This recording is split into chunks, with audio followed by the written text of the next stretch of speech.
Senate will come to order. Chaplain Dr. Black will lead the Senate in prayer.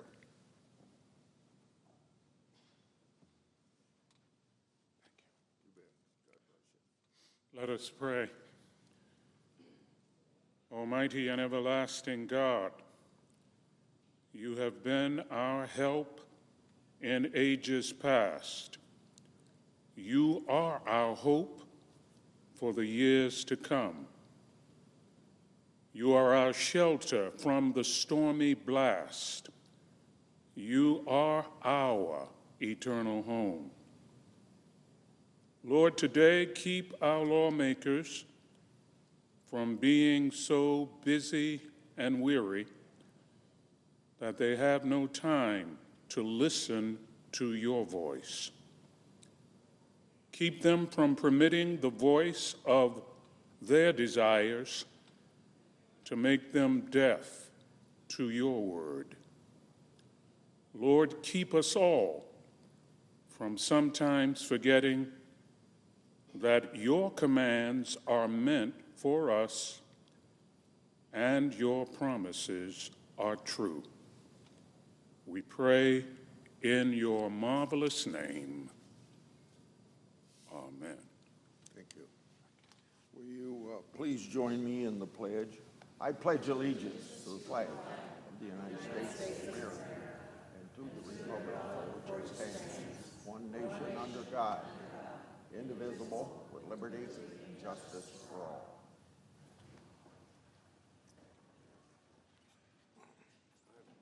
Next time I don't show up for the ice cream, just deliver it to the office. You got it, I will. I'm not going to give them 1 minute speech.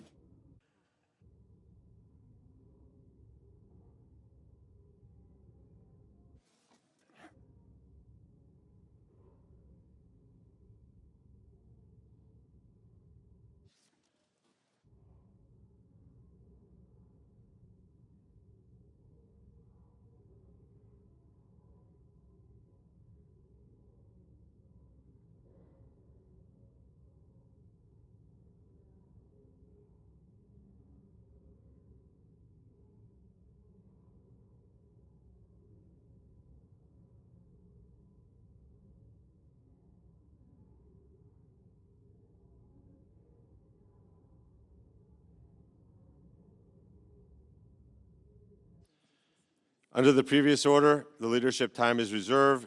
Morning business is closed. Under the previous order, the Senate will resume consideration of H.R. 1, which the clerk will report. Calendar number 107, H.R. 1, an act to provide for reconciliation pursuant to Title II of H. Conres 14.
Mr. President.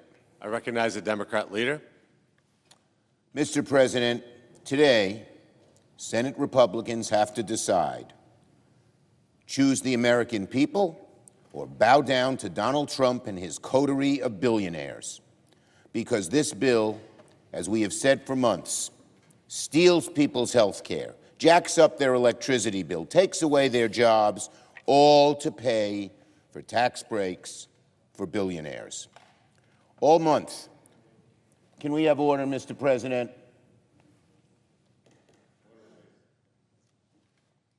All month, Senate Democrats have put this bill on trial in the court of public opinion.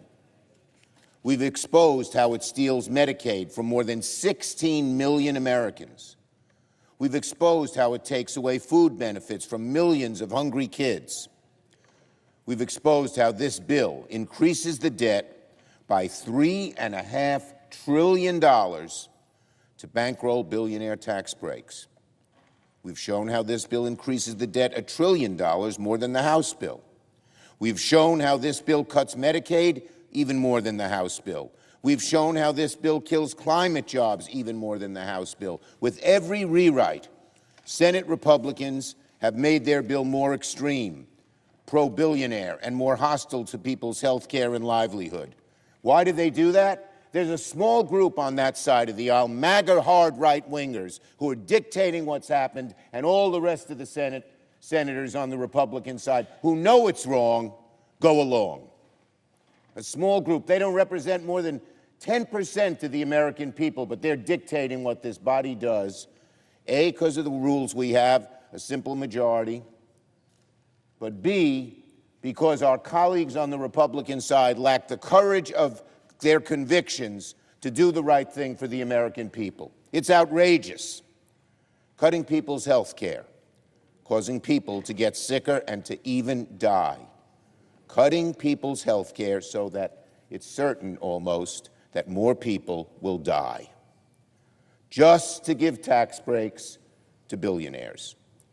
It is so destructive for Republicans to pass a bill like this at a time when people pay more for groceries, when people pay more for rent, pay more for child care, pay more for medication. It makes no sense to reward the billionaire class and special interests at the expense of everyone else.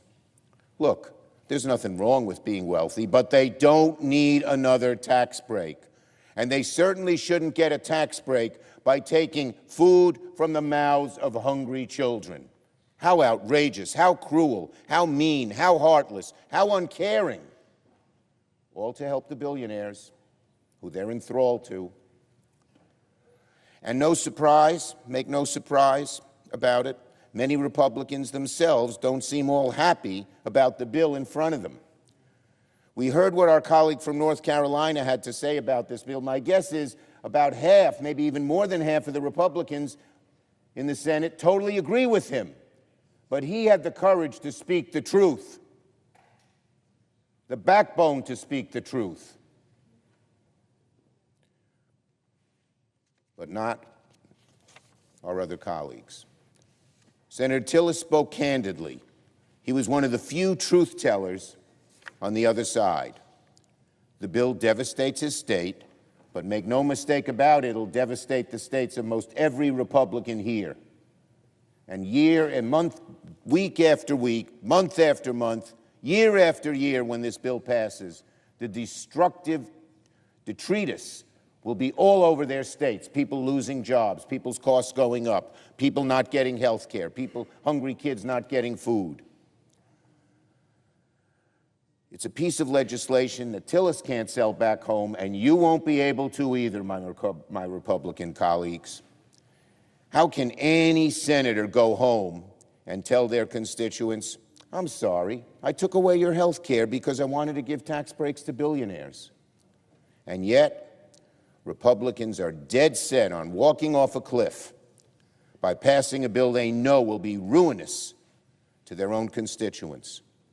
That's why Senate Democrats forced this chamber to read the bill cover to cover. That's why we debated all day yesterday. And now, it's the Republicans' turn to vote. Later this morning, Very soon, we will begin the vote-a-rama process. Senate Democrats will bring one amendment after the other, again and again and again, to put Republicans on the record. We'll begin this morning with a motion to appeal the ruling of the chair to try and reverse Senate Republicans' brazen attempts to deceive the American people about the true cost of the bill. Republicans are doing something that has never been done before in the Senate by deploying fake math and budgetary hocus pocus to make it seem like their billionaire giveaways don't cost anything. That's obviously outrageous, and it's absurd that the budget chair is taking the Senate down this fact-free road. He is helping erode, even destroy the Senate. Every senator will soon have an opportunity to reject this. Remind the senator of Rule 19. Every senator will soon have an opportunity to reject this nonsense and vote for common sense budgeting. Americans will be watching. And later this morning, I will offer a very simple amendment to send this bill back to the Finance Committee so that we can get rid of any provision that raises health care costs for families and small businesses to pay for tax cuts for billionaires. And my colleagues will offer many other amendments here, too. And we will see once and for all if Republicans really meant all those nice things they've been saying about strengthening Medicare, about protecting middle-class families, or if they were just lying. The American people will find out in a few hours. Republicans have said they don't want to cut Medicaid. Today, we'll give you the chance. Republicans say they want to prioritize the middle class. Today, we'll give you the chance. Our amendments will give Republicans so many chances to defend Medicaid and SNAP and good-paying jobs and clean energy that if they say no, they'll regret it long after this debate is done. Finally, to my Republican colleagues, let me offer a warning in good faith. You all know that Donald Trump makes things up. He has no regard for the truth. When he talks about this bill, he's lying. When Donald Trump says this bill won't cut Medicaid, he's lying. When he says this bill will grow the economy, he's lying. When he says this is the best thing Congress could pass for our country, he's lying. So what are my colleagues on the Republican side going to do? Listen to someone who just makes things up? Listen to someone who peddles lies and fantasies? Follow Donald Trump off a political cliff by passing a bill that will be disastrous for the people back home? Or will my colleagues stand up for the American people? Stand up to protect health care, good-paying jobs, middle-class families? The American people will not forget what Republicans do in this chamber today. Yield the floor. To my colleagues, it's going to be a long day, and I just want to remind everybody the rules of the Senate, Rule 19, no senator to debate shall directly or indirectly by any form of words impute to another senator or other senators any conduct or motive unworthy or unbecoming of a senator.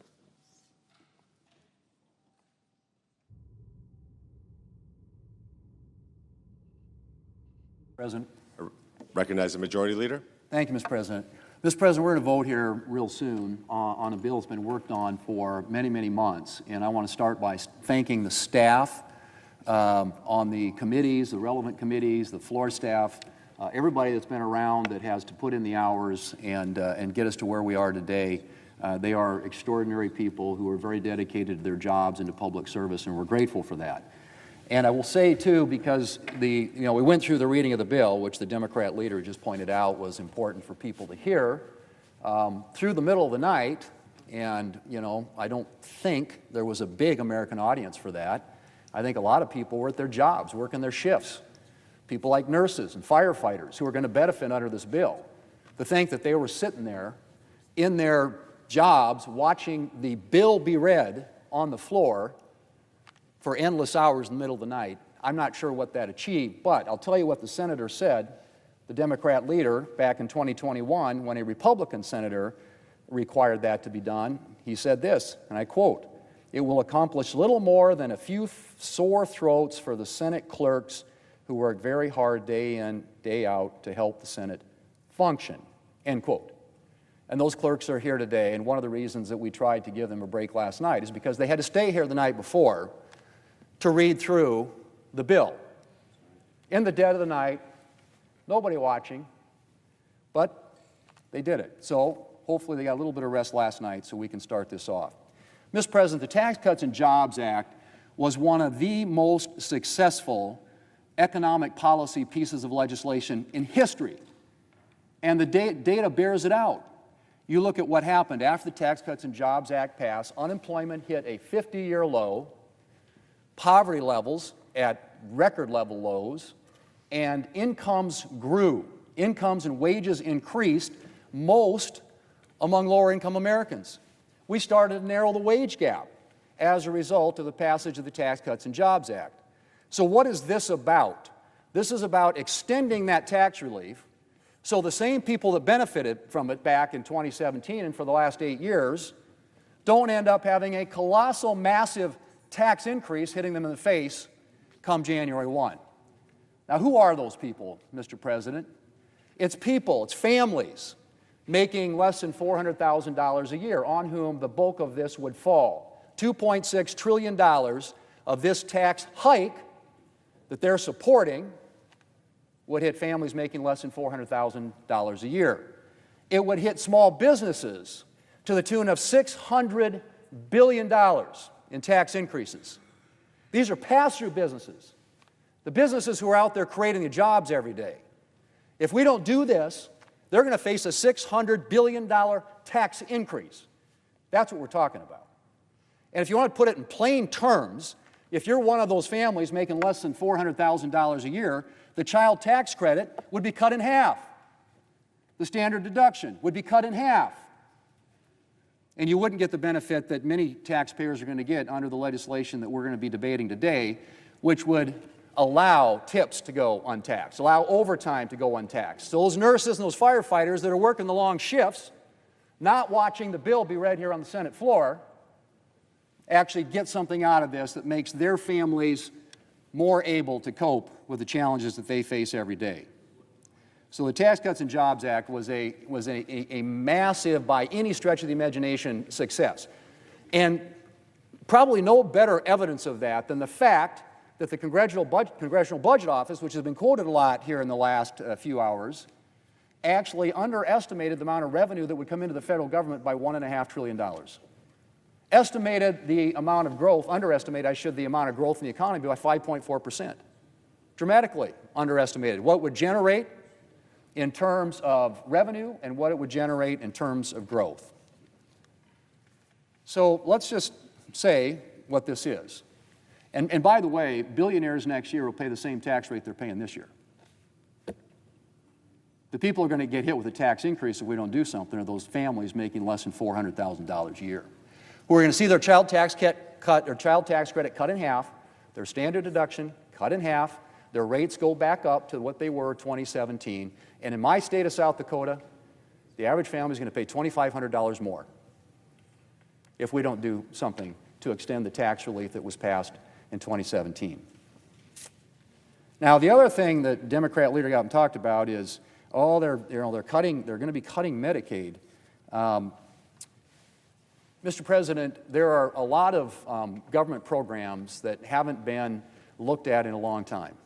We all acknowledge that 75% now of federal spending is what we call mandatory spending, entitlement programs, things that Congress doesn't annually appropriate for. And it continues to grow at an uncontrollable rate. In fact, the growth in the rate of Medicaid spending in the last 5 years has been 50%. That's not sustainable. We know that's not sustainable.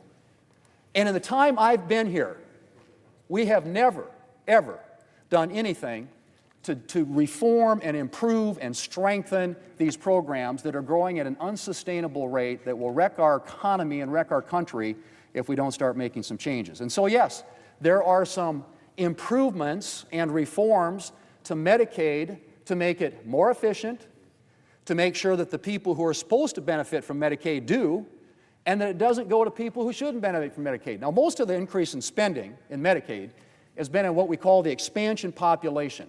And that's the number of people out there for whom states get a 90% reimbursement from the federal government. And so that has grown dramatically. And what does that represent? It's a lot of able-bodied adults, people who should be working, people who are perhaps, don't need to be getting the assistance that's designed for people who are disabled and low-income elderly and pregnant moms. That's what Medicaid was about. And states have, with the federal government, a partnership shared for the years at a traditional rate. The expansion population is 90% paid for by the federal taxpayers. And so what do states do? They game the system to get more federal money. They add more people to the rolls. And so you have people on the rolls today who are here illegally, you have people on the rolls here today who are not eligible for this program, and you have people here today for whom there is, in that program, for whom there's no work requirement. And so what this does, it makes some reforms, one of which includes work requirements. I don't think that's a novel concept. It certainly isn't a concept that I think most Americans would disagree with. In fact, it was a Democrat president. Back in the 1990s, there was something called welfare reform. Bill Clinton, a Democrat president, proposed work requirements for welfare recipients. And you want to know something? The work requirements in the Welfare Reform Act, passed back in 1996 and signed into law by Democrat President Bill Clinton, had stronger work requirements that are included in this bill. Stronger work requirements in a bill passed, signed into law by a Democrat president than what's in this bill, and proposed, I might add, by a Democrat president. So that's one of the reforms that we're making. And these are reforms, Mr. President, are going to make this program stronger, more effective, more efficient, improve it in a way that it gets the assistance to the people for whom it was intended and not to people who are gaming the system. And yes, we address the issue of provider taxes, which has been abused. No question about it. It's another way to leverage federal money, get more federal money into the state coffers, and the states have used it for things not just to cover people, but also for other reasons. And you like states like New York and California who've gamed the system. So the whole issue of what we're doing with the Medicaid program is to get rid of the waste, fraud, and abuse, make it work in the way in which it was intended, to cover the people for whom it was intended, and to make sure that we have work requirements included there. To the current policy baseline. Everybody got up last night and they were clamoring and yelling very animated speeches about how the Republicans they're using a current policy baseline. How could they ever do that? Well, you know what? Back in 2012, President Obama, and one of the people who was working for him at the time, named Jeff Zients, used the current policy baseline to make permanent the Bush tax cuts. And what he described it, Jeff Zients described it at the time, he called it the alternative fiscal scenario. That's how they explained to the American people. And then he translated it and said what it is, it's a current policy baseline. So the Democrats have used this before. In fact, they you could argue, pioneered it. But current policy baseline is something that's been used by both sides. So it's a little, spare me the hypocrisy and the noise about current policy baseline. Alternative fiscal scenario, he called it, and then he went on to explain current policy baseline. Finally, with regard to the issue of the deficits, it is rich to hear Democrats all of a sudden concerned about debt and deficits. Really? I mean, I've been here a long time, and I've not been involved in a single spending debate and fight in which Republicans were trying to spend less and Democrats were trying to spend more, with one exception, and that's national security. Democrats are always willing to cut defense, but never want to cut anywhere else. That's my experience. And I think it was borne out a couple of years ago when Democrats had then what we have now, which is unified control of the government. They had House, Senate, and White House, and so they had an opportunity to use reconciliation, which they did twice. One of the bills cost $2 trillion. The other bill cost $1 trillion. And it was all spending. And that, ladies and gentlemen, is a fundamental difference between us here. And I understand that. We have different views about the role of government. Democrats like government, and one of the things we know about government is when you send money to Washington, money is power. And when you send money to Washington from the American taxpayers, that means Washington has more power. It has more control.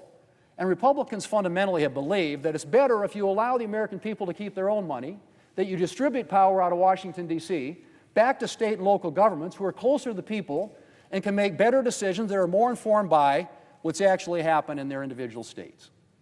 And so when we use reconciliation to keep taxes low, and by the way, that's all we are doing here is extending current tax policy. We are preventing over a $4 trillion tax increase on the American people. And when you vote against this, that's what you'd be voting for. Now, a good example of this spending issue was the 2011 Budget Control Act, in which, authored by a number of people, including Senator McConnell, they created a super committee, equally represented on both sides of the aisle. And they met for a long time to try and come up with some ways that we could come up with ways to reform entitlement programs. Of course, what happened? They deadlocked, because every Democrat voted against it, every Republican voted for it, and it even included some revenue increases, which is something Democrats are always for. So getting up and talking about deficits all of a sudden, honestly, is kind of mind-blowing coming from this side of the aisle. What we are doing here is extending existing tax policy, using a current policy baseline which was used by the Democrats, President Obama, Jeff Zients, no less than a little more than 10 years ago. So, Mr. President, it's time to vote, and Democrats will get a chance. They'll offer all their amendments, and they'll attack this thing as cutting taxes for billionaires. What we are doing here is extending tax relief for the American people, keeping their rates low, making sure they don't have their child tax credit cut in half, their standard deduction cut in half, including new provisions that provide more relief for working Americans, which is what President Trump campaigned on. No tax on tips, no tax on overtime, lower taxes for seniors, for Social Security recipients. These are all targeted at working Americans, working families. That is, first and foremost, about what this is about. This, Mr. President, will make this country safer, stronger, and more prosperous. It addresses military modernization. It addresses securing our border. It addresses restoring energy dominance. It extends tax relief for the American people so they can avoid a $4 trillion tax increase at the end of the year.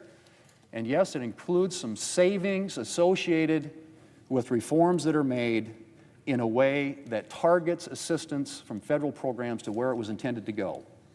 And yes, we have work requirements that were initiated by Bill Clinton and the Clinton administration during welfare reform back in the 1990s. Only, I would say again, they're not as strong.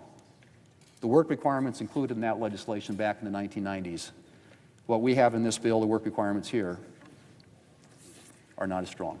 Mr. President, let's vote. This is good for America. This is good for the American people. It's good for working families.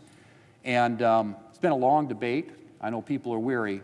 But at the end of the day, we want to get this done so that this country is safer and stronger and more prosperous, not only for today, but for future generations of Americans.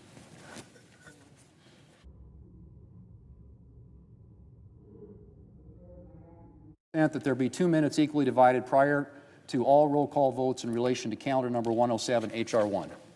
Without objection.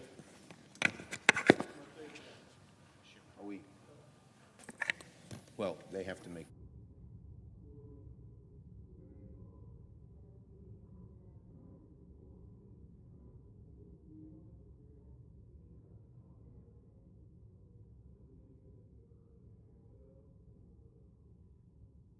Okay, so, I recognize the Democrat leader.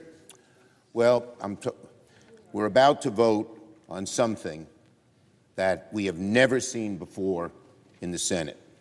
And rather than be honest with the American people about the true costs of these billionaire giveaways, and by the way, I didn't hear Donald Trump campaigning on tax breaks for billionaires, which is the main thrust of this bill. He wouldn't tell them about that.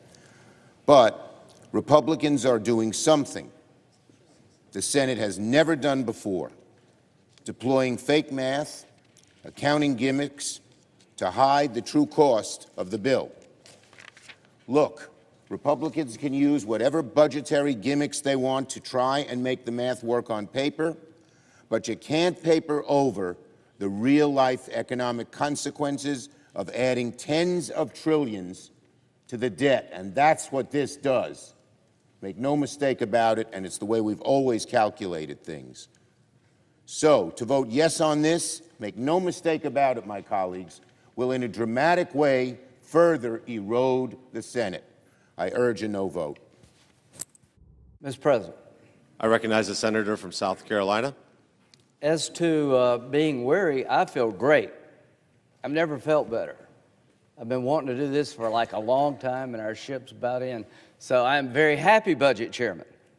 As to what we're talking about right now, we're not overruling the parliamentarian because she said it was up to the Budget Chairman to set the baseline. The chair made a decision that was right. The budget resolution gives me the authority that we all passed to do this. In 2008, Senator Conrad changed the baseline to accommodate the Farm Bill, and the Republican former chairman, Jared Gregg, said the chairman of the Budget Committee declared the new baseline under a new budget. The budget chairman has a right to do that. That's what I'm doing. In 2022, Senator Sanders directed CBO to write a new scoring rule, changing the baseline to get Head Start money into the budget. So this has been done. In 2012, in a bipartisan fashion, as the Bush tax cuts were about to expire, they extended them using current policy. Back home, what I'm trying to do, and I'm very happy about it, is make sure the tax cuts don't expire 10 years from now. I want you to be able to go to bed tonight and wake up tomorrow knowing the tax cuts you have today are permanent, unless one day my Democratic colleagues change it through resolution, through reconciliation. So if you're for open borders, this bill is your worst nightmare because we control the border. If you want higher taxes, which apparently they do, this bill is your nightmare because we're going to keep tax cuts low. If you want to have a weak military, this is a bad bill for you because we give the military $150 billion. If you think Washington should control spending, this is a good bill for you. If you think the government is running just perfectly and nothing can be changed, this is your nightmare. So for those big liberal folks who I like personally, this bill is a nightmare for you. This bill is good for the American people who work hard. People got to work when they can. That's a good thing. If you want taxes low, we deliver. If you want to secure the border like President Trump has done, we make it that way forever by having $175 billion spent to get it controlled forever, not just right now. This is a good bill. We're doing nothing that we haven't done before. Vote yes to uphold the ruling of the chair. We're starting a process that is long overdue in this town, controlling spending, keeping taxes down, making the military strong, and finally looking at a way to get efficiency in government. Vote yes.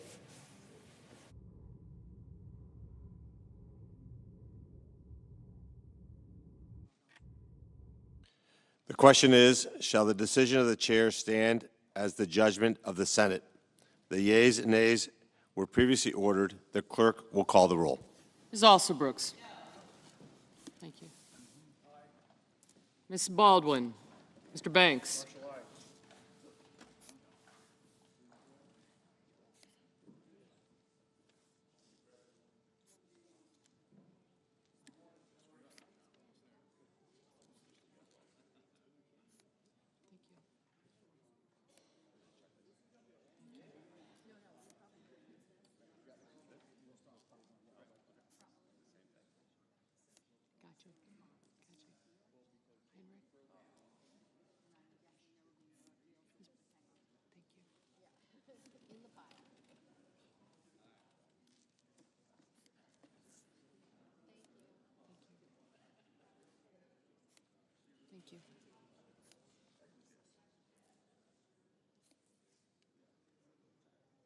Mr. Bennett. Mrs. Blackburn.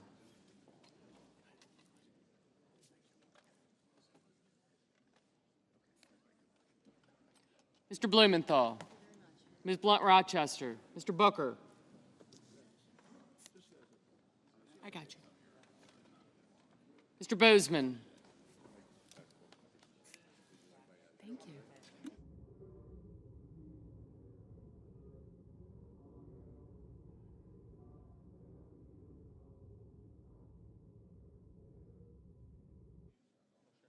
Mr. Bozeman, Mrs. Britt. Mr. Budd. Ms. Cantwell. Mrs. Capito. Mr. Cassidy. Ms. Collins. Mr. Coons. Mr. Cornyn. Ms. Cortez Masto.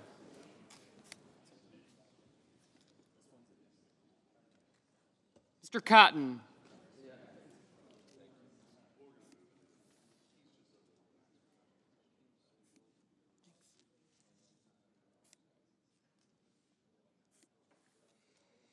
Mr. Kramer, Mr. Crapo, Mr. Cruz, Mr. Curtis, Mr. Daines, Ms. Duckworth, Mr. Durbin, Ms. Ernst, Mr. Fetterman, Mrs. Fisher, Mr. Gallego, Mrs. Gillibrand, Mr. Graham, Mr. Grassley, Mr. Haggerty, Ms. Hassan, Mr. Hawley, Mr. Heinrich,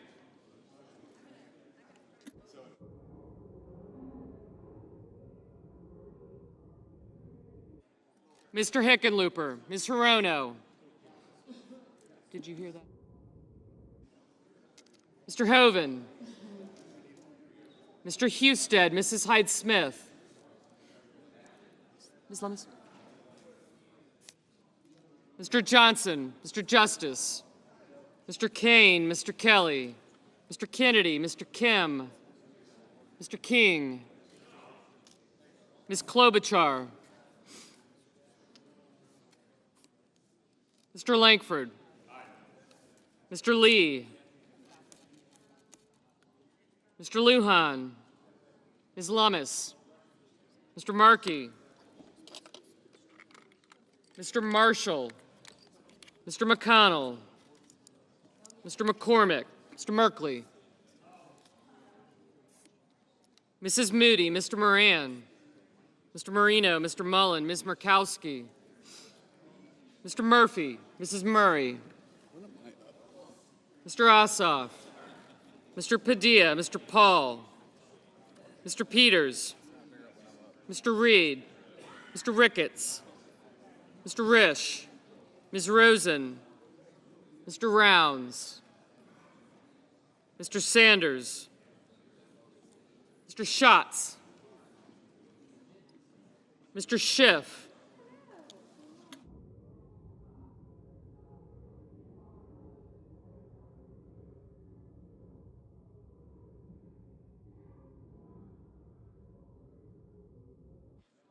Mr. Schiff, Mr. Schmidt, Mr. Schumer, Mr. Scott of Florida, Mr. Scott of South Carolina, Mrs. Shaheen, Mr. Sheehy, Ms. Slotkin, Ms. Smith, Mr. Sullivan,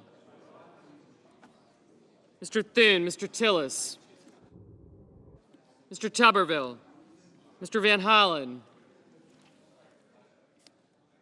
Gotcha.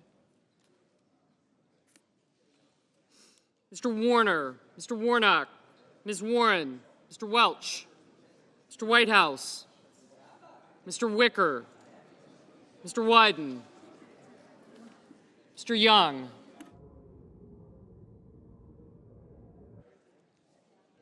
Senators voting in the affirmative: Barrasso, Budd, Cornyn, Cotton, Crapo, Cruz, Ernst, Graham, Grassley, Haggerty, Kennedy, Lankford, Lummis, Marshall, McCormick, Moody, Marino, Mullen, Paul, Risch, Schmidt, Sheehy, Thune, and Tuberville. Senators voting in the negative: also Brooks, Bennett, Blunt Rochester, Cantwell, Cortez Masto, Hassan, Heinrich, Kane, King, Markey, Merkley, Ossoff, Padilla, Rosen, Schumer, and Smith. Mr. Justice. Aye. Mr. Kramer. Aye. Mr. Lujan. No. Mr. Whitehouse. No. Mrs. Blackburn, aye.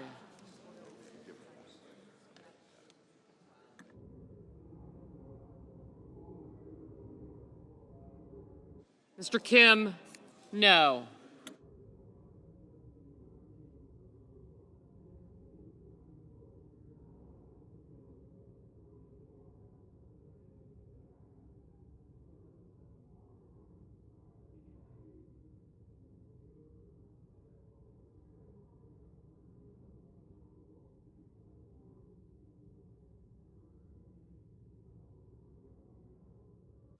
Mr. Durbin, no. Mrs. Capito, aye.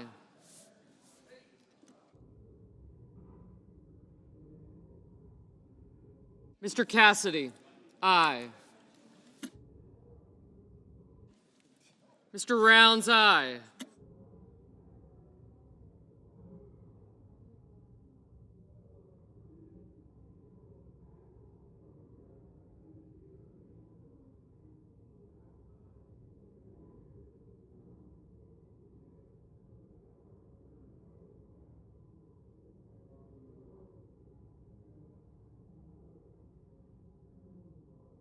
Mr. Peters, no. Ms. Duckworth, no. Mr. Schatz, no. Mr. Husted, aye.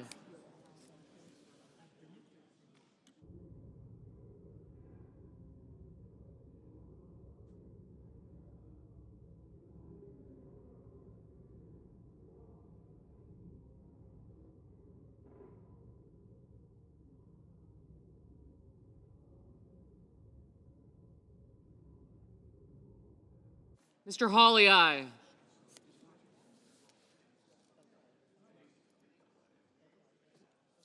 He said,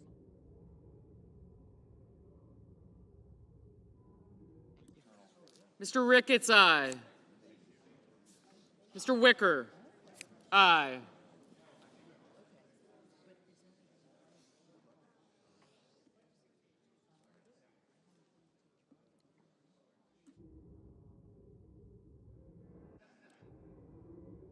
Mr. Gallego, no.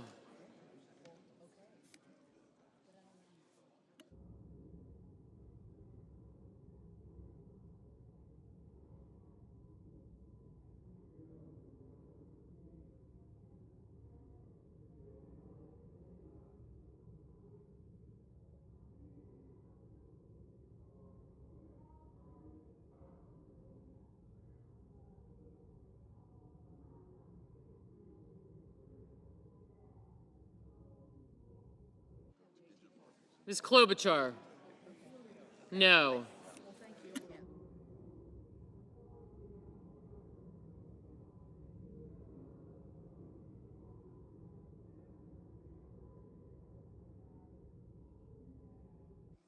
Mr. Booker, no.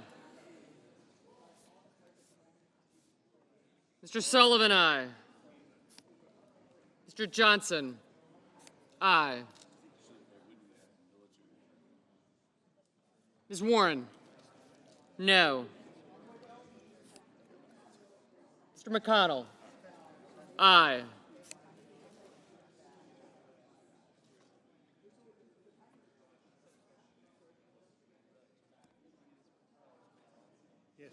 Mr. Bozeman, aye.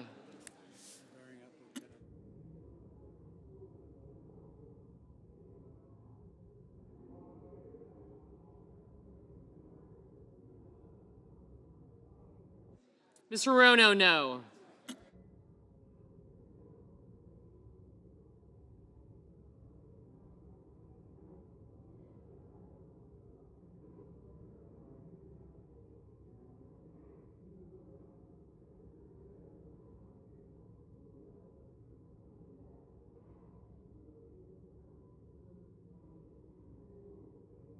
Mr. Lee, aye.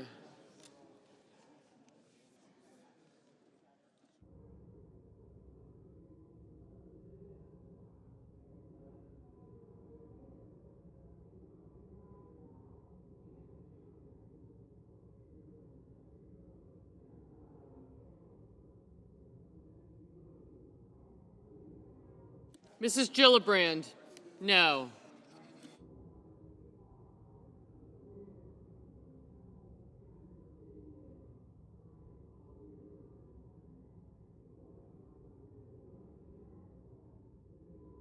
Mr. Reed, no.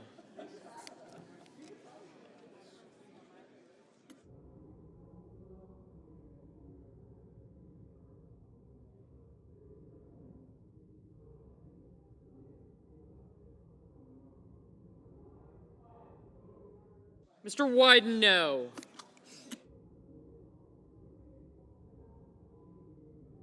Mr. Hickenlooper, no. Mr. Scott of Florida, aye. Mr. Curtis, aye. Mr. Scott of South Carolina, aye.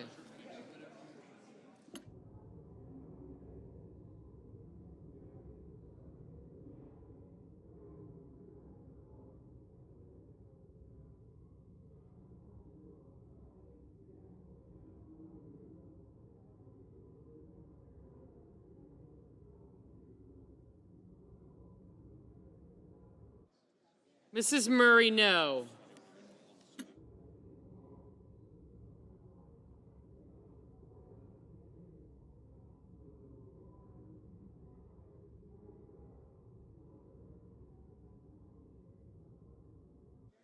Mr. Daines, aye.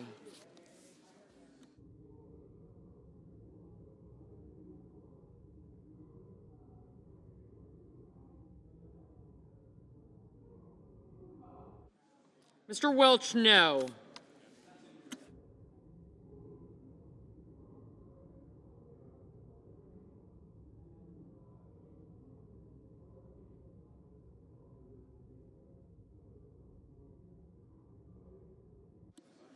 Mr. Banks, aye.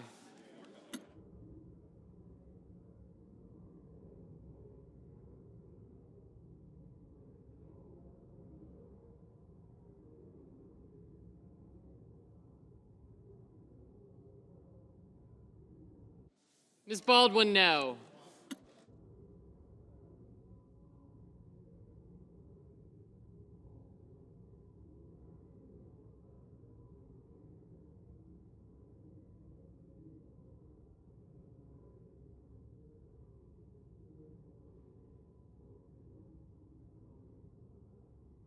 Mr. Fetterman, no.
Mr. Murphy, no.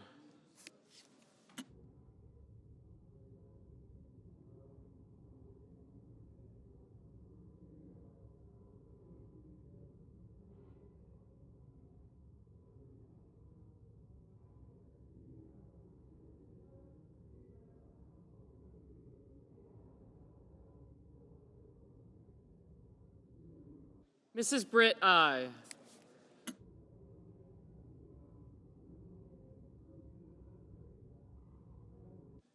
Thank you. Bye. Mr. Warner, no. Mr. Sanders? No. Mr. Schiff? No.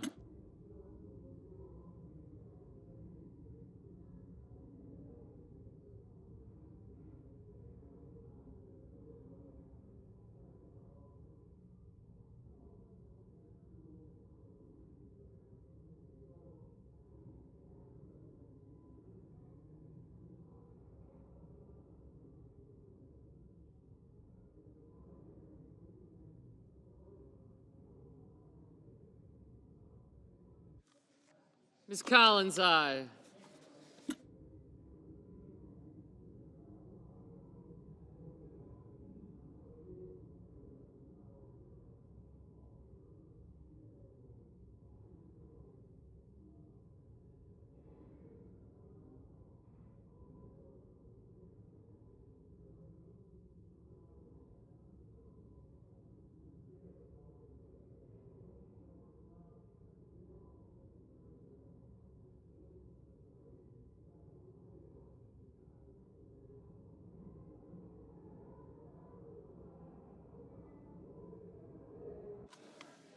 Mr. Blumenthal?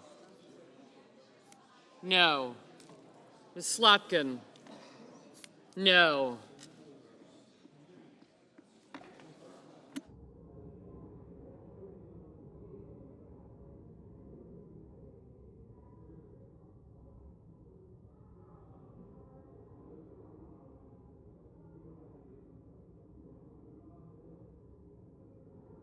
Mr. Warnock?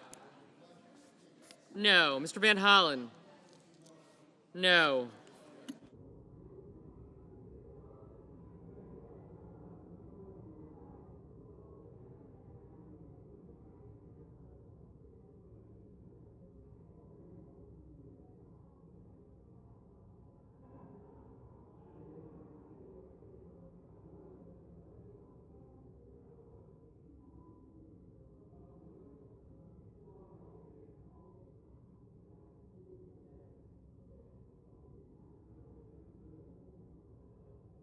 Mr. Tillis, aye.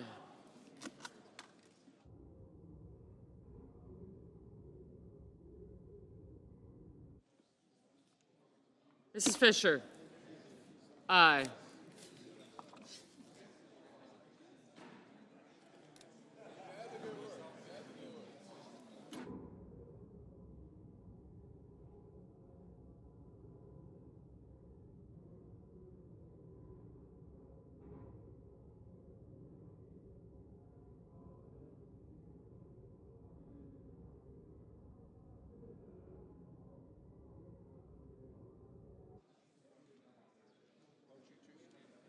Mrs. Hyde-Smith, aye.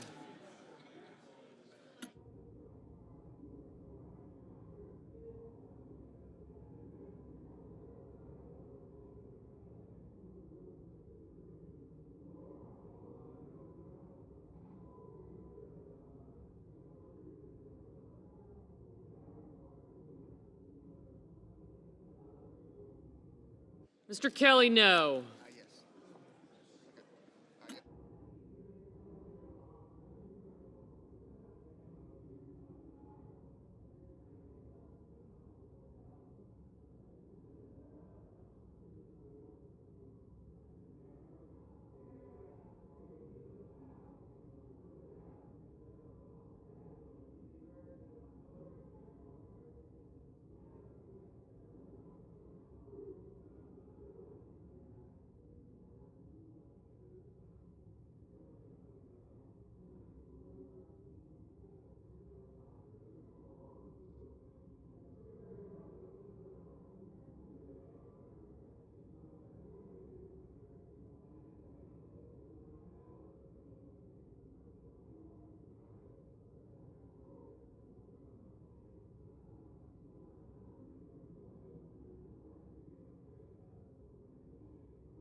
Mrs. Shaheen, no.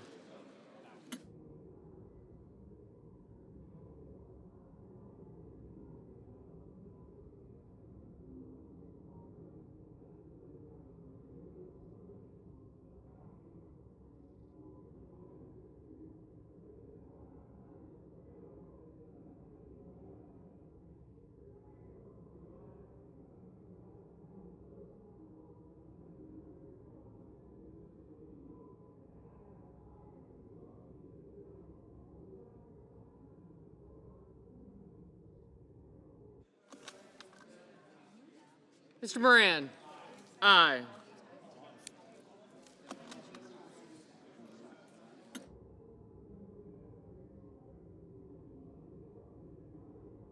Mr. Hoven, aye.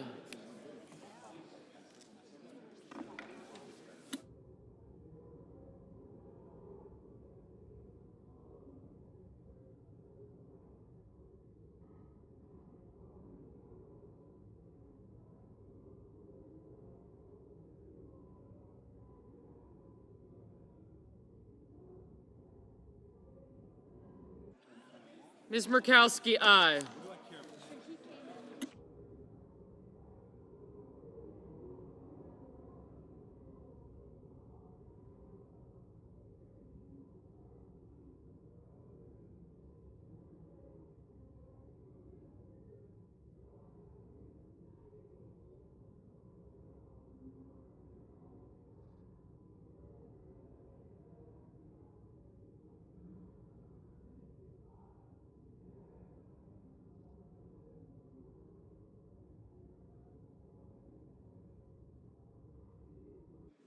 Mr. Young, aye. Just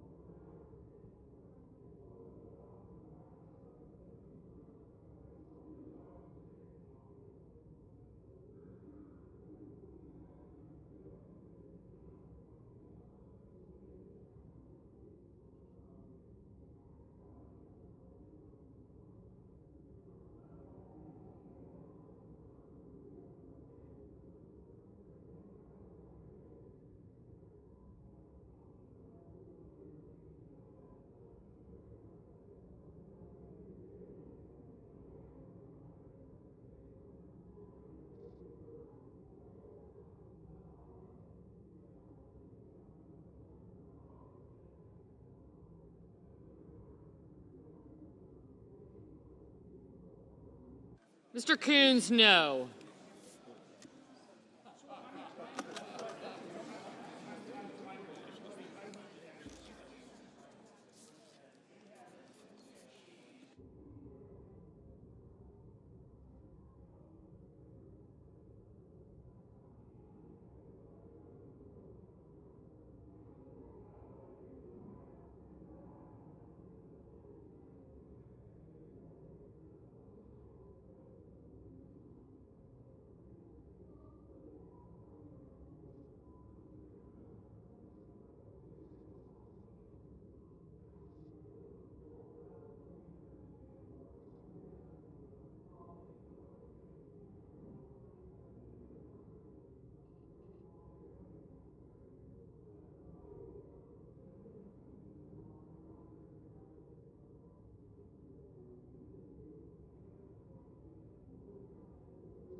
On this vote, the yeas are 53, the nays are 47.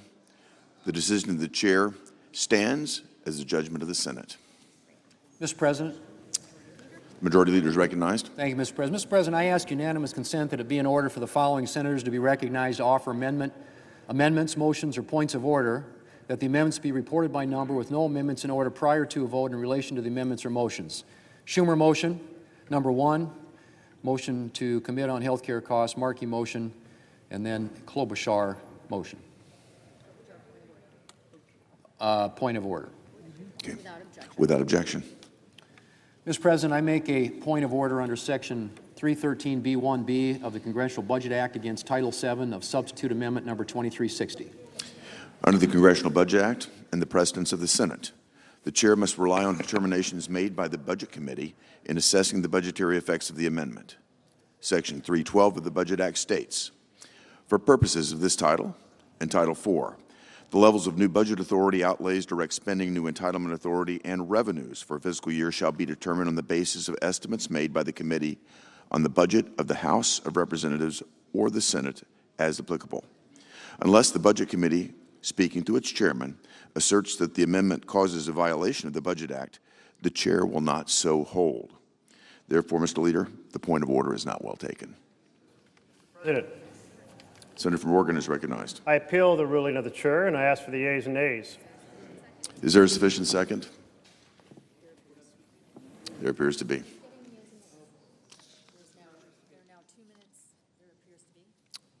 There appears to be. There are now 2 minutes of debate, equally divided. There are now 2 minutes of debate, equally divided.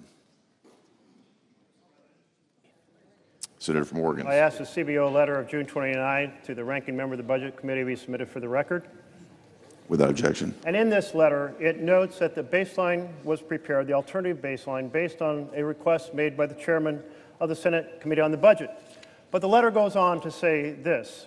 The CBO estimates that enacting this title would increase the deficit by nearly $3.5 trillion over the 2025-34 period. Clearly, that amount, done by honest numbers from CBO, exceeds the budget resolution level, and therefore we should not affirm the ruling of the chair. It is said in this ruling, I just heard, that precedent provides a foundation for this. But in fact, the ability of the chair to create a phony baseline has never been used in reconciliation. Not ever. And in fact, the example cited over Head Start, that never appeared in any budget reconciliation. And in fact, that conversation about Jeffrey Zients that we heard from the Majority Leader, that too was absolutely wrong. Current law was used for estimating the cost of that bill. This time has breaks expired. the 51-year tradition of the Senate. The senator's for time all has its expired. numbers. Mr. President, The leader is recognized. I'm sorry. Senator from Idaho is Idaho. recognized. Sorry. Mr. President, we're just rehashing the same old arguments, but I want to make something really clear. This Congress, in the budget resolution for this reconciliation, adopted the current policy baseline. CBO scored that current policy baseline. It said that our bill generates a $506 billion deficit reduction. The ranking member for the Budget Committee asked them to give it a new score based on a different baseline, the current law baseline, which says that we have to say that if we don't raise people's taxes, that we're causing a deficit. They said they would, they always do. They give the scores that different members of Congress ask them to give, and they gave that score and said, well, if you raise taxes by $4 trillion, then you will have a $4 trillion increase in tax revenue. That's what the whole debate is about, folks. You can complain and use different words and deficits and all that stuff. There is a CBO score on the baseline adopted by this Congress on this resolution that sets the score at $506 or $507 billion of deficit reduction. Where is it? He has it up here. I look here. Just this top, this whole thing. Okay. The question is, shall the decision of the chair stand as the judgment of the Senate? The yeas and nays were previously ordered. The clerk will call the roll. Ms. Alsa Brooks, Ms. Baldwin,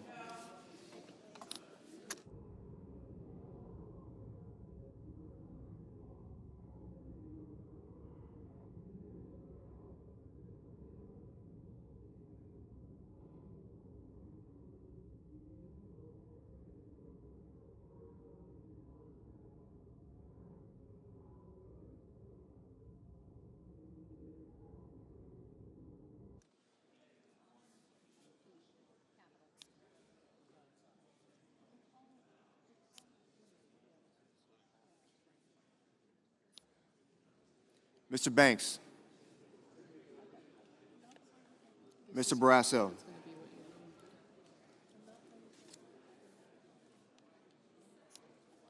Mr. Bennett, Mrs. Blackburn,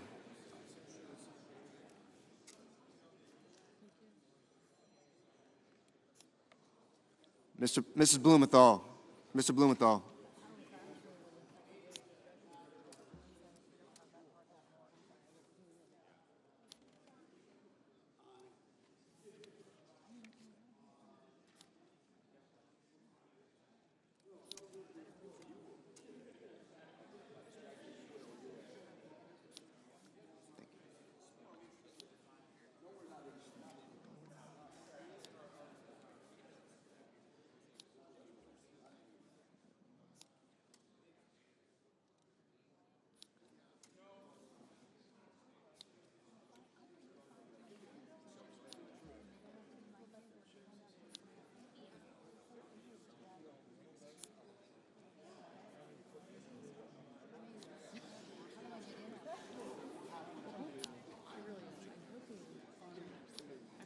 Blackburn on your left. I'm hoping.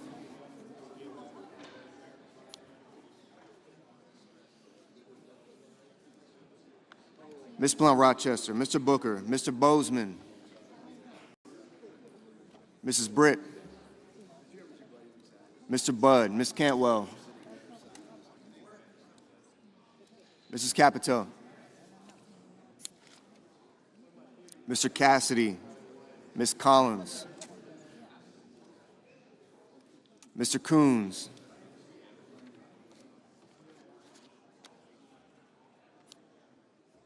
Mr. Cornyn,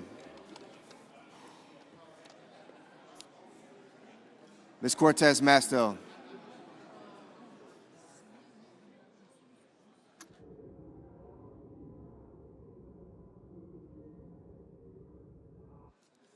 Mr. Cotton, Mr. Kramer,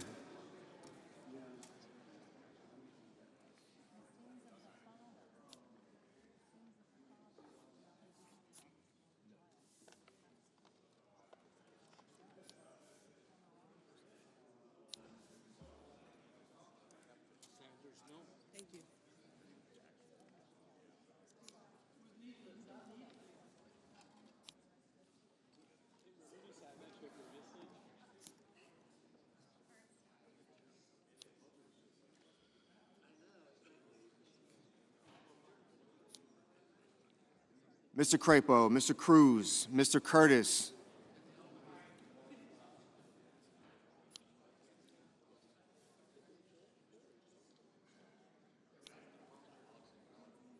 Mr. Daines,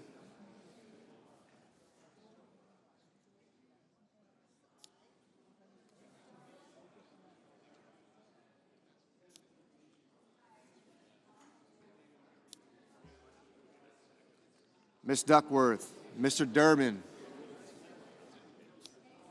Ms. Ernst, Mr. Fetterman, Mrs. Fisher, Mr. Gallego, Mrs. Gillibrand, Mr. Graham,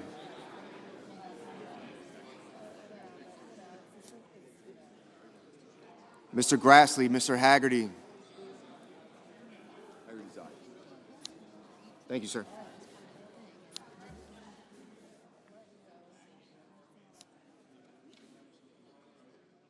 Ms. Hassan, Mr. Hawley, Mr. Heinrich,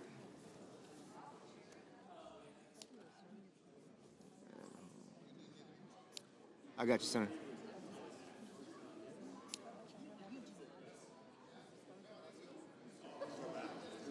Mr. Hickenlooper,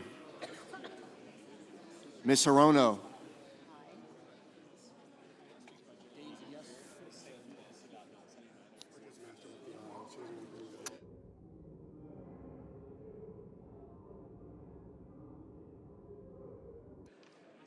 Mr. Hovind, Mr. Husted,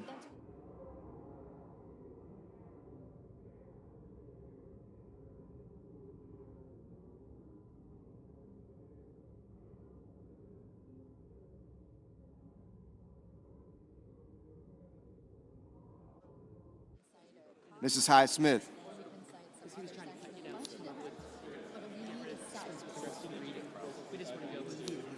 We need to get through that. Yeah. Mr. Johnson, Mr. Justice, Mr. Kane, Mr. Kelly, I need Graham to say it, I don't need it on the paper. Mr. Kennedy, Mr. Kim, Mr. King, Ms. Klobuchar, Mr. Langford, Mr. Lee, Mr. Lujan, Ms. Lummis,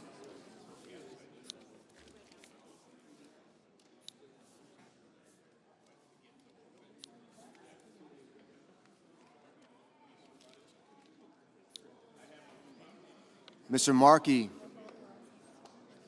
Mr. Marshall, Mr. McConnell, Mr. McCormick, Mr. Merkley, Mrs. Moody, Mr. Moran, Mr. Moreno, Mr. Mullen, Ms. Murkowski,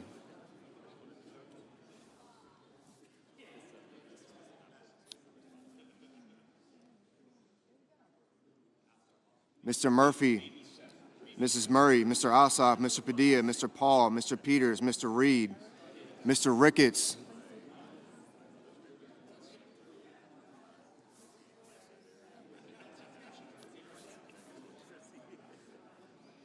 Mr. Risch,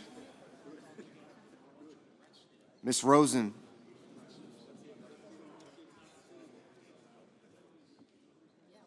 Mr. Rounds, Mr. Sanders, Mr. Schatz, Mr. Schiff,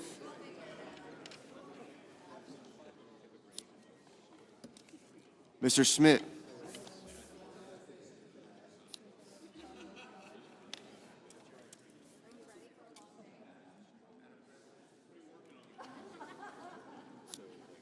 Mr. Scott of Florida, Mr. Scott of South Carolina, Mrs. Shaheen, Mr. Sheehy, Ms. Slotkin, Ms. Smith, Mr. Sullivan,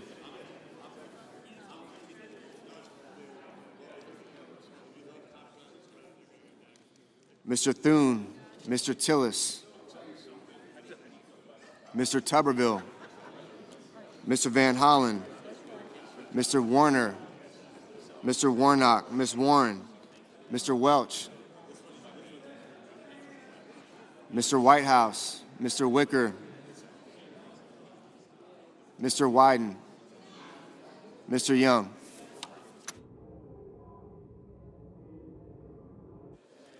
Senators voting in the affirmative: Banks, Barrasso, Blackburn, Britt, Budd, Cassidy, Kramer, Crapo, Cruz, Curtis, Daines, Ernst, Fisher, Graham, Grassley, Haggerty, Hawley, Hovind, Husted, Justice, Kennedy, Langford, Lee, Lummis, Marshall, Moody, Moran, Moreno, Mullen, Paul, Rounds, Scott of Florida, Sheehy, Thune, Tuberville, Wicker, Young.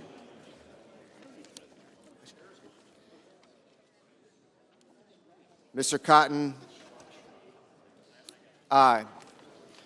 Senators voting in the negative: also Brooks, Baldwin, Bennett, Blumenthal, Blunt Rochester, Booker, Coons, Cortez Masto, Duckworth, Durbin, Fetterman, Gallego, Gillibrand, Hassan, Heinrich, Hickenlooper, Hirono, Kane, Kelly, Kim, King, Markey, Merkley, Murphy, Murray, Ossoff, Padilla, Peters, Reed, Sanders, Schatz, Schiff, Schumer, Shaheen, Slotkin, Smith, Van Hollen, Warner, Warnock, Warren, Welch, and Wyden.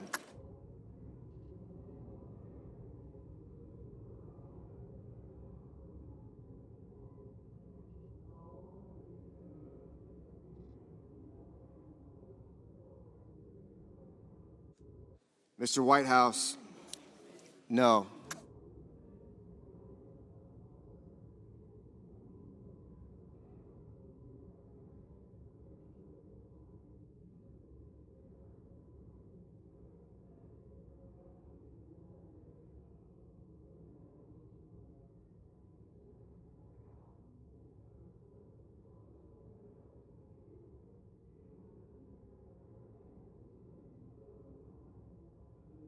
Mrs.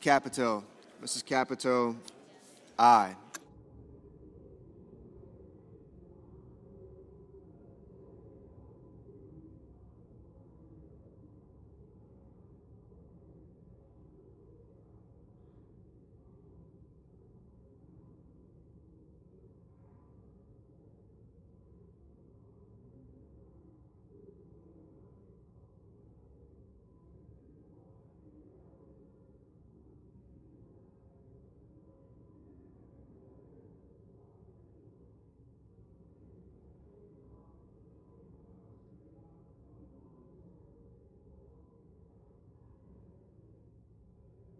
Ms. Cantwell, no.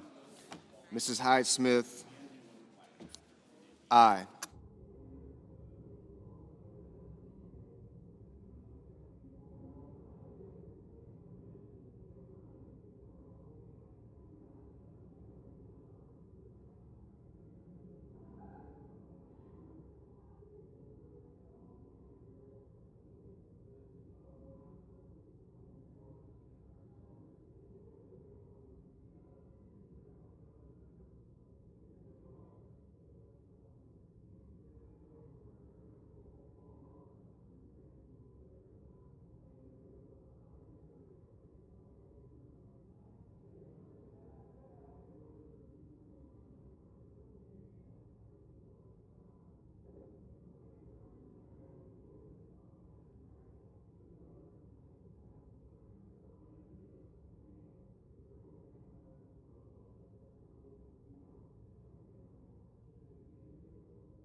Ms.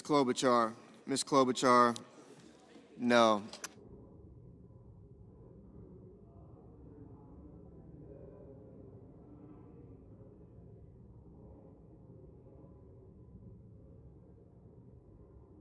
Ms. Collins, aye.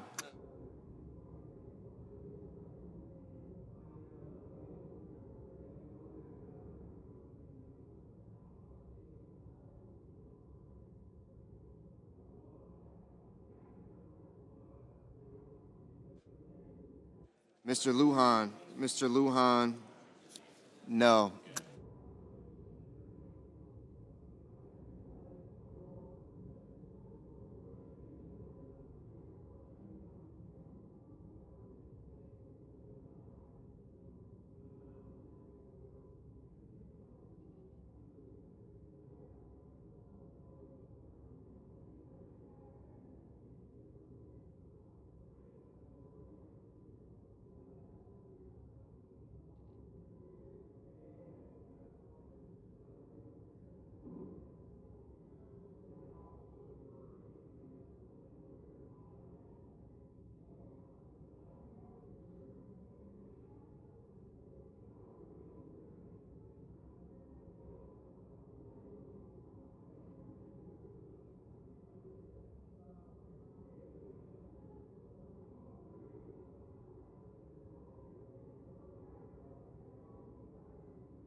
Mr. Schmidt, aye.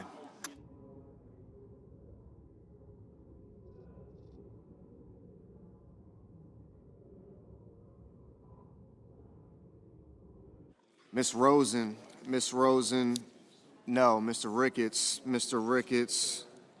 aye. Mr. Risch, aye.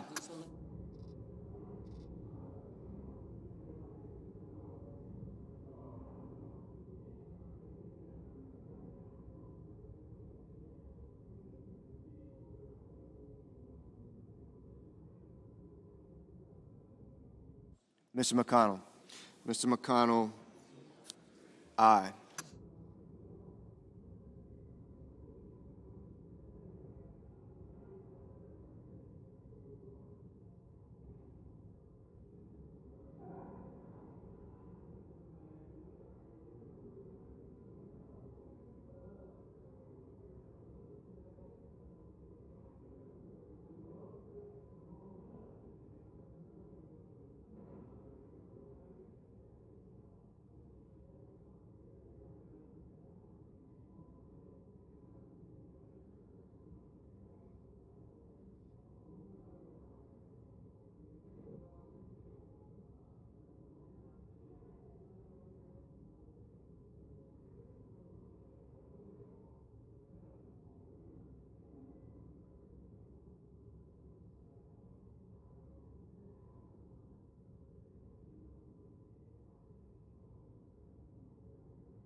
Mr. McCormick, aye.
Mr. Scott of South Carolina, aye.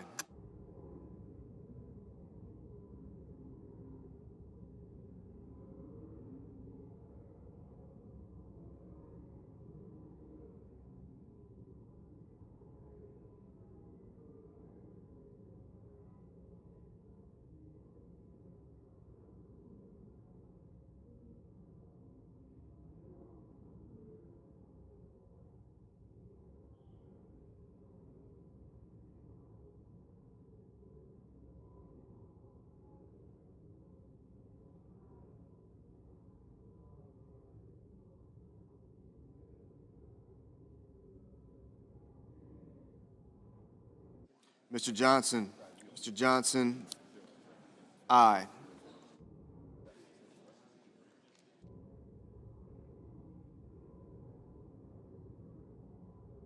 Mr. Bozeman,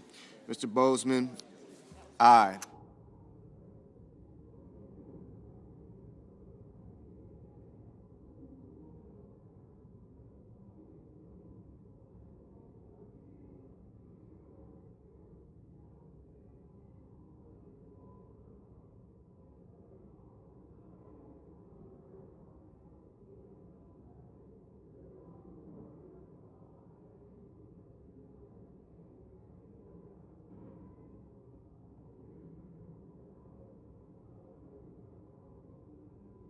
Mr. Tillis, aye.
Mr. Cornyn.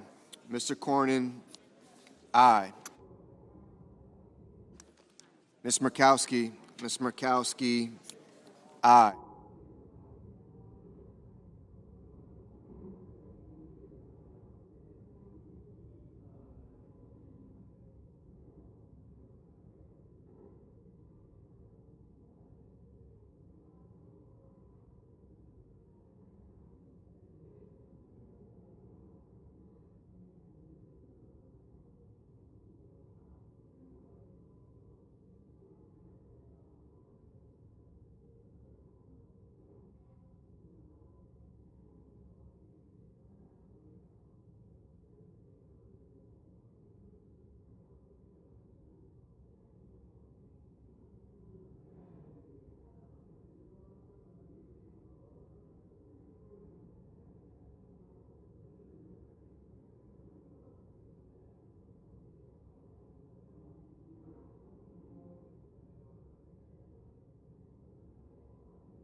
Mr. Sullivan. Mr. Sullivan, aye.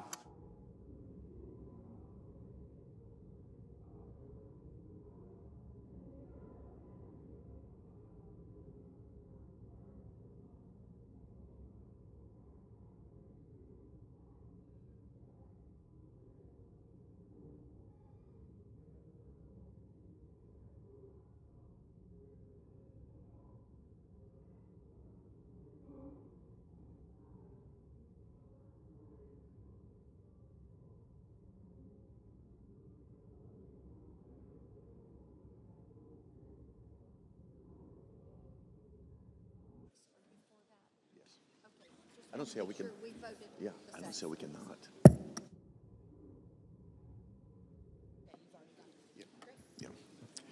On this vote, the yeas are 53, the nays are 47. The decision of the chair stands as the judgment of the Senate. Mr. President,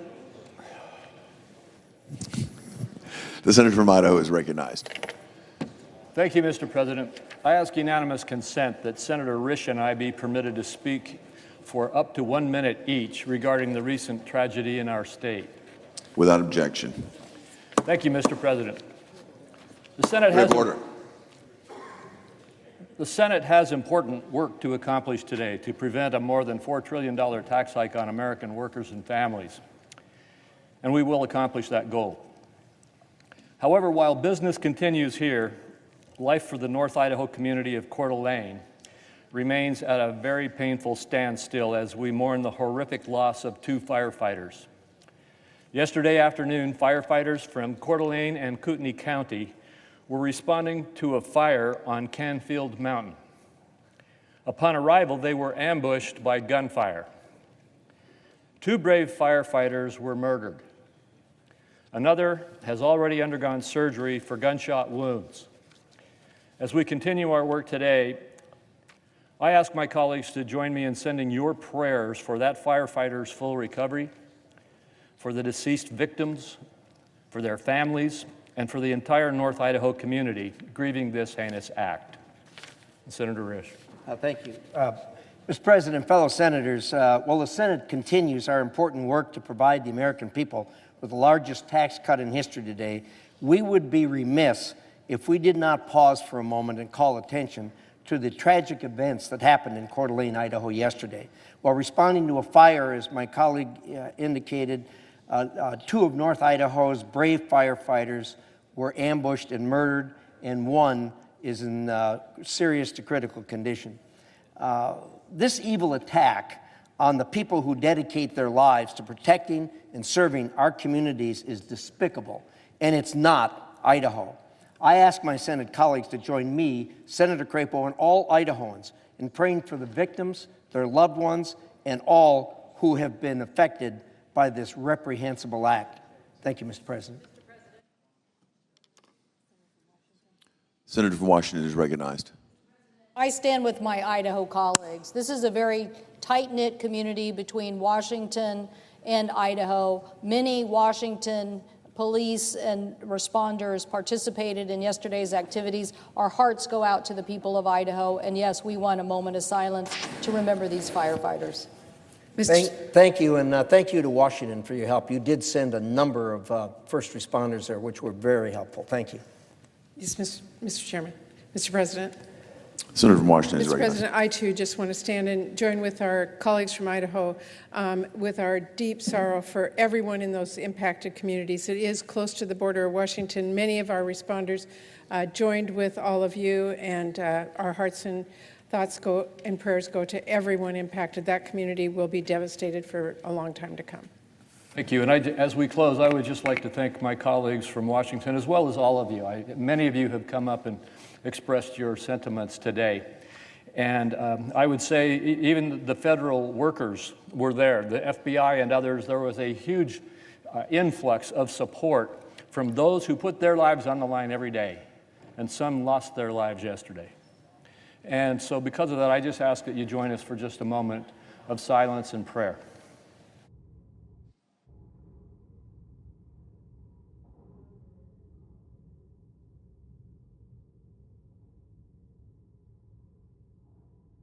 President.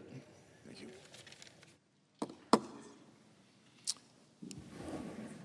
Mr. President, Senator from New York is recognized. I have a motion to commit at the desk. Clerk will report. The senator from New York, Mr. Schumer, moves to commit the bill H.R. 1 to the Committee on Finance of the Senate with instructions to report the same back to the Senate in 3 days, not counting any day which the Senate is not in session. I ask that further reading of the motion be dispensed with. Without objection. Mr. President, can we have order, please? This amendment, the first we will offer, is simple. It undoes the travesty that is at the core of the Republican bill. Their bill, the so-called Big Beautiful Bill, which is really a big, ugly betrayal, cuts taxes for billionaires by taking away health care from millions of people. So my amendment simply says, if people's health care costs go up, the billionaire tax cuts vanish. Republicans, you can tell in their speeches already, are on the defensive. They know how bad this bill is for the American people. They know that Donald Trump is lying when he says it won't cut health care. I salute my colleague from North Carolina. We all heard what our colleague from North Carolina had to say yesterday about this bill. My guess is about half, maybe even more than half, of the Republicans in the Senate agree with him. But he had the courage to speak the truth. He said it himself. The bill devastates his state, but make no mistake about it, it will devastate the states of almost every Republican here. It is outrageous, outrageous to take food out of the mouths of hungry children, to take health care away from people who need it to survive. Senator's time has expired. Just for tax cuts for billionaires. and the American people know it.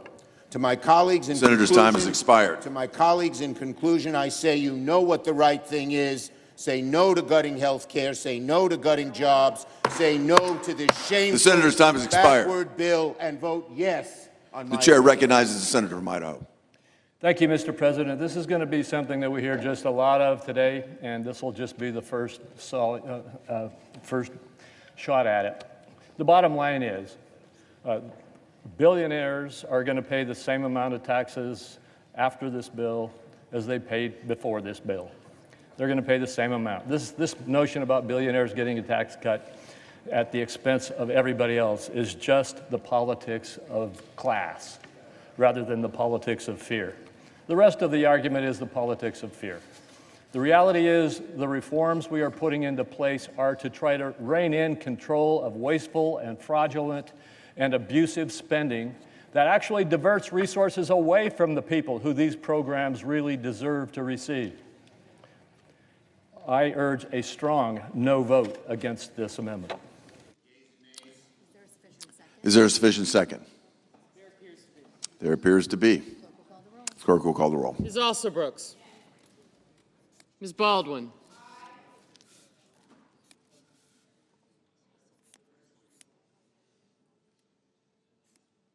Mr. Banks. Thank you.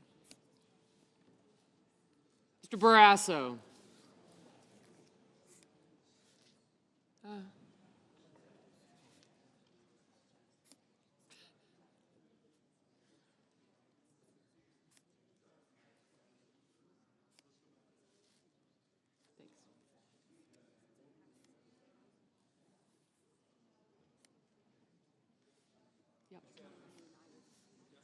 Thank you.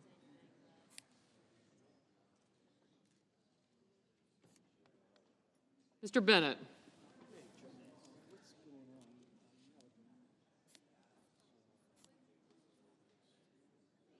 Mrs. Blackburn, Mr. Blumenthal, Ms. Blunt Rochester. Mr. Booker. Mr. Bozeman.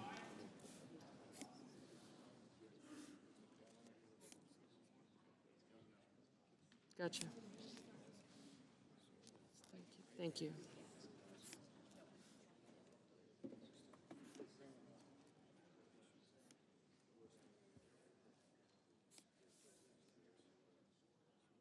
Mrs. Britt. Mr. Budd. Ms. Cantwell.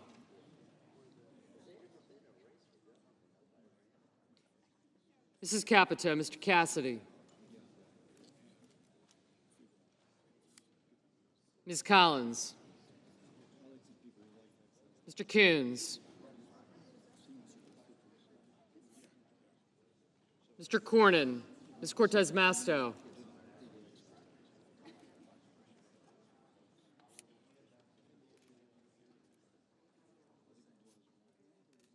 Mr. Cotton.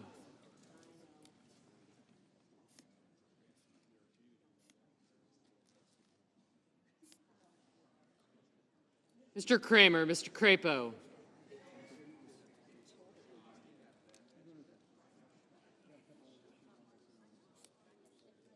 Mr. Cruz.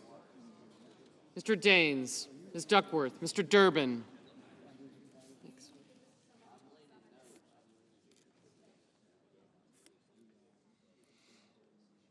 Ms. Ernst. Mr. Fetterman, Mrs. Fisher. Mr. Gallego, Mrs. Gillibrand. Mr. Graham, Mr. Grassley, Mr. Haggerty.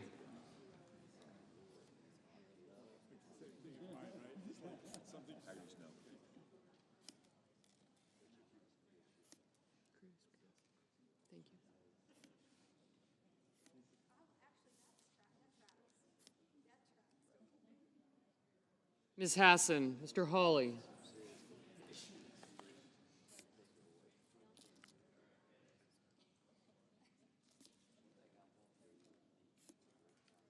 Mr. Heinrich, Mr. Hickenlooper, Ms. Hirono, Mr. Hoven, Mr. Husted, Mrs. Hyde-Smith, Mr. Johnson, Mr. Justice, Mr. Kane, Mr. Kelly, Mr. Kennedy, Mr. Kim, Mr. King, Ms. Klobuchar, Mr. Langford, Mr. Lee, Mr. Lujan, Ms. Lemus, Mr. Markey, Mr. Marshall, Mr. McConnell, Mr. McCormick, Mr. Merkley, Mrs. Moody, Mr. Moran,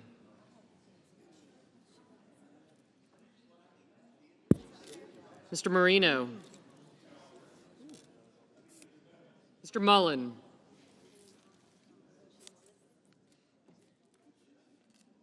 Ms. Murkowski,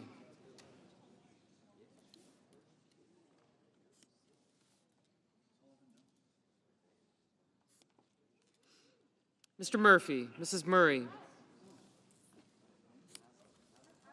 Mr. Ossoff, Mr. Padilla, Mr. Paul, Mr. Peters,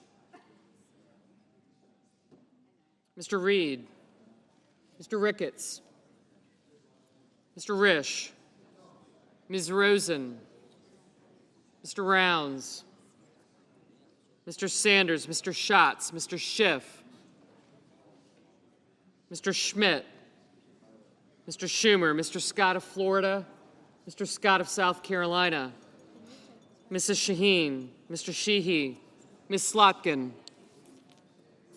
Ms. Smith, Mr. Sullivan, Mr. Thune, Mr. Tillis, Mr. Tuberville, Mr. Van Hollen, Mr. Warner, Mr. Warnock, Ms. Warren, Mr. Welch, Mr. Whitehouse, Mr. Wicker, Mr. Wyden, Mr. Young,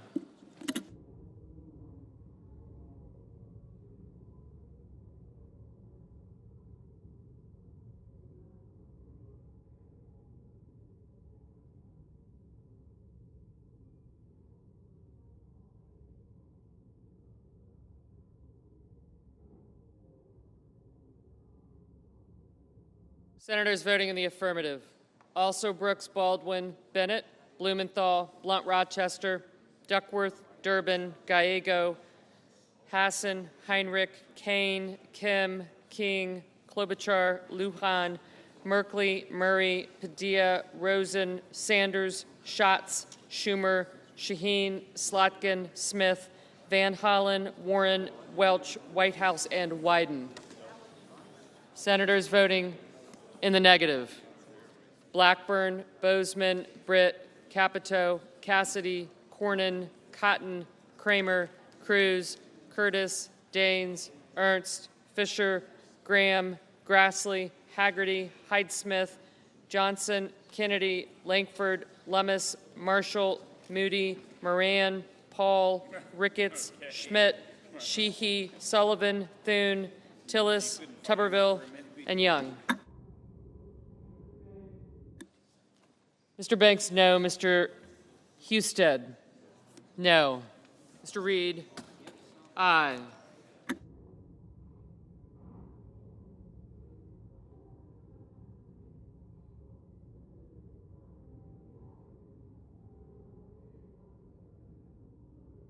Mr. Peters, aye.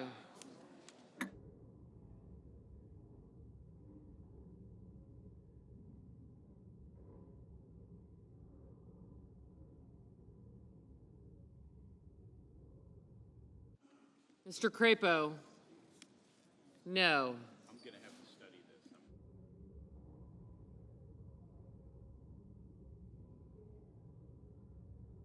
this. Mr. Budd, no.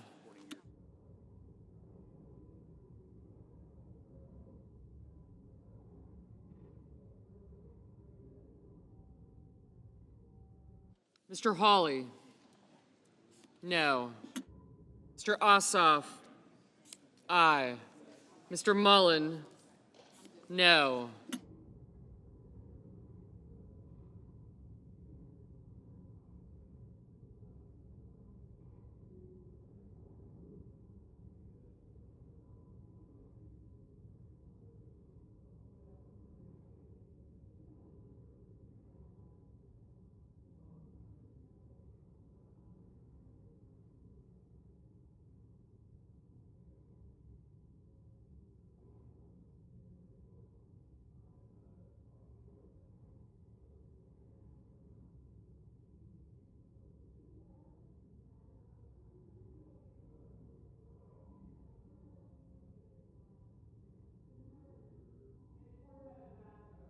Ms. Cortez Masto, aye.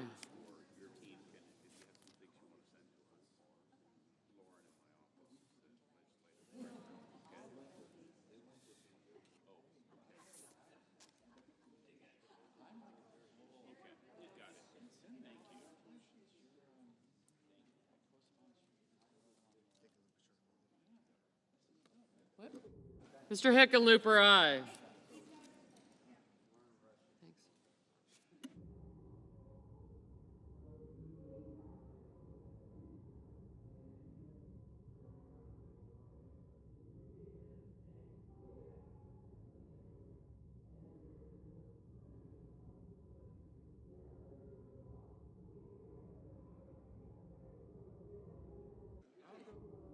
Mr. Justice?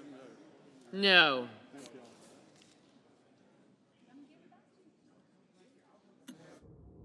Ms. Murkowski? No.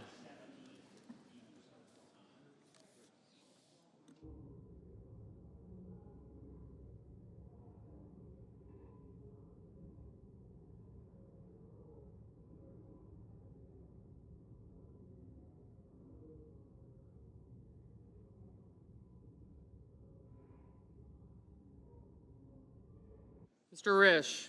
No. Mr. Murphy? Aye.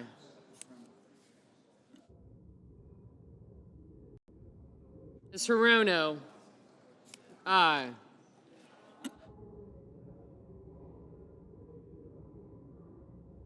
Mr. Warnock, aye.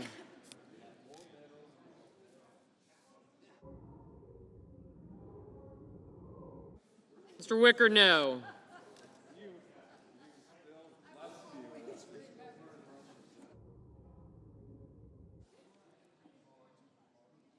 Mr. Sullivan?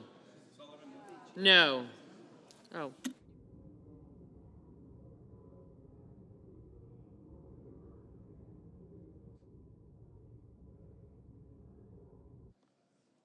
Mr. Markey?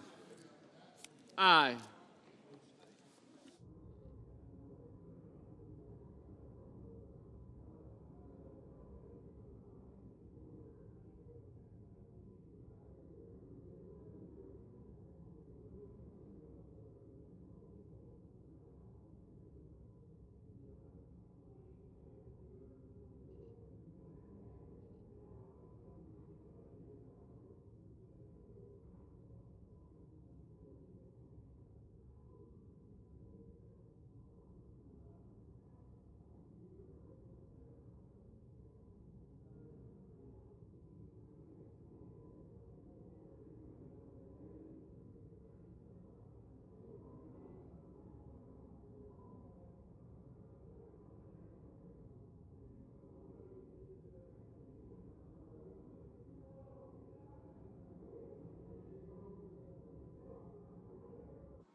Mr. Rounds, no.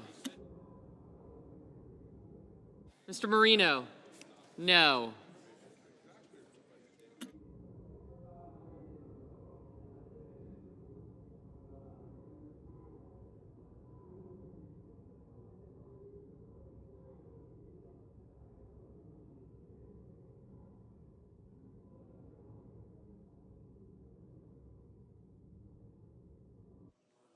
Mr. Warner? Aye.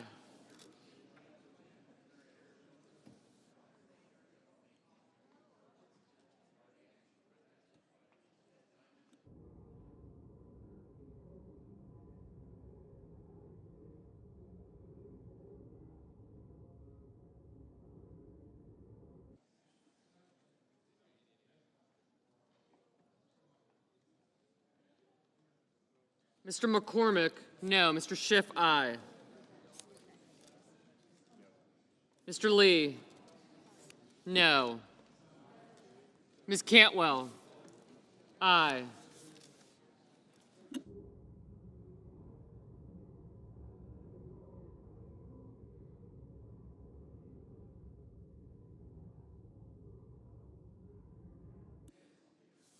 Barrasso, no.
Mr. McConnell? No.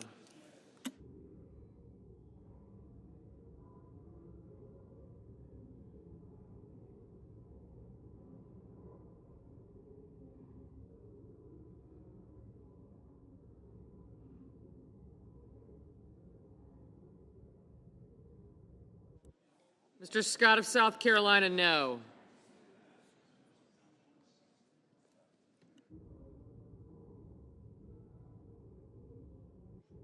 Mr. Hoven, no.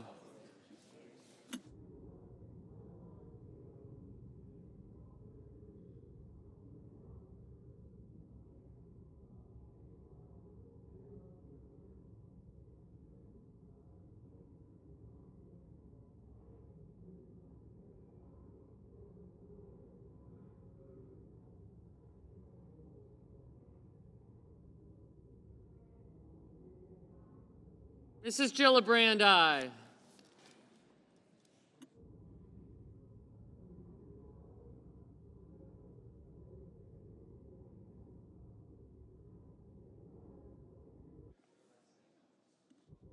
Mr. Coons, aye. Ms. Collins, no.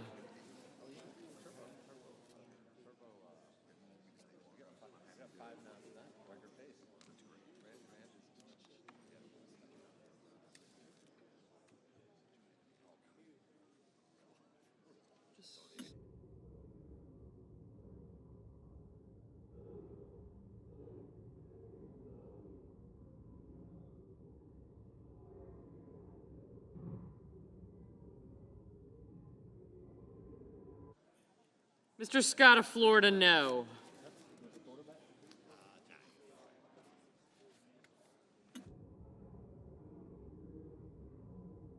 Mr. Fetterman, aye.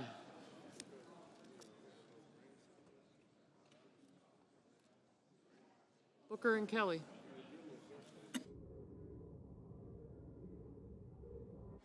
Mr. Booker, aye.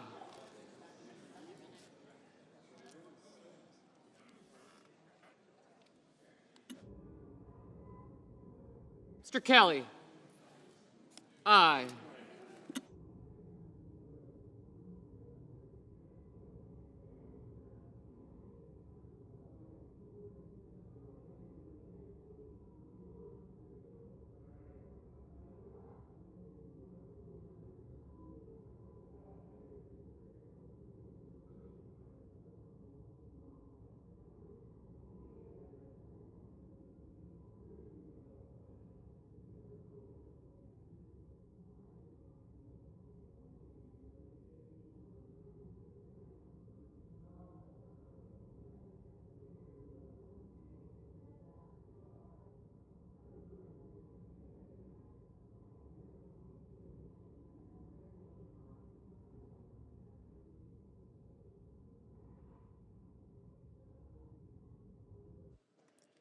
On this motion, the yeas are 47, the nays are 53. The motion is not agreed to. I recognize the senator from Massachusetts. Mr. President, I have a motion to commit at the desk. The clerk will report. The senator from Massachusetts, Mr. Markey, moves to commit the bill H.R. 1 to the Committee on Finance of the Senate with instructions to report the same back to the Senate in 3 days.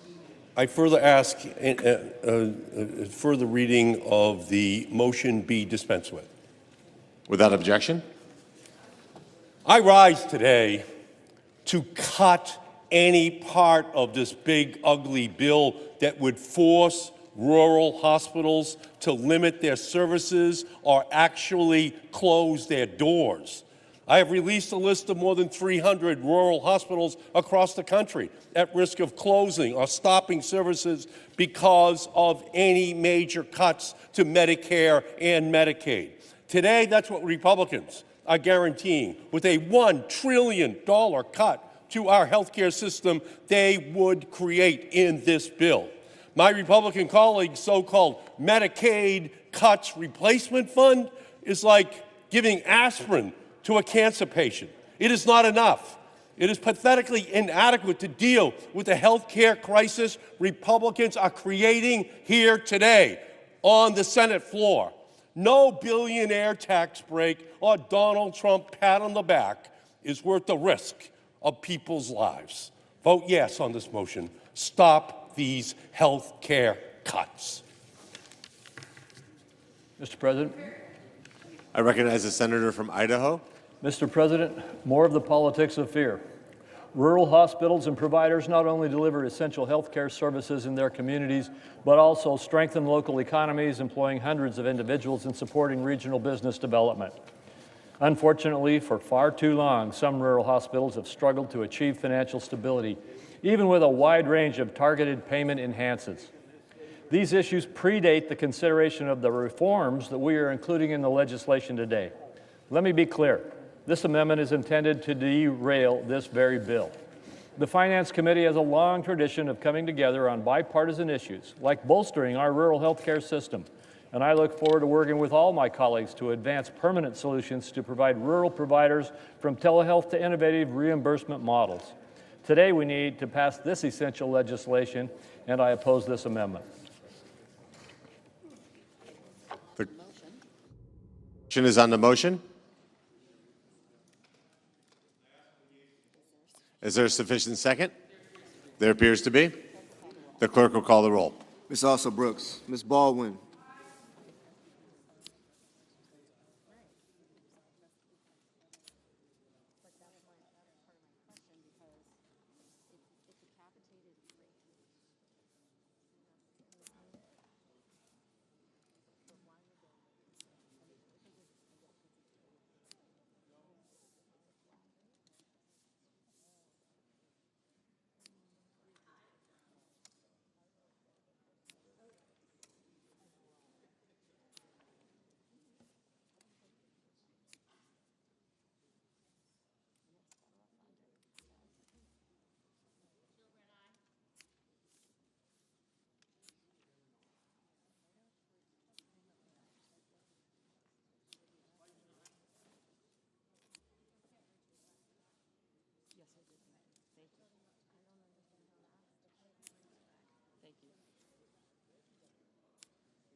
Mr. Banks.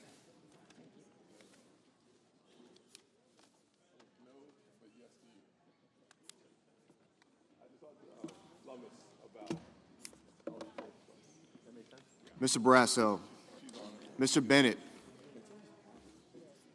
Mrs. Blackburn, Mr. Blumenthal. Somebody will be up in just a second. Okay.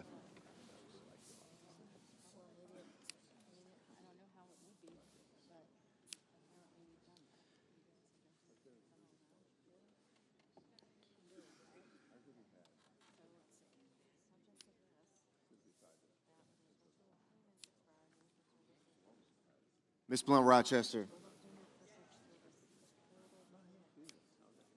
Mr. Booker, Mr. Bozeman.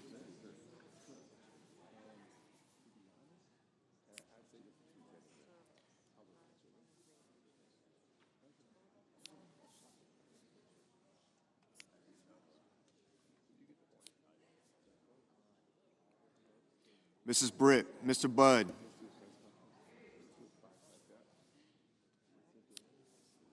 Ms. Cantwell.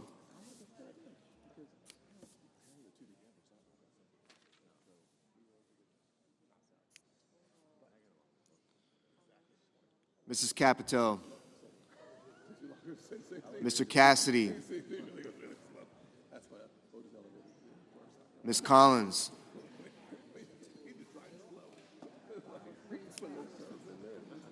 Mr. Coons, Mr. Cornyn, Ms. Cortez Masto, Mr. Cotton, Mr. Kramer, Mr. Crapo, Mr. Cruz,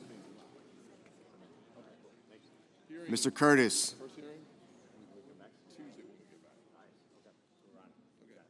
Mr. Daines, Ms. Duckworth,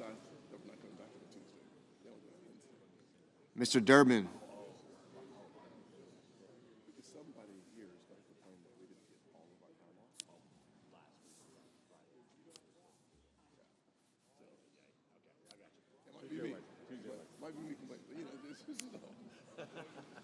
Ms. Ernst.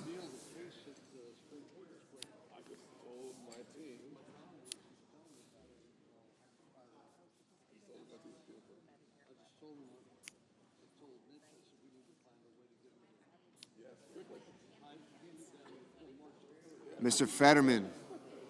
Mrs. Fisher.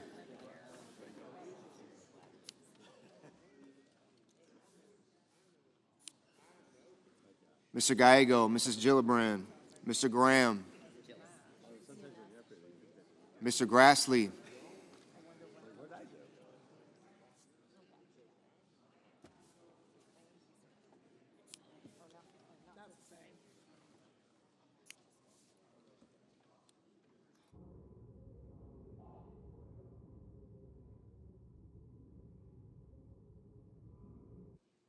Mr. Haggerty, Ms. Hassan,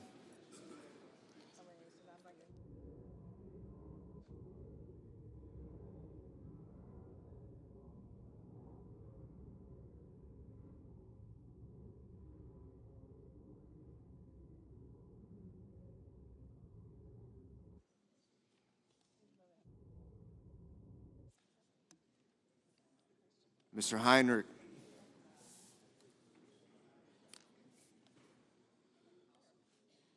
Mr. Hickenlooper, Ms. Hirono,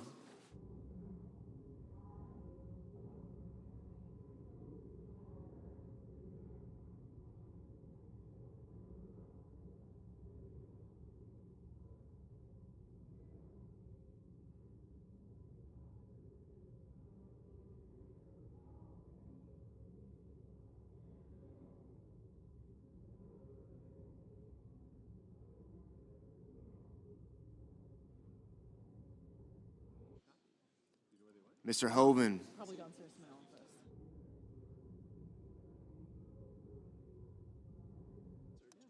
Mr. Husted, Mrs. Hyde-Smith,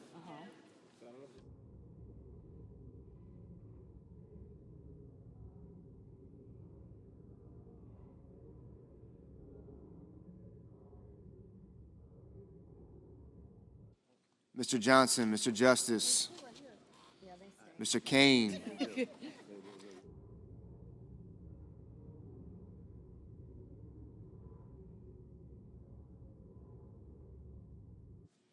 Mr. Kelly, Thank you, sir. Mr. Kennedy, Mr. Kim, Mr. King,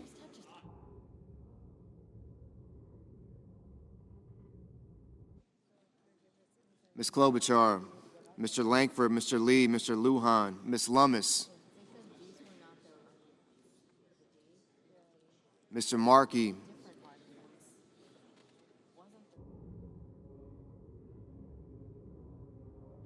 Mr. Marshall,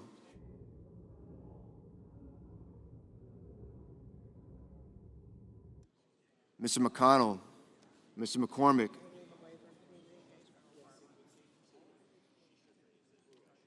Mr. Merkley, Mrs. Moody, Mr. Moran, Mr. Moreno,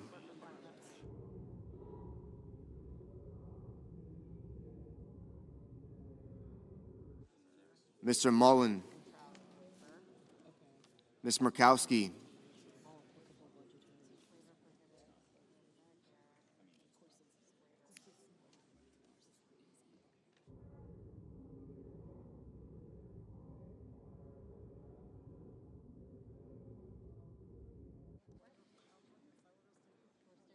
Mr. Murphy, Mrs. Murray,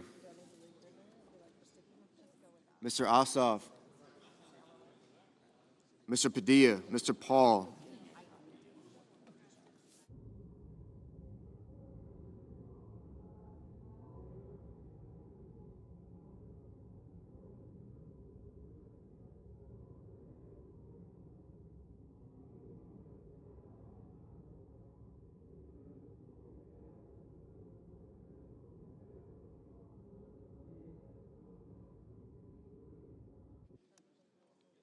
Mr. Reed, Mr. Ricketts,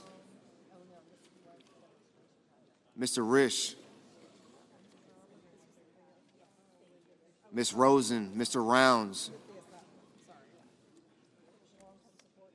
Mr. Sanders, Mr. Schatz, Mr. Schiff, Mr. Schmidt, Mr. Schumer, Mr. Scott of Florida, Mr. Scott of South Carolina, Mr. Shaheen, Mr. Sheehy, Ms. Slotkin, Ms. Smith, Mr. Sullivan,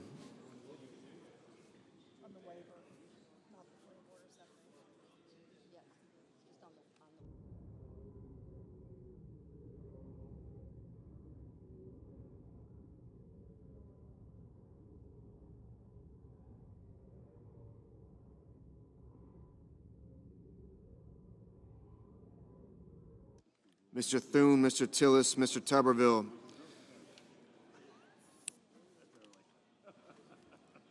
Mr. Van Hollen, Mr. Warner, Mr. Warnock, Ms. Warren, Mr. Welch, Mr. Whitehouse, Mr. Wicker, Mr. Wyden, Mr. Young.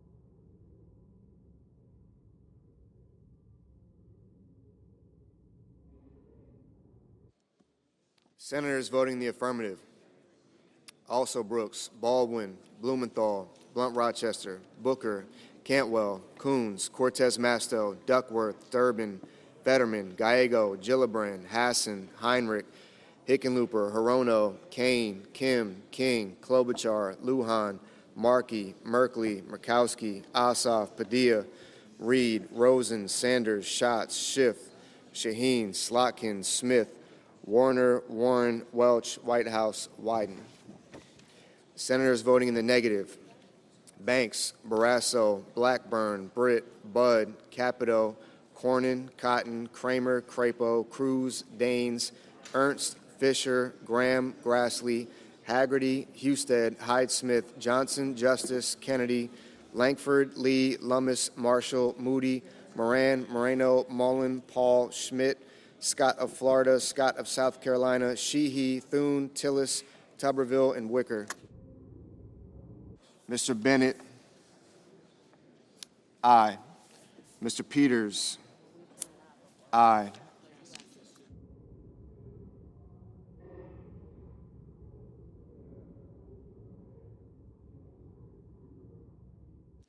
Mr. Cassidy, no.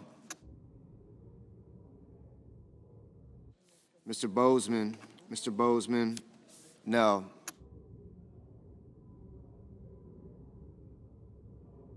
Mr. Van Hollen, aye.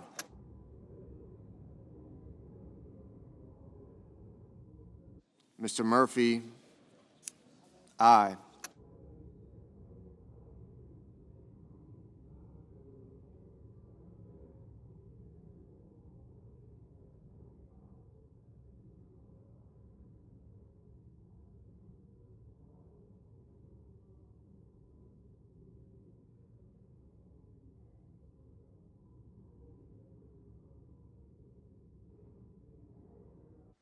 Mrs. Murray, aye.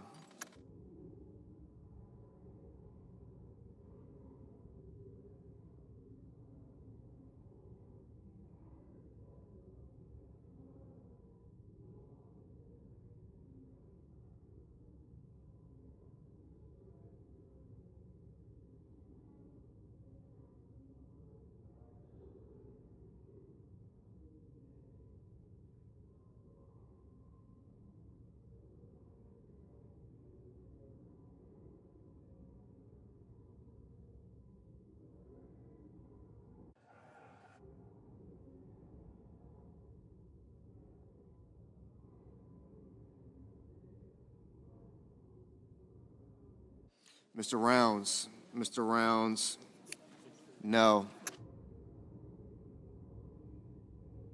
Mr. Ricketts. Mr. Ricketts, no.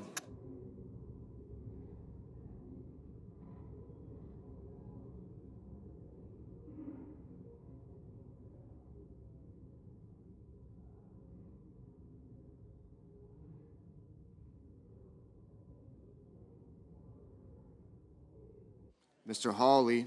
Mr. Hawley, no.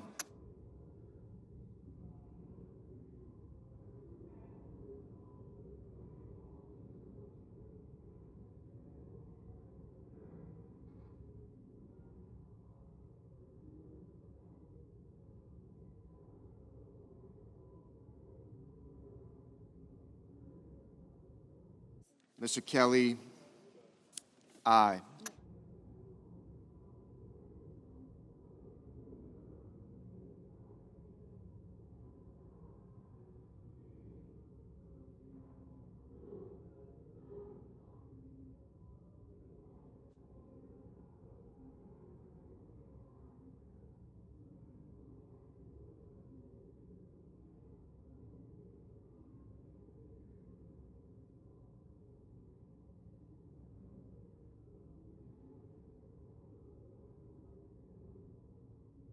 Mr. Young, no.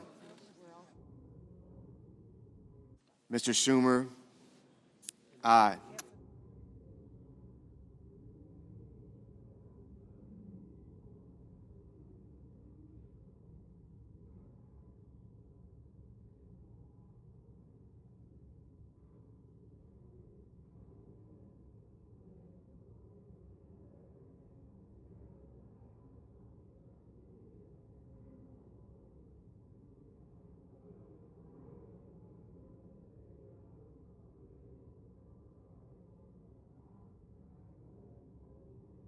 Mr. McCormick, Mr. McCormick, no.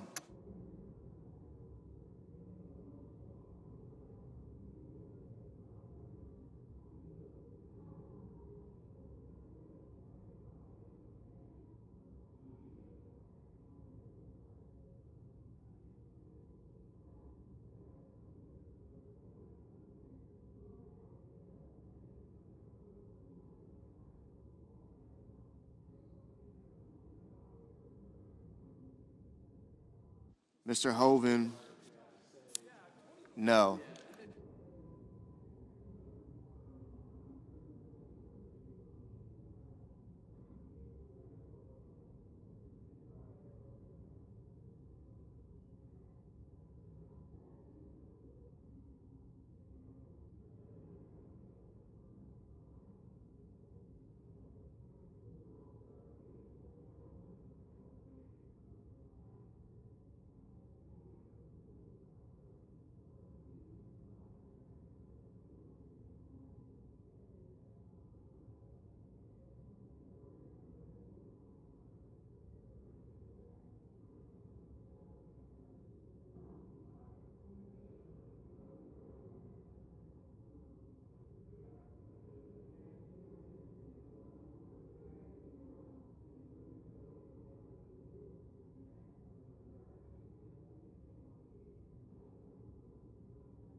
Mr. Warnock.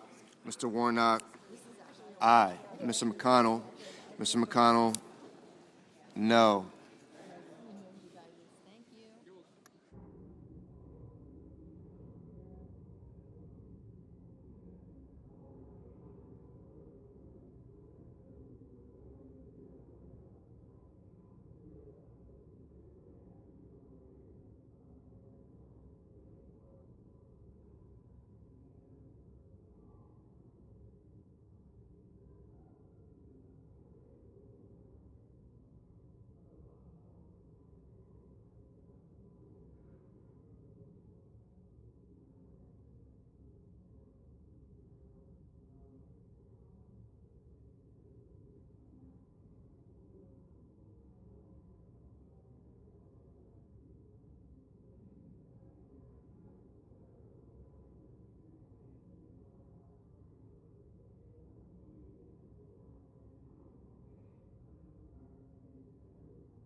Ms. Collins. Aye.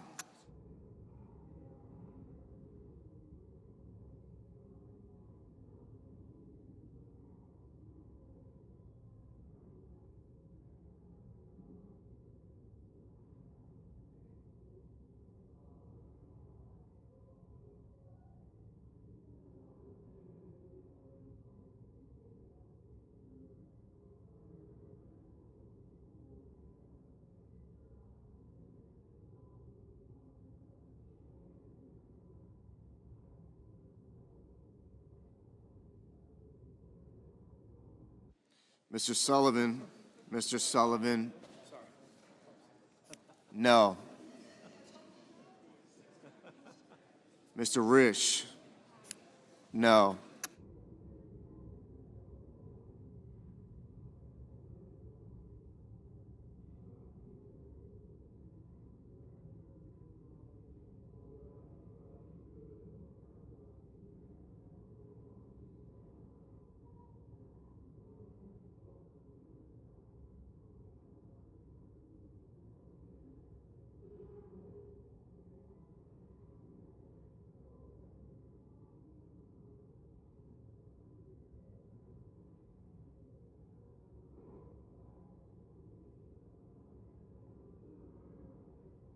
Mr. Curtis. No.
On this vote, the yeas are 49, the nays are 51.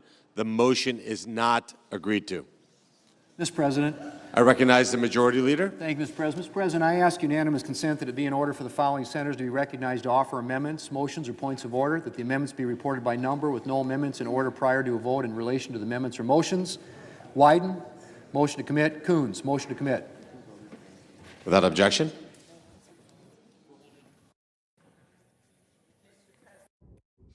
I recognize the senator from Minnesota. Mr. President, I make a point of order that the pending measure contains an unfunded intergovernmental mandate, and thus it violates Section 425A2 of the Congressional Budget Act of 1974. In nutrition assistance alone, this bill shifts tens of billions of dollars onto the states, creating chaos for state budgets and hardship for families. CBO score for this bill says this: the non-tax provisions of the substitute amendment would impose intergovernmental and private sector mandates as defined in the Unfunded Mandates Reform Act, and that the SNAP cost shift provisions would impose the largest intergovernmental mandates. Seriously, the largest shift in this whole bill, the largest unfunded mandate, is on the backs of kids and veterans and seniors and people with disabilities. $64 billion over to the states. 44 of them have balanced budget amendments. You know they can't pay for this. It's hurting local grocery stores. It's hurting our farmers. And it's all done to pay for tax cuts to the wealthy. I say to our colleagues, vote for families over billionaires, vote for fiscal sanity over this big, beautiful betrayal, and vote yes, this is an unfunded mandate. I recognize the senator from Arkansas. I rise to waive the point of order raised by my colleague from Minnesota. I urge my colleagues to vote to waive the point of order. In 2023, the SNAP payment error exceeded 11%, amounting to more than $10 billion in misspent taxpayer dollars. This underscores the need for stronger state accountability in administering this program. This title incentivizes states to be a better steward of taxpayer dollars, to use resources that are prioritized for those most in need. If a state's payment error is below 6%, that state is exempt from any share of the cost of SNAP benefits. This is a reasonable approach that will help preserve the integrity and long-term sustainability of the program. There is ample time for the states to adjust, plan, and budget for this to take effect in 2028. States can also work to lower their payment error rate over the next couple of years so that they would be exempt from the match altogether. I move to waive the point of order for the consideration of the pending legislation and ask for the yeas and nays. Is there a sufficient second? There appears to be. The clerk will call the roll. Ms. Alsor-Brooks. Ms. Baldwin. Johnson. Thank you, ma'am.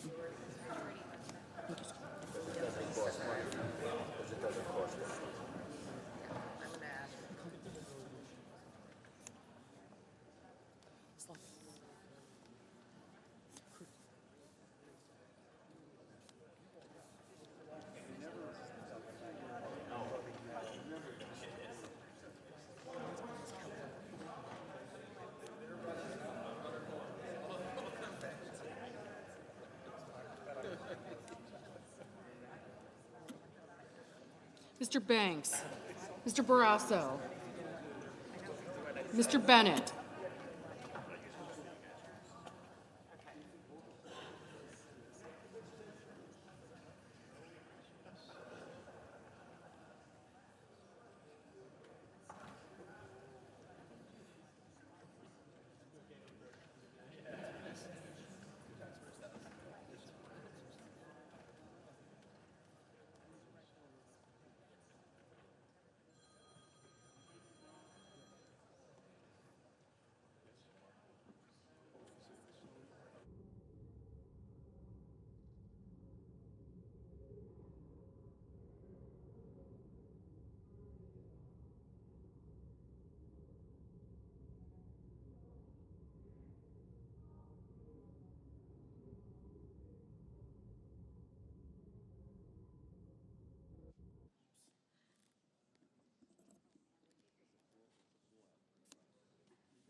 Mrs. Blackburn, Mr. Blumenthal, Ms. Blunt Rochester, Mr. Booker, Mr. Bozeman, Mrs. Britt, Mr. Budd, Ms. Cantwell, Mrs. Capito, Mr. Cassidy, Ms. Collins, Mr. Coons, Mr. Cornyn, Ms. Cortez Masto,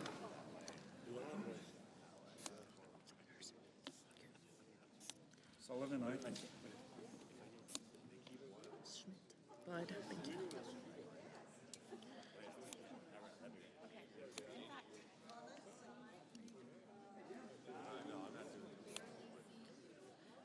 Mr. Cornyn, Ms. Cortez Masto, Mr. Cotton, Mr. Kramer, Mr. Crapo, Mr. Cruz, Mr. Curtis, Mr. Daines, Ms. Duckworth, Mr. Durbin, Ms. Ernst, Mr. Fetterman,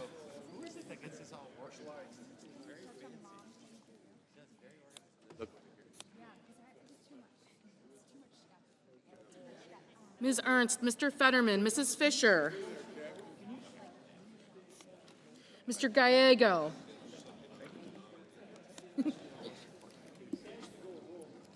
Mrs. Gillibrand, Mr. Graham, Mr. Grassley, Mr. Haggerty, Ms. Hassan, Mr. Hawley, Mr. Heinrich, Mr. Hickenlooper, Ms. Hirono, Mr. Hoven, Mr. Husted, Mrs. Hyde-Smith, Mr. Johnson, Mr. Justice, Mr. Kane, Mr. Kelly, Mr. Kennedy, Mr. Kim, Mr. King, Ms. Klobuchar,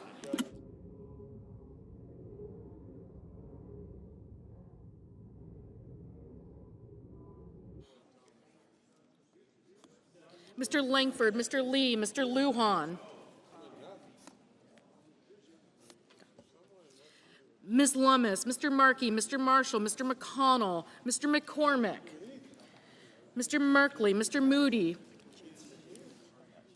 Mrs. Moody, Mr. Moran, Mr. Moreno,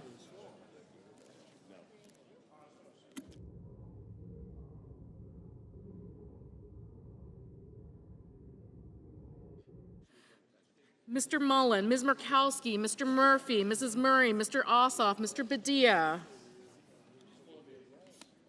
Mr. Paul, Mr. Peters, Mr. Reed, Mr. Ricketts, Mr. Risch, Ms. Rosen, Mr. Rounds,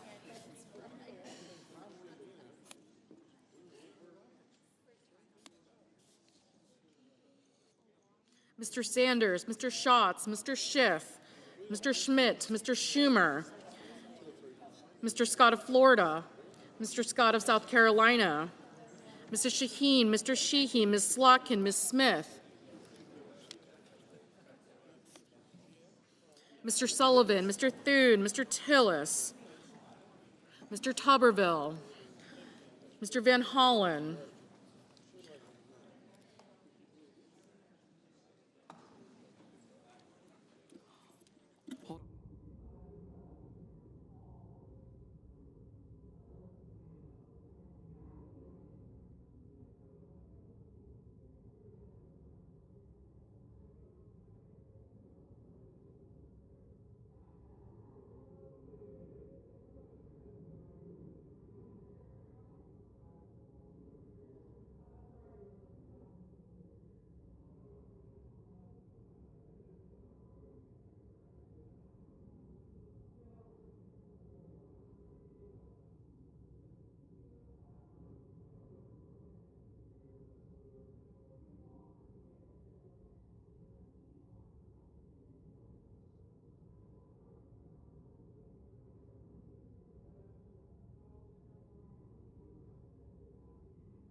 Mr. Murphy, Mrs. Murray, Mr. Ossoff, Mr. Padilla, Mr. Paul, Mr. Peters, Mr. Reed, Mr. Ricketts, Mr. Risch, Ms. Rosen, Mr. Rounds, Mr. Sanders, Mr. Schatz, Mr. Schiff, Mr. Schmidt, Mr. Schumer, Mr. Scott of Florida, Mr. Scott of South Carolina, Mr. Shaheen, Mr. Sheehy, Ms. Slotkin, Ms. Smith, Mr. Sullivan, Mr. Thune, Mr. Tillis, Mr. Tuberville, Mr. Van Hollen, Mr. Warner, Mr. Warnock, Ms. Warren, Mr. Welch, Mr. Whitehouse, Mr. Wicker, Mr. Wyden, Mr. Young.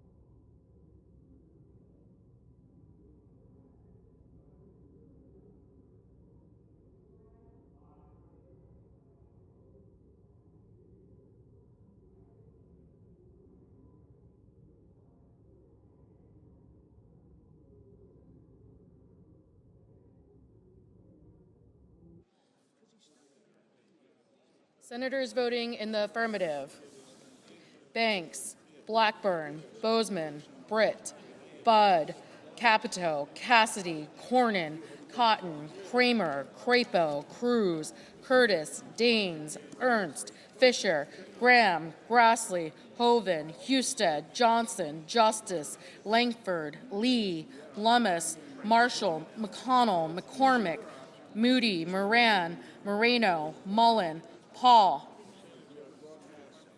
Ricketts, Rounds, Schmidt, Scott of Florida, Sheehy, Sullivan, Thune, Tillis, Tuberville, and Young.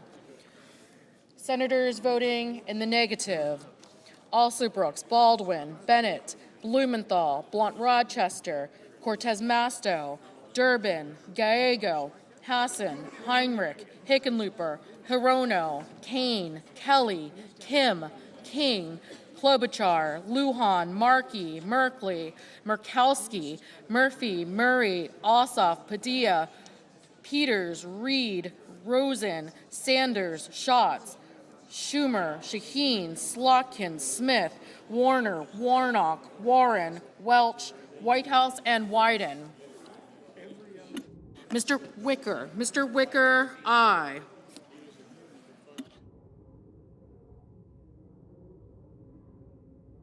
Mrs. Height-Smith, aye. Ms. Collins, aye.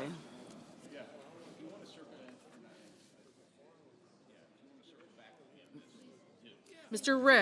Risch, aye.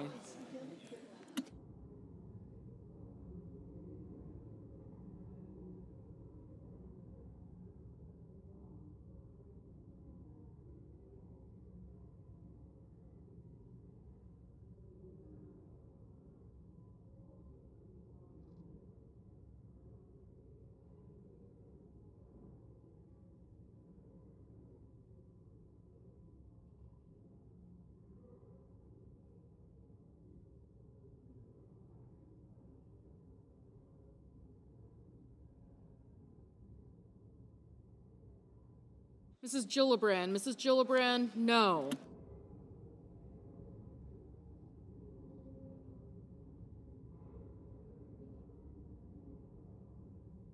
Mr. Coons, no. Ms. Duckworth, no. Mr. Schiff, no.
Ms. Cantwell, no.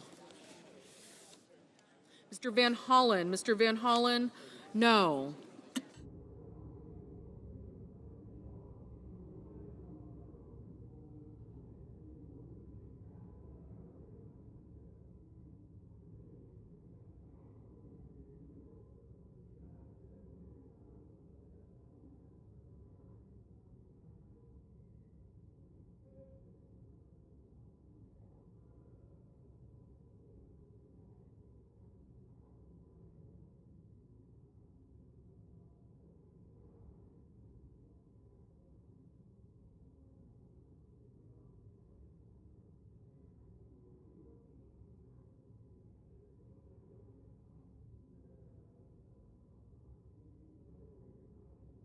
Mr.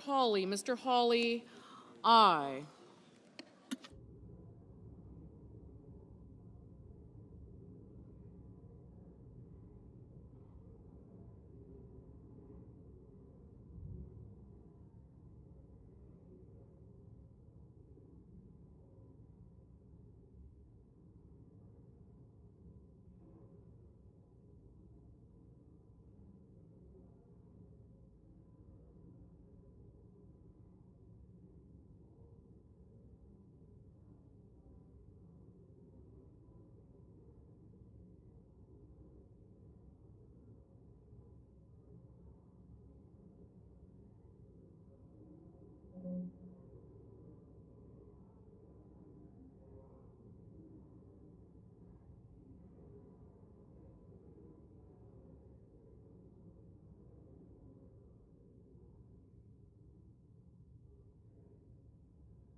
Mr. Fetterman, no.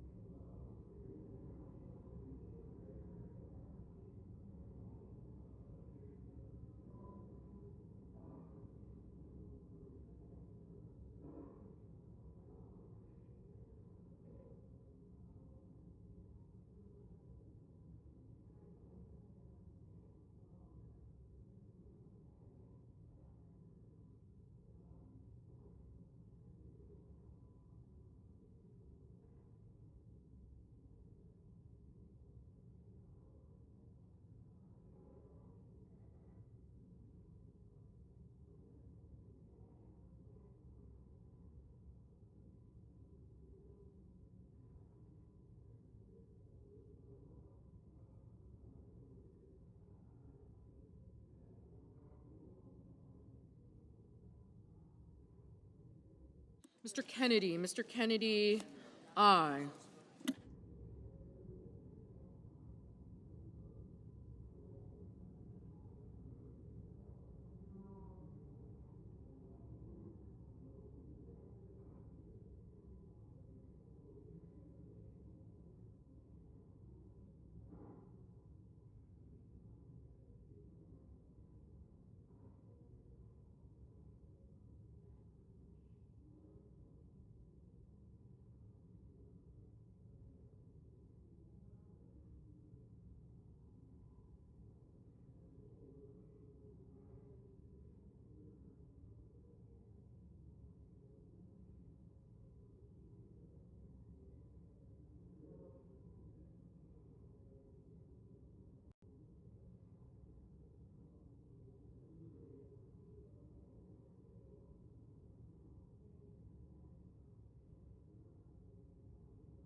Mr. Booker, no.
Mr. Barrasso, aye.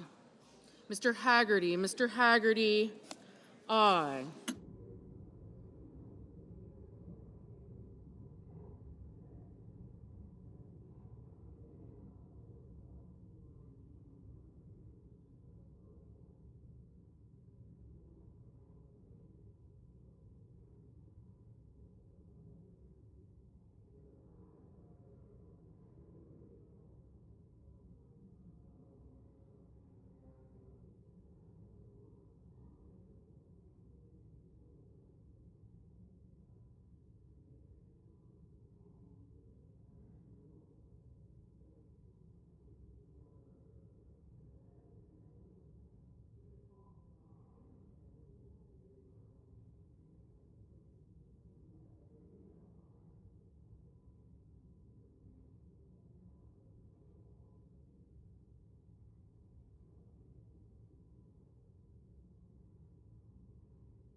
On this vote, the yeas are 51, the nays are 48. The motion is agreed to. President.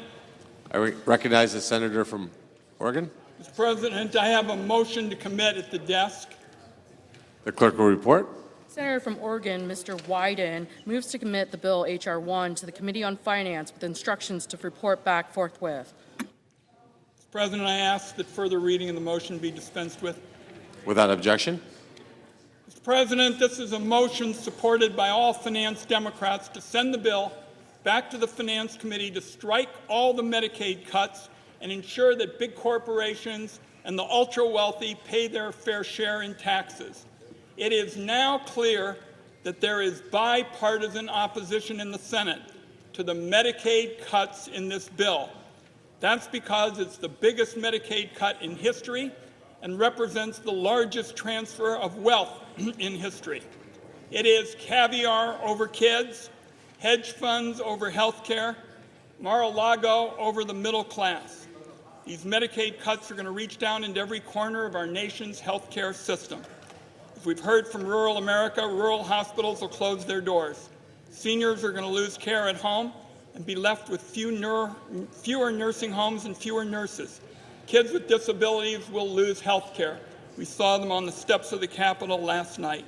Never have I seen legislation Senator's time's expired. focused on denying health care to eligible Americans. Senator's time is an expired. opportunity to take these awful Medicaid cuts off the table and find another way forward. I yield back. Mr. President. I recognize the senator from Kansas. Mr. President, good morning. It's great to be here. I just want to share with America the great work that Republicans have done on Medicaid, that we're preserving it, we're protecting it, we're strengthening it for those who need it the most. We're going to make sure that your seniors in nursing homes, that pregnant women, that children, that people on disabilities have Medicaid in the future. We are fiscally making Medicaid more sound. You know, it's only in Washington, D.C. that you increase spending at a rate faster than inflation, and you call it a cut. So we're increasing spending on this legislation. We're increasing funding for Medicaid. We are preserving and protecting it for those who need it the most. I urge everyone to vote no on this amendment. Thank you. Are you? The questions on the motion. Is there a sufficient second? There appears to be. The clerk will call the roll. Ms. Also-Rooks, Ms. Baldwin.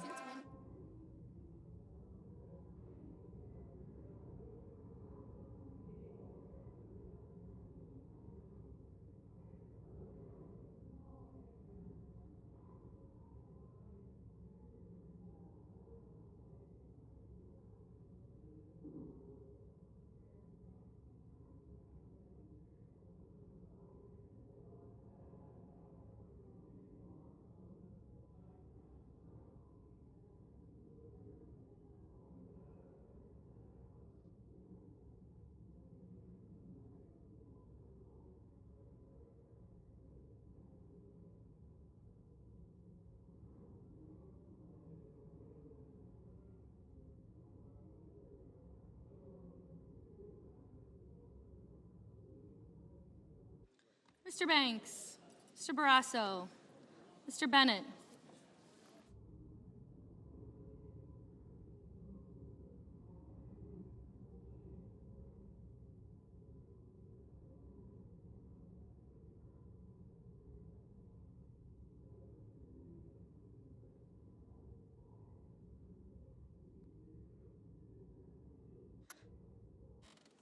Mrs. Blackburn, Mr. Blumenthal, Ms. Blunt-Rochester, Mr. Booker, Mr. Bozeman,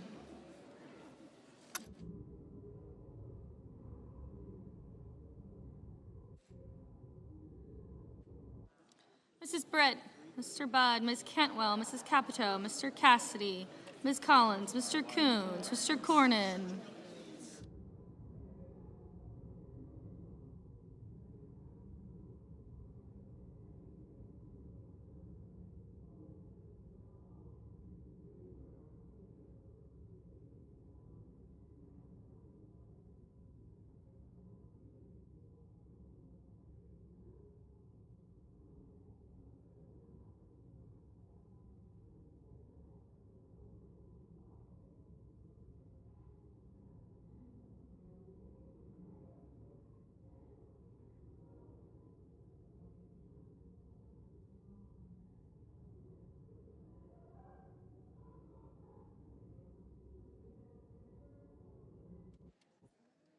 Ms. Cortez Masto.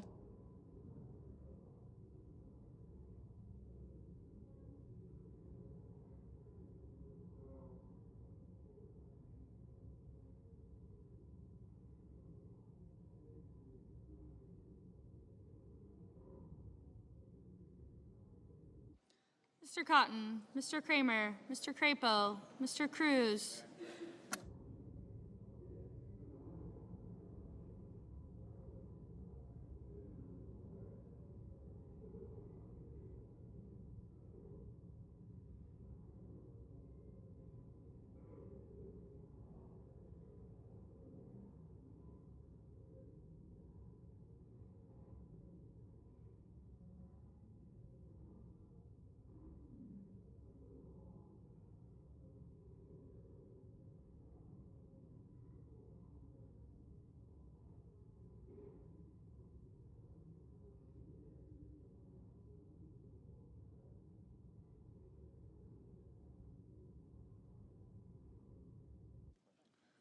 Mr. Cruz, Mr. Curtis, Mr. Daines, Ms. Duckworth, Mr. Durbin, Ms. Ernst, Mr. Fetterman, Mrs. Fisher, Mr. Gallego, Mrs. Gillibrand, Mr. Graham, Mr. Grassley.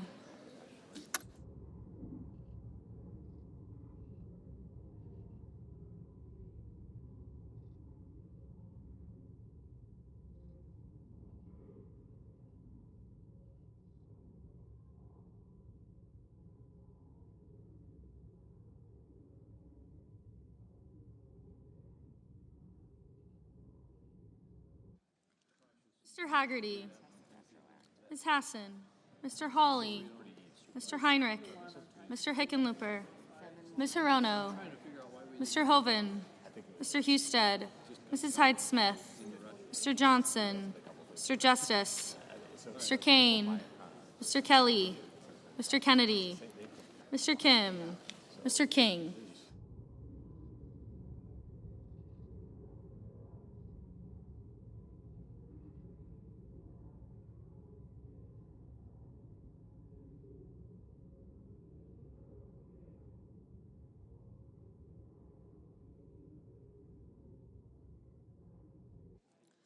Ms. Klobuchar, Mr. Langford, Mr. Lee, Mr. Lujan, Ms. Lummis, Mr. Markey, Mr. Marshall, Mr. McConnell, Mr. McCormick, Mr. Merkley, Mrs. Moody, Mr. Moran, Mr. Marino, Mr. Mullen, Ms. Murkowski, Mr. Murphy, Mrs. Murray, Mr. Ossoff, Mr. Padilla, Mr. Paul, Mr. Peters, Mr. Reed, Mr. Ricketts, Mr. Risch, Ms. Rosen, Mr. Rounds.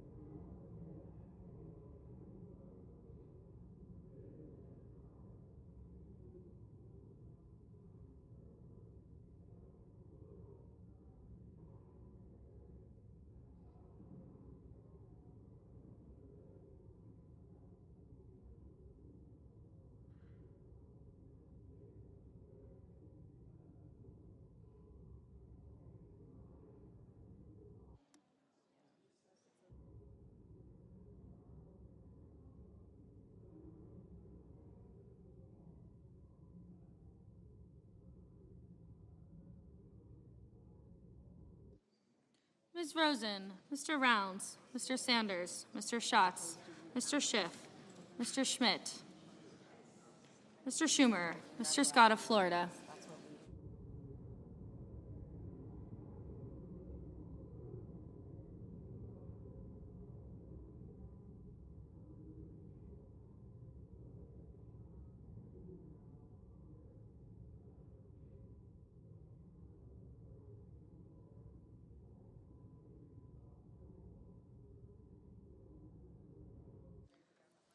Mr. Schmidt, Mr. Schumer, Mr. Scott of Florida, Mr. Scott of South Carolina, Mrs. Shaheen, Mr. Sheehy, Ms. Slotkin, Ms. Smith, Mr. Sullivan, Mr. Thune, Mr. Tillis, Mr. Tuberville, Mr. Van Hollen, Mr. Warner, Mr. Warnock, Ms. Warren, Mr. Welch, Mr. Whitehouse, Mr. Wicker, Mr. Wyden, Mr. Young.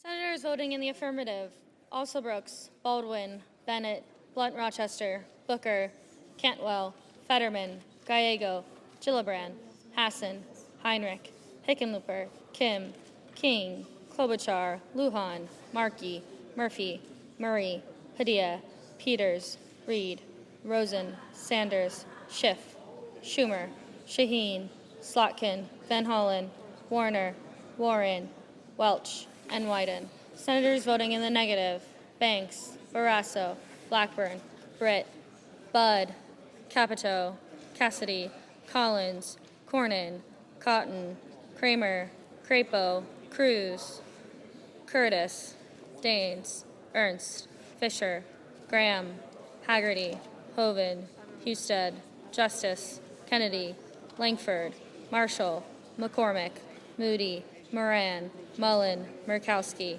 Paul, Ricketts, Risch, Rounds, Schmidt, Scott of Florida, Scott of South Carolina, Sheehy, Thune, Tillis, Tuberville, and Young. Mr. Blumenthal, aye. Mr. Bozeman, no. Mr. Lee, no. Mrs. Hyde-Smith, no. Mr. Durbin, aye. Mr. Marino, aye. Mr. Merkley, Mr. Marino, no. Mr. Merkley, aye.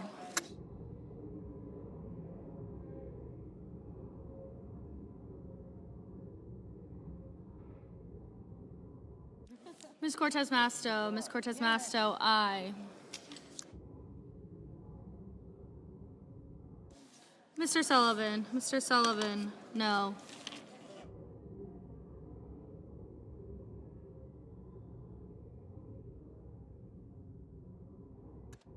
Mr. Coons, aye.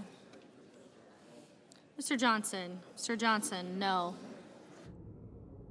Mr. Wicker, no.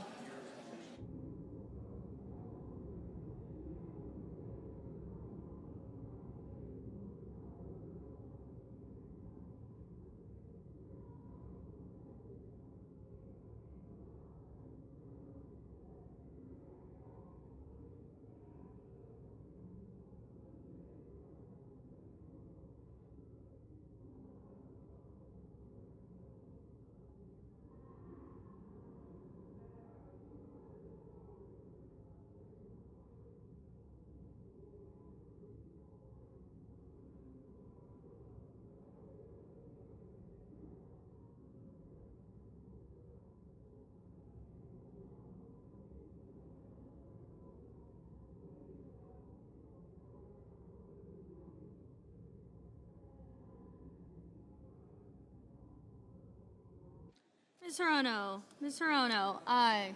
Mr. Whitehouse, aye. Mr. Ossoff, aye.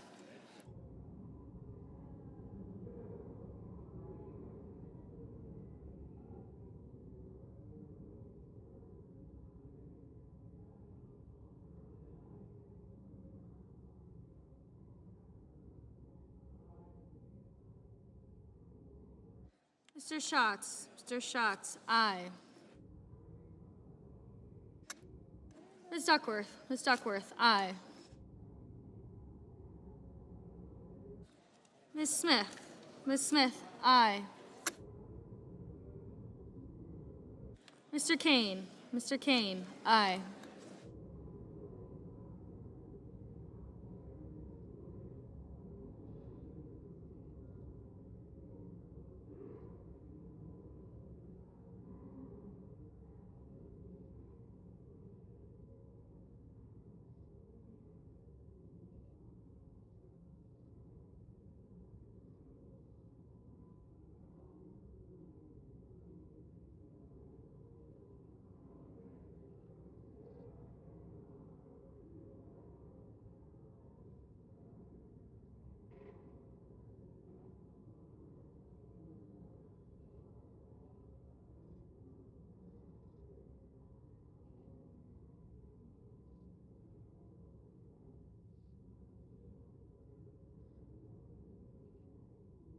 Mr. Grassley. Mr. Grassley, no.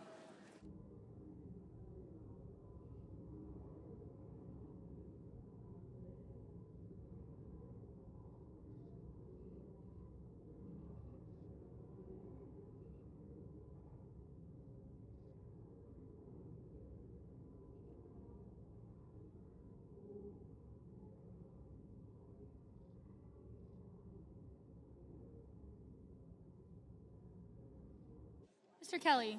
Mr. Kelly, aye.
Mr. Hawley.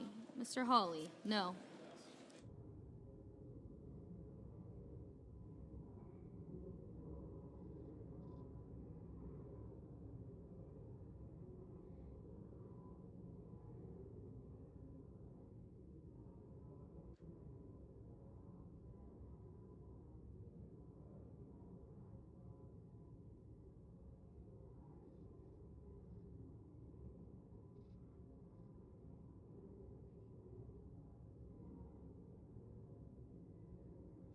Mr. McConnell. Mr. McConnell, no.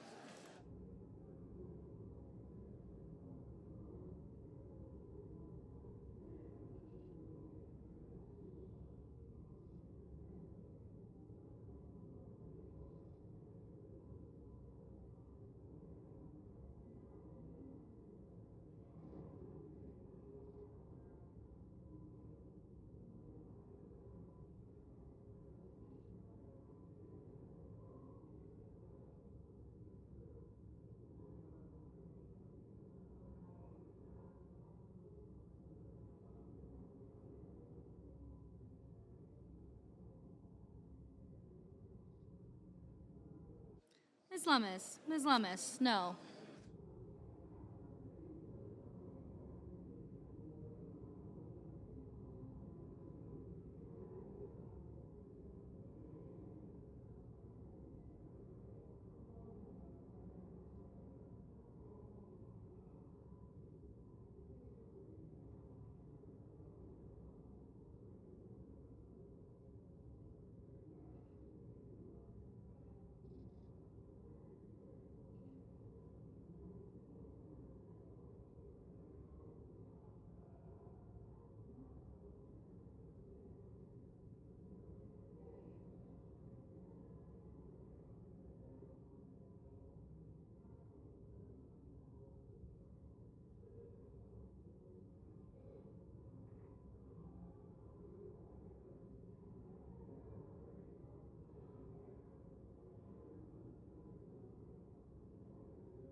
Mr. Warnock. Mr. Warnock, aye.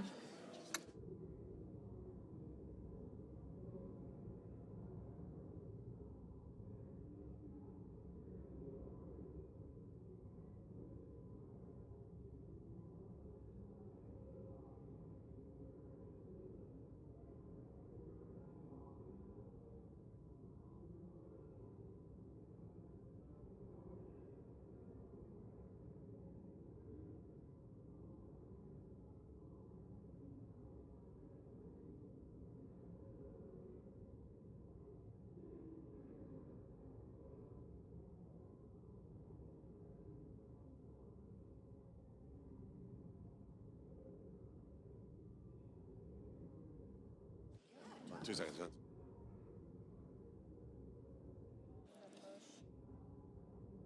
On this motion, the yeas are 47, the nays are 53. The motion is not agreed to. I recognize the senator from Delaware.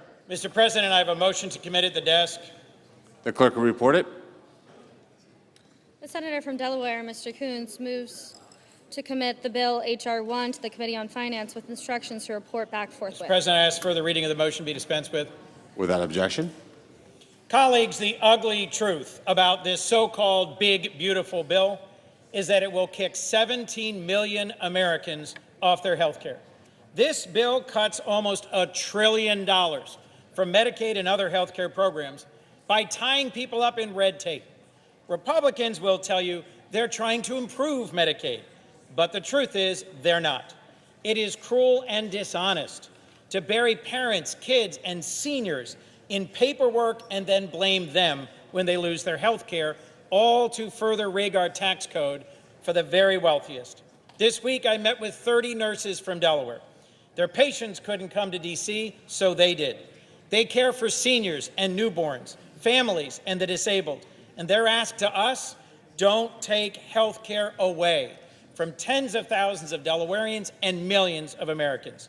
Colleagues, support this Coons amendment to eliminate cruel and unnecessary red tape and allow Americans to keep the health care they need and deserve. When this is done. Mr. President, I recognize the senator from Kansas. as I look at this, the senator's motion is on work requirements. You know, back home we had a saying for people that had an aversion to work. We called it an allergy to work. But my question is, don't you think a job brings value, that it brings dignity? Do you not think that a job brings purpose and meaning to life? We have 7 million healthy American men across this country, working age, that aren't working right now. So yes, we want to encourage people to go back to work, but our bill, as you point out, actually preserves and protects it for those groups. Our bill makes this stronger, financially stronger, so that we can protect it and strengthen it for seniors in nursing homes, for people with disabilities, for pregnant women, and for children. Let's protect Medicaid for those who need it the most. I urge a no vote on this, and I'll never apologize for encouraging people to go to work. The question occurs on the motion. Is there a sufficient second? There appears to be. The clerk will call the roll. Ms. Alsor-Brooks, Ms. Baldwin, Mr. Banks, Mr. Barrasso, Mr. Bennett, Mrs. Blackburn, Mr. Blumenthal,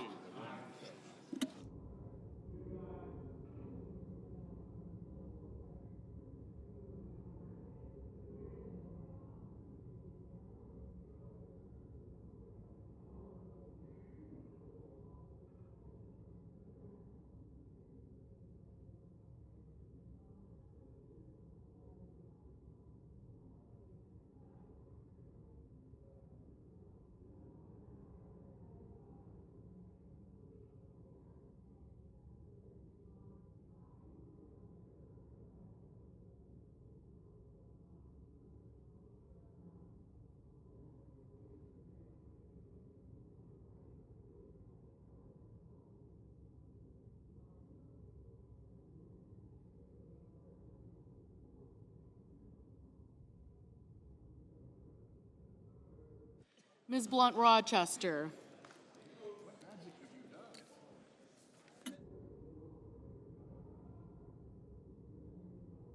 Mr. Booker,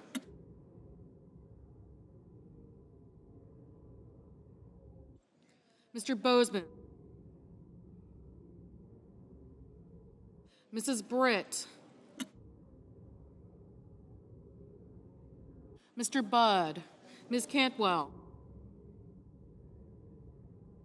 Mrs. Capito, Mr. Cassidy, Ms. Collins, Mr. Coons, Mr. Cornyn, Ms. Cortez Masto, Mr. Cotton, Mr. Kramer, Mr. Crapo,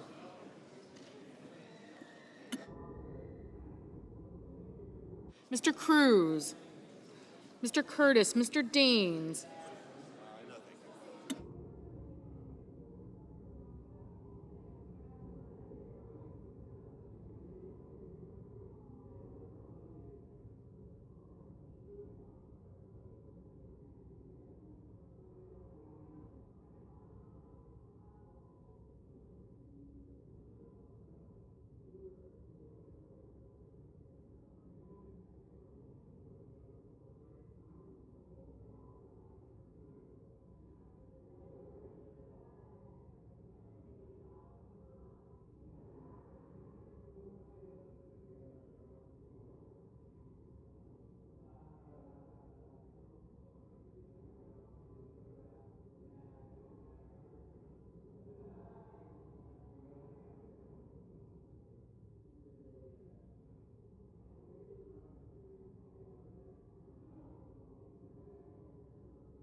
Ms. Cantwell, Mrs. Capito, Mr. Cassidy, Ms. Collins, Mr. Cornyn, Ms. Cortez Masto, Mr. Cotton,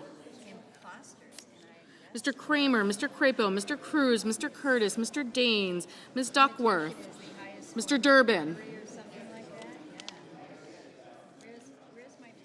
Ms. Ernst, Mr. Fetterman, Mrs. Fisher, Mr. Gallego, Mrs. Gillibrand, Mr. Graham, Mr. Grassley, Mr. Haggerty, Ms. Hassan, Mr. Hawley, Mr. Heinrich, Mr. Hickenlooper, Ms. Hirono, Mr. Hoven, Mr. Husted, Mrs. Hyde-Smith, Mr. Johnson, Mr. Justice,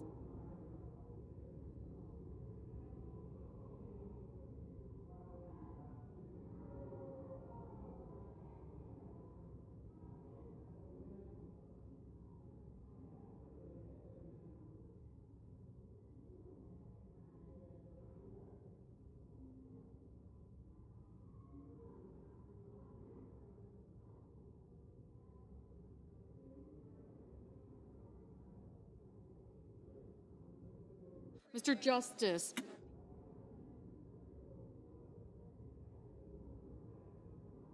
Mr. Kane, Mr. Kelly, Mr. Kennedy, Mr. Kim,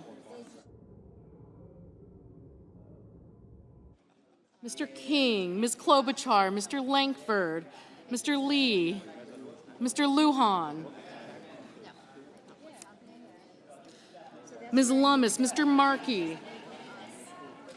Mr. Marshall, Mr. McConnell, Mr. McCormick, Mr. Merkley, Mrs. Moody, Mr. Moran, Mr. Marino,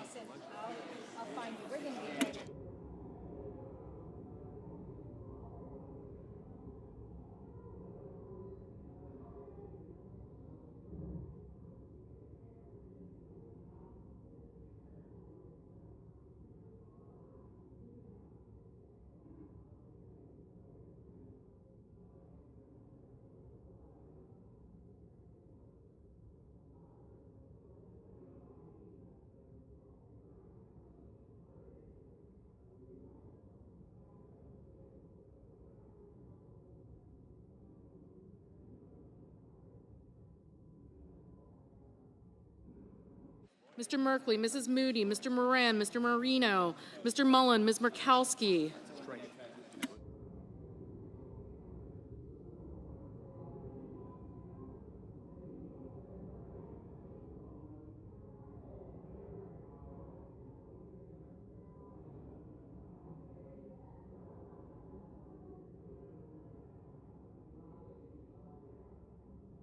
Ms. Murkowski, Mr. Murphy, Mrs. Murray, Mr. Ossoff, Mr. Padilla, Mr. Paul, Mr. Peters, Mr. Reed, Mr. Ricketts, Mr. Risch, Ms. Rosen, Mr. Rounds, Mr. Sanders, Mr. Schatz, Mr. Schiff,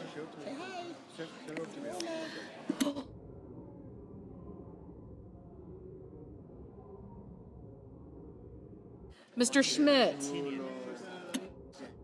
Mr. Schumer, Mr. Scott of Florida, Mr. Scott of South Carolina, Mrs. Shaheen, Mr. Sheehy, Ms. Slotkin, Ms. Smith,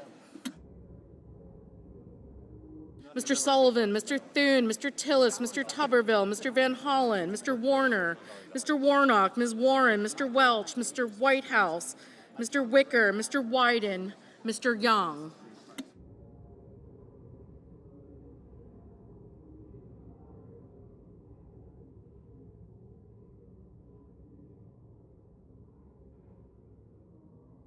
Senators voting in the affirmative: also Brooks, Bennett, Blumenthal, Blunt-Rochester, Cantwell, Coons, Cortez Masto, Durbin, Fetterman, Gallego, Hickenlooper, Hirono, Kane, Kelly, Kim, King, Klobuchar, Lujan, Merkley, Murkowski, Murphy, Murray, Ossoff, Peters, Reed, Rosen, Schiff, Schumer, Shaheen, Slotkin, Smith, Van Hollen, Warner, Warnock, Warren, Welch, Whitehouse, and Wyden. Senators voting in the negative: Banks, Bozeman, Britt, Budd,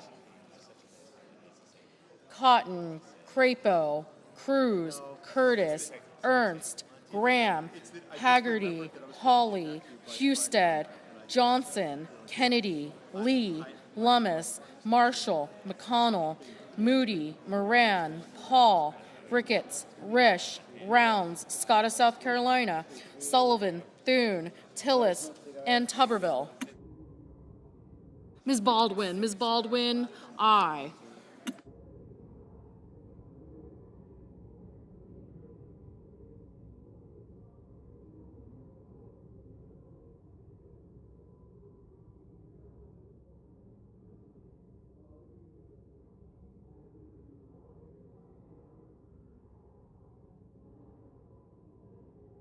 Mr. Sanders, aye.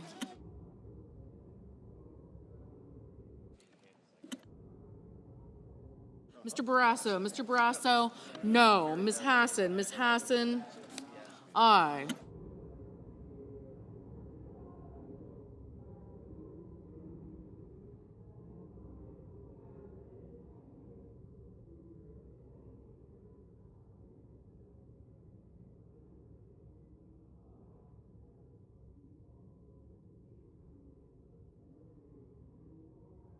Mr. McCormick, no.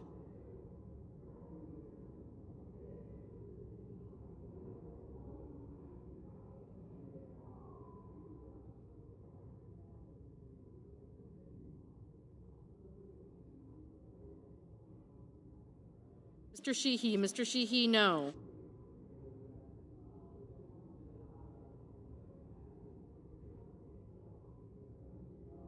Mrs. Blackburn, no. Mr. Cassidy, no.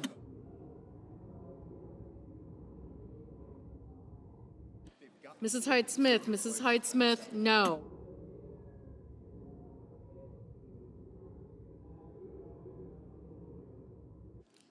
Ms. Duckworth, aye. Mr. Daines, no. Mr. Heinrich, aye. Mr. Padilla, aye.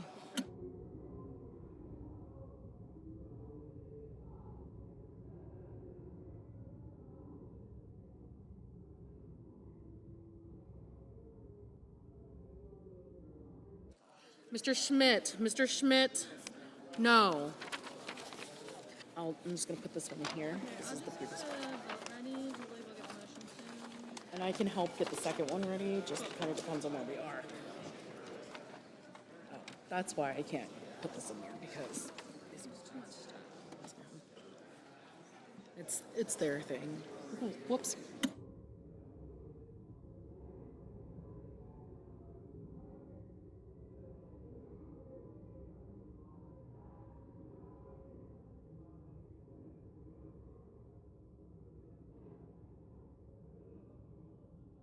Mr.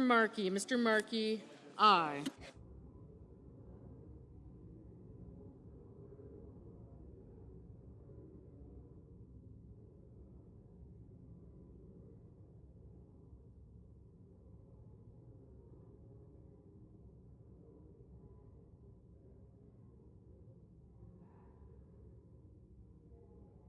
Mr. Langford, no.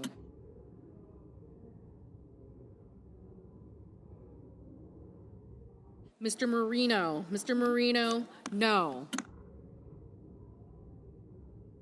Mrs. Fisher, no.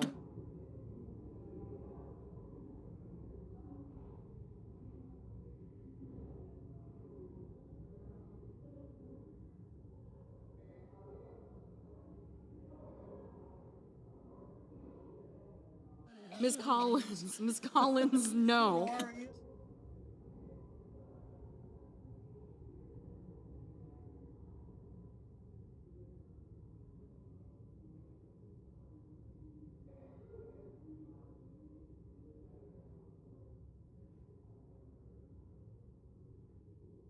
Mr. Cornyn, no.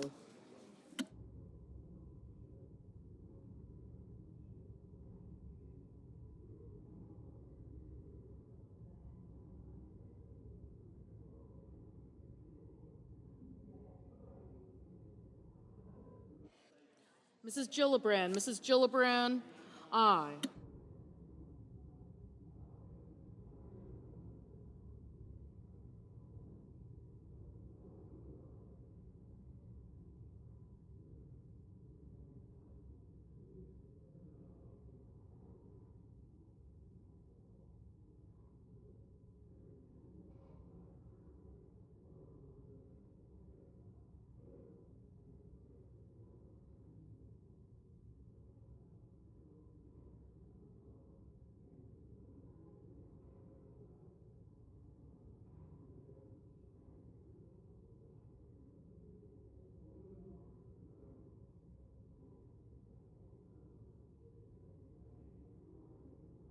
Mr. Kramer, no. Mr. Schatz, aye.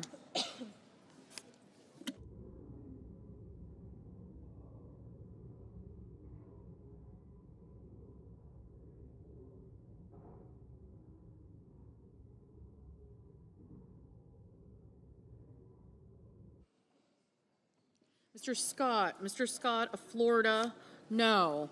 Mr. Hoven, no.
Mr. Young, Mr. Young, no.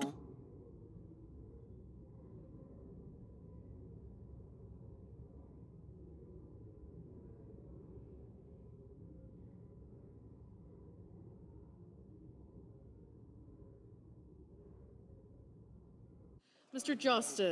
Justice, no. Mr. Booker, aye. Mr. Wicker, no. Mr. Crapo, Mr.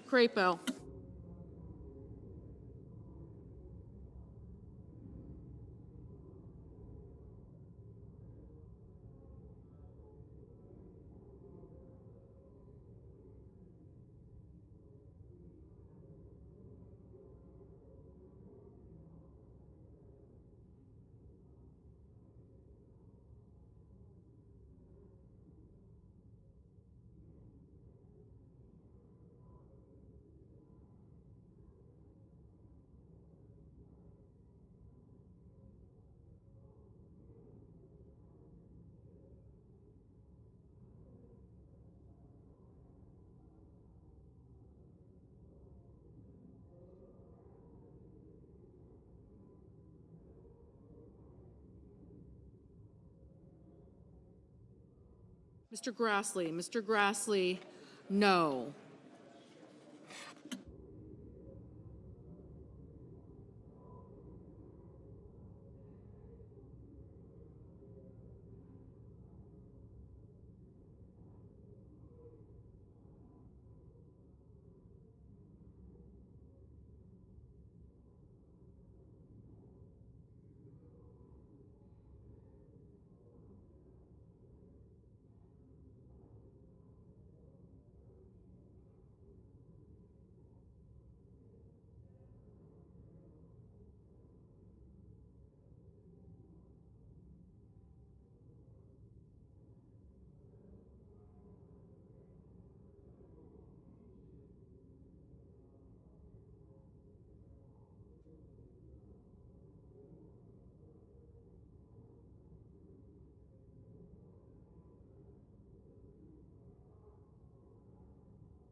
Mrs. Capito, no.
Mr. Mullen, no.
On this motion, the yeas are 48, the nays are 52. The motion is not agreed to. Mr. President. I recognize the majority whip. Mr. President, I ask unanimous consent that to be in order for the following senators to be recognized to offer amendments, motions, or points of order, that the amendments be reported by number, with no amendments in order prior to a vote in relation to the amendments on the motion or motions. Number 1, Lujan, motion to commit. Number 2, Reed, motion to commit. Without objection. Yield the floor. I recognize the senator from New Mexico. I have a motion to commit at the desk. The clerk will report. Senator from New Mexico, Mr. Lujan, moves to commit the bill H.R. 1 to the Committee on Finance with instructions to report back forthwith. Mr. President, recently a Republican colleague said regarding this bill's SNAP cuts, quote, "If we don't watch out, people are going to get hurt." He's right. People are going to get hurt. For the past 50 years, the United States of America has maintained a bipartisan promise to feed our children, our veterans, our seniors, and our working families. This bill betrays that promise. It cuts more than $1 trillion from Medicaid and SNAP, cuts that will harm all of our constituents. With this motion, I'm offering my colleagues the opportunity to step away from these devastating cuts, to show our fellow Americans that in this country, we care for our friends, family, and neighbors who need support. I hope my colleagues on both sides of the aisle can agree that this is a promise worth keeping. I yield back. Mr. President. I recognize the senator from Arkansas. Thank you, Mr. President. I rise in opposition to the motion raised by my colleague from New Mexico. The agriculture title of this bill takes a practical approach to improve SNAP by reducing waste, enhancing accountability, and encouraging recipients to move toward self-reliance through work and training. SNAP spending has nearly doubled since 2018, putting this vital program on an unsustainable path wrought with mismanagement and waste. This program has devolved into viewing success as enrolling more individuals to be dependent on government assistance. SNAP is long overdue for change. This motion would jeopardize the ability for the Senate to meet its reconciliation instructions and deliver the President's agenda to the American people. I urge my colleagues to vote no. Is there a sufficient second? There appears to be. The clerk will call the roll. Ms. Alsobrooks, Ms. Baldwin.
Mr. Banks, Mr. Barrasso, Mr. Bennett, Mrs. Blackburn, Mr. Blumenthal, Ms. Blood Rochester, Mr. Booker.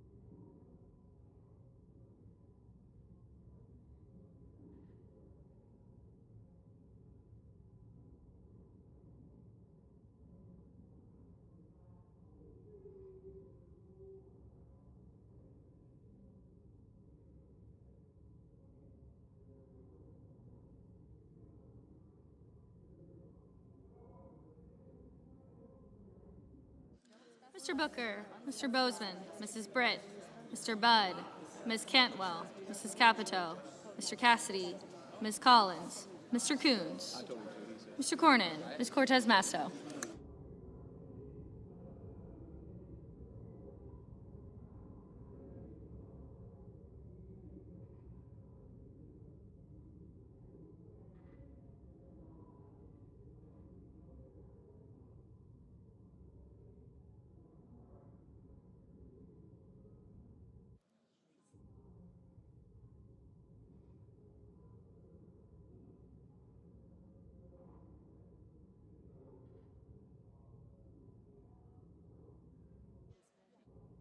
Mr. Cotton, Mr. Kramer, Mr. Crapo, Mr. Cruz, Mr. Curtis, Mr. Daines, Ms. Duckworth, Mr. Durbin, Ms. Ernst, Mr. Fetterman, Mrs. Fisher, Mr. Gallego, Mrs. Gillibrand, Mr. Graham, Mr. Grassley, Mr. Haggerty, Ms. Hassan, Mr. Hawley, Mr. Heinrich, Mr. Hickenlooper, Ms. Hirono, Mr. Hovind, Mr. Husted, Mrs. Hyde-Smith, Mr. Johnson, Mr. Justice, Mr. Kane, Mr. Kelly, Mr. Kennedy, Mr. Kim, Mr. King, Ms. Klobuchar, Mr. Langford, Mr. Lee, Mr. Lujan, Ms. Lummis, Mr. Markey, Mr. Marshall, Mr. McConnell, Mr. McCormick, Mr. Merkley, Mrs. Moody, Mr. Moran, Mr. Marino, Mr. Mullen, Ms. Murkowski, Mr. Murphy,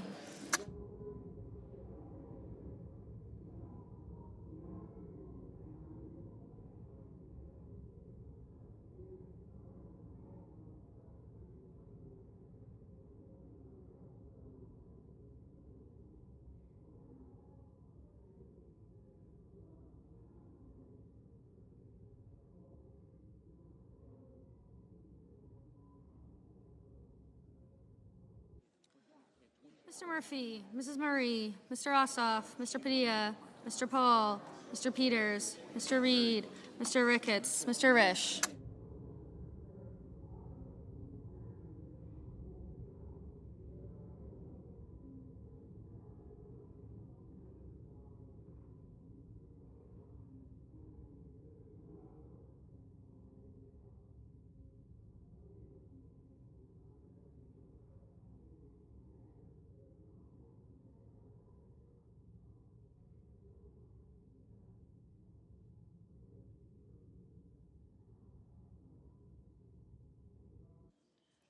Ms. Rosen, Mr. Rounds, Mr. Sanders, Mr. Schatz, Mr. Schiff, Mr. Schmidt, Mr. Schumer, Mr. Scott of Florida, Mr. Scott of South Carolina, Mrs. Shaheen, Mr. Sheehy, Ms. Slotkin, Ms. Smith, Mr. Sullivan.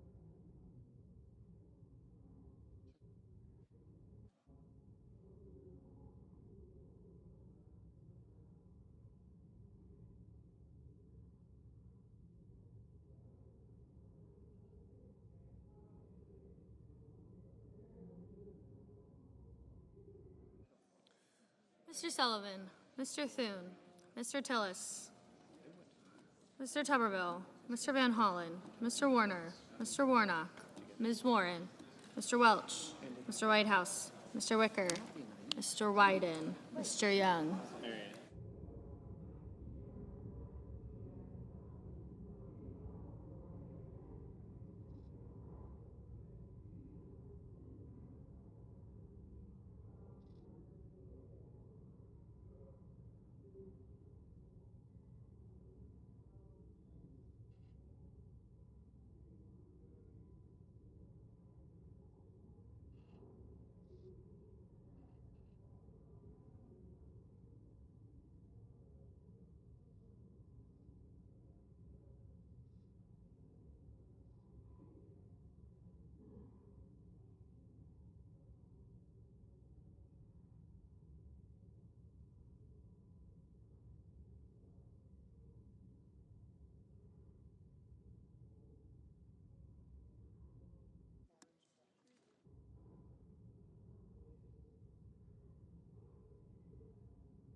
Senators voting in the affirmative: Alsobrooks, Baldwin, Bennett, Blumenthal, Blunt Rochester, Booker, Cantwell, Coons, Durbin, Fetterman, Gallego, Hassan, Hirono, Kelly, Kim, Klobuchar, Lujan, Merkley, Murphy, Murray, Padilla, Peters, Reed, Rosen, Sanders, Schatz, Schiff, Schumer, Shaheen, Slotkin, Smith, Van Hollen, Warner, Warnock, Welch, Whitehouse, and Wyden.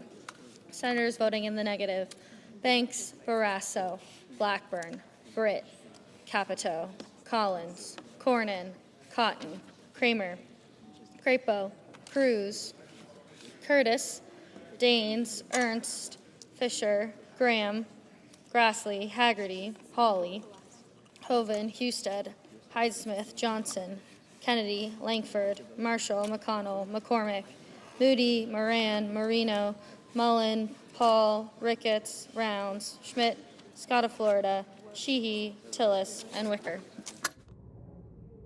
Mr. Heinrich, aye. Mr. King, aye.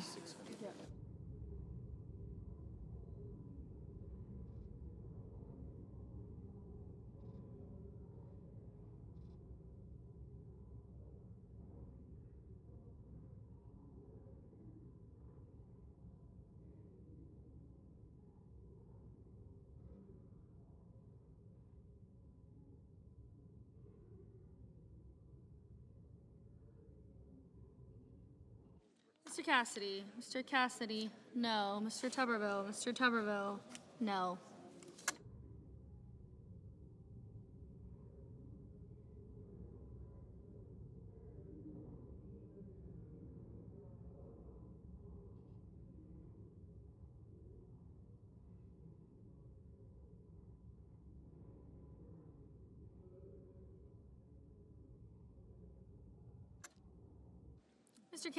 Mr. Kane, aye.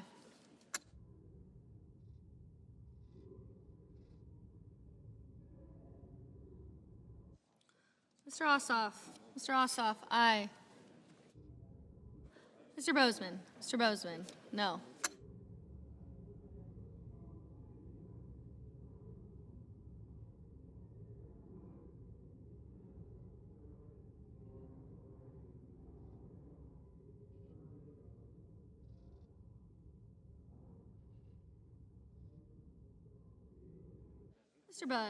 Mr. Budd, no.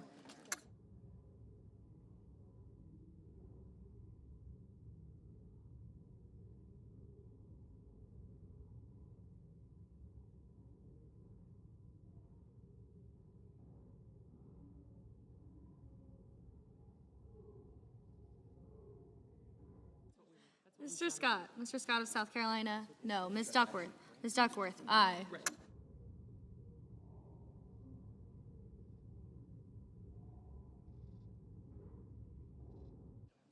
Mr. Lee. Mr. Lee, no.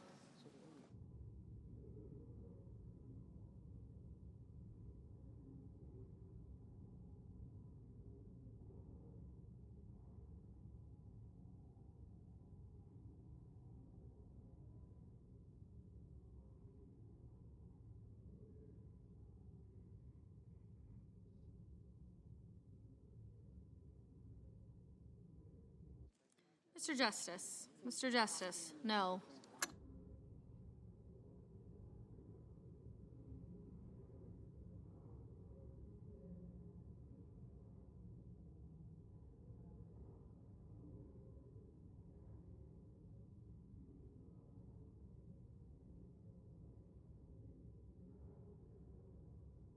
Mr. Markey.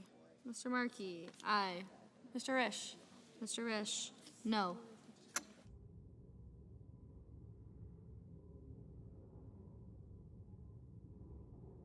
Ms. Murkowski. Ms. Murkowski, aye.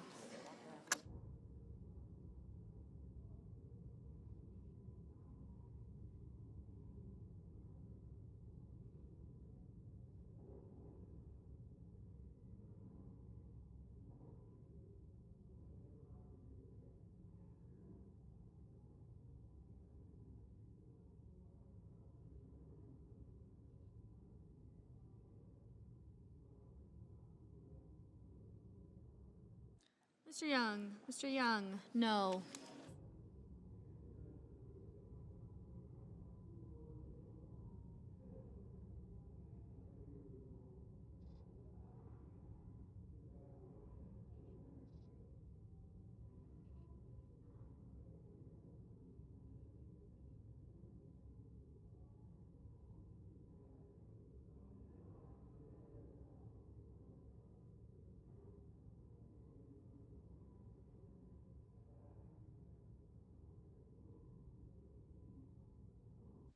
Ms. Warren. Ms. Warren, aye. Ms. Cortez Masto. Ms. Cortez Masto, aye.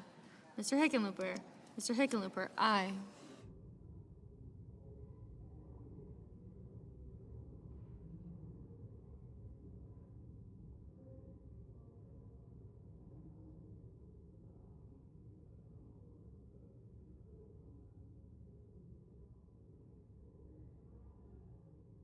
Mrs. Gillibrand. Mrs. Gillibrand, aye.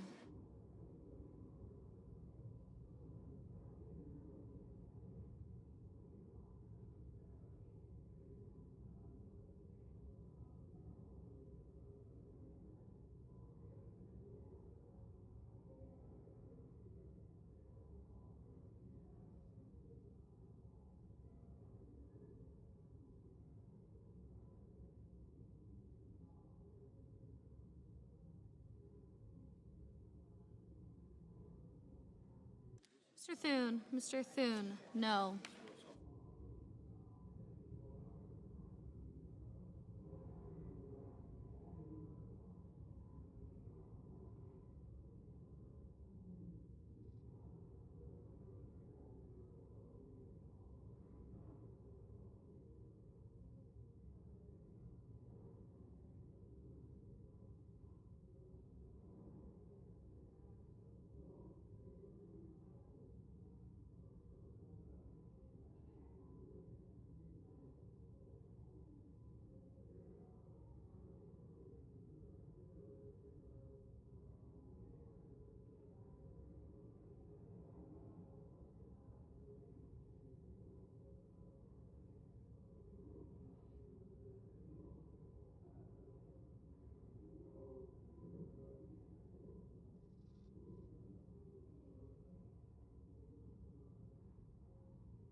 Ms. Lummis. Ms. Lummis? No.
Mr. Sullivan? Mr. Sullivan, aye.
On this vote, the yeas are 49, the nays are 51, and the motion is not agreed to. Madam President. The senator from Rhode Island. Madam President, I have a motion to commit at the desk. The clerk will report. Senator from Rhode Island, Mr. Reed, moves to commit the bill H.R. 1 to the Committee on I Finance. ask that further reading of the motion be dispensed with. Without objection. Madam President, Medicaid is a lifeline for seniors. More than 7 million seniors get care through Medicaid, and 2 in 3 nursing homes residents pay for that care with Medicaid. The bill we are voting today takes away key revenue sources for states and nursing homes. Brown University School of Public Health has estimated that 579 nursing homes nationwide would be at risk of closing because of this bill. And even if nursing homes do not close, then they will have to reduce their beds. This motion would simply prevent any cuts in Medicaid that could lead to nursing home closures, something I believe we all can agree upon. And I would urge my colleagues to support this motion. Idaho. Madam President, Republicans are restoring integrity to the Medicaid program by closing loopholes and preventing states from exploiting Medicaid federal match rates. States' provider taxes for nursing homes and immediate care facilities are not phased down under this bill. Additionally, the bill repeals the harmful Biden administration's nursing home staffing rule that would have forced the closure of nursing homes and long-term care facilities. I urge my colleagues to vote against this amendment. Madam President, I ask Senator the from yeas Rhode and Island. nays. Is there a sufficient second? There appears to be. The clerk will call the roll. Ms. Alsobrooks, Ms. Baldwin, Mr. Banks, Mr. Barrasso, Mr. Bennett, Mrs. Blackburn, Mr. Blumenthal, Ms. Blunt Rochester, Mr. Booker, Mr. Bozeman, Mrs. Britt. No. No.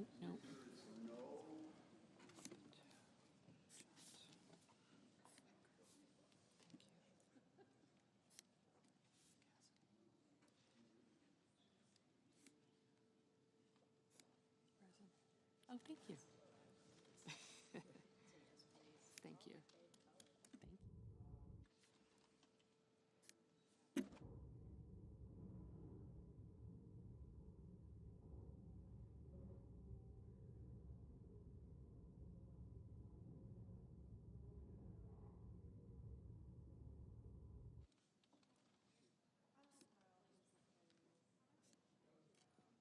Mr. Budd.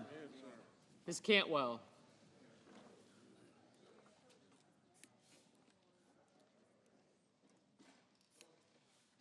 Mrs. Capito, Mr. Cassidy, Ms. Collins. Mr. Coons. Thank you. Mr. Cornyn, Ms. Cortez Masto, Mr. Cotton.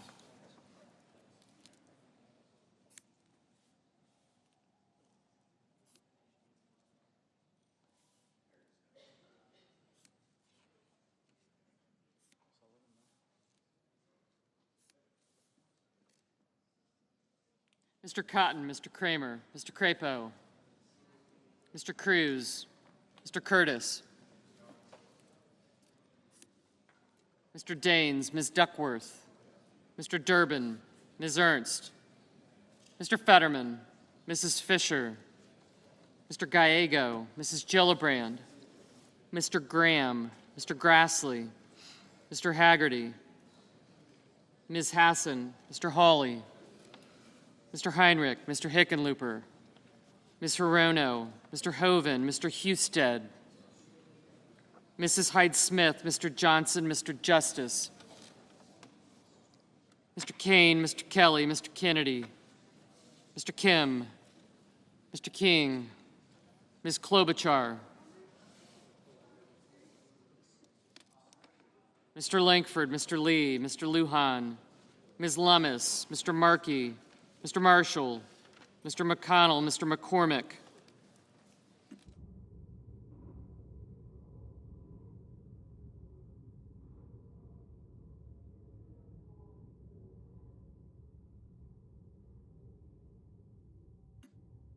Mr. Merkley, Mrs. Moody, Mr. Moran, Mr. Marino, Mr. Mullen,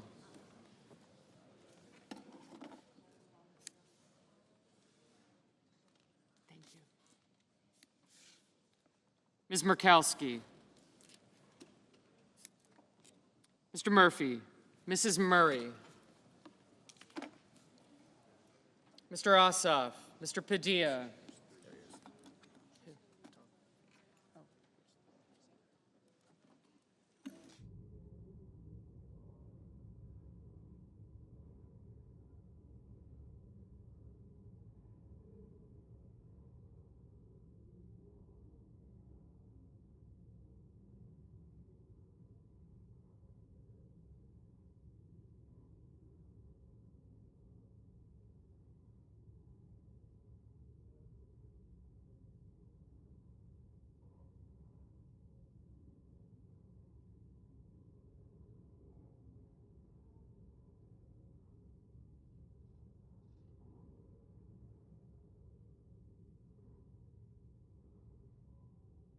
Mr. Murphy, Mrs. Murray, Mr. Ossoff, Mr. Padilla, Mr. Paul, Mr. Peters, Mr. Reed, Mr. Ricketts, Mr. Risch, Ms. Rosen, Mr. Rounds,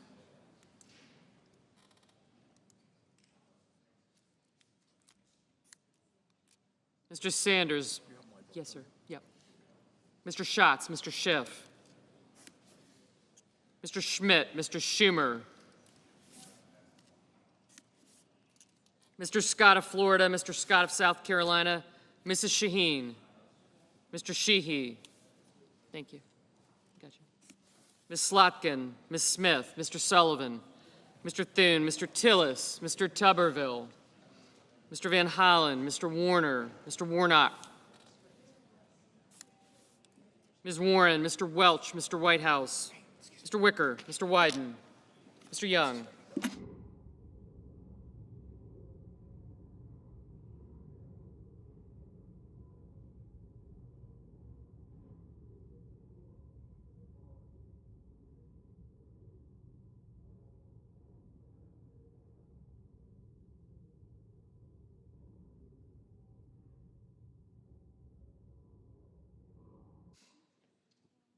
Senators voting in the affirmative: also Brooks, Baldwin, Bennett, Cantwell, Cortez Masto, Duckworth, Fetterman, Hickenlooper, Kane, Kim, Padilla, Peters, Reed, Rosen, Sanders, Schatz, Schiff, Warner, and Whitehouse. Ms. Collins, aye. Senators voting in the negative: Blackburn, Britt, Budd, Capito, Cassidy, Cotton, Haggerty, Johnson, Justice, Kennedy, Lee, Moran, Scott of South Carolina, Sheehy, Sullivan, Thune, and Wicker. Mr. Heinrich, aye.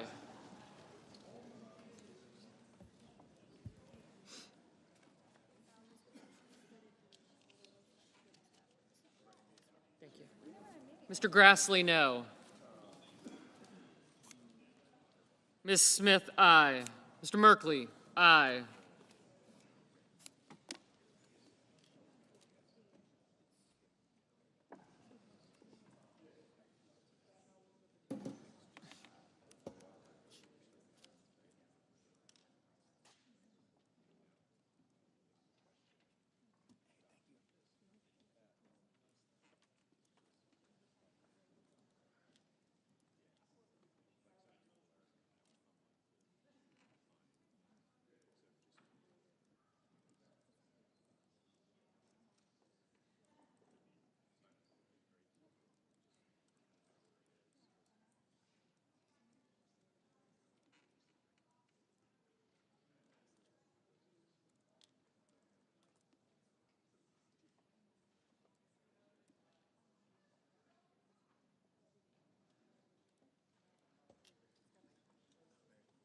Mr. Banks, no.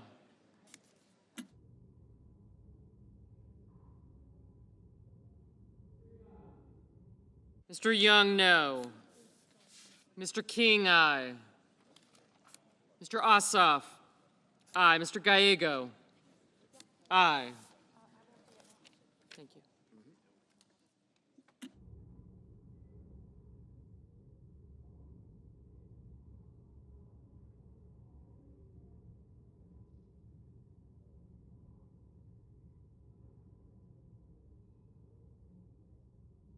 Ms. Blunt Rochester, no. Ms. Blunt Rochester, aye.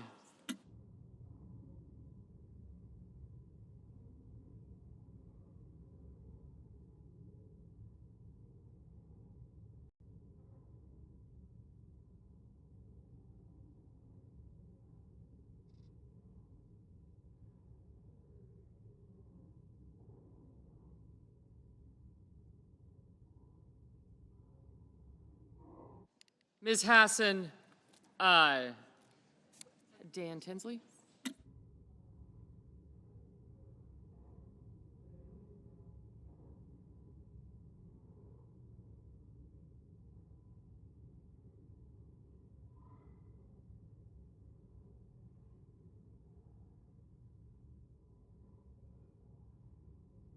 Mr. Bozeman, no.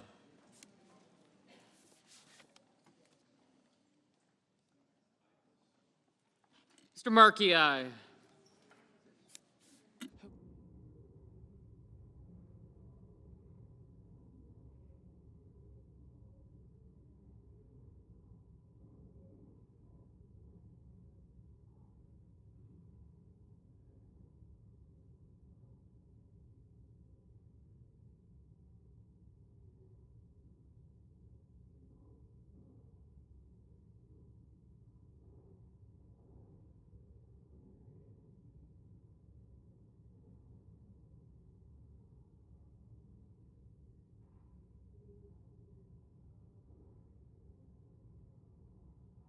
Mr. Wyden, aye.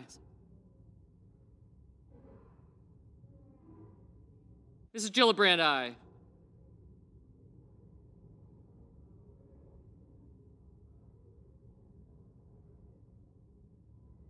Mr. Paul, no. Ms. Slotkin, aye. Mr. Ricketts, no.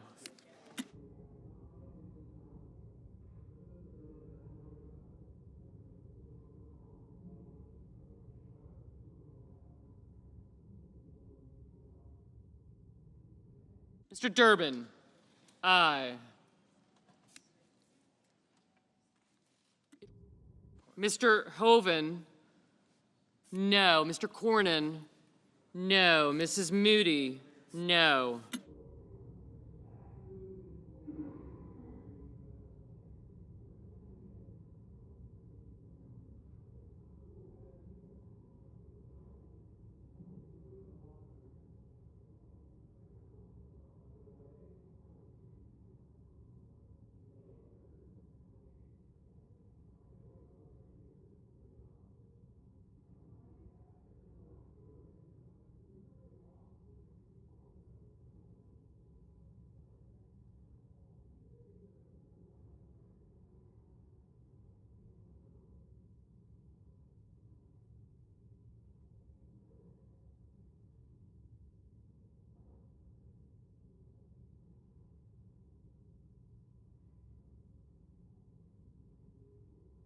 Mr. Welch, aye.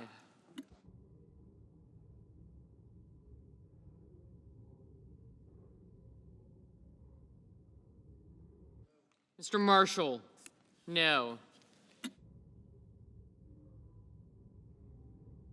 Mr. Murphy, aye.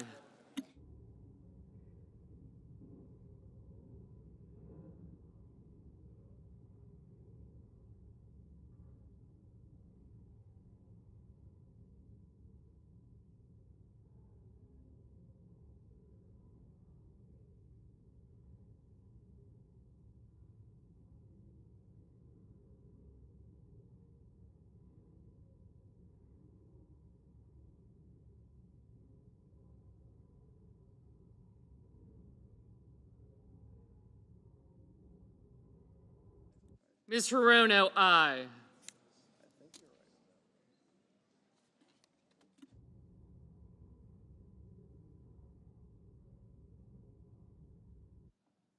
Mrs. Murray, aye.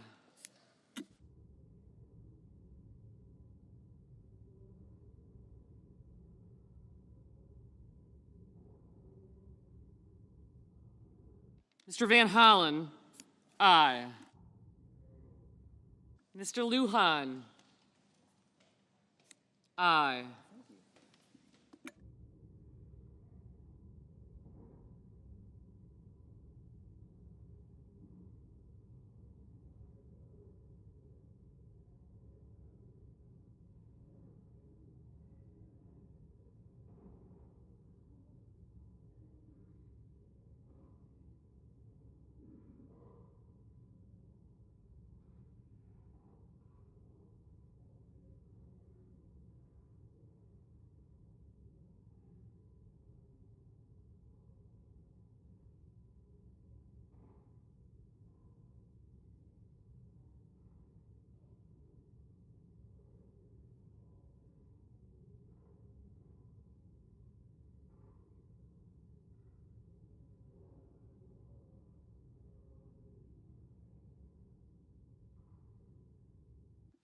Mr. Husted, no.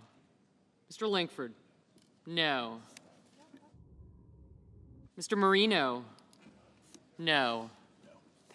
Mr. Hawley, no. Mrs. Fisher, no.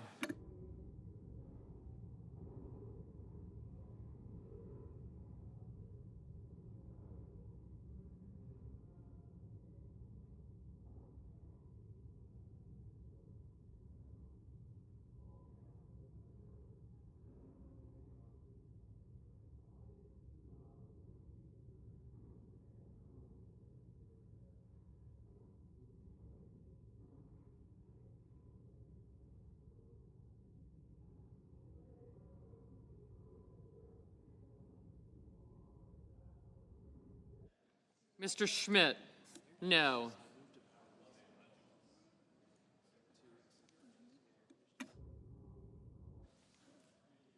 Mr. Tillis, no.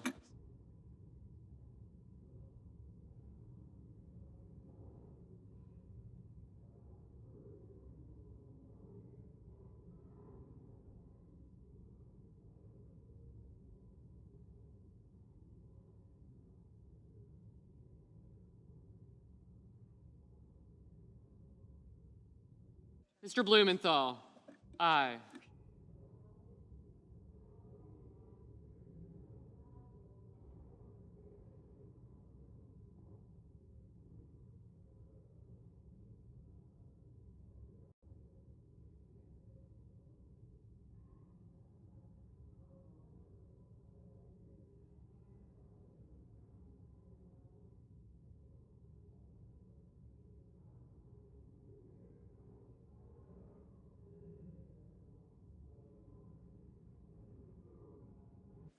Mr. Curtis, no.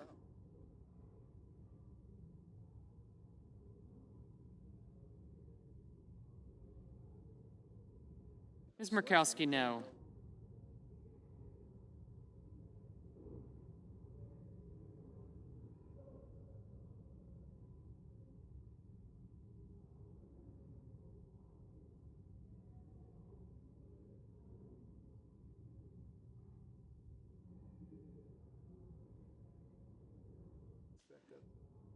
Mr. Scott of Florida, no.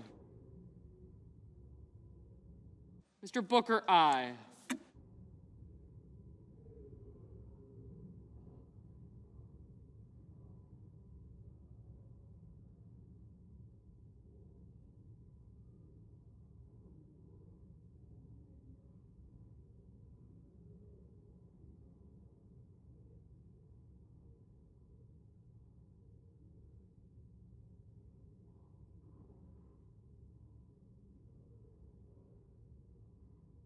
Mr. Booker, no. Mr. Kelly, aye. Mr. Booker, aye. Mr. Cruz, no. Mr. Kelly, aye.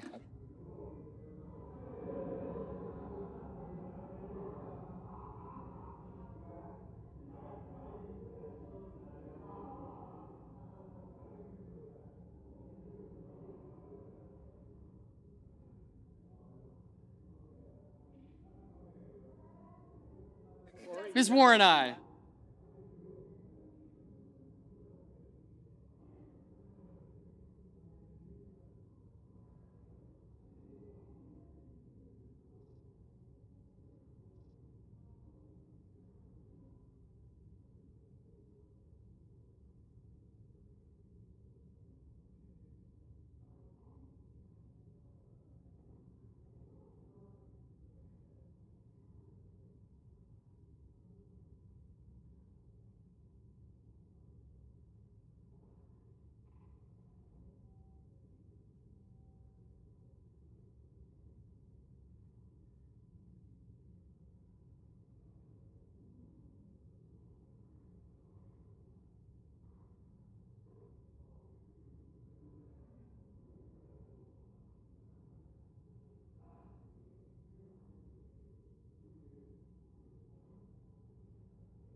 Yes, you are.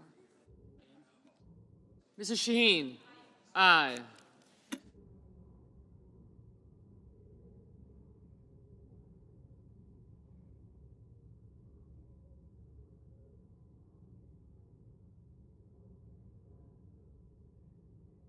Mr. Mullen, no.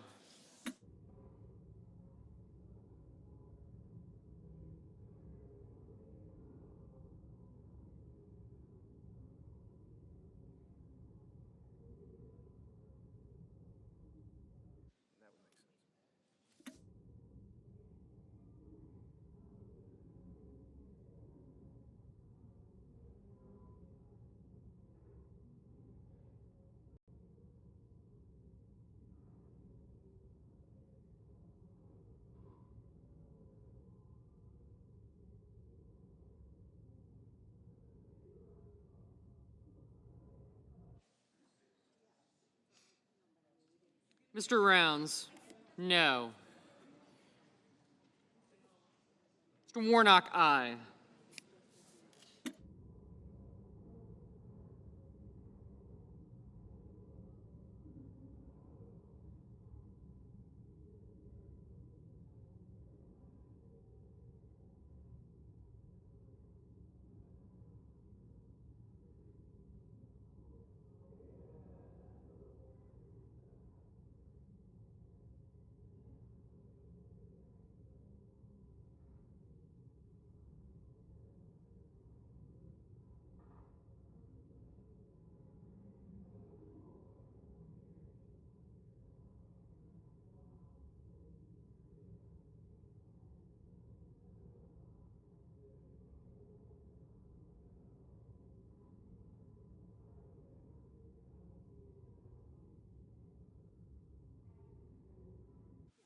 Mrs. Hyde-Smith, no. Mr. McCormick, no.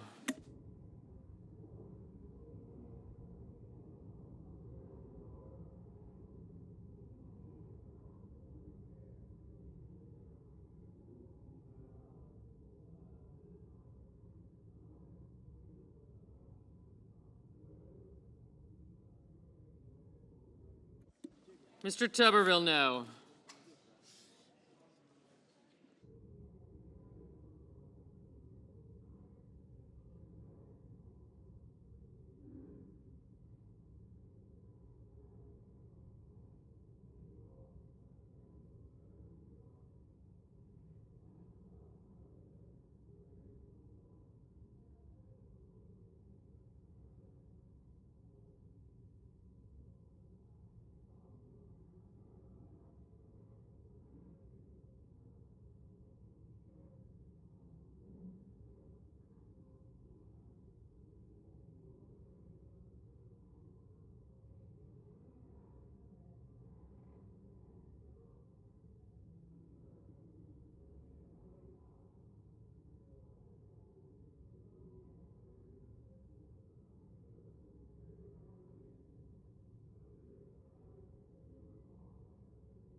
Mr. Barrasso, no.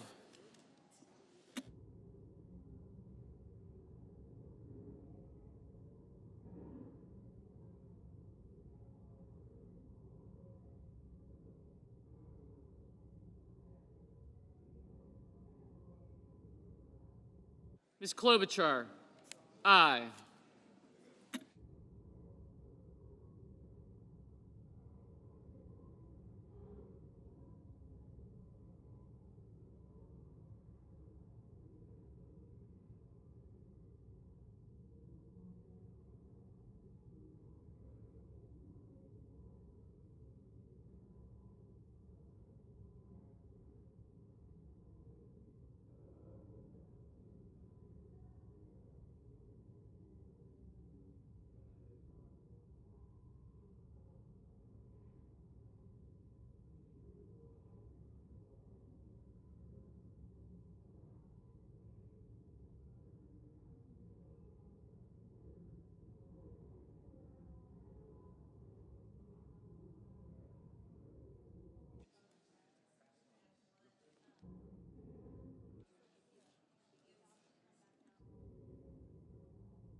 Mr. Graham, no.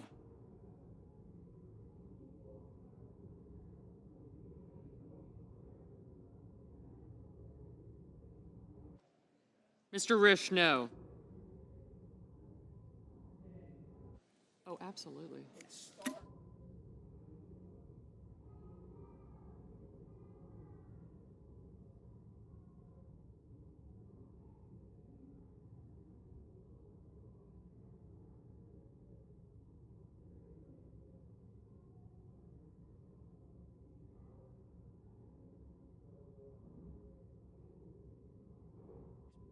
Ms. Lamas, no.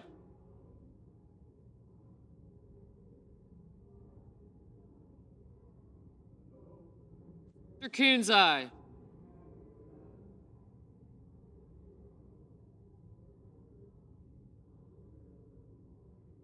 Mr. Kramer, no.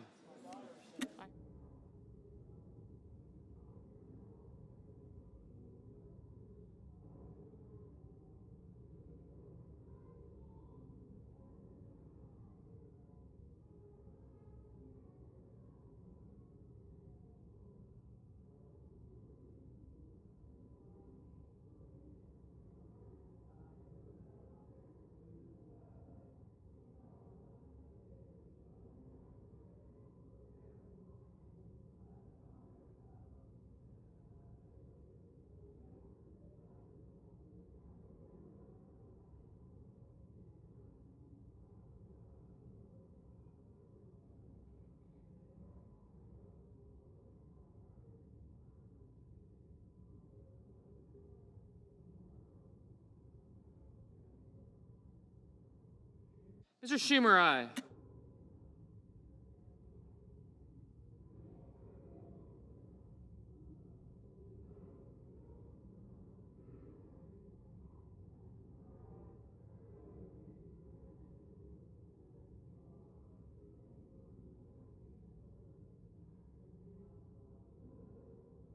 Mr. Wyden, aye.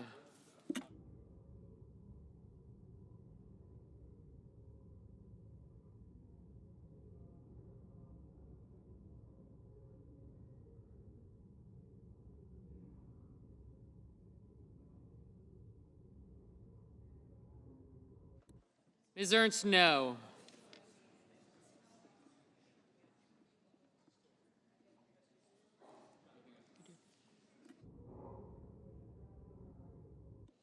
Mr. McConnell, no.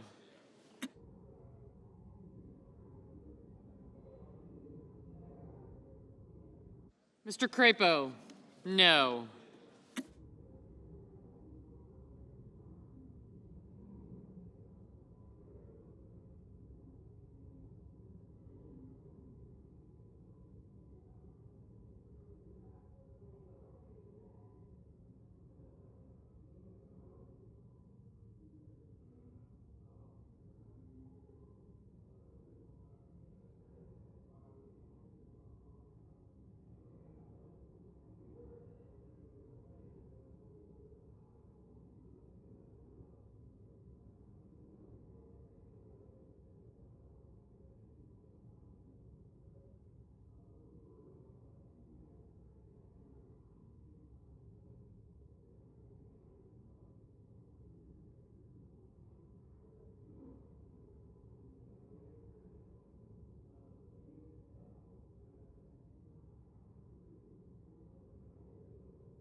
On this vote, the yeas are 48, the nays are 52, and the motion is not agreed to.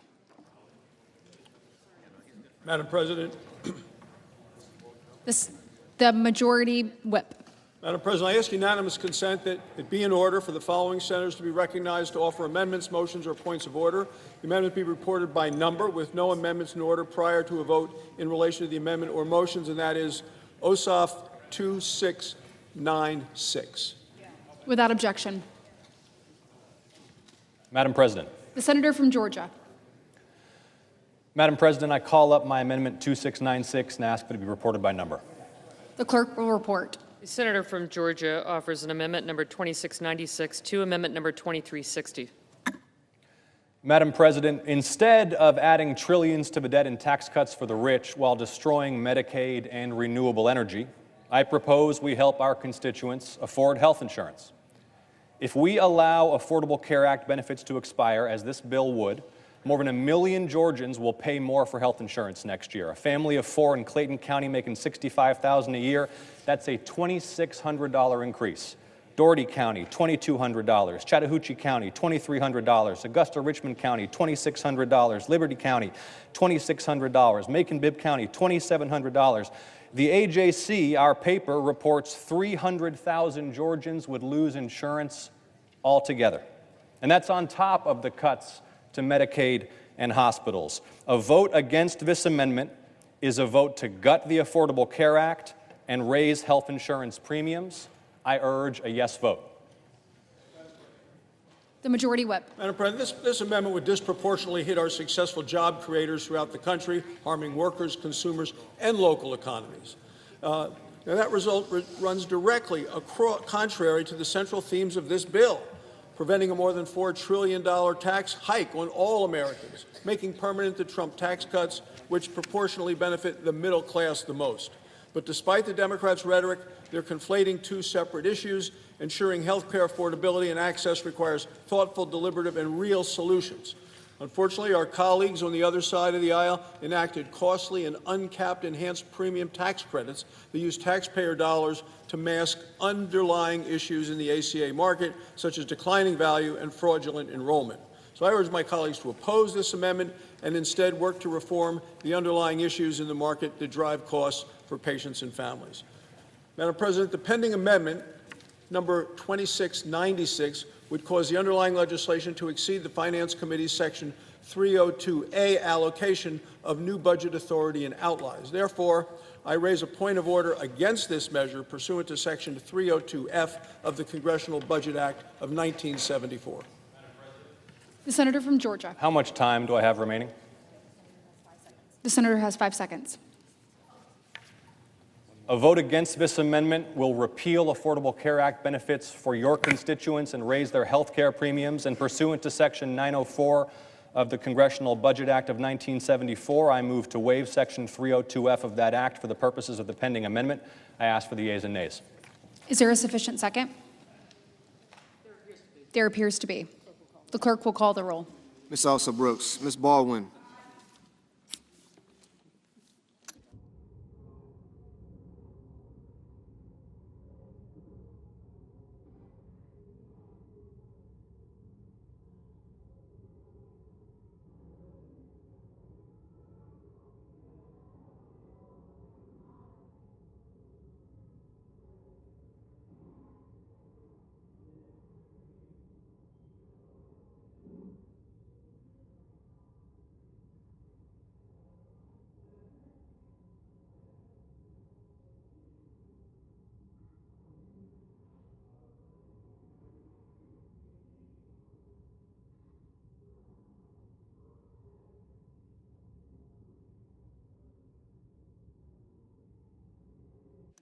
Mr. Banks.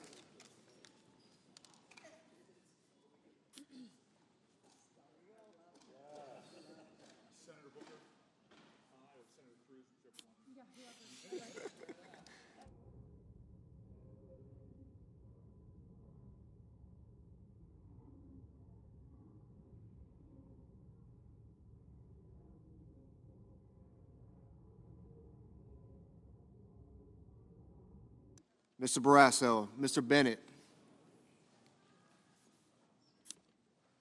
Mrs. Blackburn, Ms. Blunt Rochester, Mr. Booker, Mr. Bozeman,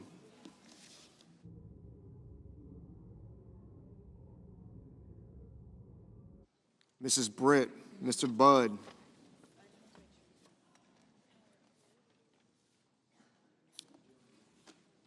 Ms. Cantwell,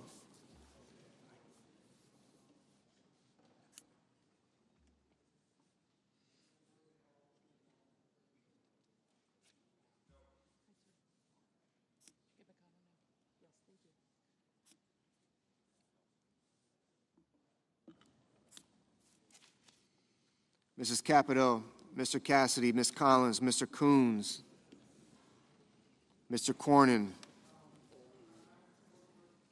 Ms. Cortez Masto, Mr. Cotton, Mr. Kramer,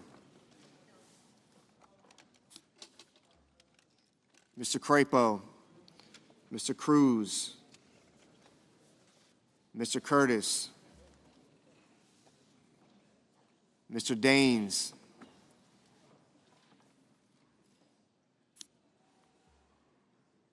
Ms. Duckworth,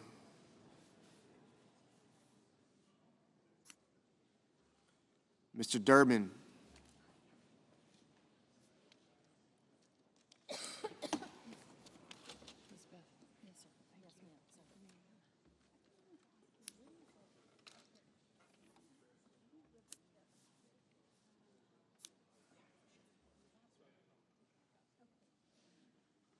Ms. Ernst, Mr. Fetterman, Mrs. Fisher, Mr. Gallego,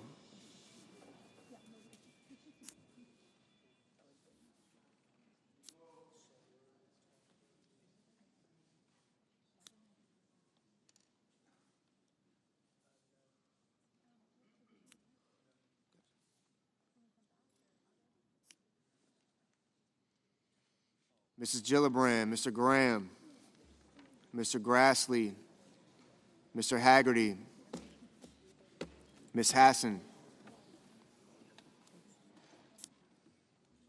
Mr. Hawley, Mr. Heinrich, Mr. Hickenlooper,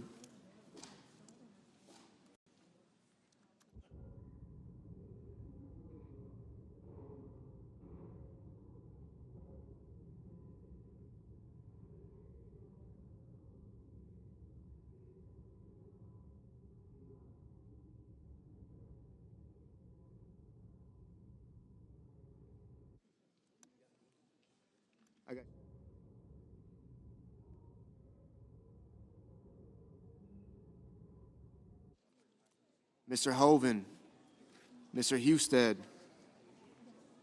Mrs. Hyde-Smith, Mr. Johnson,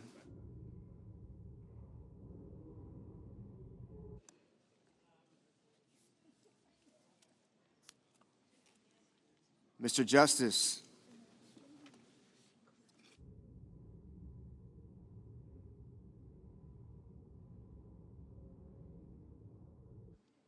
Mr. Kane, Mr. Kelly, Mr. Kennedy,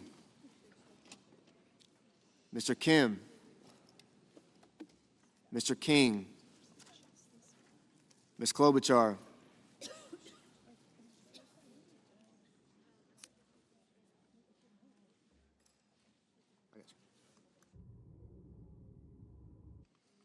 Mr. Langford, Mr. Lee, Mr. Lujan,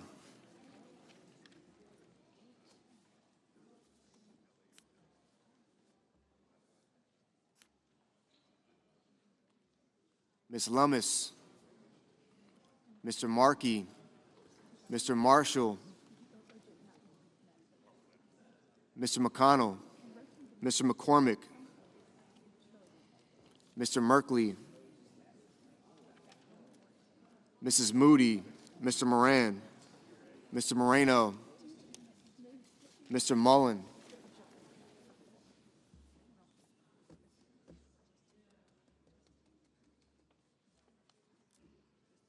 Ms. Murkowski,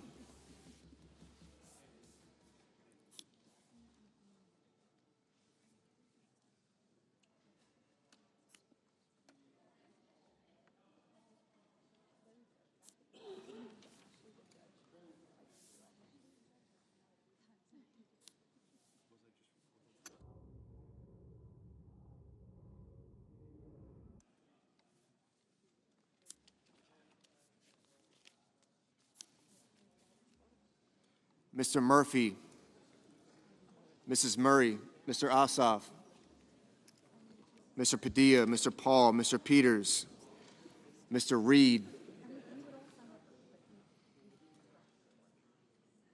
Mr. Ricketts,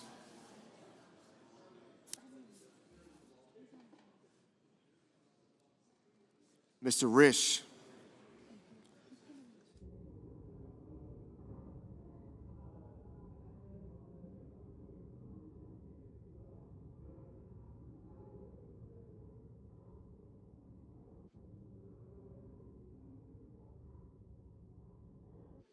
Ms. Rosen, Mr. Rounds, Mr. Sanders,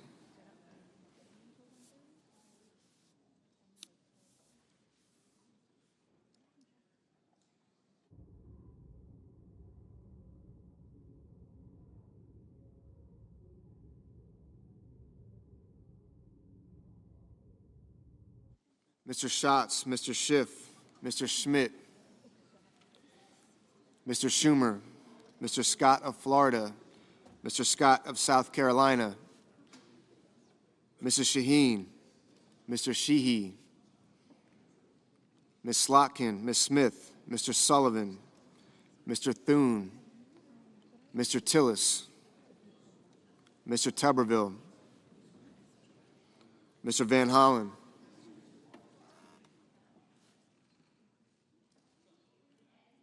Mr. Warner, Mr. Warnock, Ms. Warren, Mr. Welch, Mr. Whitehouse,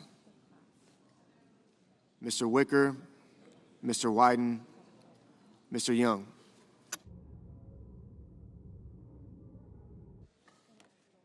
Senators voting in the affirmative: Also Brooks, Baldwin, Blumenthal, Blunt Rochester, Booker, Cantwell, Cortez Masto, Duckworth, Heinrich, Kane, Kelly, Kim, King, Lujan, Markey, Merkley, Murray,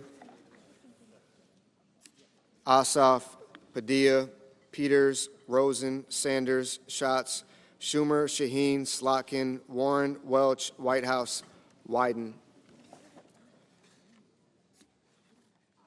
Ms. Hassan, aye.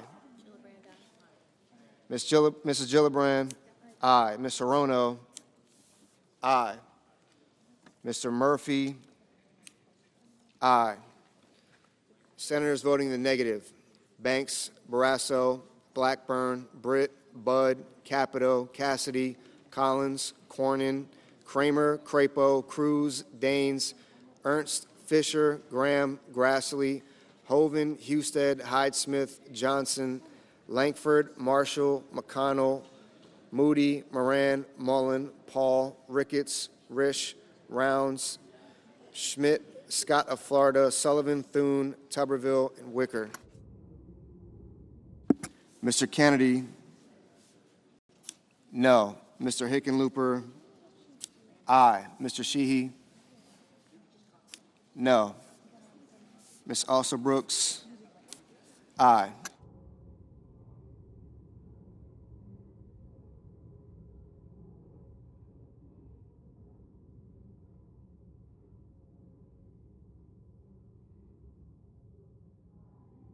Ms. Lummis, no.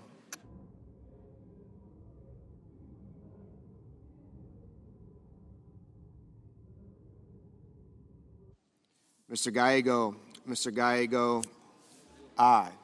Mr. Cotton, no.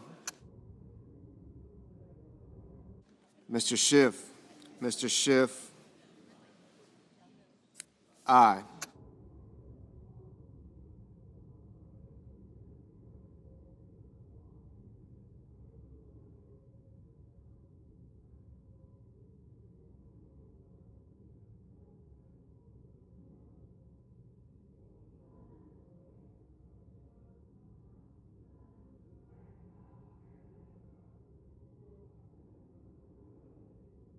Mr.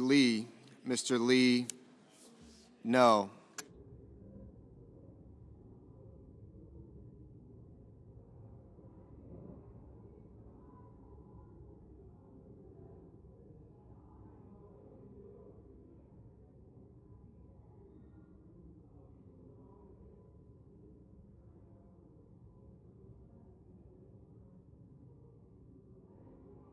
Ms. Smith.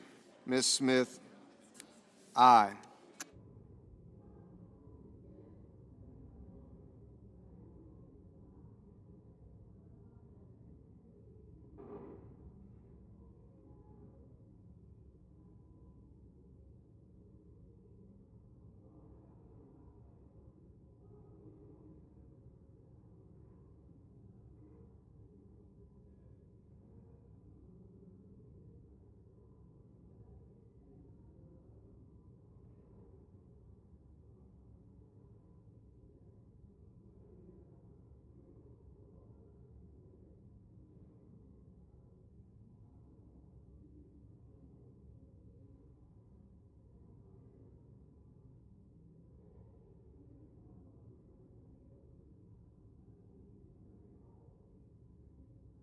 Mr. Tillis, no. Mr. Warnock, aye. Ms. Klobuchar, aye. Mr. Reed, aye. Mr. Warner, aye. Mr. Curtis, no.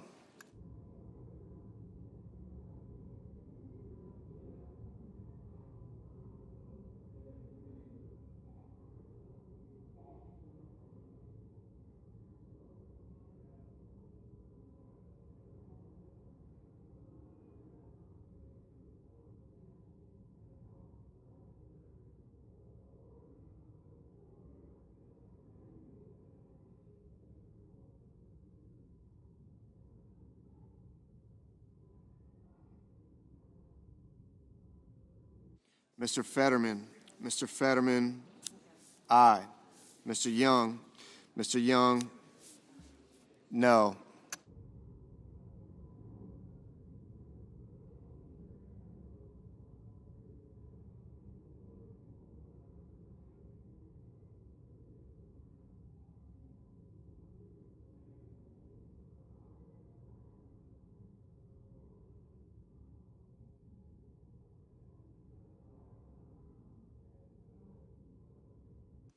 Mr.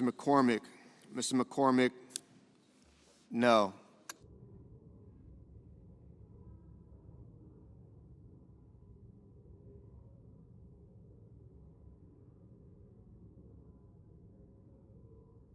Mr. Haggerty, no.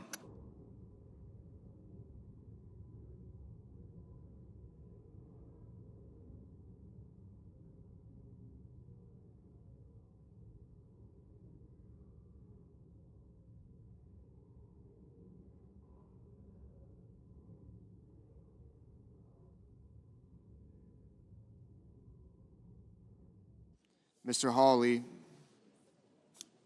no.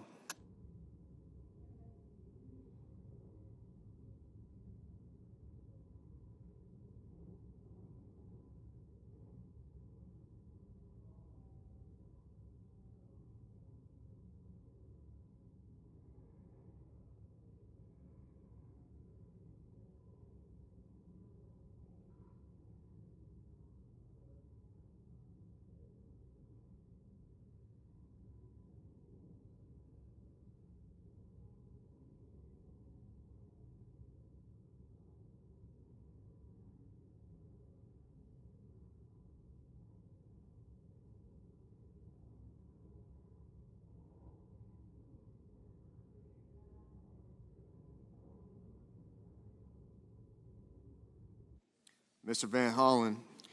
Van Hollen, aye.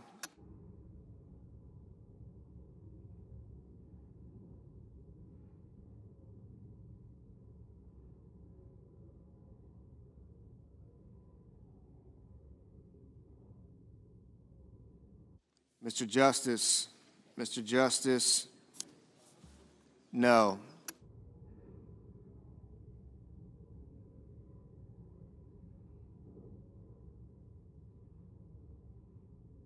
Ms. Murkowski, no.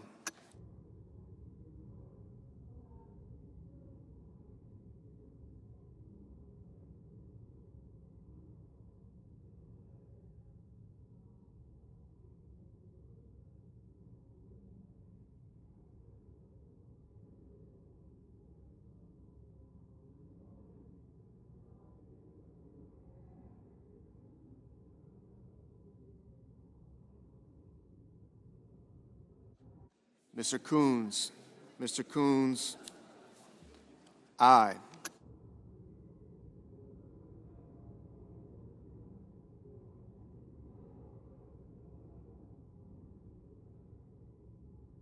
Mr. Bennett. Mr. Bennett, aye.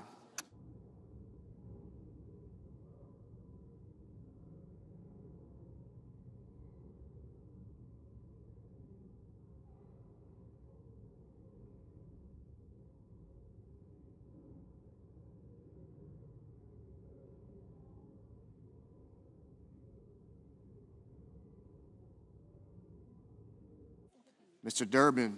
Mr. Durbin, aye.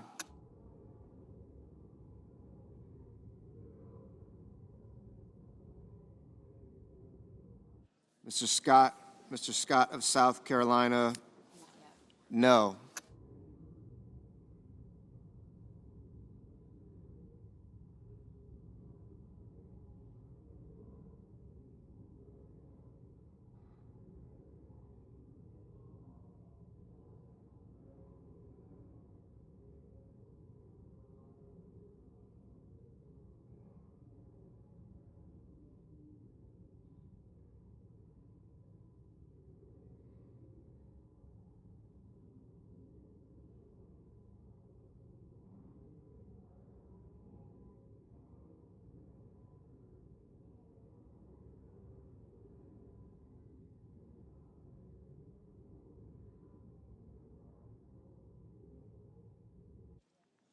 Mr. Moreno.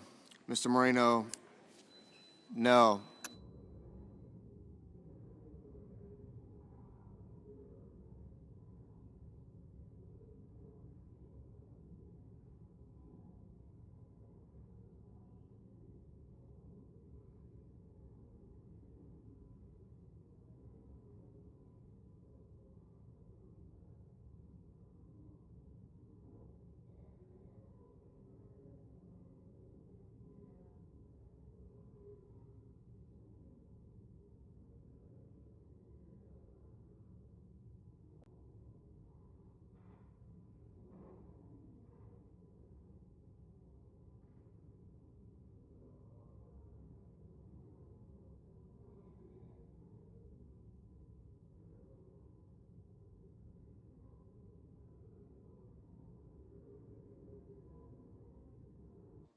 Mr. Bozeman. Mr. Bozeman, no.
I recognize the senator from Delaware. At the desk. Sorry.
On this motion, the yeas are 47, the nays are 53. The motion is not agreed to.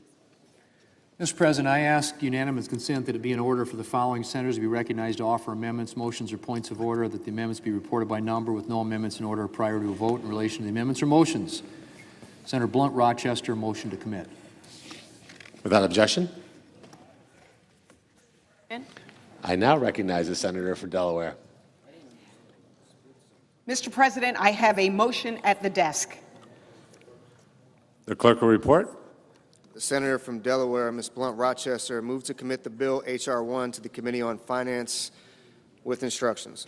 Mr. President, I ask unanimous consent that the reading be dispensed with. Without objection, Mr. President, in one of the richest countries in the world, we have maternal and infant mortality crises. In fact, we have the highest maternal mortality rate among wealthy nations.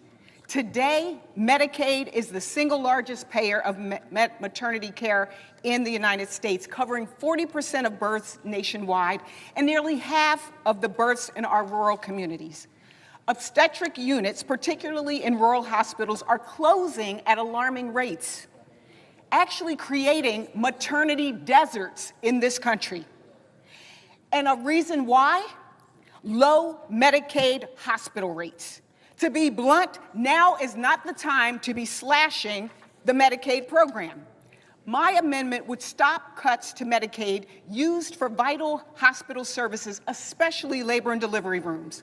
Leader Thune said it himself earlier today that Medicaid should be for pregnant moms. So, my colleagues, we have a choice. Do we stand for billionaires or do we stand up for moms and babies? For Democrats, the choice is clear, and I urge my Republican colleagues to vote yes on the motion to support families over billionaires. I yield back.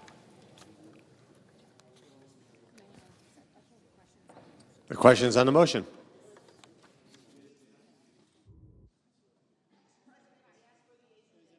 Is there a sufficient second? There appears to be.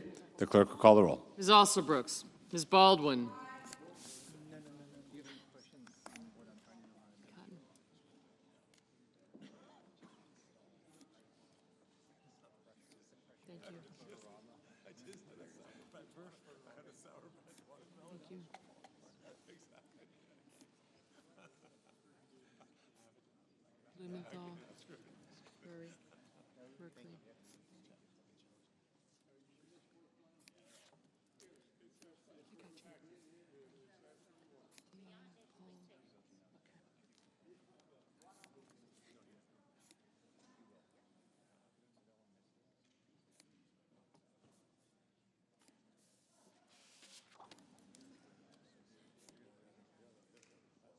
Mr. Banks.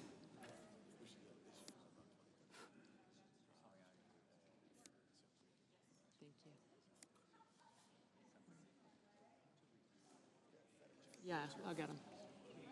Thanks.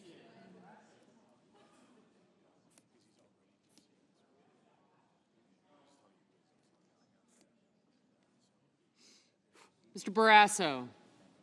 Mr. Bennett, Mrs. Blackburn.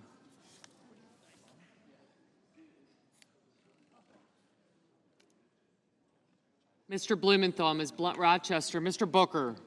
Okay. Mr. Bozeman.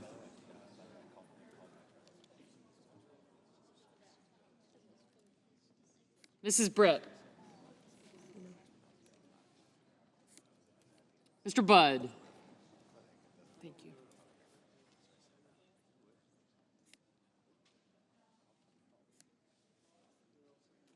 Ms. Cantwell.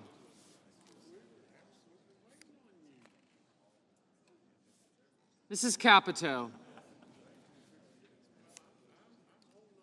Mr. Cassidy. Ms. Collins. Mr. Coons.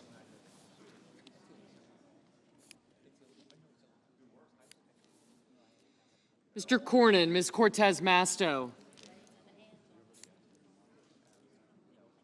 Mr. Cotton, Mr. Kramer, Mr. Crapo. Mr. Cruz, Mr. Curtis, Mr. Daines, Ms. Duckworth, Mr. Durbin.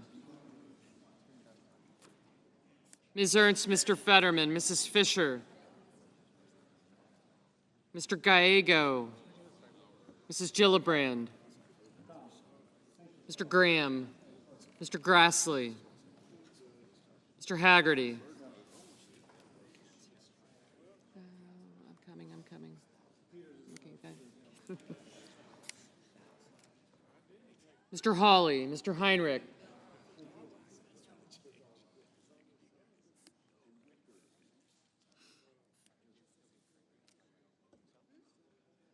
Mr. Hickenlooper, Ms. Hirono, Mr. Hoven. Thank you. Mr. Husted. Mrs. Hyde-Smith.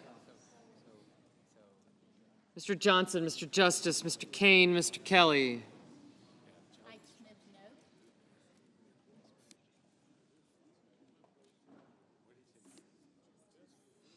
Mr. Kennedy, Mr. Kim, Mr. King, Ms. Klobuchar,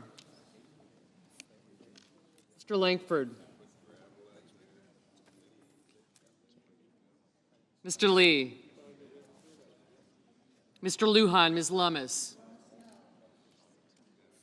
Mr. Markey, Mr. Marshall, Mr. McConnell, Mr. McCormick, Mr. Merkley, Mrs. Moody, Mr. Moran, Mr. Marino, Mr. Mullen, Ms. Murkowski, Mr. Murphy, Mrs. Murray,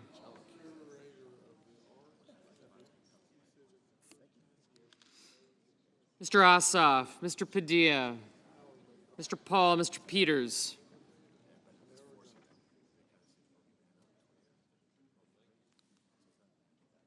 Mr. Reed,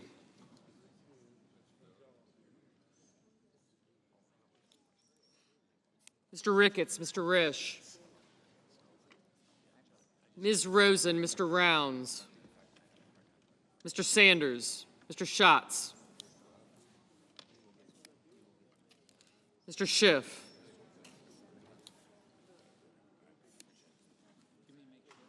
Mr. Schmidt, Mr. Schumer,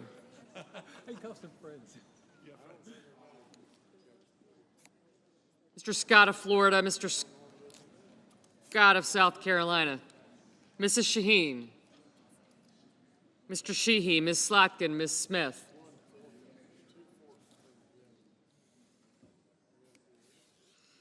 Mr. Sullivan, Mr. Thune, Mr. Tillis,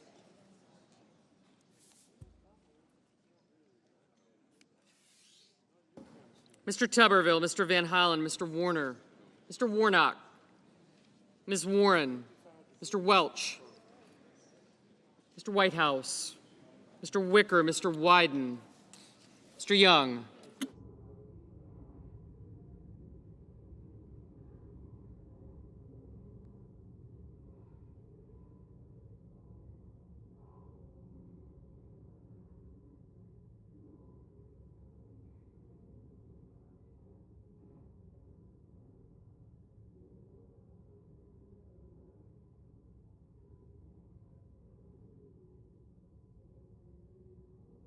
Senators voting in the affirmative: Baldwin, Bennett, Blumenthal, Blunt Rochester, Coons, Duckworth, Durbin, Fetterman, Hassan, Heinrich, Hirono, Kane, Kelly, Kim, Lujan, Merkley, Murphy, Murray, Padilla, Peters, Reed, Rosen, Schumer, Slotkin, Smith, Van Hollen, Warner, Warnock, and Whitehouse. Mr. Booker, aye.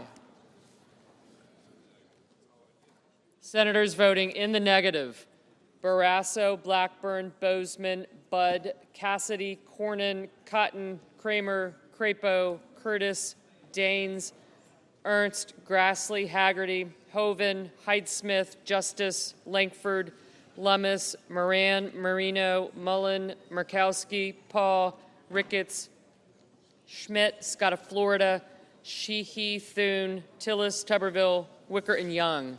Mr. Gallego, aye.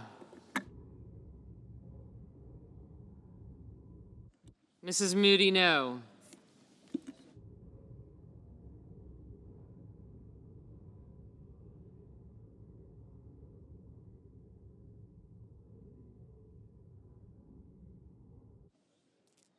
Mr. Schiff, aye.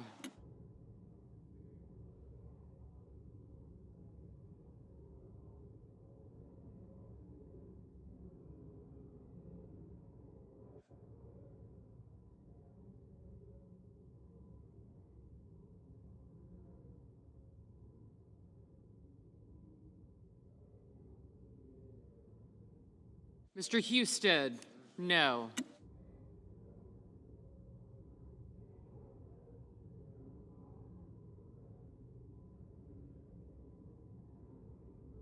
Ms. Warren, aye.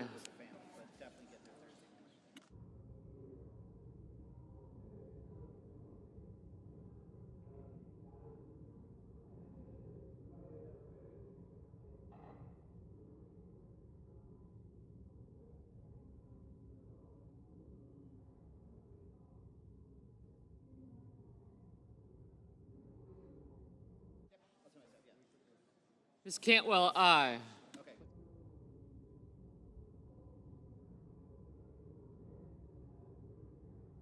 Mr. Ossoff, aye. Mr. Welch, aye.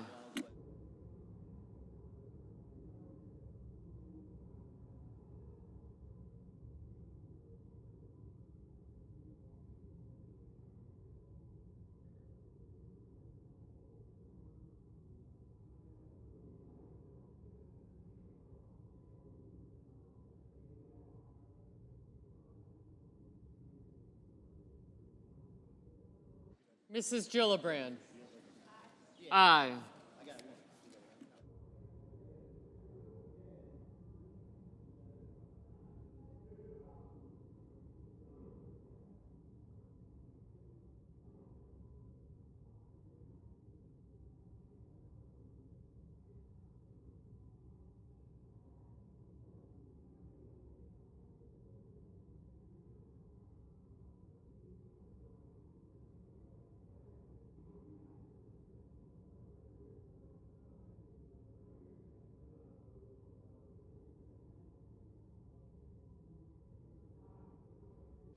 Mr. Wyden, aye.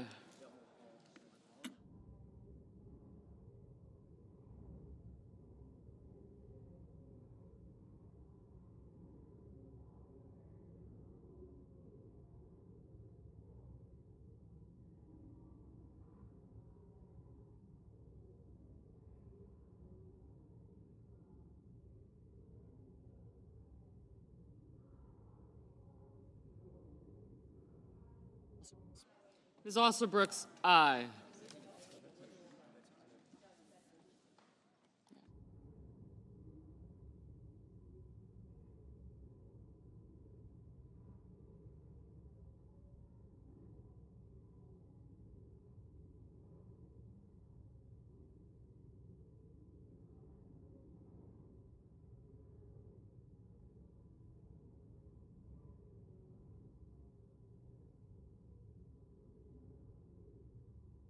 Mr. Banks, no. Mr. Schatz, aye. Ms. Collins, aye. Mr. Lee, no.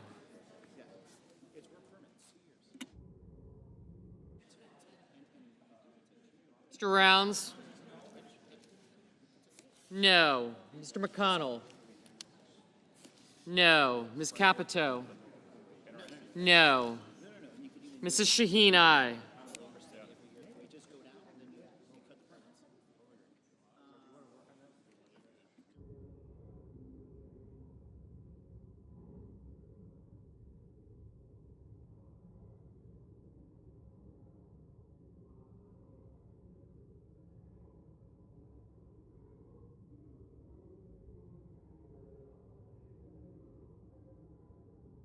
Mr. Scott of Florida, no.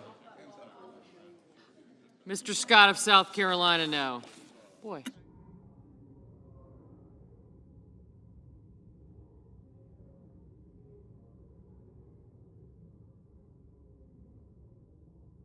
Mr. King, aye. Mrs. Fisher, no.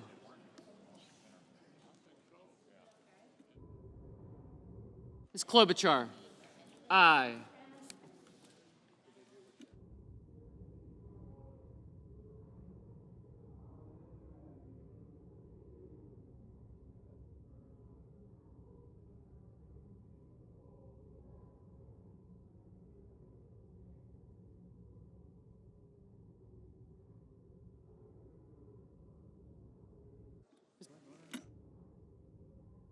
Mr. Sullivan, no. Markey, aye.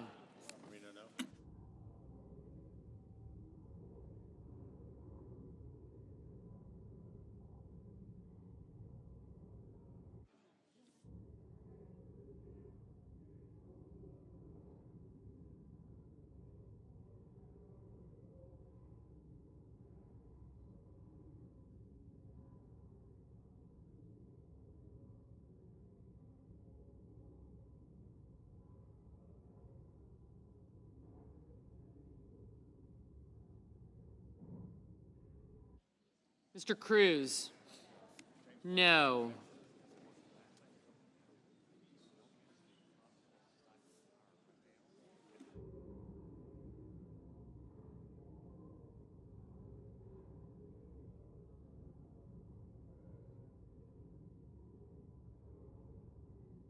Mr. Hawley, no.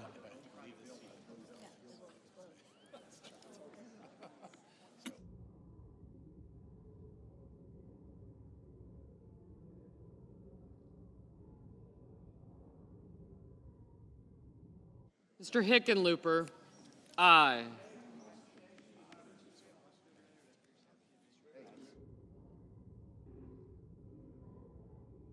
Mr. McCormick, no.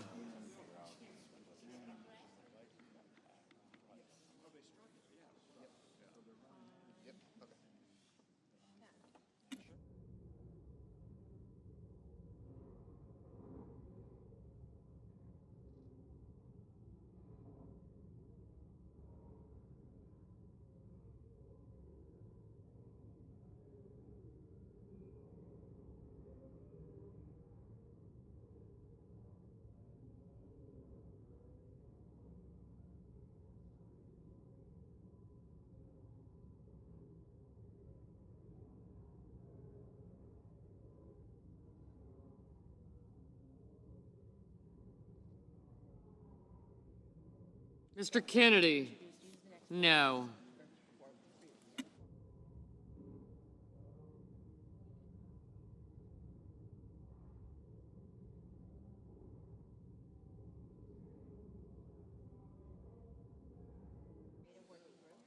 Mr. Marshall, no. Mrs. Britt, no.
Ms. Cortez Masto, aye.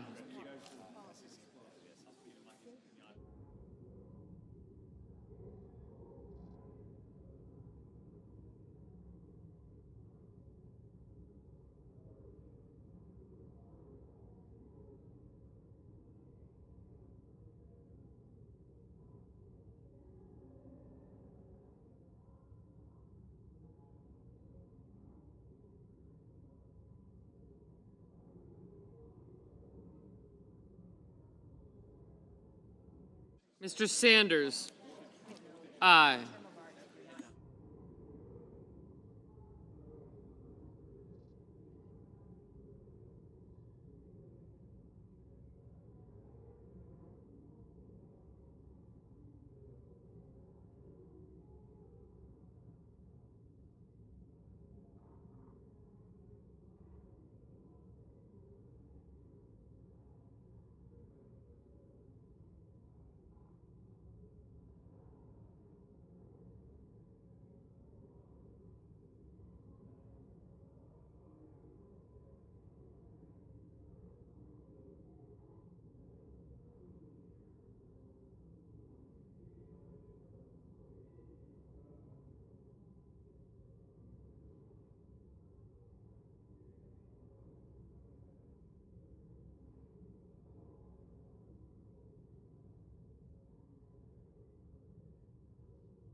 Mr. Risch, no.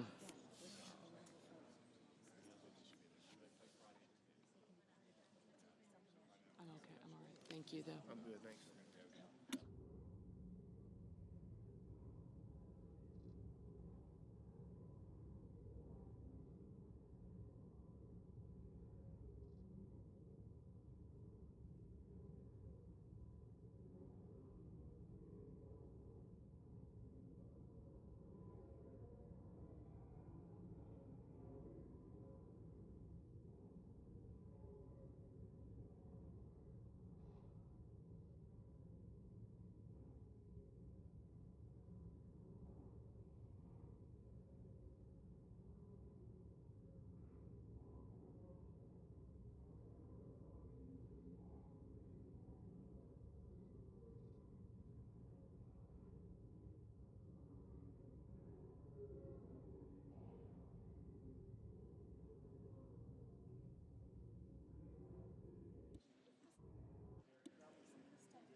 Mr. Johnson, no.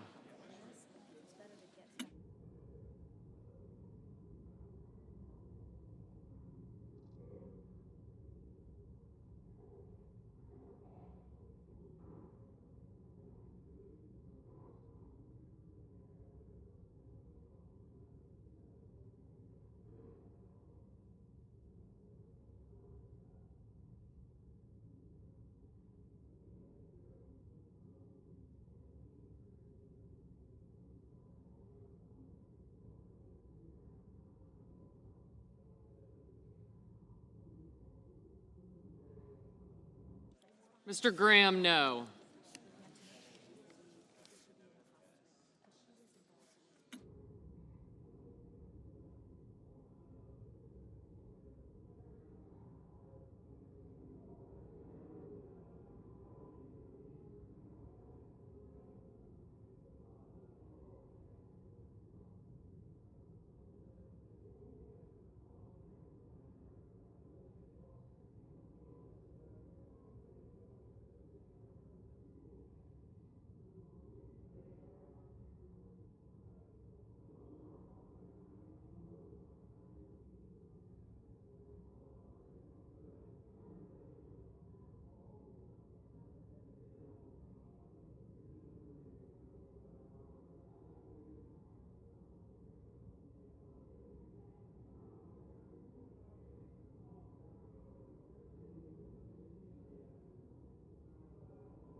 On this motion, the yeas are 48, the nays are 52. The motion is not agreed to.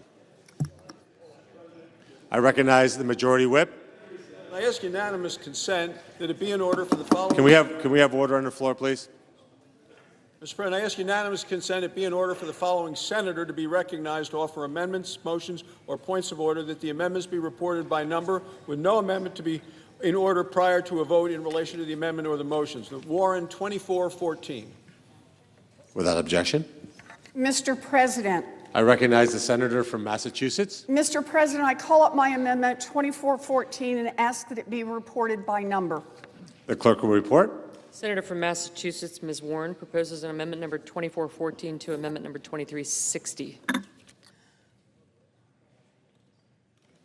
Senator from Massachusetts? Sorry. Yes, thank you, Mr. President. The Consumer Financial Protection Bureau is the financial watchdog to keep people from getting cheated on credit cards and mortgages and Venmo and payday loans and a zillion other transactions. When this financial cop can't do its job, there is no one else in the federal government to pick up the slack.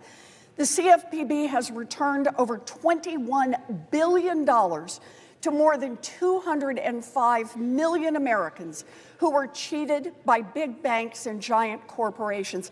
That is why this agency is popular across the country.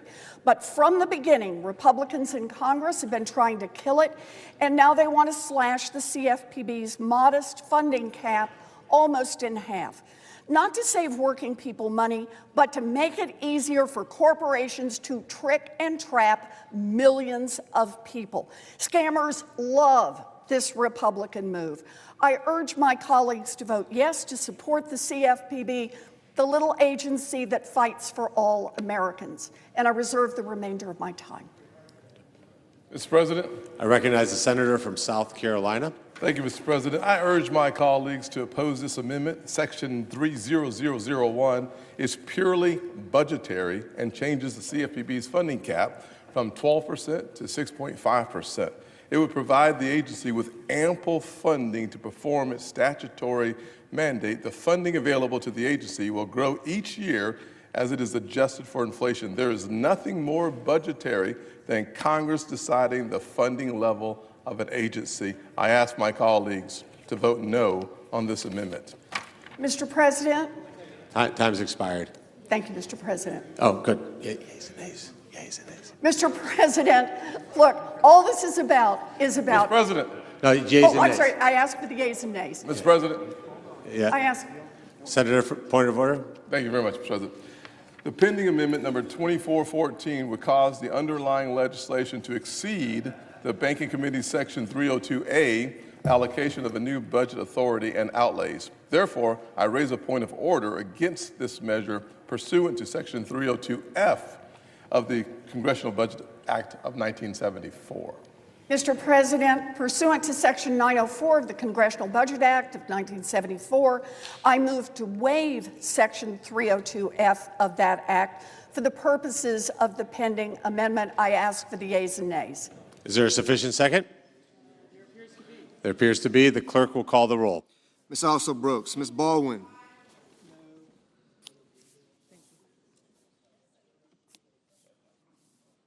People think their fingers count individually, so that if they raise one hand, that's 5 people.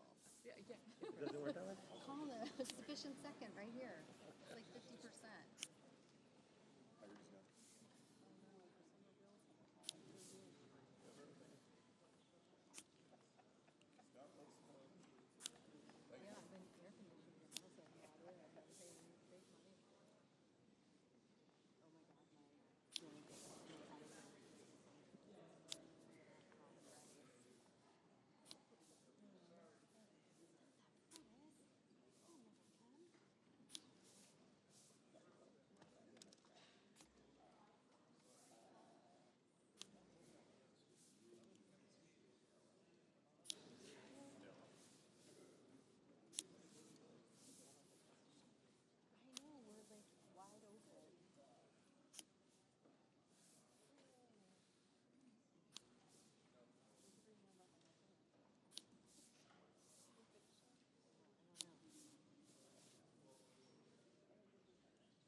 Mr. Banks. Mr. Barrasso.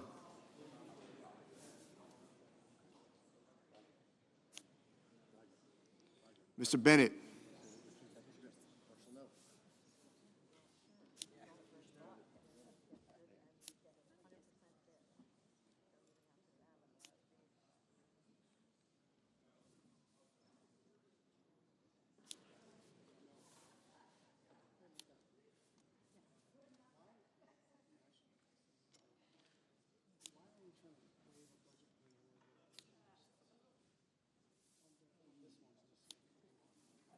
Mrs. Blackburn, Mr. Blumenthal, Ms. Blunt Rochester, Mr. Booker,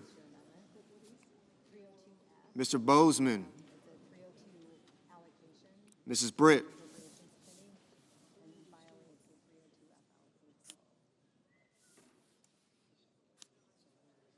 Mr. Budd, Ms. Cantwell, Mrs. Capito,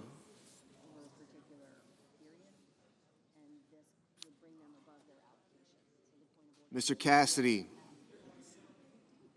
Ms. Collins, Mr. Coons, Mr. Cornyn,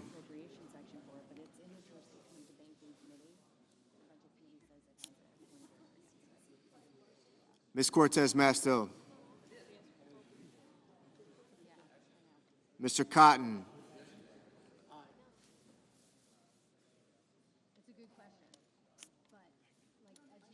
Mr. Kramer, Mr. Crapo, Mr. Cruz, Mr. Curtis,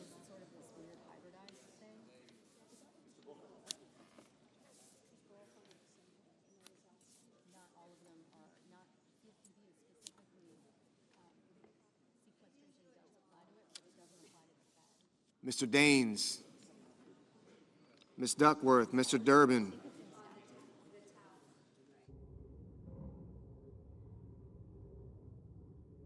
Ms. Ernst, Mr. Fetterman,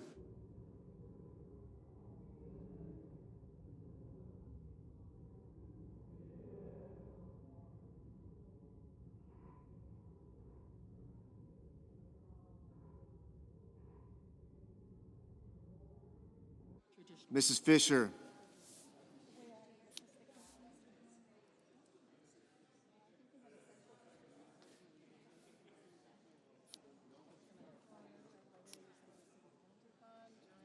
Mr. Gallego,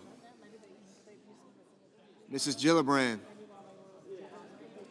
Mr. Graham, Mr. Grassley,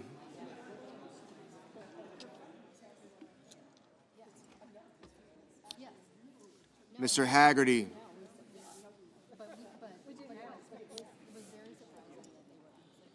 Ms. Hassan,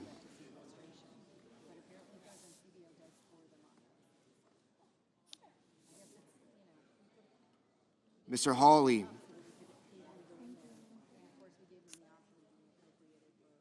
Mr. Heinrich,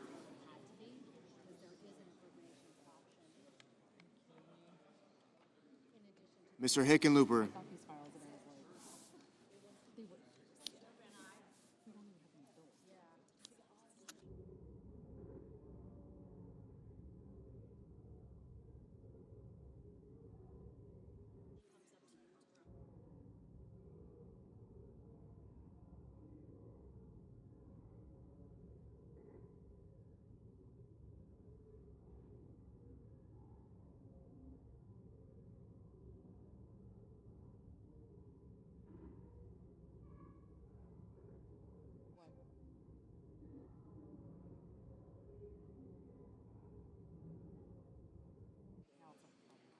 Mr. Hoven, Mr. Husted, Mrs. Hyde-Smith,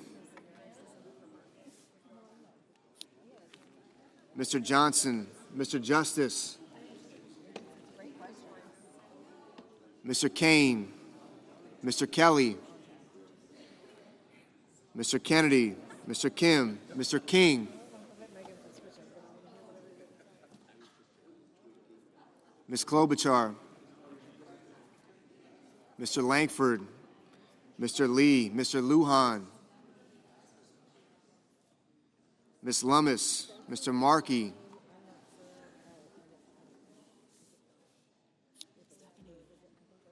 Mr. Marshall, Mr. McConnell, Mr. McCormick, Mr. Merkley, Mrs. Moody, Mr. Moran, Mr. Moreno, Mr. Mullen, Ms. Murkowski,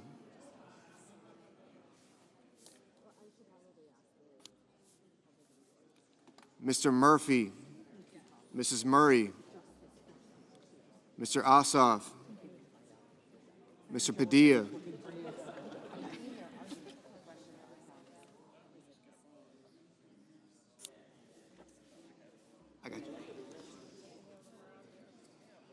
Mr. Paul, Mr. Peters, Mr. Reed, Mr. Ricketts, Mr. Risch, Ms. Rosen, Mr. Rounds,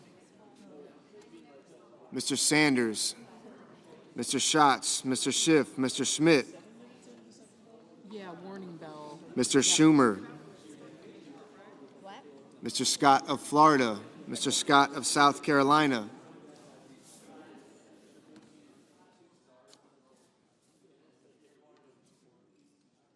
Mrs. Shaheen, Mr. Sheehy, Ms. Slotkin, Ms. Smith,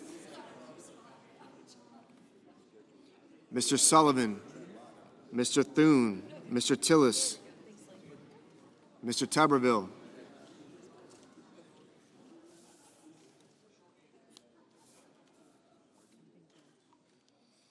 Mr. Van Hollen,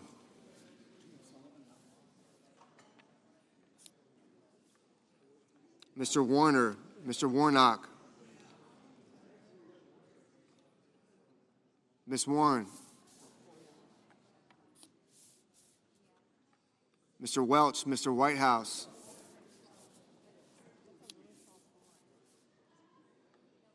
Mr. Wicker, Mr. Wyden, Mr. Young.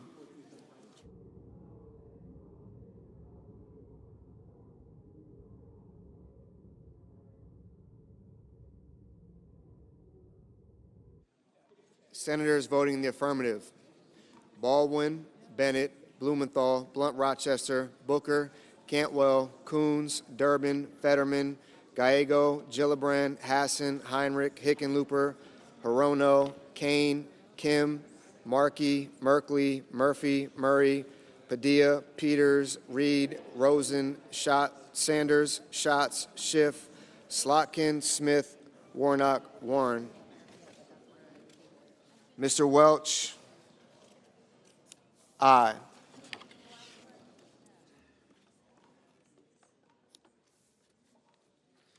Senators voting in the negative: Banks, Barrasso, Blackburn, Budd, Capito, Cassidy, Collins, Cornyn, Cotton, Kramer, Crapo, Cruz, Curtis, Daines, Ernst, Fisher, Graham, Grassley, Haggerty, Husted, Hyde-Smith, Johnson, Kennedy, Langford, Lee, Lummis, Marshall, McCormick, Moody, Moran, Moreno, Mullen, Paul, Ricketts, Risch, Schmidt, Scott of Florida, Scott of South Carolina, Sullivan, Tillis, Wicker, and Young.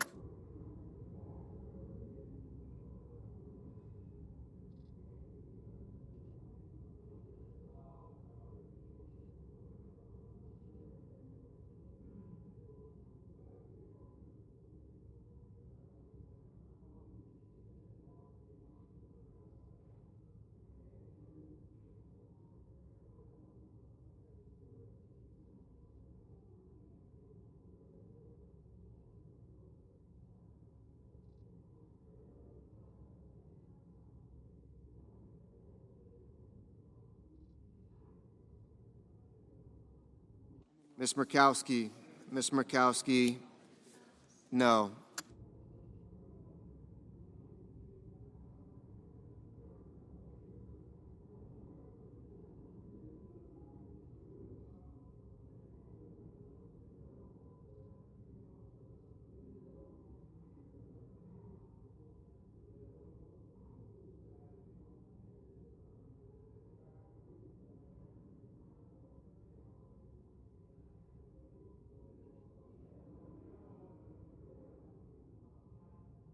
Mr. Wyden, aye.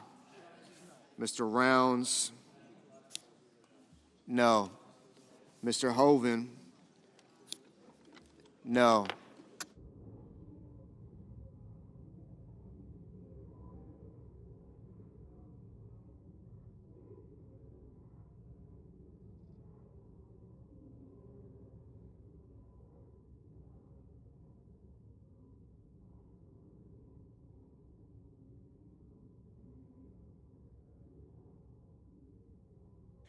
Mr. Hawley? No. Mr. King? Aye.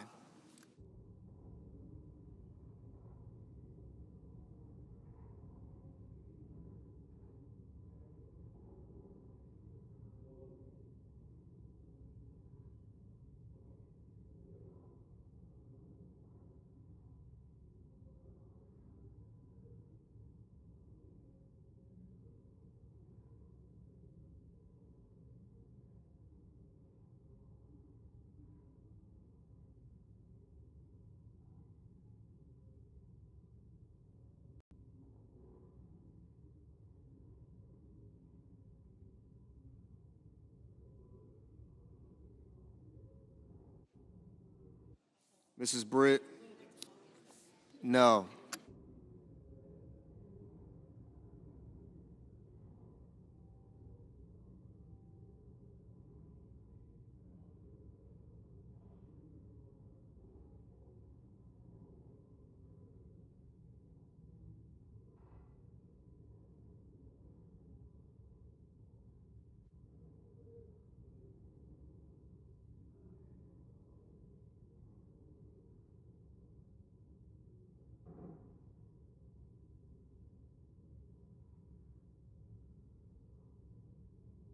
Mr. Kelly?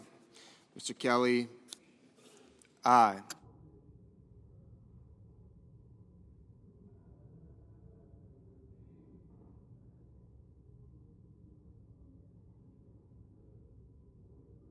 Mr. Whitehouse? Aye.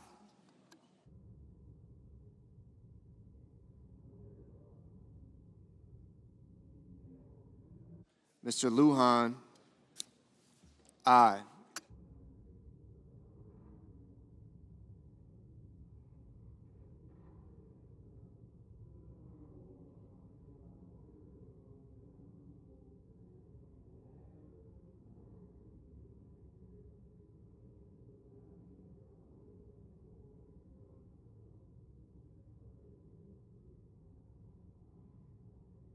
Mr. Bennett? Mr. Bennett? Aye.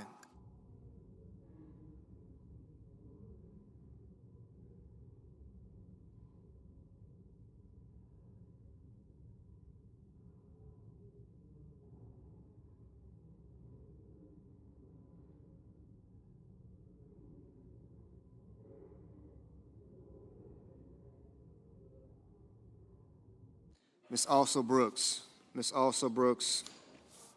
Aye.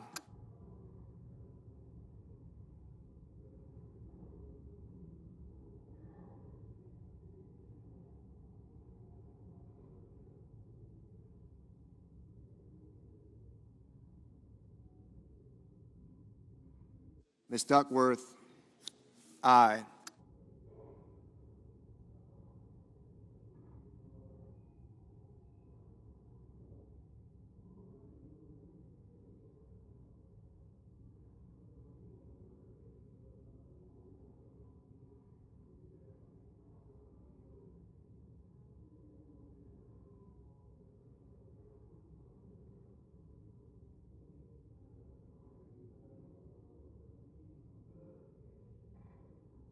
Ms. Klobuchar?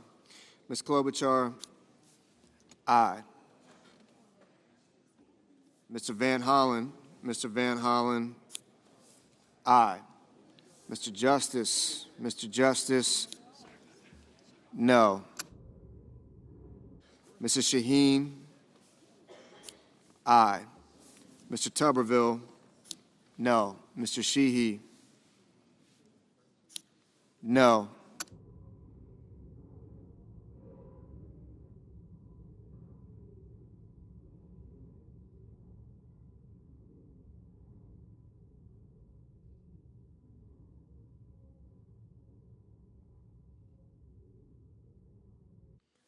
Mr. Warner. Mr. Warner, aye.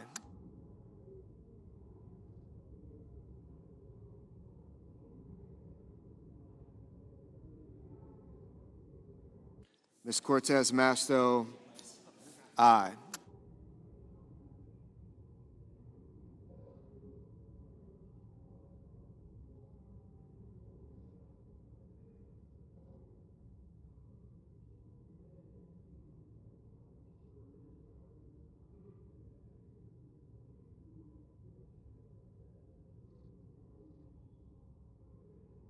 Mr. Ossoff. Mr. Ossoff, aye. Mr. Thune, no.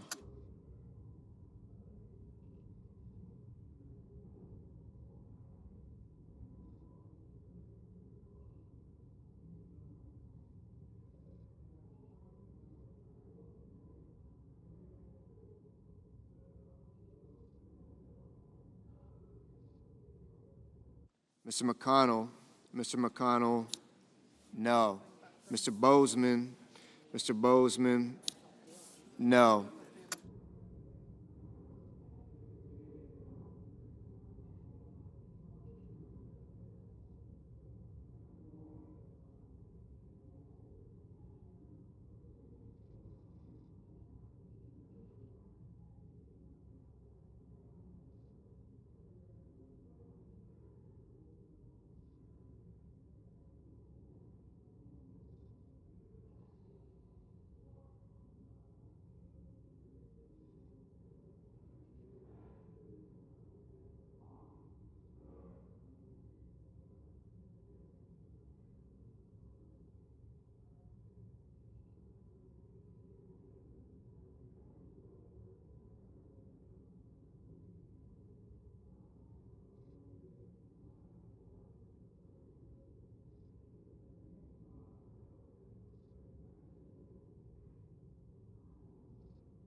Mr. Schumer.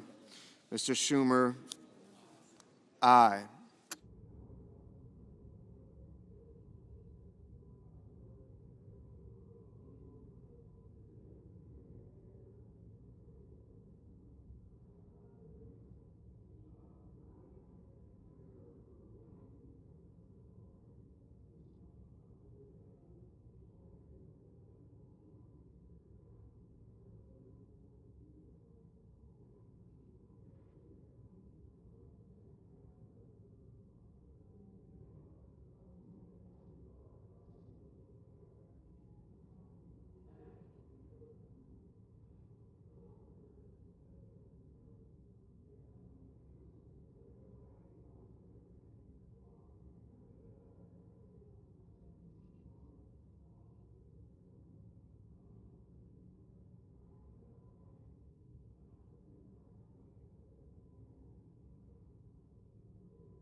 I recognize that they're still in the vote.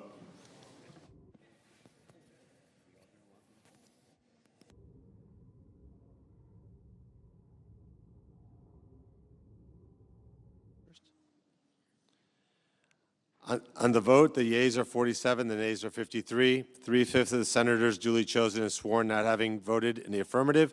The motion is not agreed to. The point of order is sustained and the amendment fails. Mr. President, I ask unanimous consent that it be in order for the following senators recognized to offer amendments, motions, or points of order, that the amendments be reported by number with no amendments in order prior to a vote in relation to the amendments or motions. Cornyn number 2705 and Merkley number 2446. Without objection. They'll speak against it and then Right. raise a point of order, and then you do. Mr. President, I recognize the senator from Texas. Mr. President, I call up my amendment number 2705, and I ask it be reported by number. The clerk will report.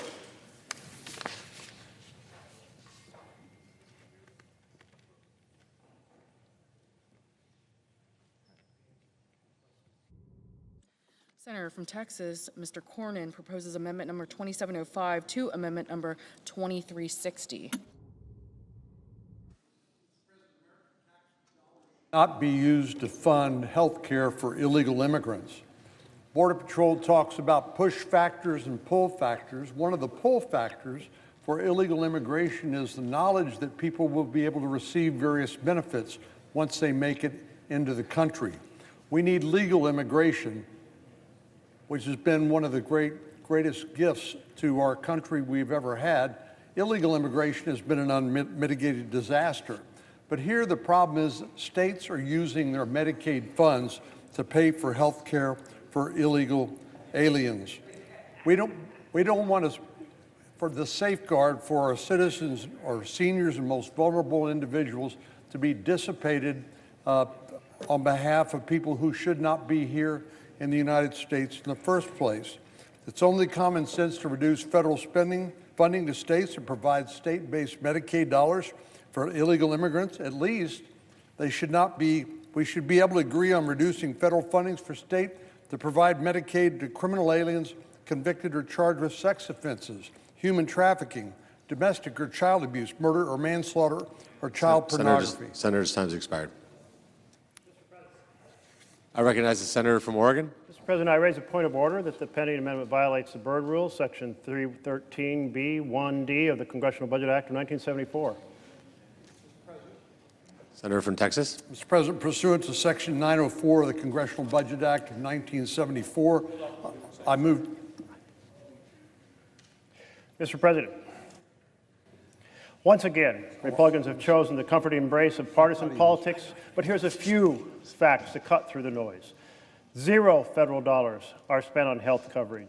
Second, this policy dictates how states spend their own funds. What happened to states' rights? Third, this policy violates innocent until proven guilty, because it even talks about those charged with a crime. But most importantly, what this amendment says is that if one person, despite state law, through a bureaucratic mistake, is receiving funds, then the whole state pays the price and has their rate on expanded Medicaid changed from 90% to 80%. This is a backdoor for 41 states, which includes the majority Republican states, to reduce the federal match from 90% to 80%, with huge, huge impact on the coverage of individuals across this country. Haven't we done enough damage already to the fundamental principle of health care without this collective punishment of American citizens by reducing the state funding from 90% to 80%? I renew my point of order. Mr. President. Senator from Texas. Pursuant to Section 904 of the Congressional Budget Act of 1974, I move to waive and ask for the yeas and nays. Is there a sufficient second? Yes. There appears to be. The clerk will call the roll. Ms. Alsubrooks, Ms. Baldwin, Mr. Banks, Mr. Brasso,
Mr. Bennett, Mrs. Blackburn, Mr. Blumenthal,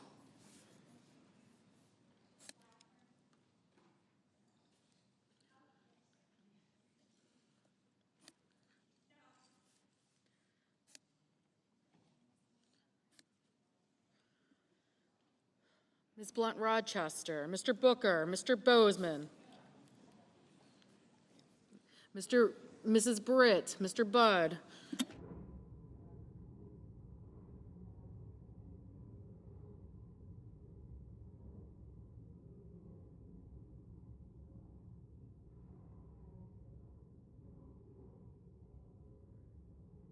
Ms. Cantwell, Mrs. Capito, Mr. Cassidy, Ms. Collins, Mr. Coons, Mr. Cornyn, Ms. Cortez Masto, Mr. Cotton, Mr. Kramer, Mr. Crapo, Mr. Cruz, Mr. Curtis, Mr. Daines, Ms. Duckworth, Mr. Durbin, Ms. Ernst, Mr. Fetterman,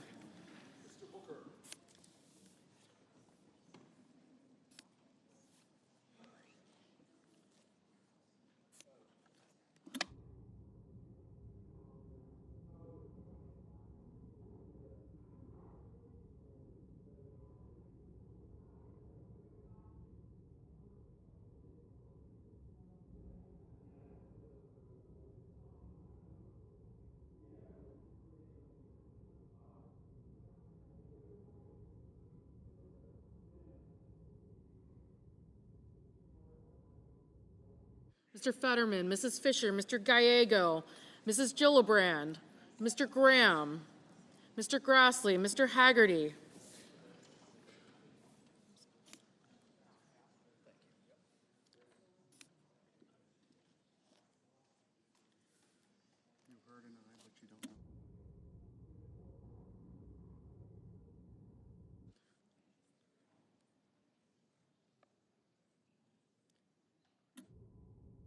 Mrs. Gillibrand, Mr. Graham, Mr. Grassley, Mr. Haggerty, Ms. Hassan, Mr. Hawley, Mr. Heinrich, Ms. Hirono, Mr. Hoven, Mr. Husted, Mrs. Hyde-Smith, Mr. Johnson, Mr. Justice, Mr. Kane, Mr. Kelly, Mr. Kennedy, Mr. Kim, Mr. King, Ms. Klobuchar, Mr. Langford, Mr. Lee, Mr. Lujan, Ms. Lummis, Mr. Markey, Mr. Marshall, Mr. McConnell, Mr. McCormick, Mr. Merkley, Mrs. Moody, Mr. Moran, Mr. Marino, Mr. Mullen, Ms. Murkowski, Mr. Murphy, Mrs. Murray, Mr. Ossoff, Mr. Padilla, Mr. Paul, Mr. Peters, Mr. Reed, Mr. Ricketts, Mr. Risch, Ms. Rosen, Mr. Rounds, Mr. Sanders, Mr. Schatz, Mr. Schiff, Mr. Schmidt, Mr. Schumer, Mr. Scott of Florida, Mr. Scott of South Carolina, Mrs. Shaheen, Mr. Sheehy, Ms. Slotkin, Ms. Smith, Mr. Sullivan, Mr. Thune, Mr. Tillis, Mr. Tuberville, Mr. Van Hollen, Mr. Warner, Mr. Warnock, Ms. Warren, Mr. Welch, Mr. Whitehouse, Mr. Wicker, Mr. Wyden, Mr. Young.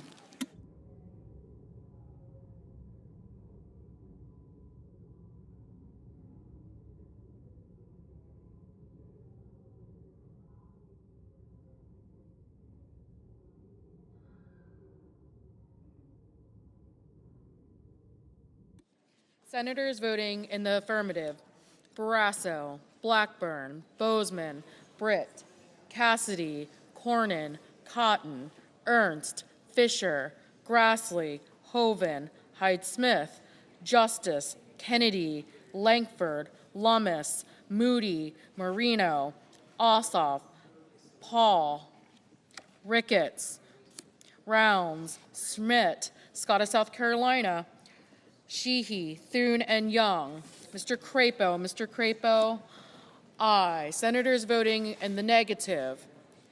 Also Brooks, Blunt Rochester, Booker, Collins, Coons, Duckworth, Gallego, Heinrich, Hickenlooper, Hirono, Kane, Kim, Merkley, Murray, Padilla, Reed, Rosen, Schatz, Schiff, Schumer, Shaheen, Smith, Welch, and Whitehouse.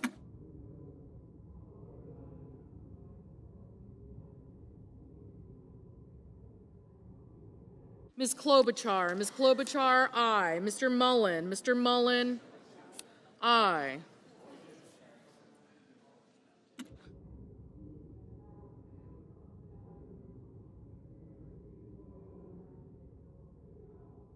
Ms. Klobuchar, no.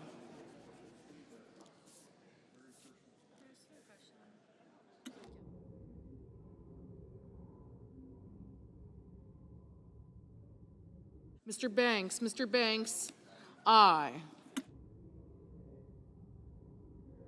Mr. Durbin, no. Mr. Moran, aye.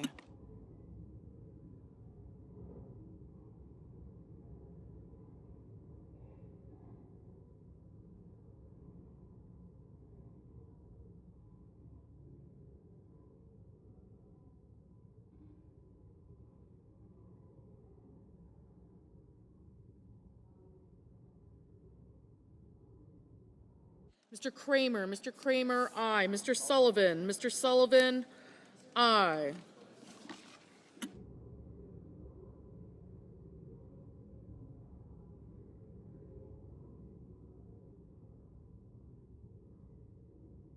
Mr. Sanders, no. Mr. Fetterman, no. Ms. Cantwell, no.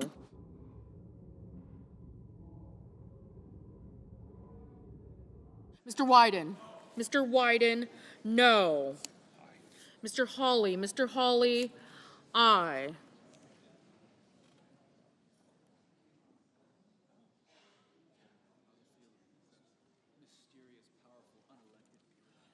Mr. Husted, aye.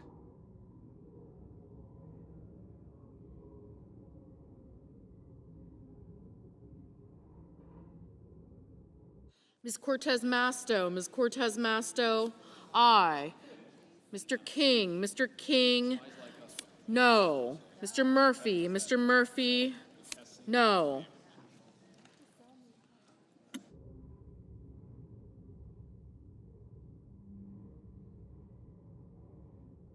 Ms. Warren, no.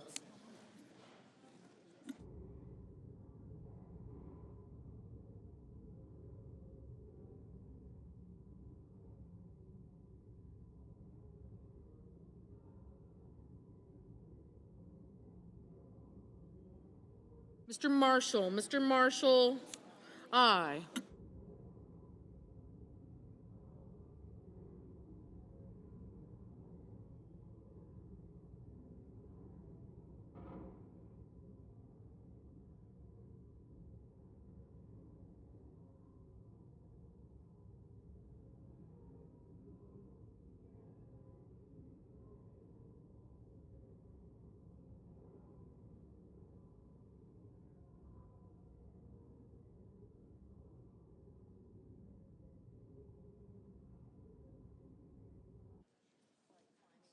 Mr. Tuberville, aye.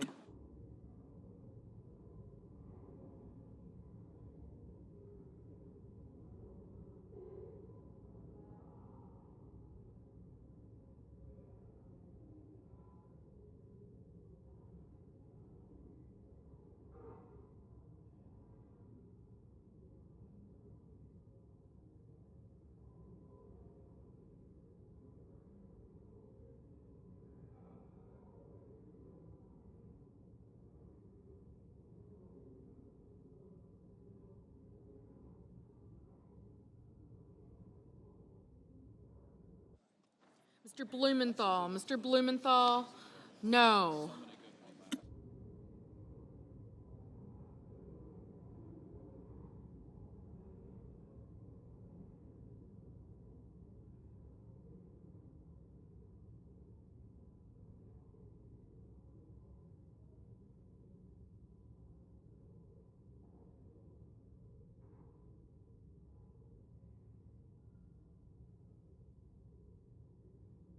Mr.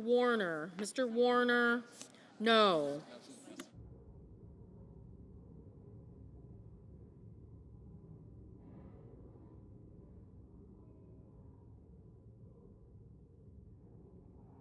Mr. Lee, aye.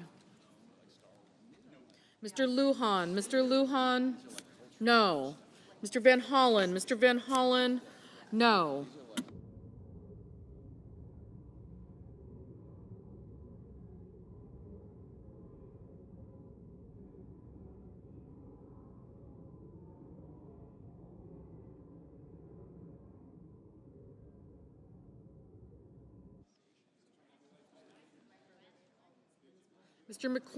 Mr. McCormick, aye. Mrs. Capito, aye. Mrs. Gillibrand, no.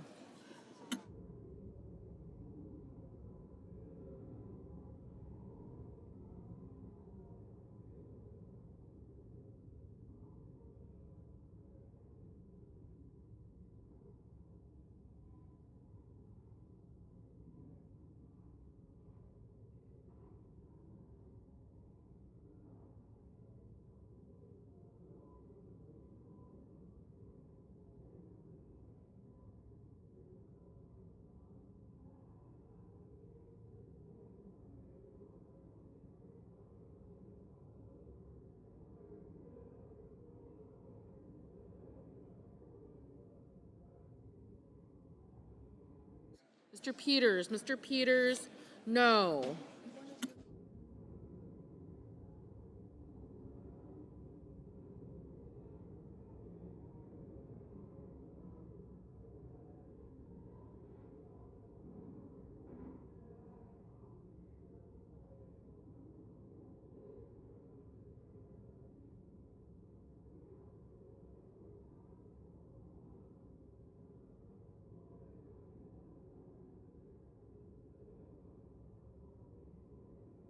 Mr. Johnson, aye.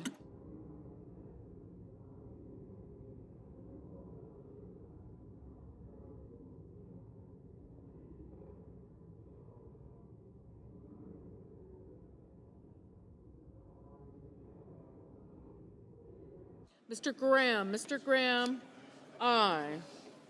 Mr. Tillis, aye.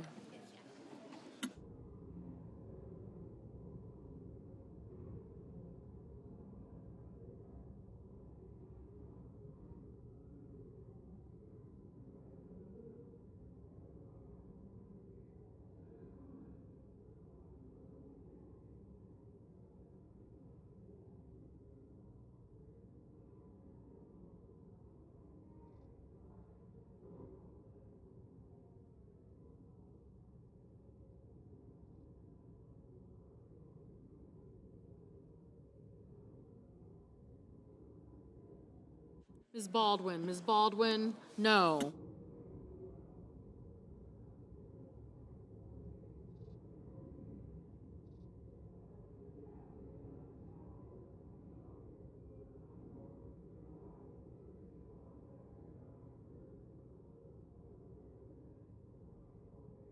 Mr. Curtis, aye.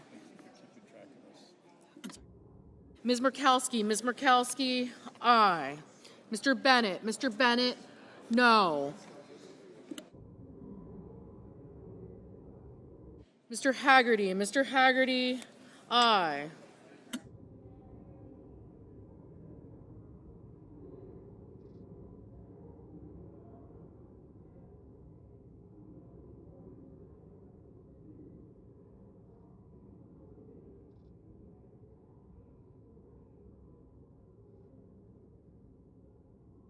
Mr. Daines. Mr. Daines, aye.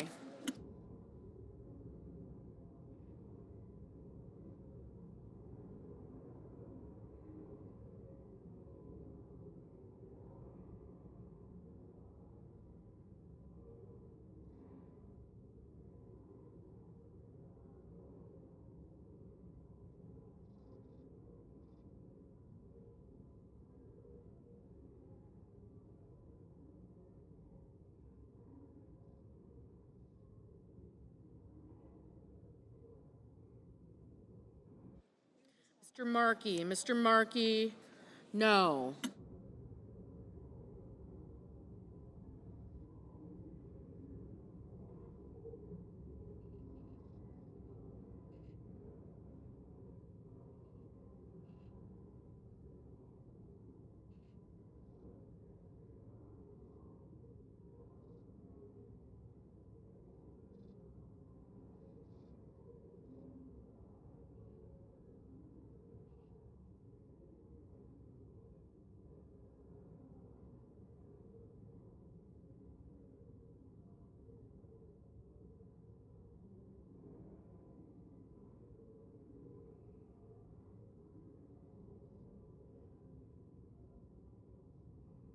Mr. Cruz. Mr. Cruz, aye.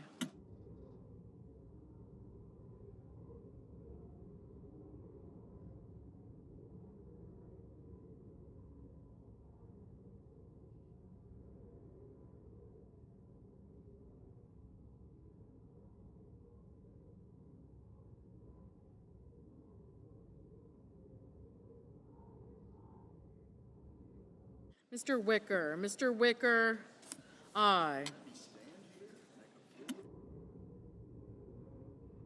Mr. Scott. Mr. Scott of Florida, aye.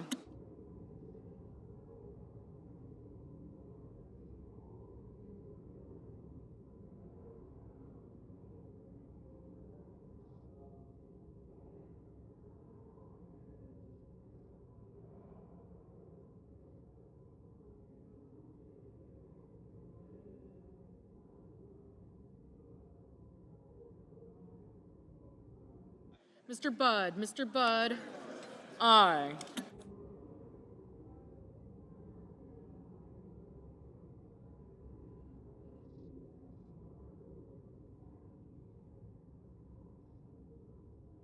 Mr. Kelly. Mr. Kelly, no.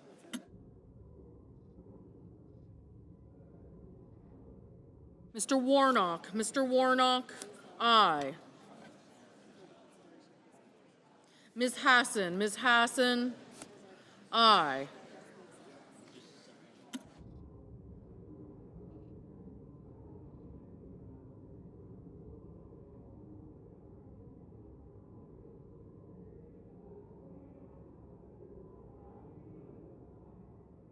Mr. Risch. Mr. Risch, aye.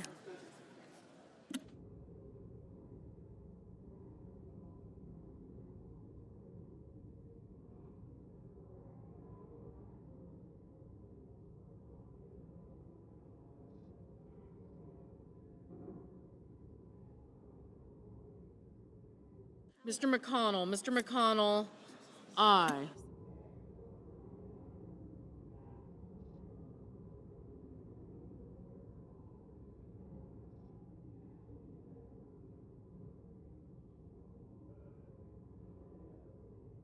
Ms. Slotkin. Ms. Slotkin, no.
On this vote, the yeas are 56, the nays are 44. 3/5 of the senators duly chosen and sworn not having voted in the affirmative. The motion is not agreed to. The point of order is sustained and the amendment falls. Thank you. Mr. President. Senator from Oregon. Mr. President, I call up my amendment number 2446 and ask that it be reported by number. The clerk will report. The senator from Oregon, Mr. Merkley, proposed an amendment number for himself and others, number 2446 to amendment number 2360. Mr. President, this amendment is about defending the integrity of our legislative process. Every now and then, a new strategy creates either the appearance of conflict of interest or a real conflict of interest. And that is the case with elected officials promoting or selling crypto coins in which they have a personal financial stake. The coins cost little to make, so the buyers know they're enriching. Order on the floor, please.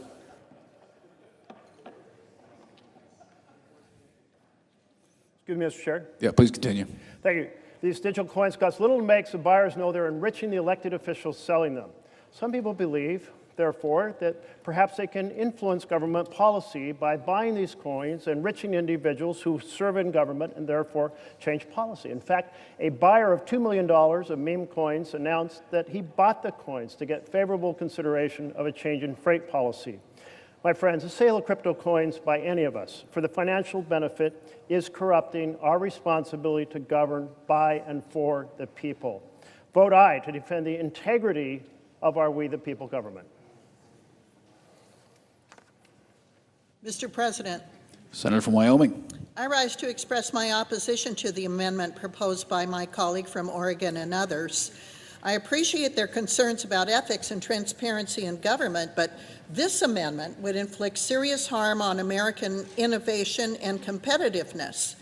And for that matter, it applies to the adult children directly or indirectly of elected and non-elected officials. It goes too far. If we had passed something like this in the early days of the internet, we would have sent a clear message that America is closed for business when it comes to digital innovation, and that's what we risk doing now.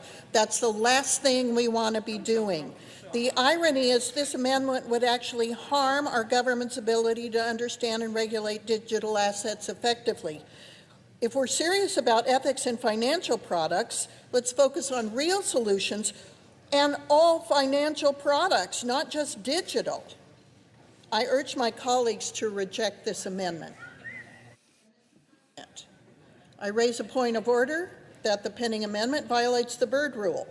Section 313B1D of the Congressional Budget Act of 1974. Mr. President, pursuant to Section 904 of the Congressional Budget Act of 1974, I move to waive Section 313 of that act for the purpose of the pending amendment. I nays. Is there a sufficient second? There appears to be. Clerk will call the roll. Ms. Alsobrooks, Ms. Baldwin, Mr. Banks.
Mr. Banks, Mr. Barrasso, Mr. Bennett, Mrs. Blackburn, Mr. Blumenthal, Ms. Blood Rochester, Mr. Booker, Mr. Bozeman, Mrs. Britt,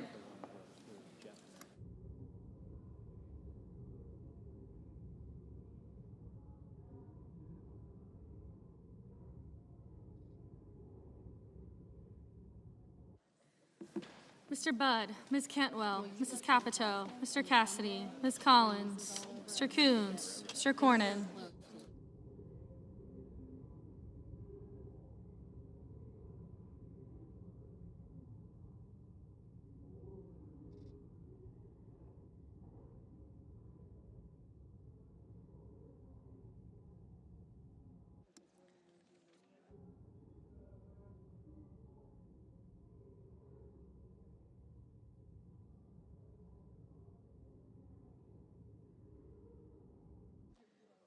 Ms. Cortez Masto, Mr. Cotton, Mr. Kramer, Mr. Crapo, Mr. Cruz.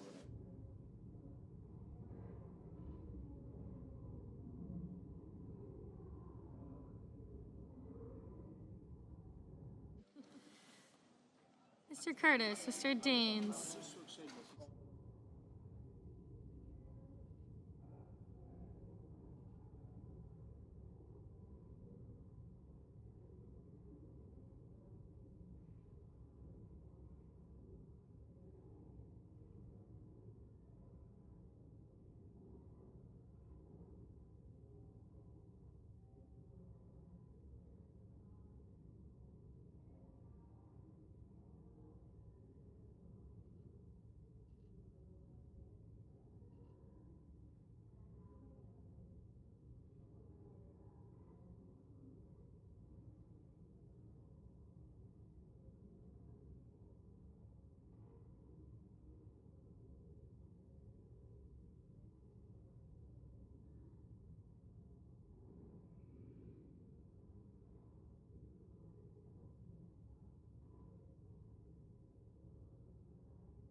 Ms. Duckworth, Mr. Durbin, Ms. Ernst, Mr. Fetterman, Mrs. Fisher, Mr. Gallego, Mrs. Gillibrand, Mr. Graham, Mr. Grassley, Mr. Haggerty, Ms. Hassan, Mr. Hawley, Mr. Heinrich, Mr. Hickenlooper, Ms. Hirono, Mr. Hoven, Mr. Husted, Mrs. Hyde-Smith,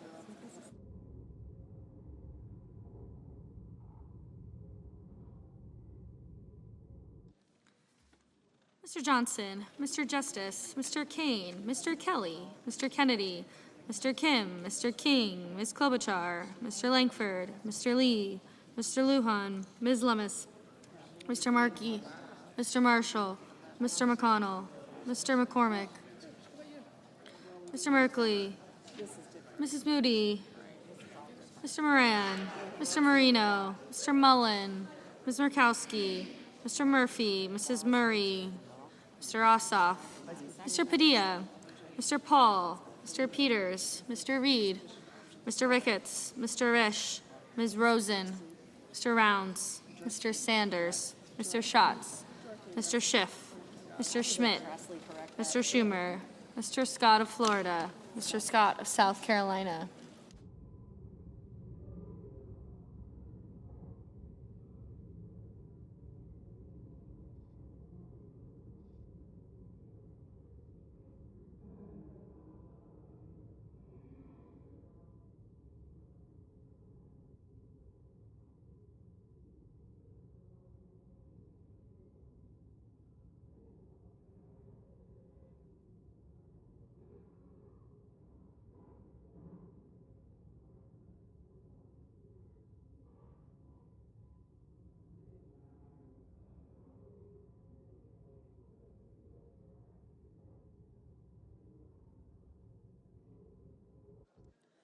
Mr. Scott of South Carolina, Mrs. Shaheen, Mr. Sheehy, Ms. Slotkin, Ms. Smith, Mr. Sullivan, Mr. Thune,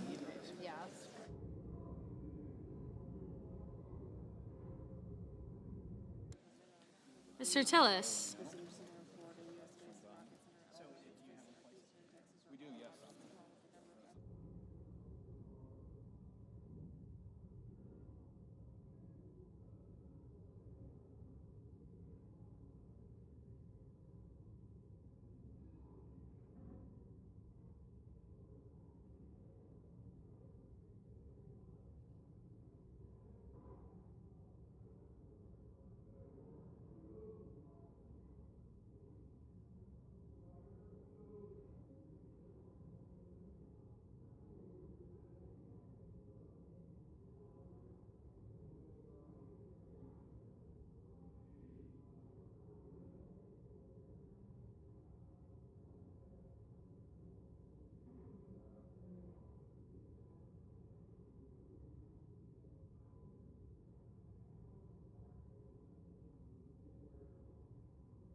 Mr. Tuberville, Mr. Van Hollen, Mr. Warner, Mr. Warnock, Ms. Warren, Mr. Welch, Mr. Whitehouse, Mr. Wicker, Mr. Wyden, Mr. Young.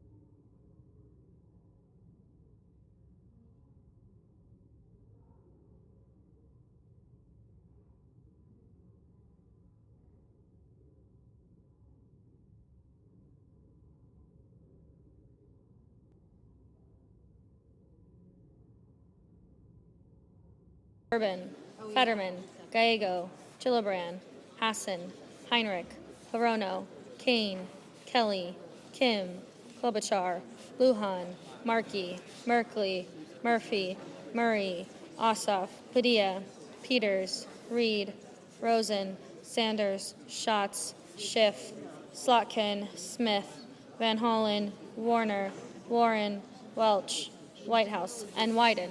Senators voting in the negative: Banks, Barrasso, Bozeman, Budd, Cassidy, Collins, Cornyn, Cotton, Kramer, Crapo, Cruz, Curtis, Daines, Ernst, Fisher, Graham, Grassley, Haggerty, Hawley, Hovind, Husted, Hyde-Smith, Johnson, Kennedy, Langford, Lummis, Marshall, McConnell, McCormick, Moody, Moran, Mullen, Paul, Ricketts, Risch, Rounds, Schmidt, Scott of Florida, Scott of South Carolina, Thune, Tillis, Tuberville, Wicker, and Young.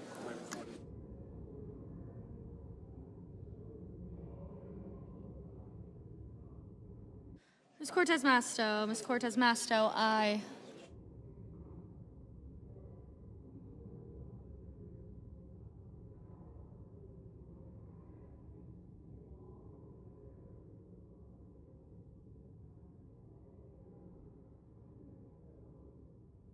Mr. Fetterman, no.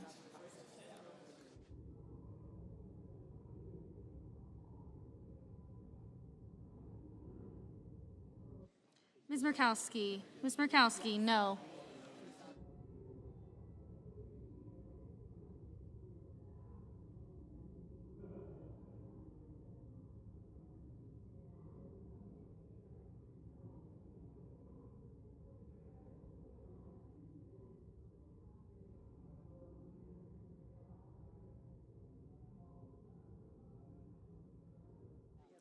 Mr. King, aye. Mrs. Shaheen, aye.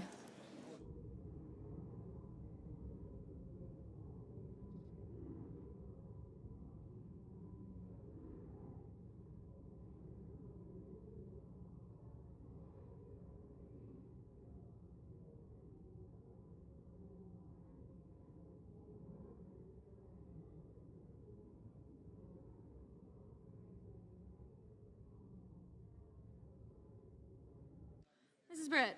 Mrs. Britt, no.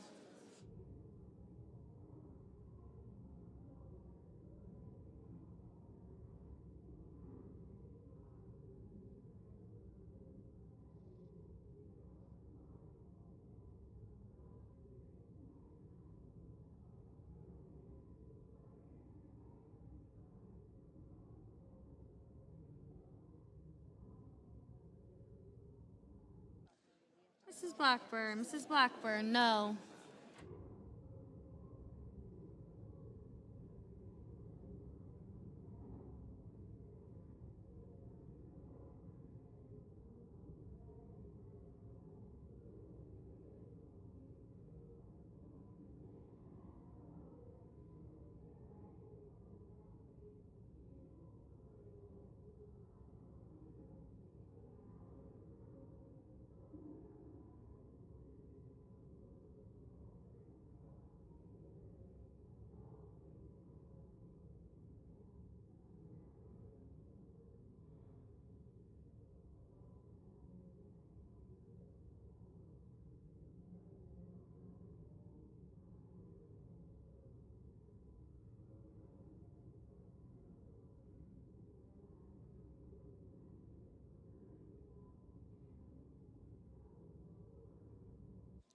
Mr. Lee, no.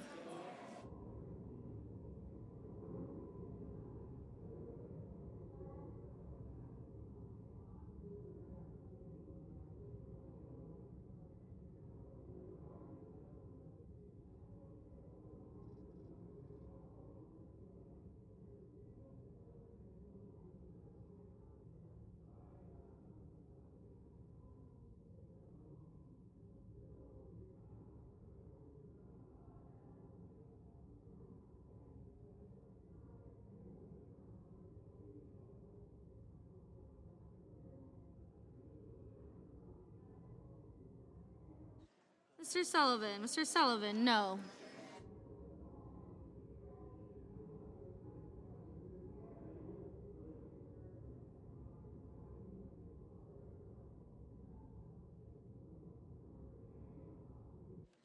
Mr.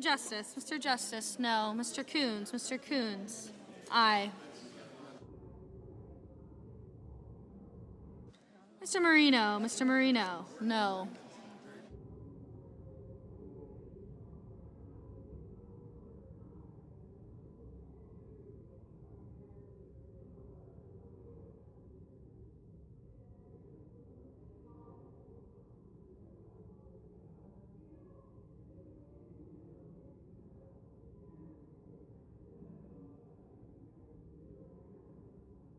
Mrs. Gillibrand,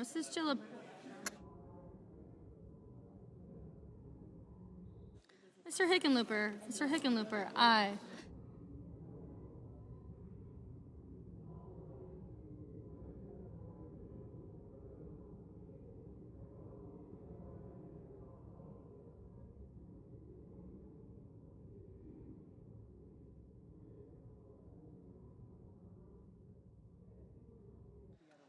Mr. Fetterman, aye.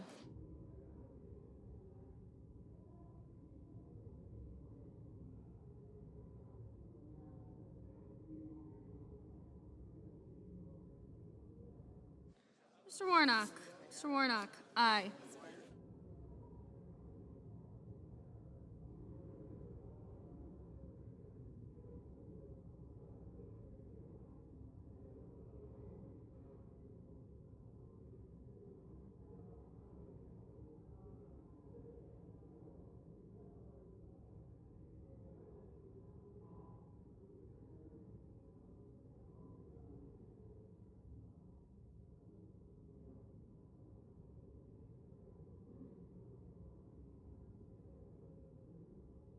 Mr. Sheehy, no.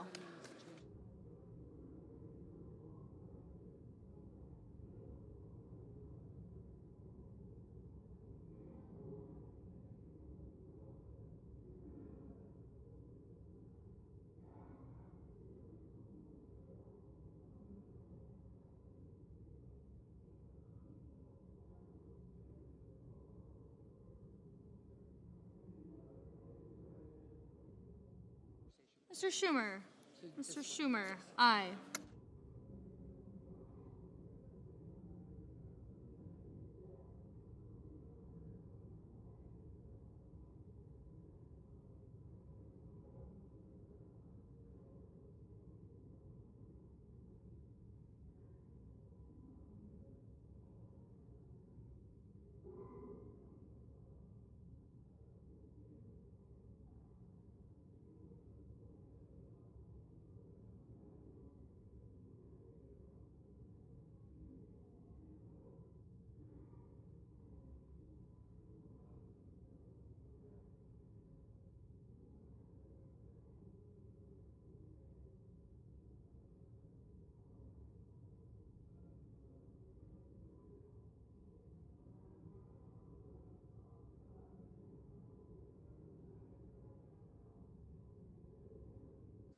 Mrs. Capito. Mrs. Capito, no.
can do that. We good? On this vote, the yeas are 47 and the nays are 53. 3/5 of the senators duly chosen and sworn in not having voted in the affirmative, the motion is not agreed to. The point of order is sustained and the amendment fails. Mr. President, I ask unanimous consent that it be in order for the following senators to be recognized to offer amendments, motions, or points of order, that the amendments be reported by number with no amendments in order prior to a vote in relation to the amendments or motions. Murray, number 2771. Without objection, Mr. President. the senator from Washington. Mr. President, I call it my amendment number 2771, ask that it be reported by number. The clerk will report. The senator from Washington, Mrs. Murray, proposes an amendment number 2771 to amendment number 2360. Mr. President. Senator from Washington. Mr. President, my amendment is about a really important issue that has not gotten near enough attention for how devastating it will be for women in our country. Republicans' bill will cut millions of women off from birth control, cancer screenings, essential preventive health care that they will not be able to afford anywhere else. And it will shutter some 200 healthcare clinics in our country. And it will take another step towards enacting Republicans' plan for a backdoor nationwide abortion ban. How does it do this? By defunding Planned Parenthood. This is a long-sought goal of anti-choice extremists. No surprise, it is overwhelmingly unpopular with the American people. But Republicans are bent on ripping away any access to abortion care and happy to cut off this life-saving care. No matter that, women may not have another place to get the care that they can afford or another place they can get any care at all. This amendment that I'm offering will strip this awful provision to defund Planned Parenthood from this bill and protect health care access for the millions of patients who rely on Planned Parenthood health centers. The senator's Thank you, time. Mr. President. I urge a yes vote. Mr. President, The senator from Mississippi. I object to the senator's motion to strike the provision establishing a common sense protection of taxpayers' dollars by prohibiting abortion providers from receiving Medicaid funds for 1 year. There was a time when protecting American tax dollars from supporting the abortion industry was an uncontroversial, nonpartisan effort that we could all get behind, even if we had opposing views on protecting the dignity of human life. This provision does not target any one entity. If a medical provider wishes to stay within the Medicaid program, it should simply cut elective abortion procedures from its services. Mr. President, the pending amendment number 2771 would cause the underlying legislation to exceed the Finance Committee's Section 302A allocations of the new budget authority and outlays. Therefore, I raise a point of order against this measure pursuant to Section 302F of the Congressional Budget Act of 1974. Mr. President. The senator from Washington. Mr. President, pursuant to Section 904 of the Congressional Budget Act of 1974, I move to waive Section 302F of that act for the purposes of the pending amendment, and I ask for the ayes and nays. Is there a sufficient second? There appears to be. The clerk will call the roll. Ms. Alsobrooks, Ms. Baldwin, Mr. Banks, Mr. Barrasso, Mr. Bennett,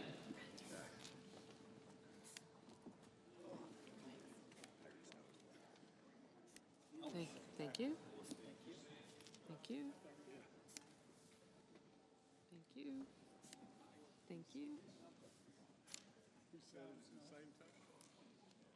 I got him.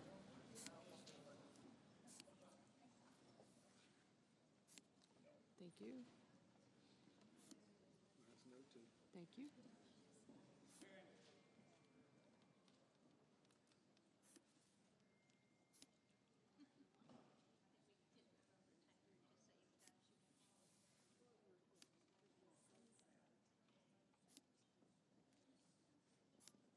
Thank you. Mrs. Blackburn, Mr. Blumenthal, Ms. Blunt-Rochester, Mr. Booker, thank you. Mr. Bozeman, Mrs. Britt, Mr. Budd, Ms. Cantwell, Mrs. Capito, Mr. Cassidy.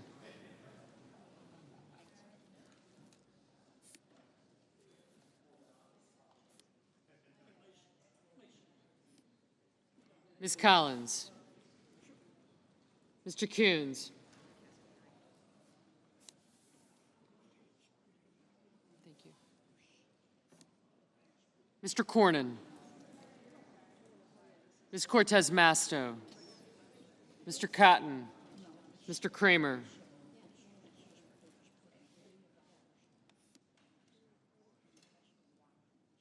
Mr. Cruz. Mr. Curtis.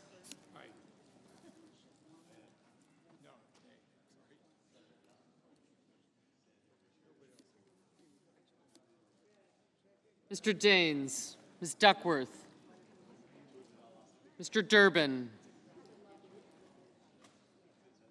Ms. Ernst, Mr. Fetterman, Mrs. Fisher, Mr. Gallego, Mrs. Gillibrand, Mr. Graham, Mr. Grassley, Mr. Haggerty, Ms. Hassan, Mr. Hawley, Mr. Heinrich, Mr. Hickenlooper, Ms. Hirono, Mr. Hoven, Mr. Husted, Mrs. Hyde-Smith, Mr. Johnson, Mr. Justice,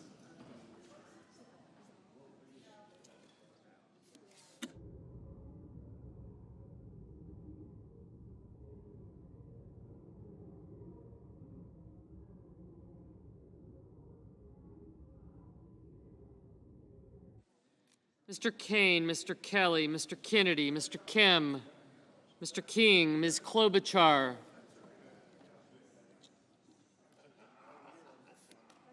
got you, Mr. Langford,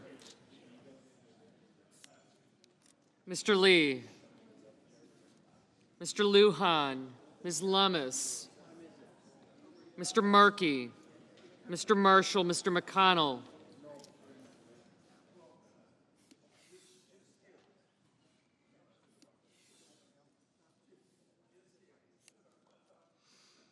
Mr. McCormick,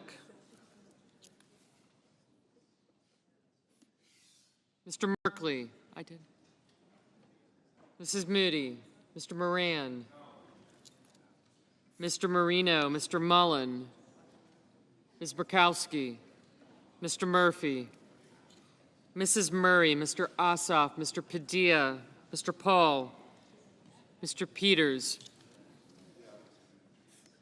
Mr. Reed, Mr. Ricketts, Mr. Risch, thank you. Ms. Rosen, Mr. Rounds, Mr. Sanders, Mr. Schatz, Mr. Schiff,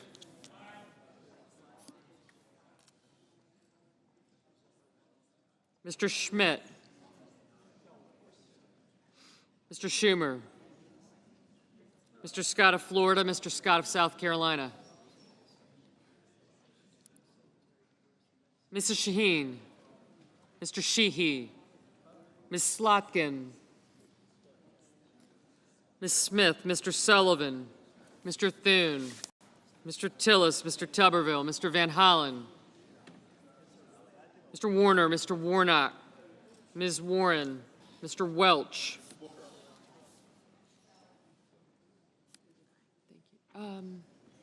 Senator Blackburn.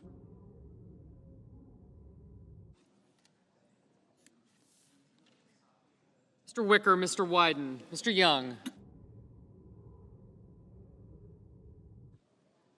Senators voting in the affirmative: Baldwin, Bennett, Blunt Rochester, Booker, Cantwell, Coons, Durbin, Gallego, Heinrich, Hirono, Kane, King, Murkowski, Murray, Ossoff, Padilla, Peters, Rosen, Sanders, Smith, Warren, Welch, and Wyden. Senators voting in the negative: Barrasso, Blackburn, Bozeman, Budd, Capito, Cornyn, Cotton, Kramer, Crapo, Curtis, Daines, Ernst, Fisher, Haggerty, Husted, Hyde-Smith, Justice, Kennedy, Lummis, Marshall, Moody, Moran, Marino, Mullen, Rounds, Scott of Florida, Thune, Tillis, and Tuberville. Ms. Collins. Aye. Mr. Kim. Aye. Ms. Alsobrooks. Aye. Mr. Johnson. No. Mr. Blumenthal. Aye. Mr. Schiff. Aye. Mrs. Britt, no. Mr. Murphy, aye.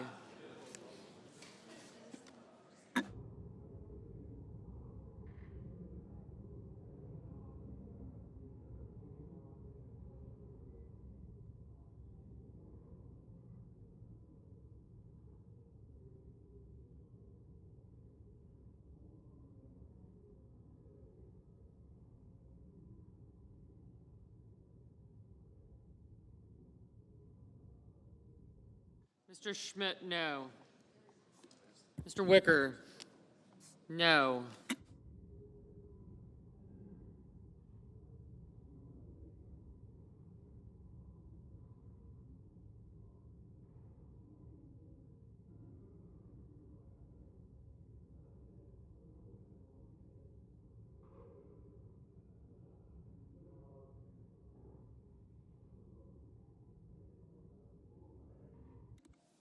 Mr. Grassley, no. Ms. Cortez Masto, aye. Mr. Fetterman, aye. Mr. Hickenlooper, aye.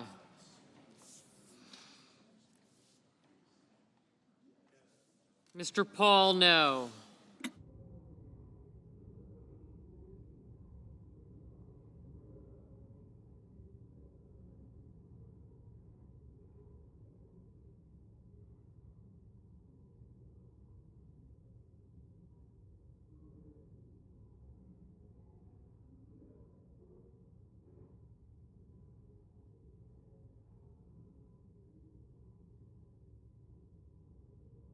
Mr. Merkley, aye.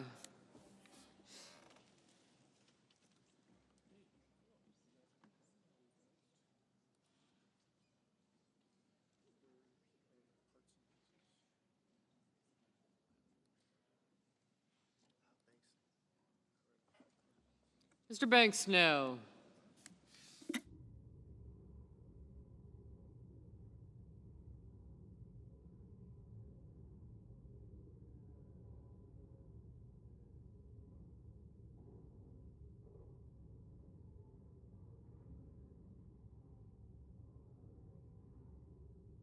Ms. Hassan, aye.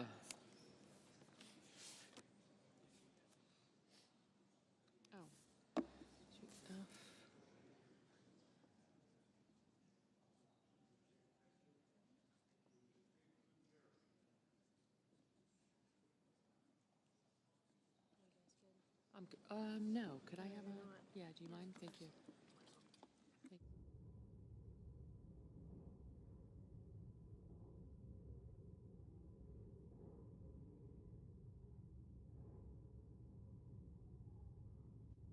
Ms. Slotkin, aye.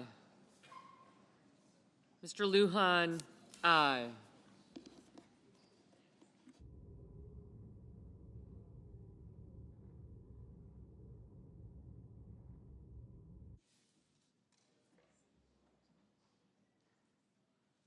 Mr. Reed, aye.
Ms. Duckworth, aye.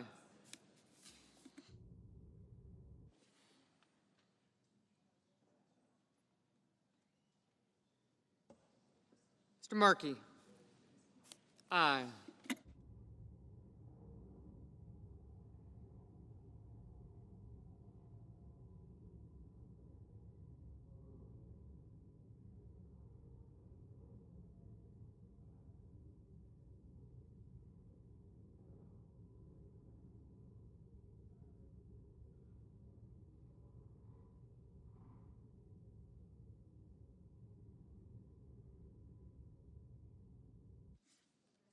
Mrs. Gillibrand, aye.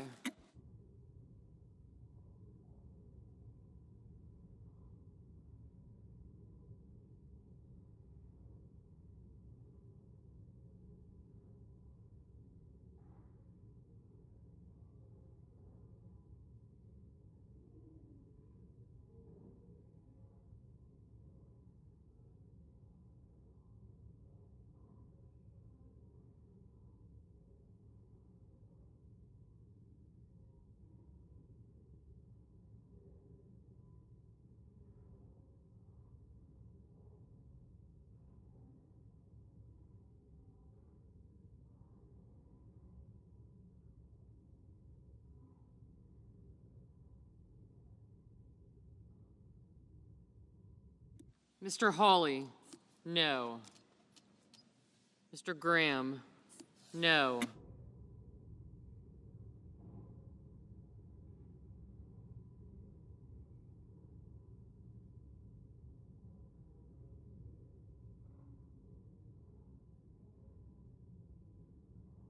Mr. Risch, aye.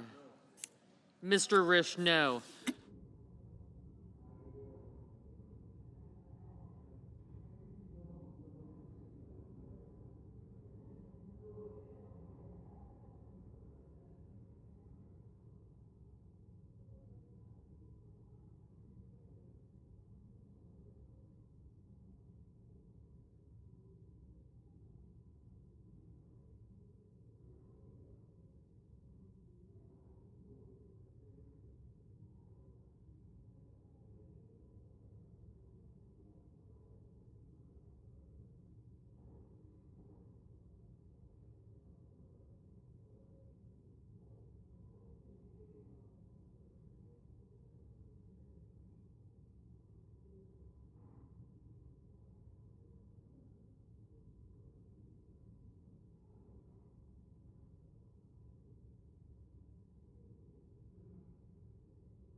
Mr. Schatz, aye.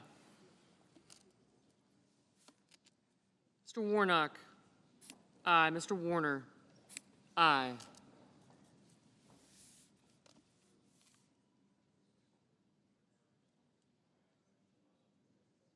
Mr. Cruz, no.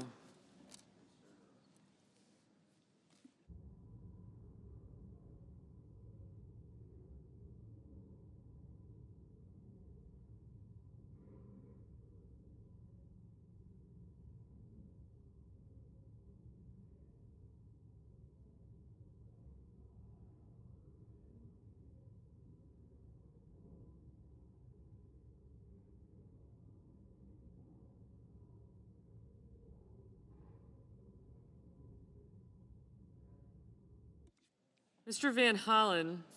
Aye. Mr. Langford? No.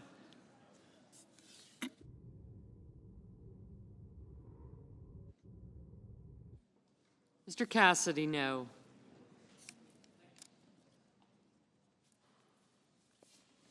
Mr. McCormick? No. Mr. Sheehy? No.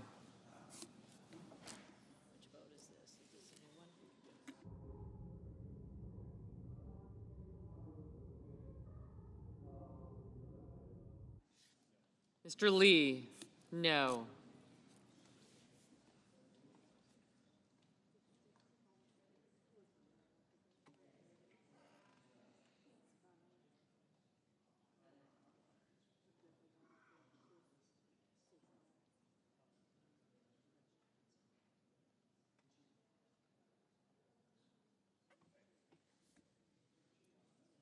Mr. Young, no.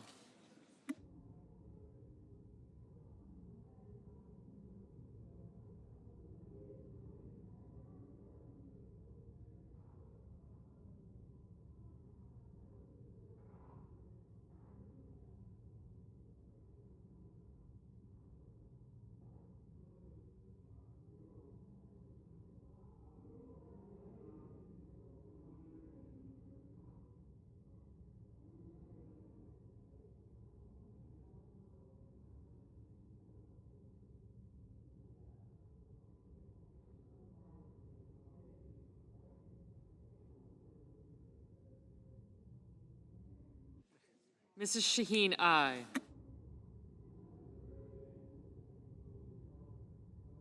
Mr. Schumer, aye.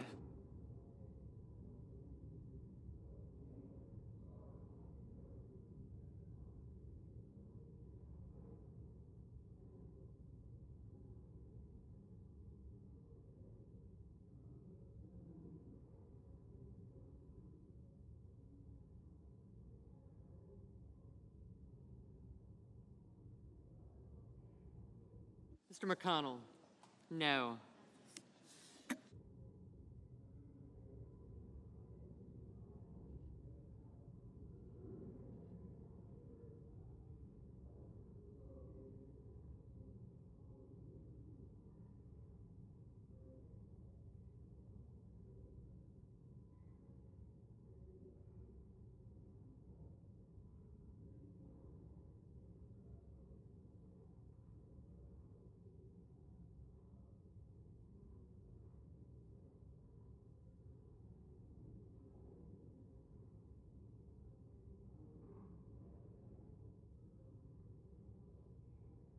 Ms. Klobuchar, aye.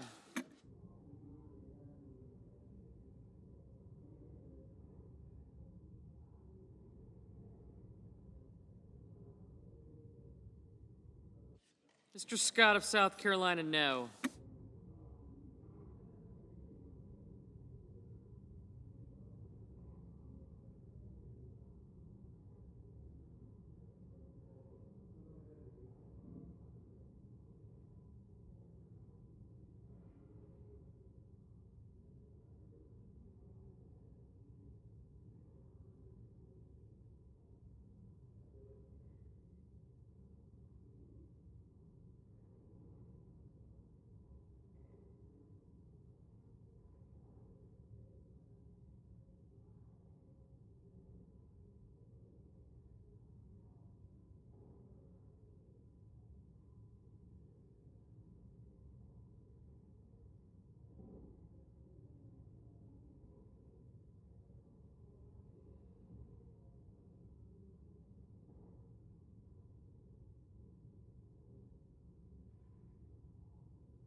Mr. Kelly, aye.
Mr. Ricketts, no.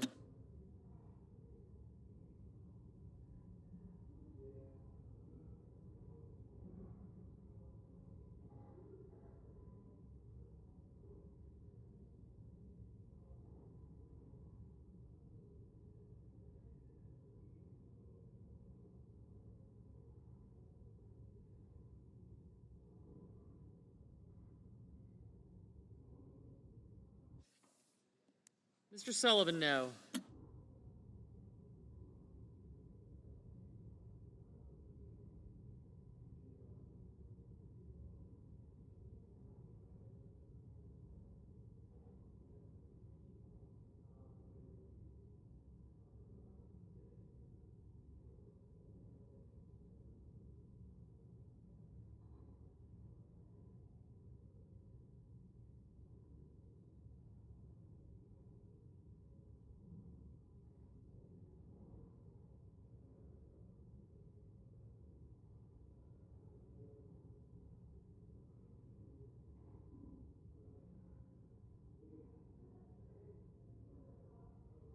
Mr. Hoven, no.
Mr. Whitehouse, aye.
On this vote, the yeas are 49, the nays are 51. 3/5 of the senators duly chosen and sworn not having voted in the affirmative, the motion is not agreed to. The point of order is sustained and the amendment fails. Mr. President, I ask unanimous consent that it be in order for the following senators to be recognized to offer amendments, motions, or points of order, that the amendments be reported by number with no amendments in order prior to a vote in relation to the amendments or motions. Blackburn, number 2401. Is there an objection? Without objection. Mr. President, I call up my amendment. Senator from Tennessee. I call up my amendment number 2401 and ask that it be reported by number. The clerk will report. The senator from Tennessee, Mrs. Blackburn, proposes an amendment number 2401 to amendment number 2360. Mr. President, I ask unanimous consent for 2 minutes of debate, equally divided. Without objection. Thank you, Mr. President. Millions of vulnerable Americans, including the disabled, elderly, and low-income children, depend on Medicaid for vital health care services, but waste, fraud, and abuse are pushing this program to the point of insolvency. According to one estimate, there were more than $1 trillion in improper payments over the last decade. To protect Medicaid for those who truly need it, this corruption must end, including by removing the 1.4 million illegal aliens who are currently exploiting the program. My amendment would close a loophole that allows illegal aliens to receive Medicaid coverage for up to 90 days by blocking federal taxpayer dollars from funding benefits for prospective beneficiaries until their citizenship or lawful presence is verified. I urge a yes vote on this amendment, and I ask for the yeas and nays. Is there a sufficient second? There appears to be. The yeas and nays are ordered. The senator from Oregon. Mr. President, the Blackburn Amendment penalizes innocent people who are eligible for Medicaid coverage and are waiting to cut through a thicket of red tape and get health care.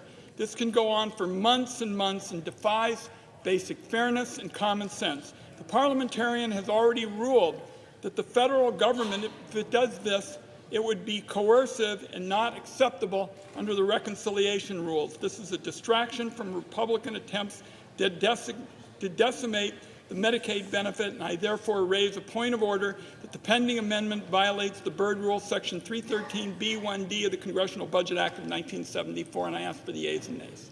Mr. President, pursuant to Section 904 of the Congressional Budget Act of 1974, I move to waive, and I ask for the yeas and nays. Is there sufficient second? There appears to be. The question is on the motion to waive. Ms. Alsa Brooks. Ms. Baldwin.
Mr. Banks.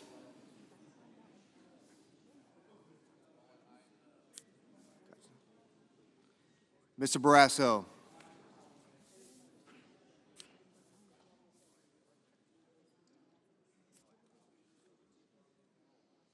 Mr. Bennett. Mrs. Blackburn.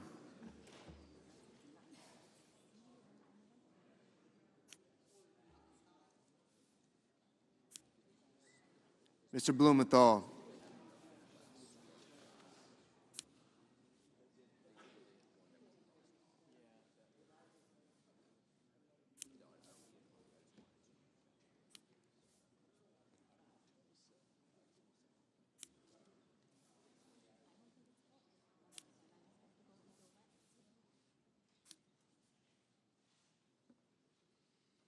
Mr. Booker.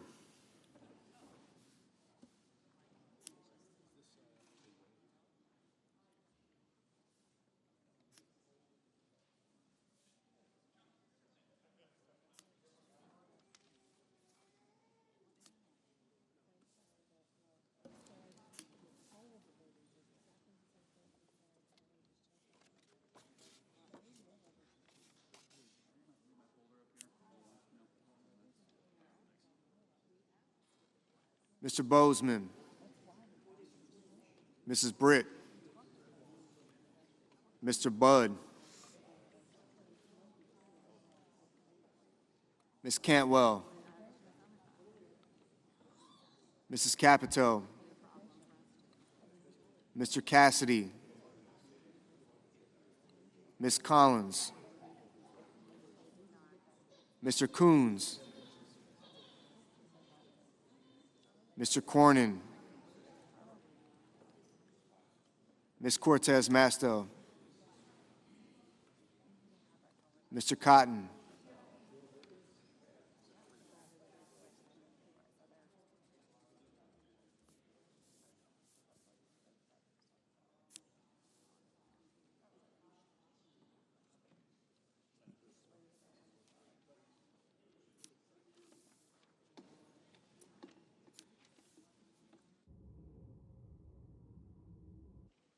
Mr. Kramer. Mr. Crapo.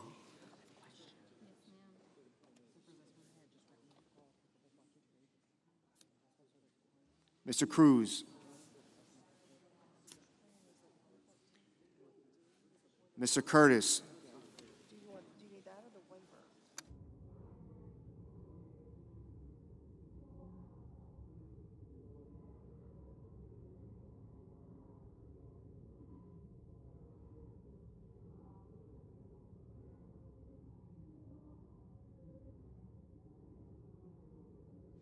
Mr. Daines, Ms. Duckworth, Mr. Durbin, Ms. Ernst,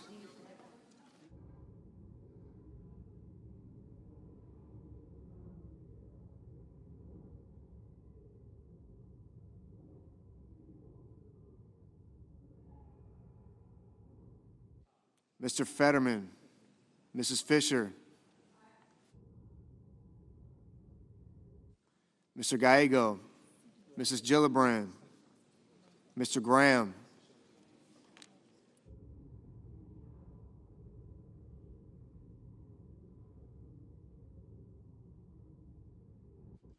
Mr. Grassley,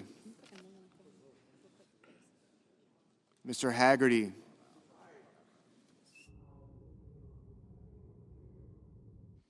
Ms. Hassan,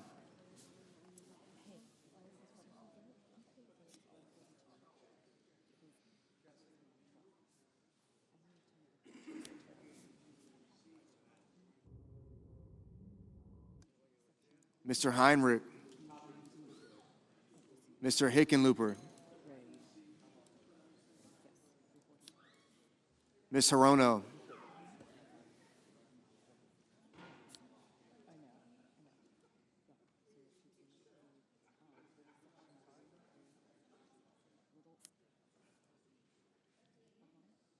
Mr. Hoven, Mr. Husted,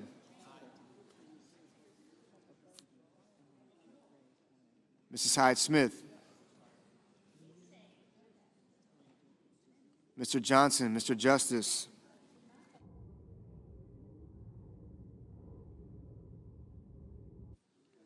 Mr. Kane,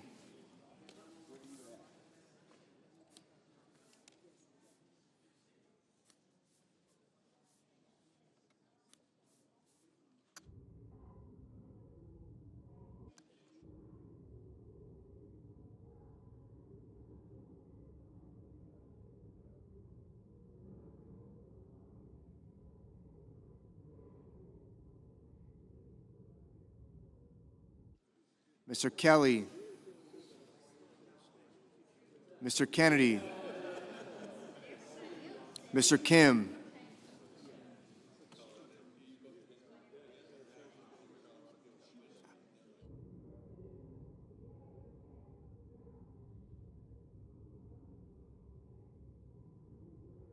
Mr. King, Ms. Klobuchar, Mr. Langford, Mr. Lee, Mr. Lujan, Ms. Lummis, Mr. Markey, Mr. Marshall,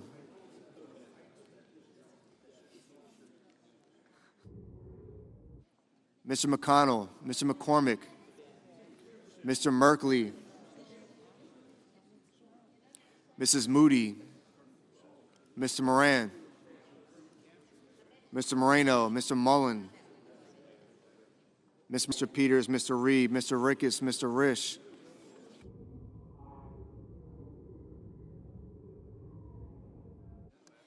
Ms. Rosen, Mr. Rounds, Mr. Sanders, Mr. Schatz, Mr. Schiff, Mr. Schmidt, Mr. Schumer,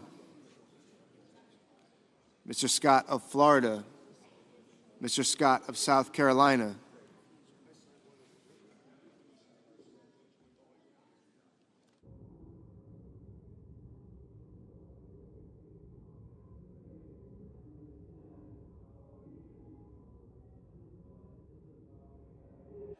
Mrs. Shaheen, Mr. Sheehy, Ms. Slotkin, Ms. Smith, Mr. Sullivan,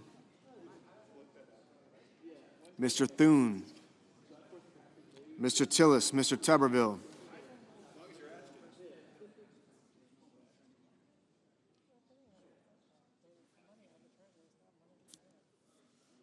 Mr. Van Hollen, Mr. Warner, Mr. Warnock, Ms. Warren, Mr. Welch, Mr. Whitehouse, Mr. Wicker, Mr. Wyden,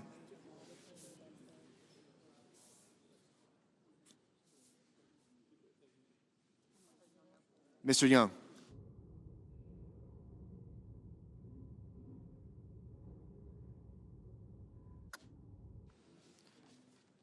Senators voting in the affirmative: Barrasso, Blackburn, Britt, Budd, Capito, Cassidy, Cornyn, Cotton, Kramer, Crapo, Cruz, Curtis, Daines, Fisher, Graham, Grassley, Haggerty, Hoven, Husted, Hyde-Smith, Johnson, Justice, Lee, Lummis, Moody, Moran, Moreno, Mullen, Paul, Ricketts, Risch, Rounds, Schmidt, Scott of Florida, Sheehy, Thune, Wicker, Young.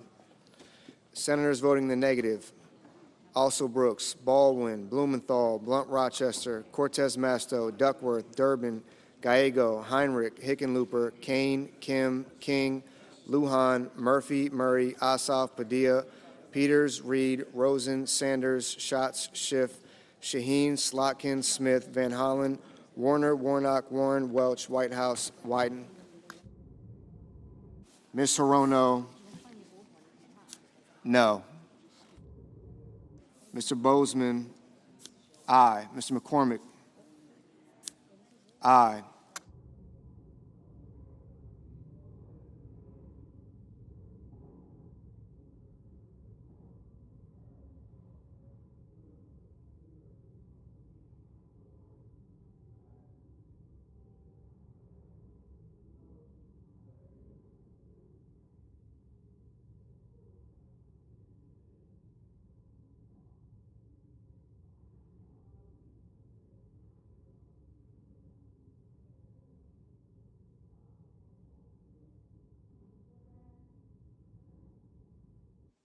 Mrs. Gillibrand, Mrs. Gillibrand, no.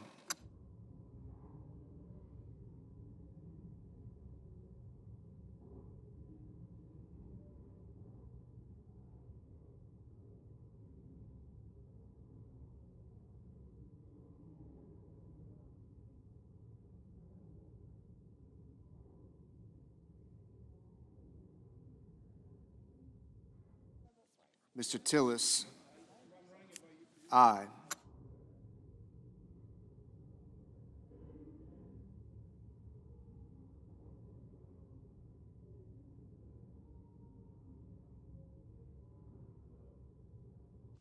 Mr. Bennett, Mr. Bennett, no.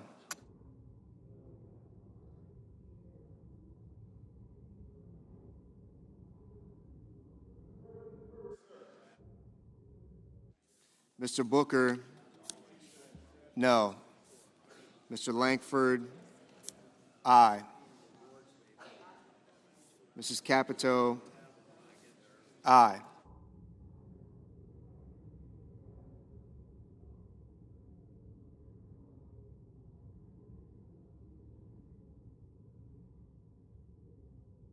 Ms. Klobuchar, no. Ms. Hassan, no.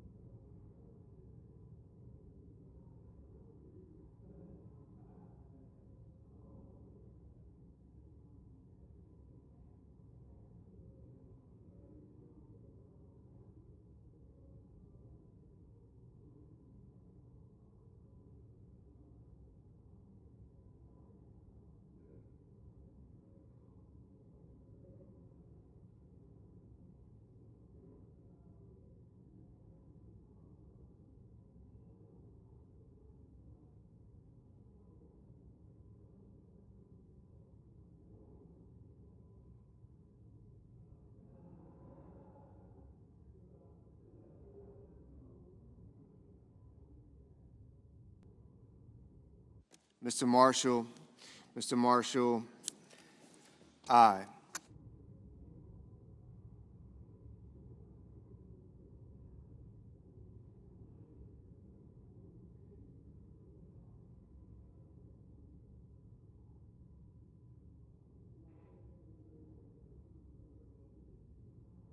Ms. Collins,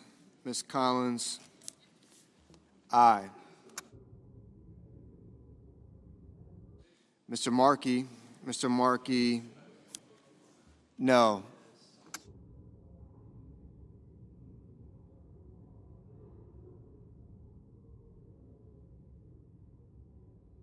Mr. Banks, aye. Mr. Hawley, aye.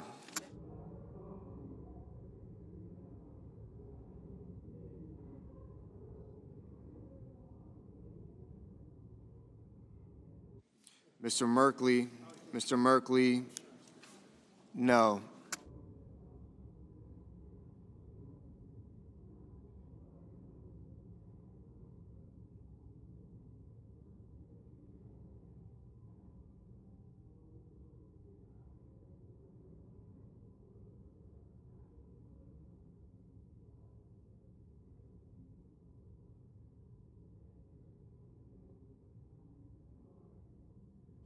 Mr. Scott of South Carolina, aye.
Mr. Tuberville, aye. Mr.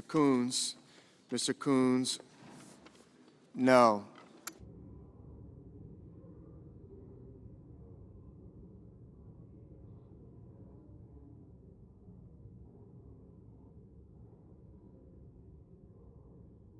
Mr. Fetterman, no.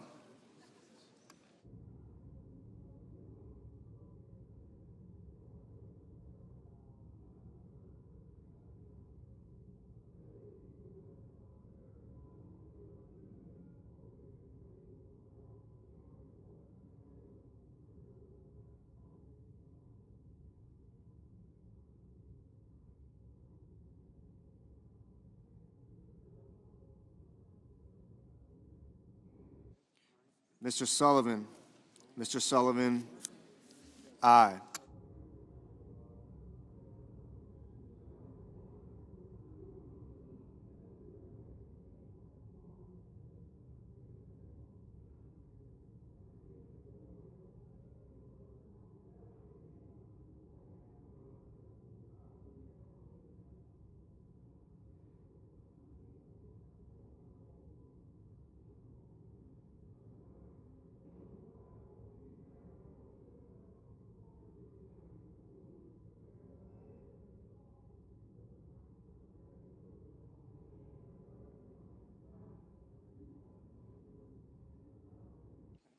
Mr. Kennedy, aye.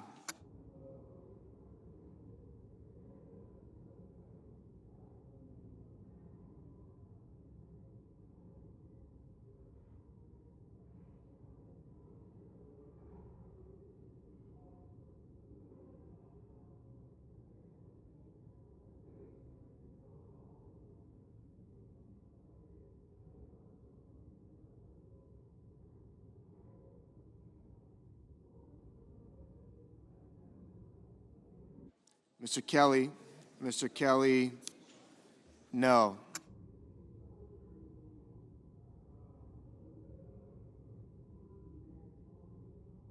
Ms. Ernst, aye.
Mr. McConnell, aye.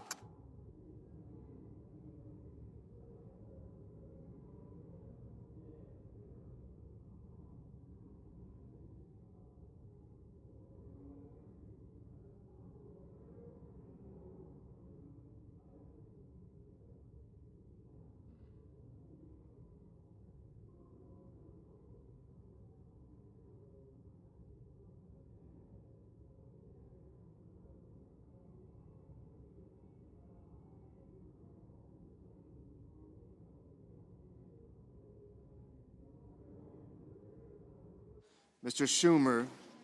Schumer, no.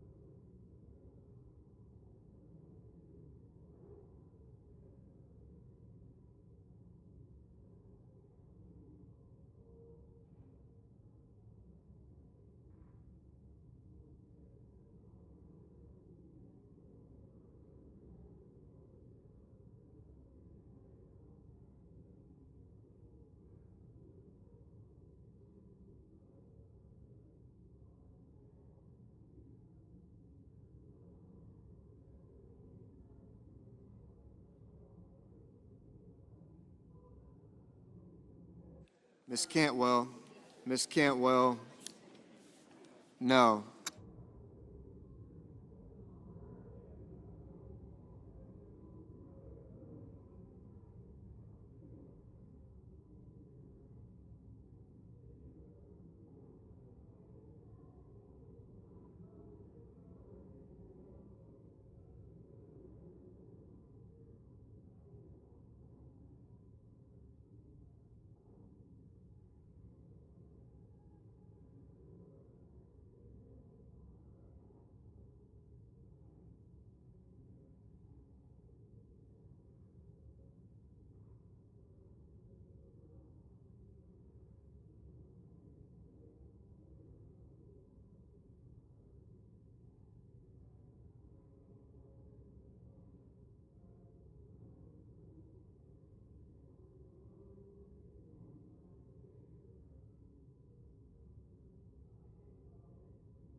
Ms. Murkowski. Ms. Murkowski, aye.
peaceful.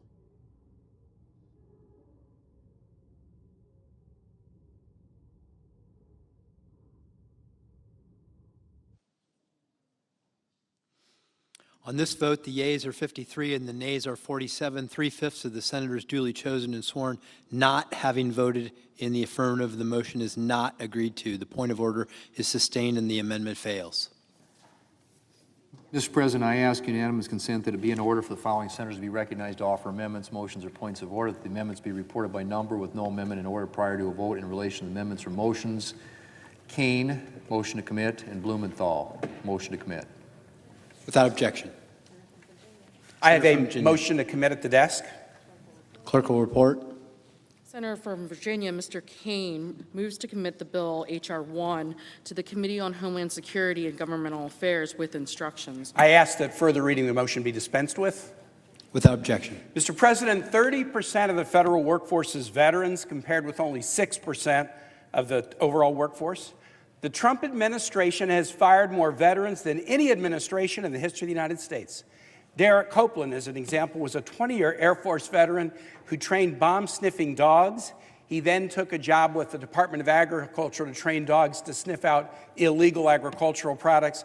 He was fired 11 days before the end of his probationary year. His termination letter said, "You have not demonstrated that your further employment at the agency would be in the public interest." He said, "I gave blood, sweat, and tears to this country for 20 years to continue service to the federal government. I feel like I've been thrown out like a piece of trash."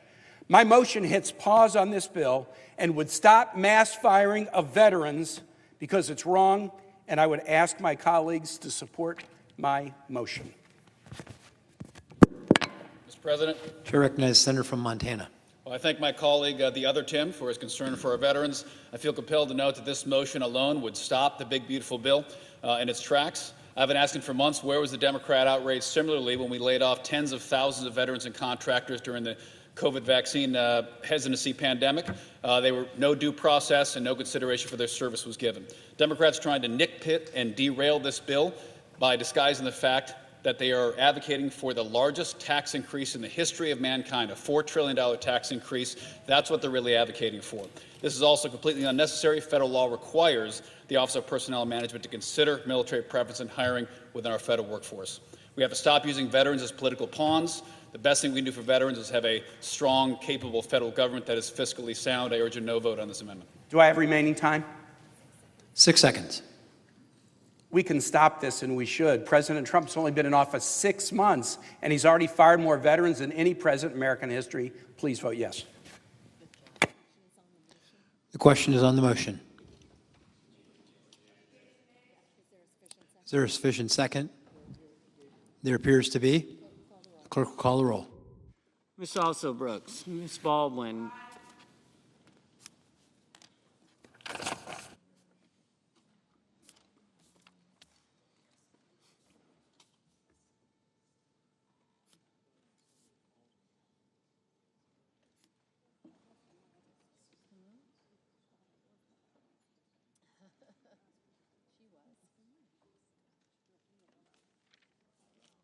Mr. Banks,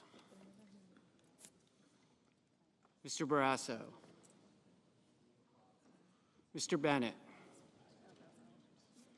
Mrs. Blackburn,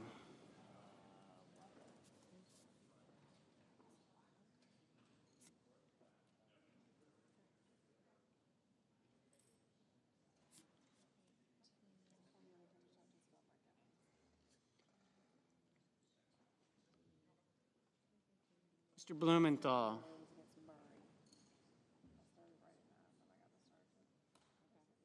Ms. Blunt Rochester, Mr. Booker, Mr. Bozeman, Mrs. Brett,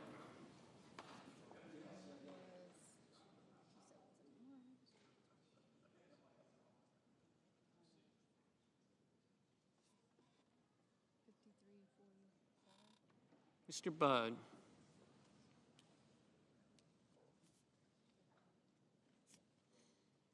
Ms. Cantwell,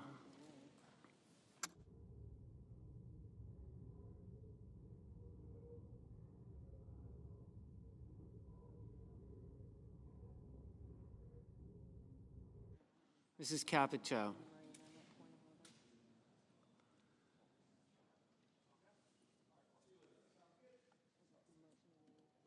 Mr. Cassidy.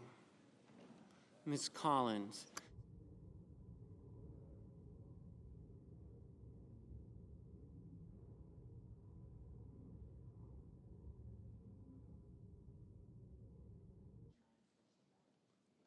Mr. Cassidy, Ms. Collins, Mr. Coons, Mr. Cornyn, Ms. Cortez Masto, Mr. Cotton, Mr. Kramer, Mr. Crapo, Mr. Cruz, Mr. Curtis, Mr. Daines,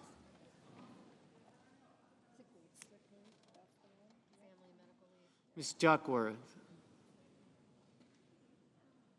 Mr. Durbin, Ms. Ernst, Mr. Fetterman, Mrs. Fisher, Mr. Gallego, Mrs. Gillibrand, Mr. Graham, Mr. Grassley, Mr. Haggerty, Ms. Hassan, Mr. Hawley,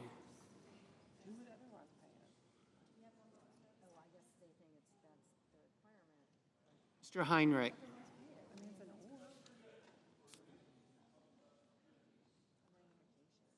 Mr. Hickenlooper, Ms. Hirono, Mr. Hoven,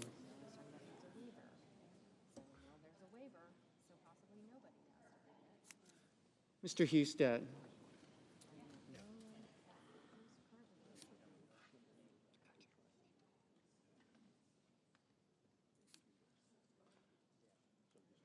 Mrs. Hyde-Smith,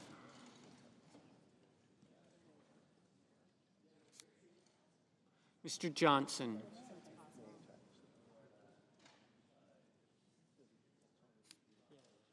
Mr. Justice,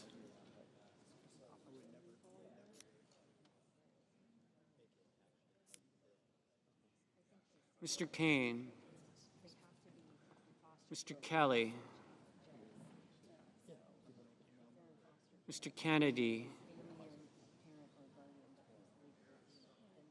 Mr. Kim,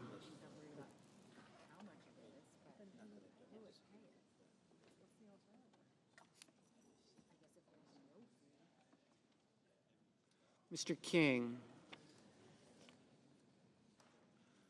Ms. Klobuchar,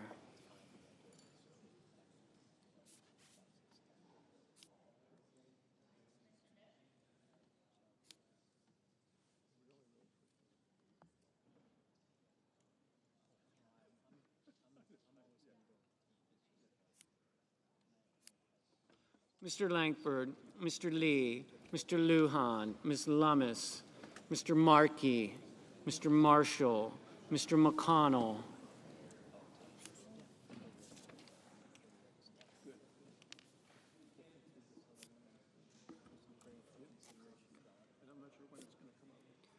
Mr. McCormick, Mr. Merkley, Mrs. Moody, Mr. Moran, Mr. Moreno, Mr. Mullen, Ms. Murkowski, Mr. Murphy, Mrs. Murray,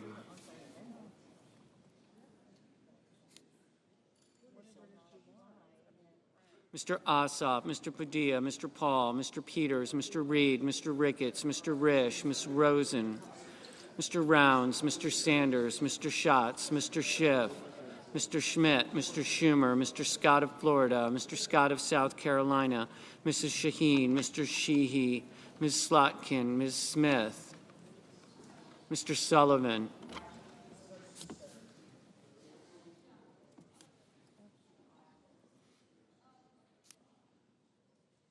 Mr. Thune, Mr. Tillis, Mr. Tuberville,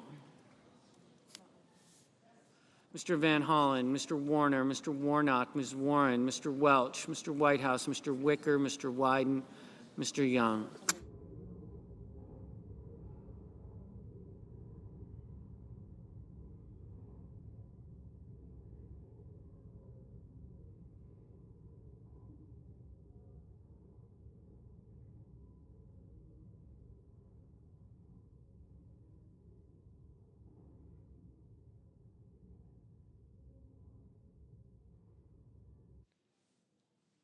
Senators voting in the affirmative: also Brooks, Baldwin, Booker, Cortez Masto, Durbin, Gillibrand, Hassan, Hirono, Kane, Kelly, Lujan, Merkley, Ossoff, Padilla, Reed, Rosen, Sanders, Schumer, Slotkin, Smith, Warnock, Warren, Whitehouse, Wyden. Senators voting in the negative: Barrasso, Blackburn, Budd, Cassidy, Collins, Cotton, Kramer, Curtis, Grassley, Haggerty, Hawley, Hoven, Husted, Hyde-Smith, Langford, Lummis, McConnell, McCormick, Scott of Florida, Sheehy, Thune, Tuberville, Young. Mr. Marshall? No.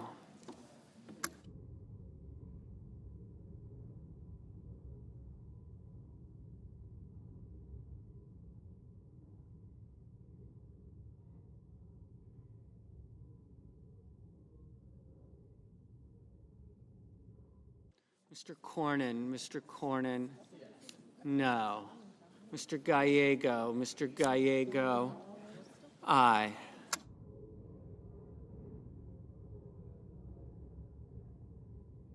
Mr. Warner, aye. Mr. Banks, no. Mr. Peters, aye.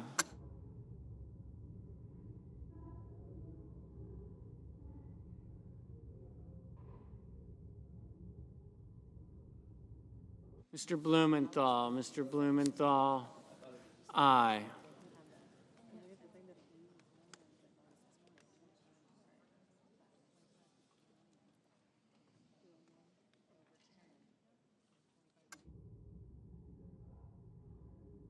Mr. Kim, aye.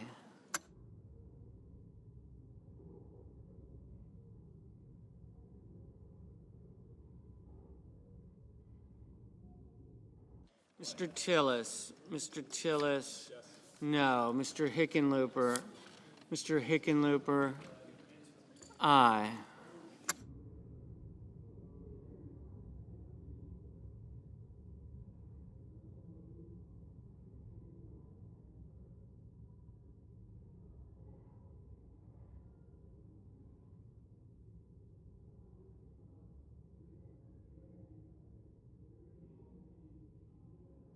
Mr. Heinrich,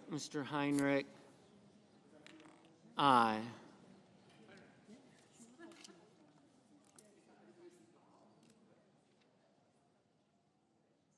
Ms. Duckworth, aye. Mr. Risch, no. Mr. King, aye.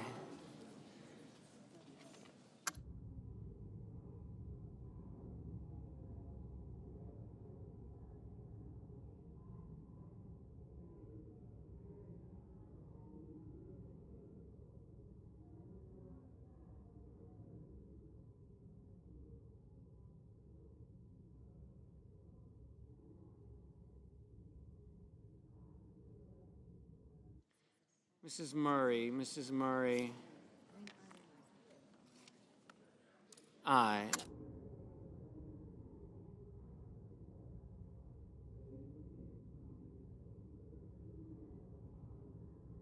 Mrs. Capito, Mrs. Capito. No.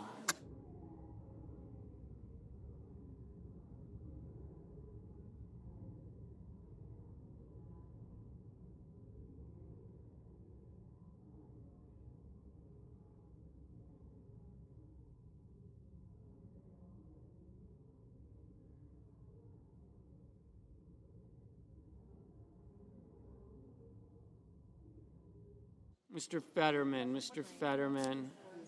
Aye.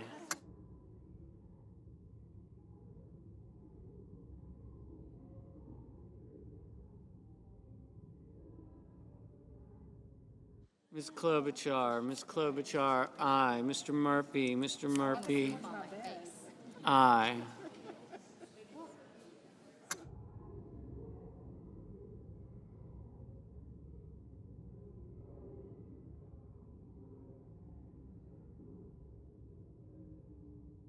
Ms. Ernst, no. Mr. Graham, no.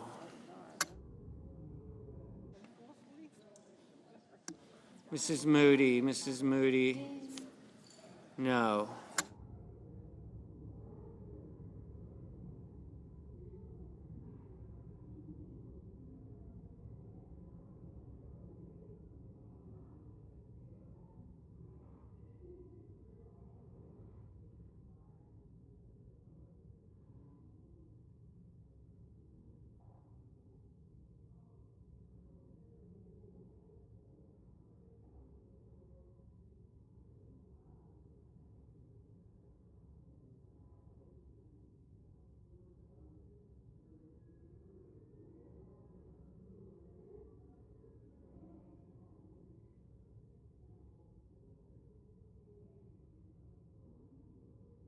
Mr. Rounds, no.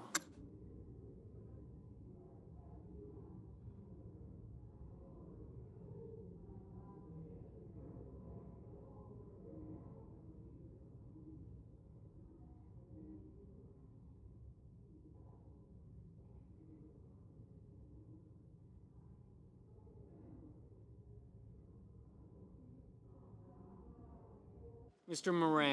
Moran, no. Mr. Van Hollen, aye. Mr. Welch, aye.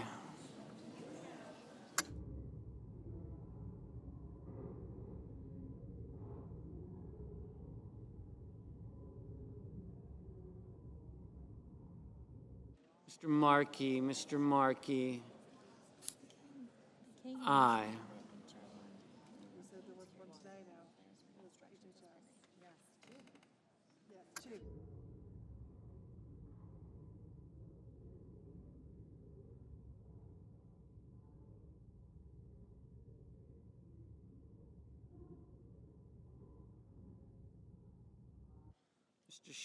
Mr. Schatz, aye.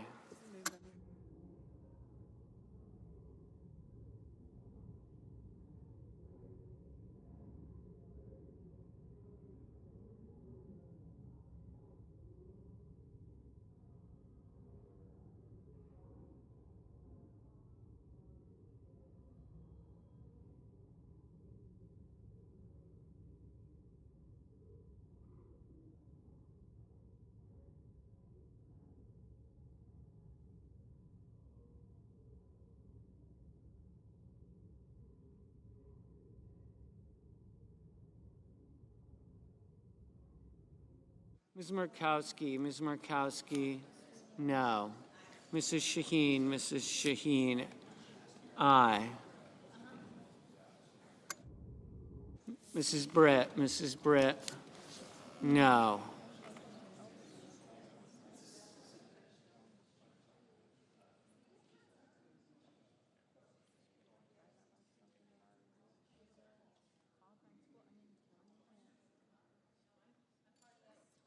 Mr. Schiff, Aye.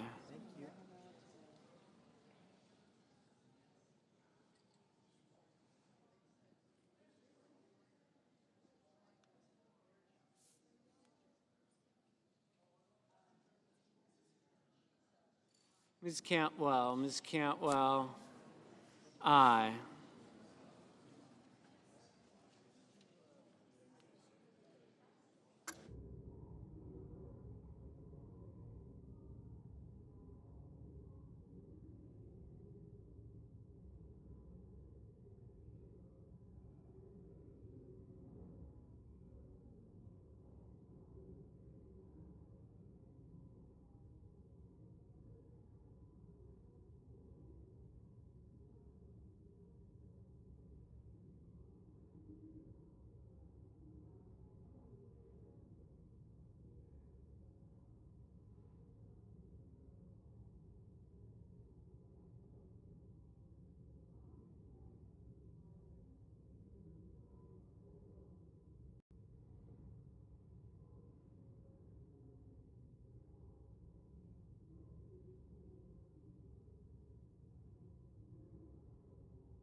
Mrs. Fisher, no.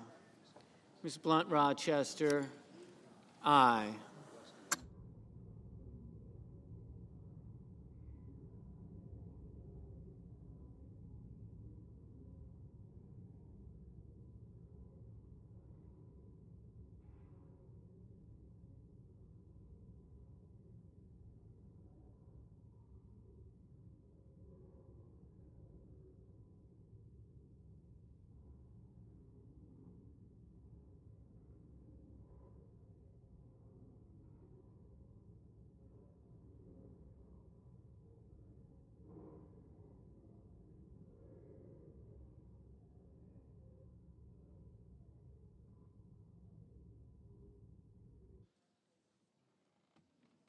Mr. Scott of South Carolina, no.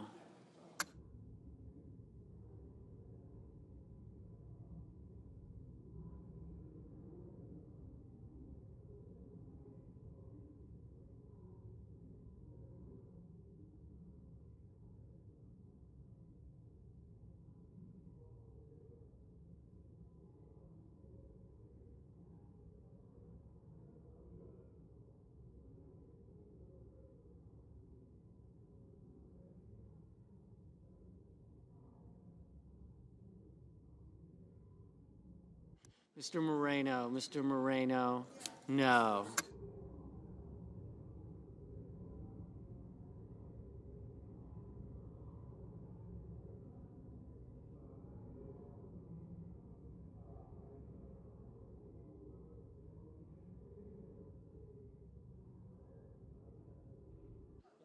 Mr. Paul,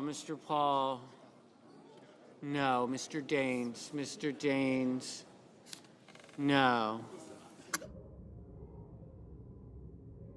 Mr. Justice, Mr. Justice. No.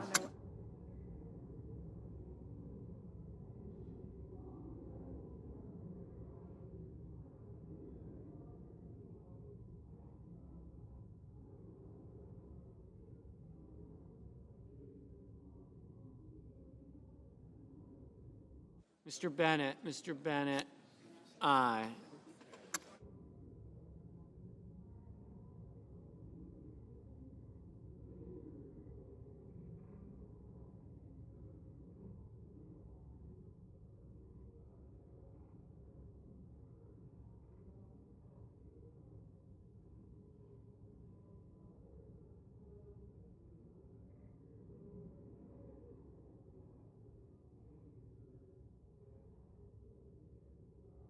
Mr. Coons, aye.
Mr. Schmidt, no.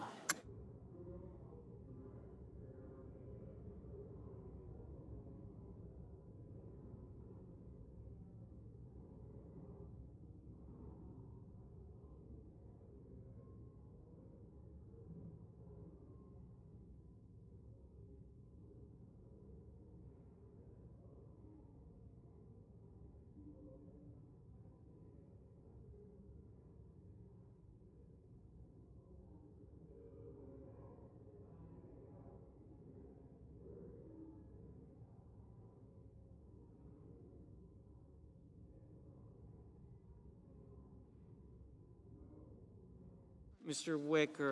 Wicker, no.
Mr. Crapo, no.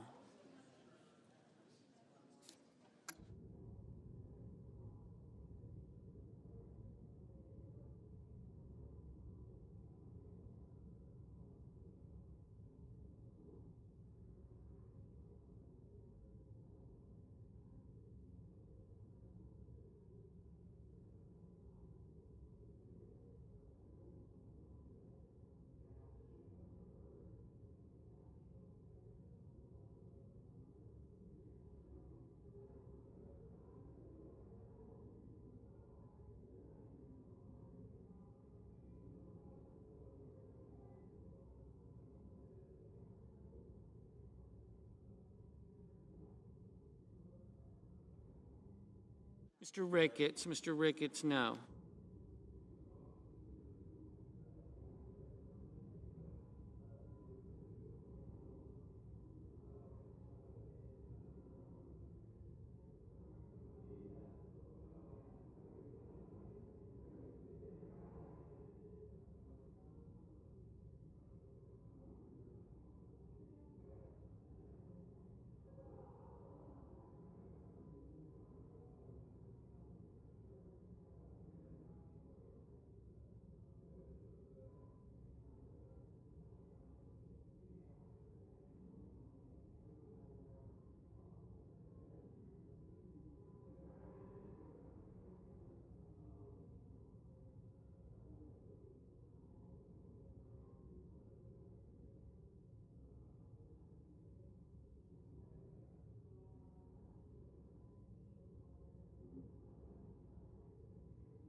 Mr. Johnson, No. Mr. Bozeman. Mr. Bozeman. No. Mr. Cruz. Mr. Cruz. No. Mr. Lee. Mr. Lee. No.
Mr. Mullen, Mr. Mullen.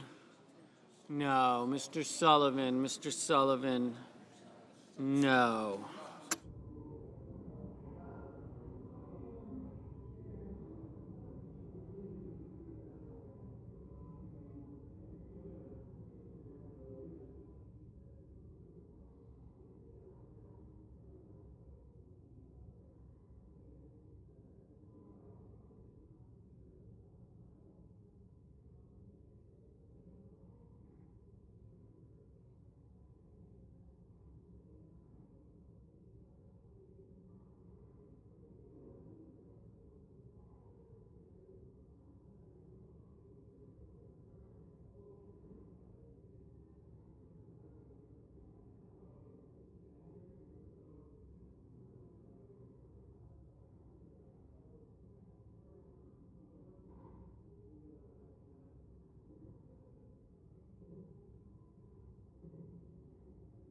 Mr. Kennedy, Mr. Kennedy.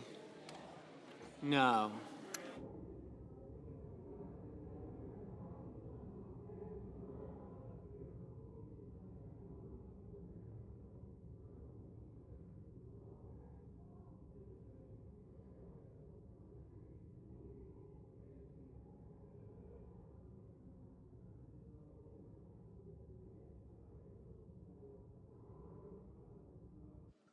On this vote, the yeas are 47. The yeas are 47, the nays are 53. The motion is not agreed to.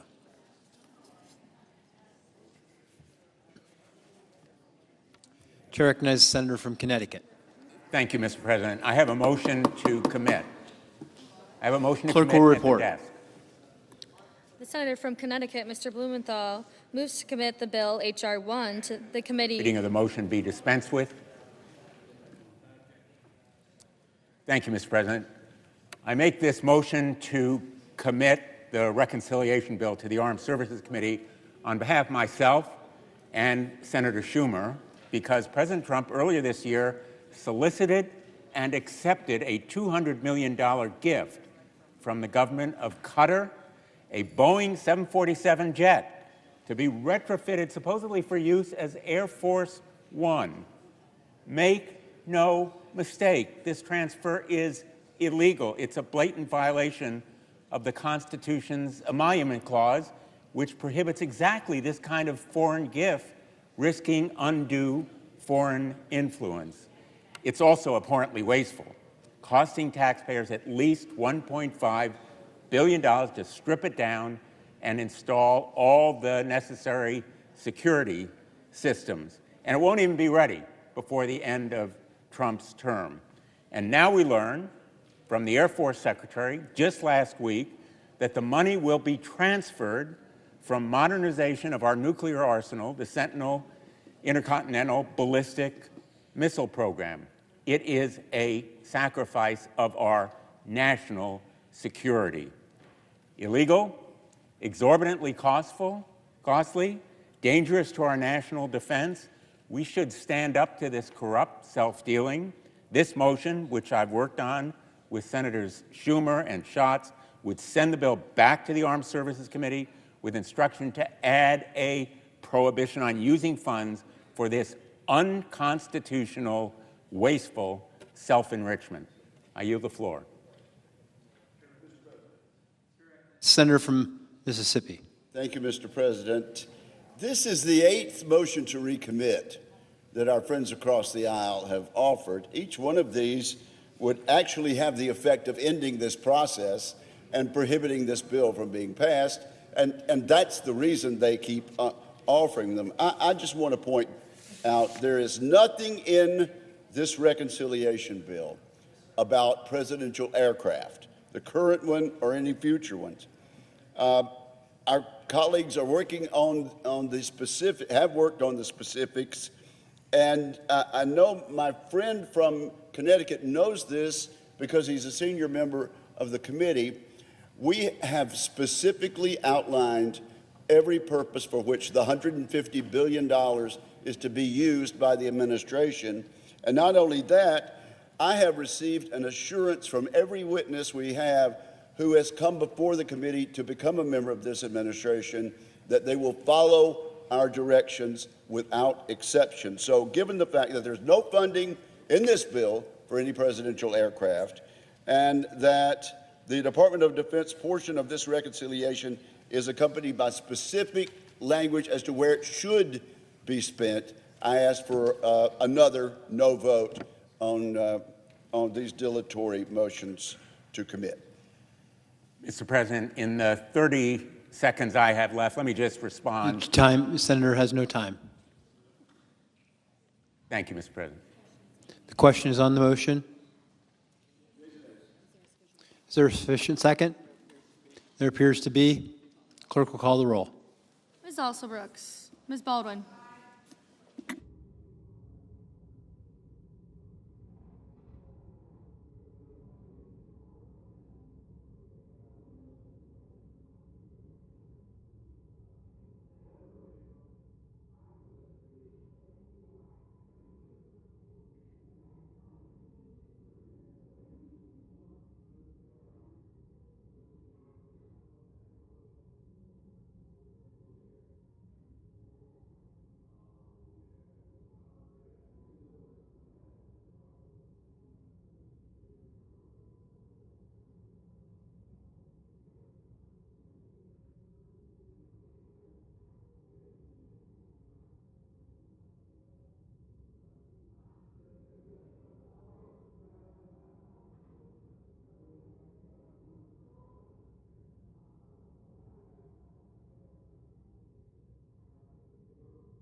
Mr. Banks, Mr. Barrasso, Mr. Bennett, Mrs. Blackburn, Mr. Blumenthal, Ms. Blund Rochester, Mr. Booker.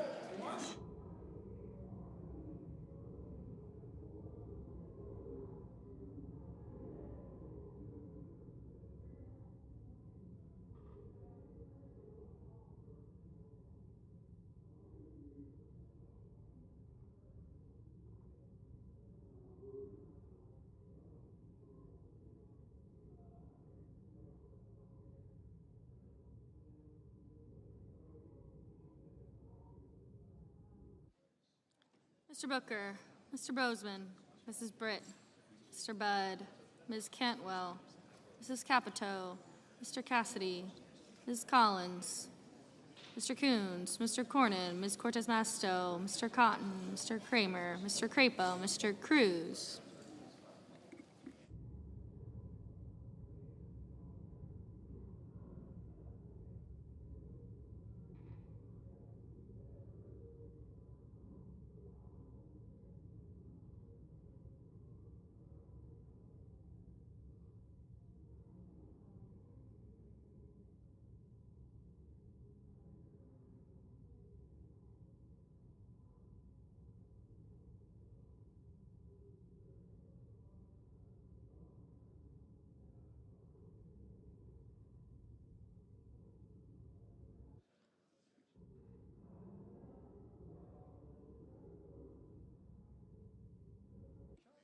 Mr. Curtis, Mr. Daines, Ms. Duckworth.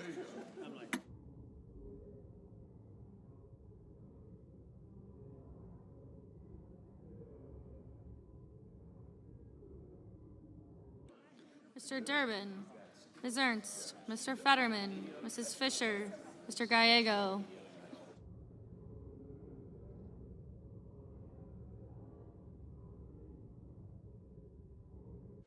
Mrs. Gillibrand, Mr. Graham, Mr. Grassley.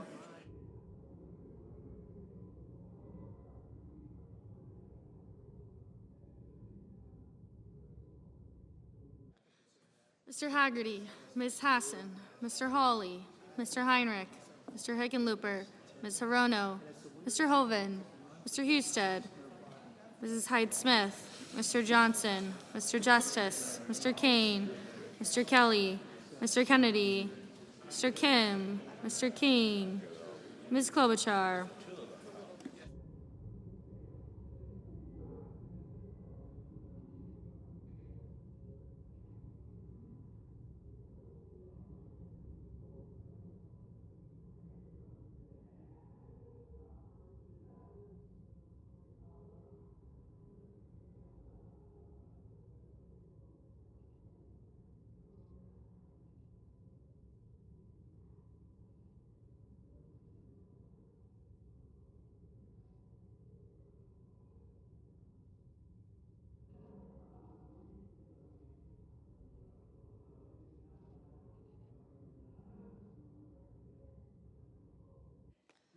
Ms. Klobuchar, Mr. Langford, Mr. Lee, Mr. Lujan, Ms. Lummis, Mr. Markey, Mr. Marshall, Mr. McConnell, Mr. McCormick, Mr. Merkley, Mrs. Moody, Mr. Moran, Mr. Marino, Mr. Mullen, Ms. Murkowski.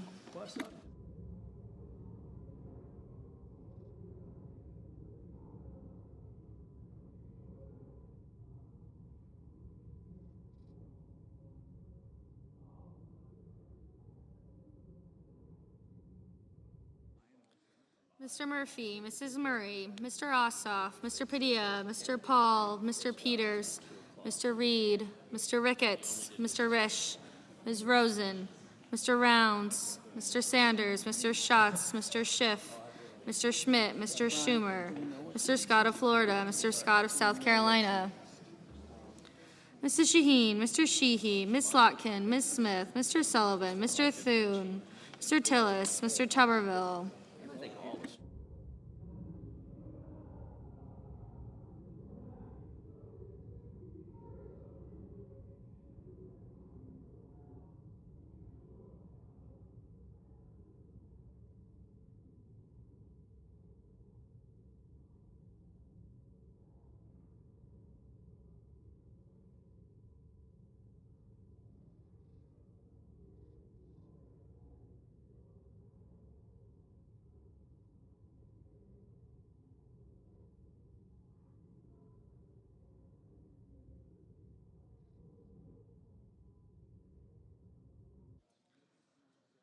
Mr. Van Hollen, Mr. Warner, Mr. Warnock, Ms. Warren, Mr. Welch, Mr. Whitehouse, Mr. Wicker, Mr. Wyden, Mr. Young.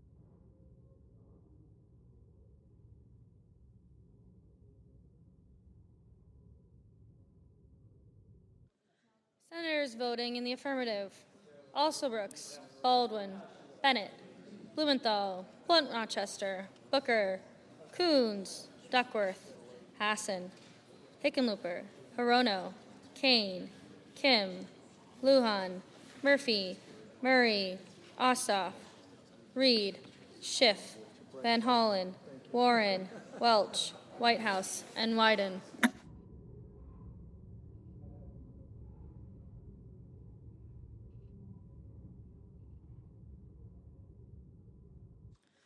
Senators voting in the negative: Banks, Bozeman, Britt, Capito, Cassidy, Cornyn, Cotton, Kramer, Crapo, Cruz, Curtis, Daines, Ernst, Fisher, Grassley, Haggerty, Hawley, Hoven, Husted, Johnson, Langford, Marshall, McCormick, Moody, Marino, Paul, Risch, Schmidt, Scott of South Carolina, Sheehy, Thune, Tillis, Tuberville, Wicker, and Young. Mr. Gallego, aye. Mrs. Blackburn, no. Mr. Moran, no. No.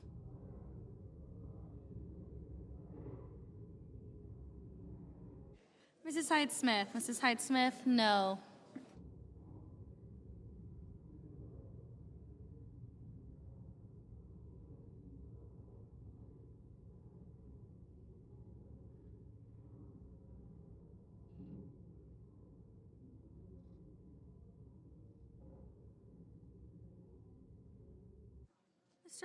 Mr. Mullen, no. Mr. Warner, aye. Mr. Barrasso, no. Ms. Smith, aye. Mr. Markey, aye.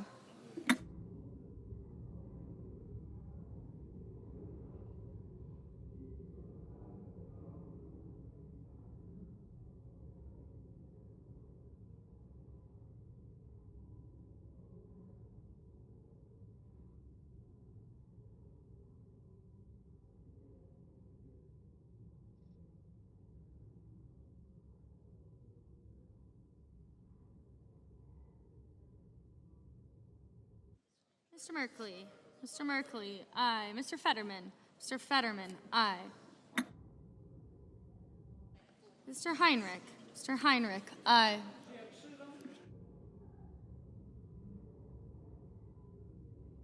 Mr. Sanders, aye. Ms. Slotkin, aye.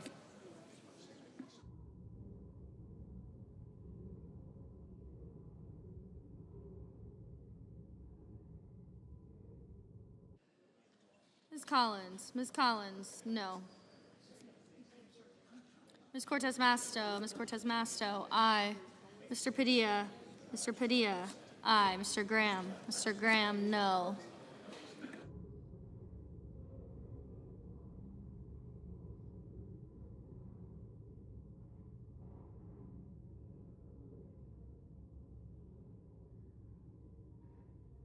Mr. Peters, aye.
Mr. Sullivan. Mr. Sullivan, no.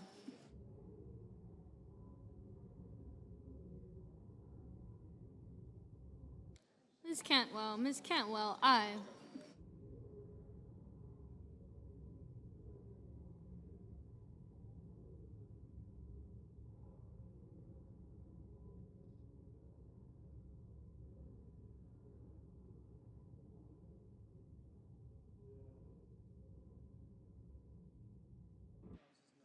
Mr. Rounds. Mr. Rounds, no.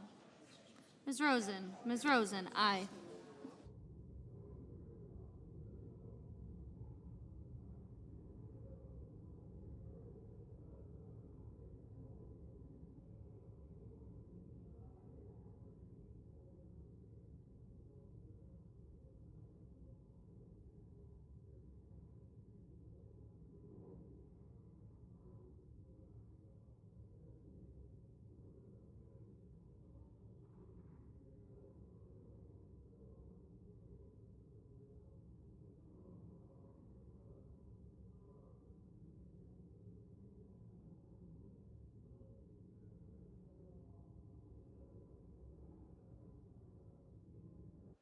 Ms. Lummis. Ms. Lummis, no.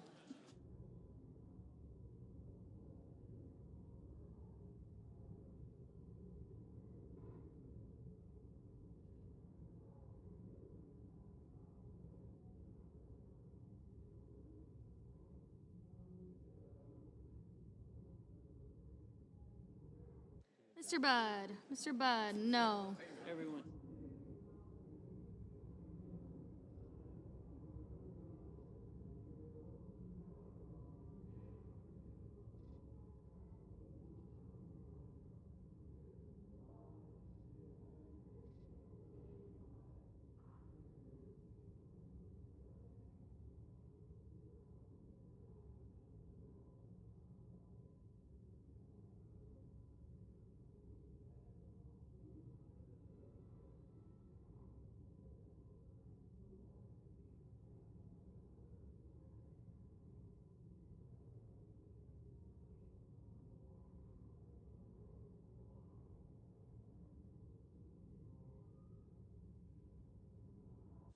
Mr. King. Mr. King, aye. Ms. Klobuchar. Ms. Klobuchar, aye.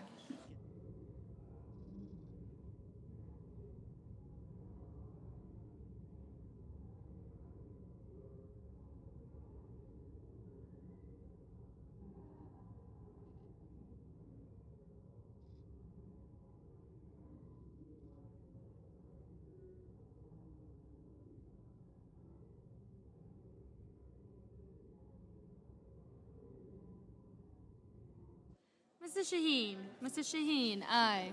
Mrs. Gillibrand. Mrs. Gillibrand, aye. Mr. Schumer. Mr. Schumer, aye. Ms. Murkowski. Ms. Murkowski, no.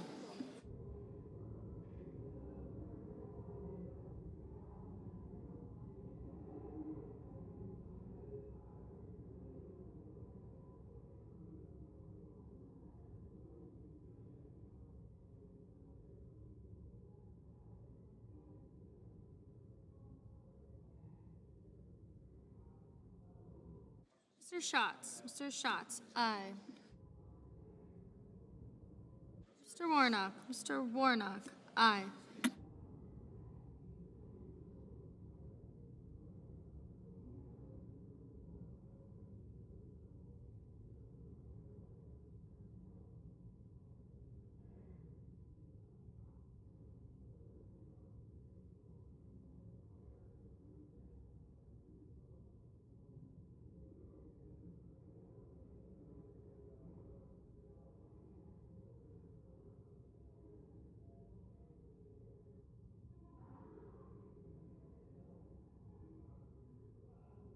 Mr. Kelly. Mr. Kelly, aye.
Mr. Durbin. Mr. Durbin, aye. Mr. Justice. Mr. Justice, no.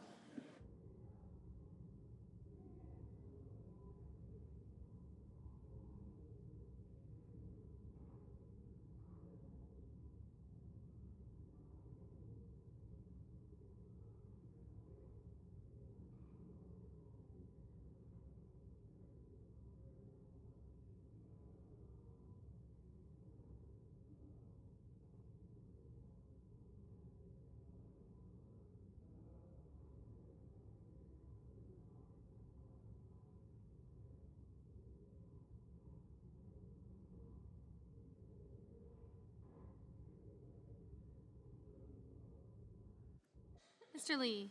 Mr. Lee, no.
Mr. Ricketts. Mr. Ricketts, no.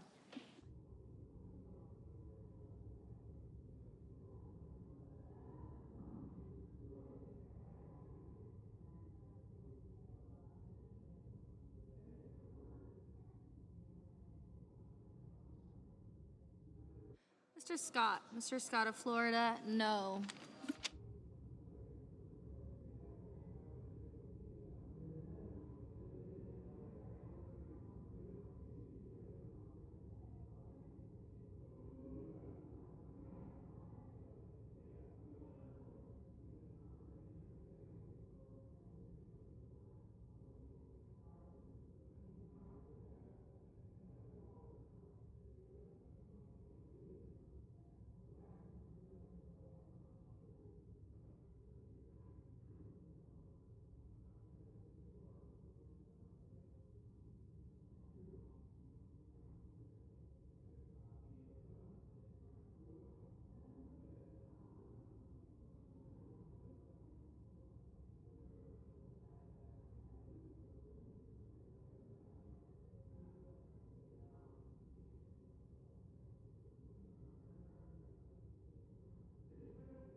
Mr. McConnell.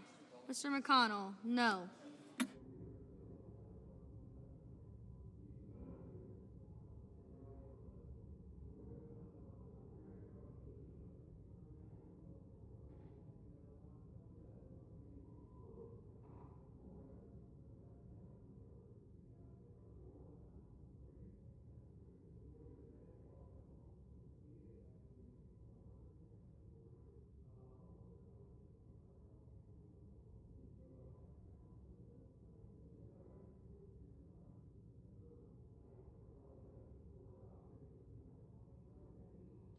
Mr. Kennedy. Mr. Kennedy, no.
On this vote, the yeas are 47, the nays are 53. The motion is not agreed to. Mr. President, I ask unanimous consent. That it be in order for the following senators to be recognized to offer amendments, motions, or points of order. The amendments be reported by number with no amendments in order prior to a vote in relation to the amendments or motions. Gagel, motion to commit. Hassan, motion to commit. Without objection.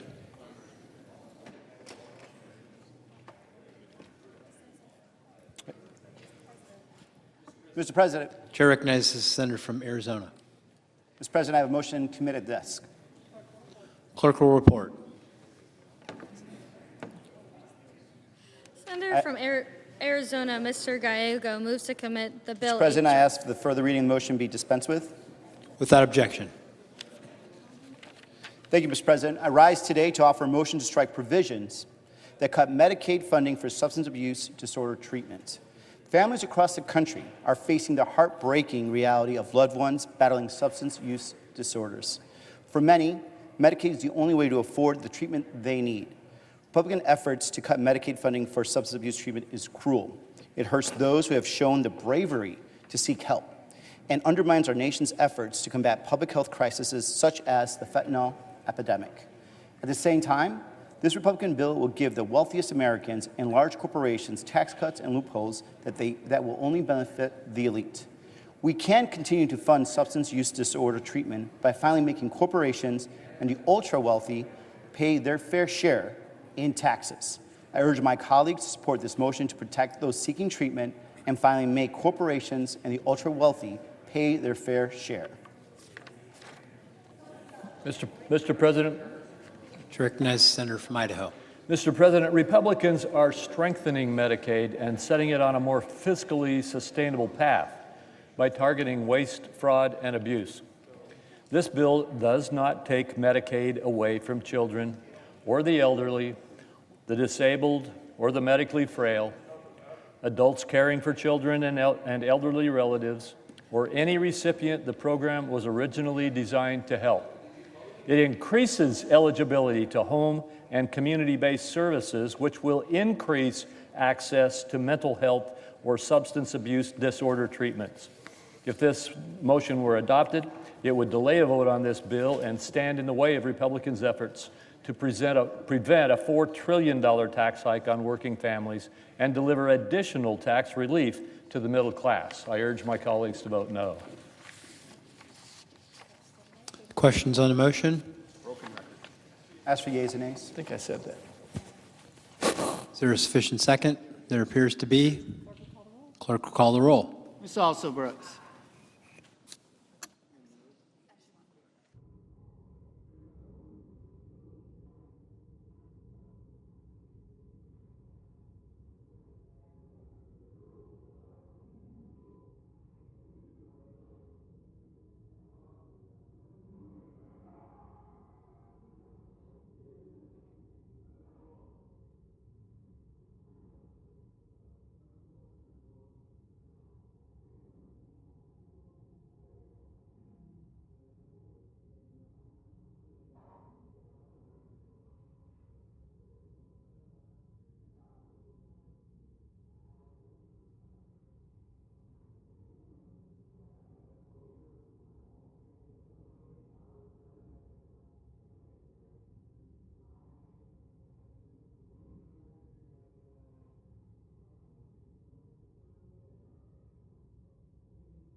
Ms. Baldwin.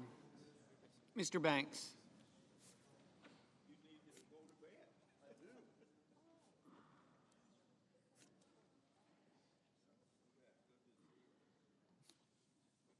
Mr. Barrasso. Mr. Bennett. Mrs. Blackburn. Mr. Blumenthal. Ms. Blunt Rochester.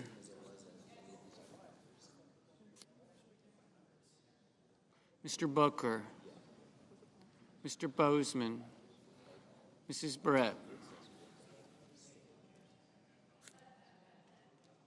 Mr. Budd, Ms. Cantwell,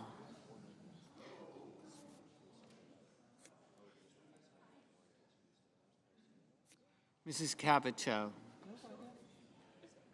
Mr. Cassidy, Ms. Collins,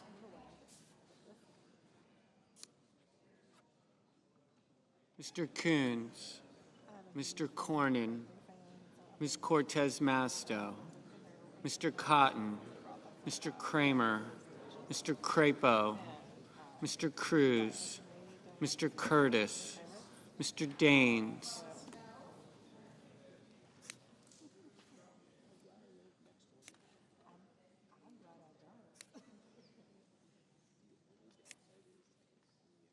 Ms. Duckworth, Mr. Durbin, Ms. Ernst, Mr. Fetterman, Mrs. Fisher, Mr. Gallego, Mrs. Gillibrand, Mr. Graham, Mr. Grassley, Mr. Haggerty, Ms. Hassan, Mr. Hawley, Mr. Heinrich, Mr. Hickenlooper, Ms. Hirono, Mr. Hoven, Mr. Husted,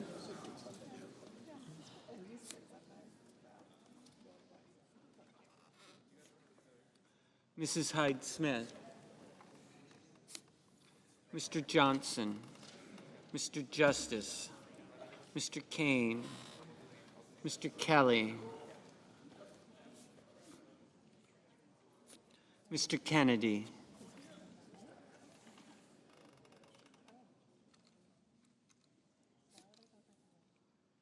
Mr. Kim, Mr. King, Ms. Klobuchar, Mr. Langford, Mr. Lee, Mr. Lujan, Ms. Lummis,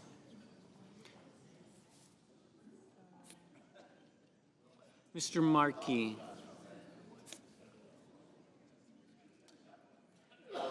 Mr. Marshall,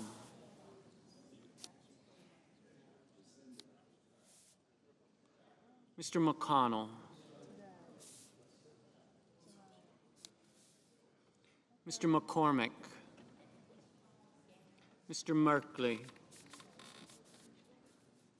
Mrs. Moody, Mr. Moran, Mr. Moreno, Mr. Mullen, Ms. Markowski,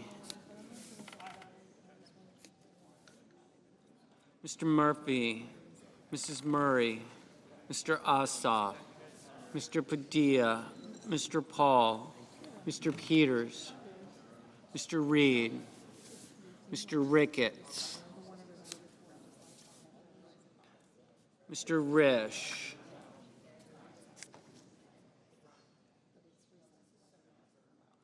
Ms. Rosen, Mr. Rounds,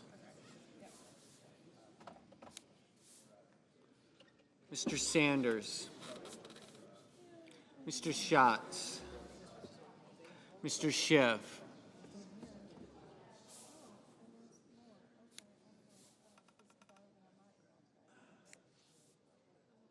Mr. Schmidt, Mr. Schumer, Mr. Scott of Florida,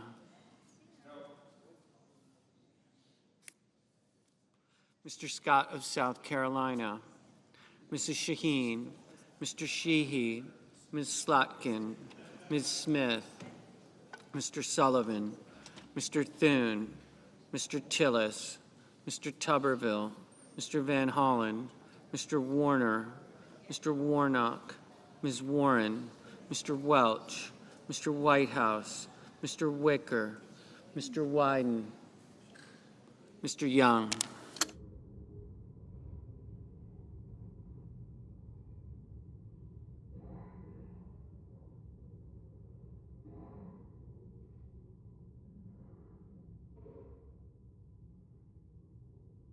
Senators voting in the affirmative: Also Brooks, Baldwin, Bennett, Blumenthal, Blunt Rochester, Cantwell, Duckworth, Durbin, Gallego, Hassan, Hirono, Kane, King, Klobuchar, Murphy, Murray, Ossoff, Padilla, Peters, Shaheen, Smith, Van Hollen, Warner, Warnock, Wyden.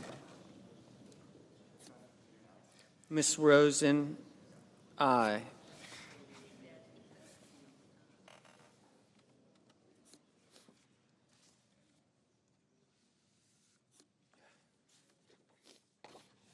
Mr. Kim, aye. Senators voting in the negative: Banks, Barrasso, Blackburn, Bozeman, Budd, Capito, Cassidy, Collins, Cornyn, Cotton, Kramer, Crapo, Cruz, Daines, Graham, Grassley, Husted, Hyde-Smith, Johnson, Langford, Lee, Lummis, Marshall, McConnell, Moody, Moran, Moreno, Mullen, Murkowski, Paul, Rounds, Schmidt, Scott of South Carolina, Sheehy, Thune, Tillis, Tuberville, Wicker.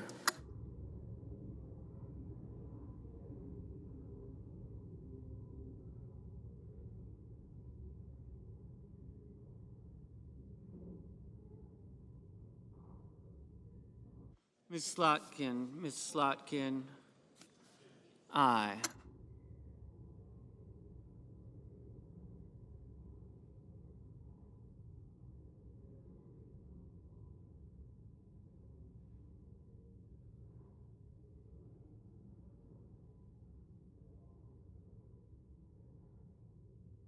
Mr. Heinrich, aye.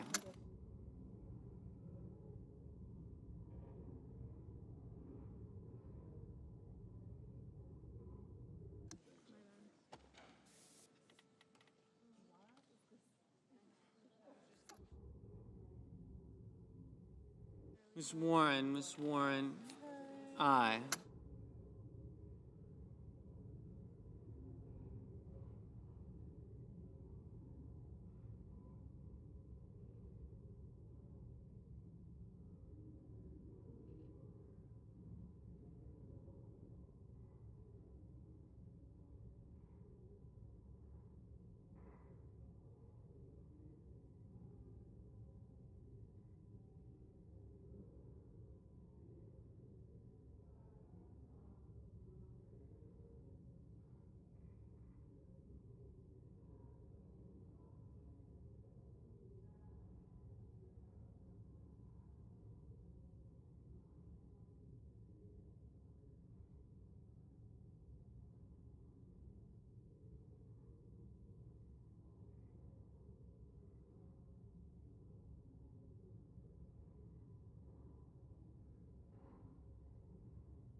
Mr. Merkley, aye. Mr. Scott of Florida, no.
Mr. Welch, aye.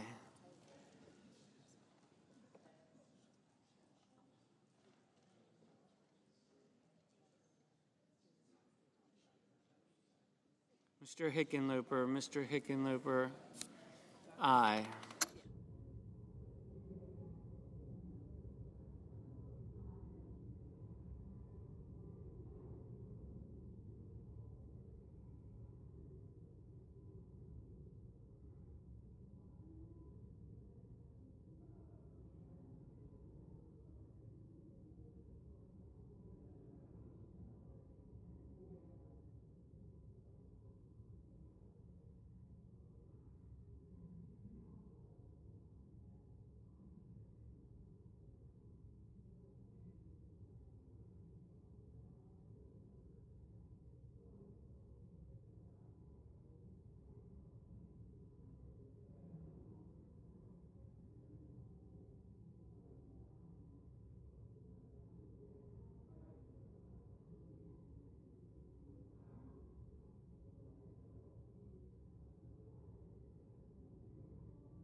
Mr. Hawley, no.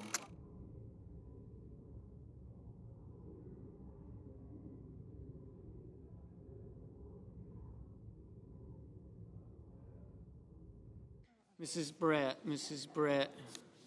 no. Mr. Kelly, aye. Mr. Graham, no.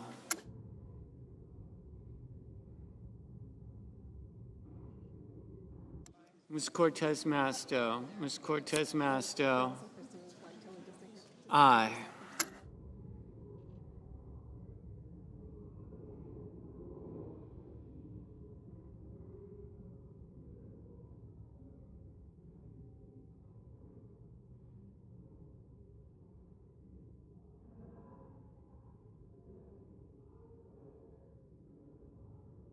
Mrs. Fisher, no.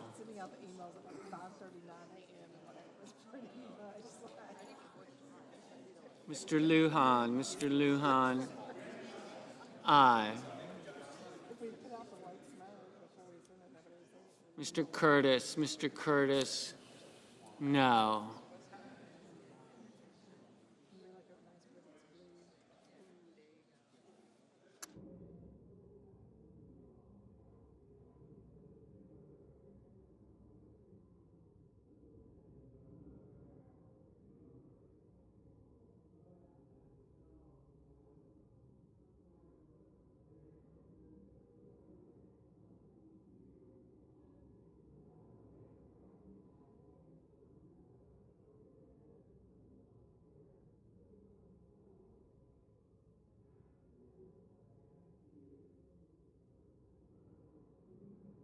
Mr. Whitehouse, aye. Mr. Markey, aye.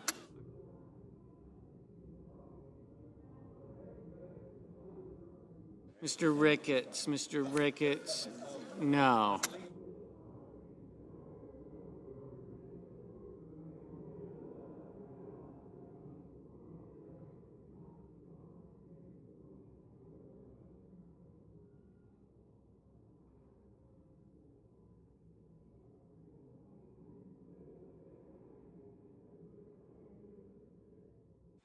Mr. Booker, aye.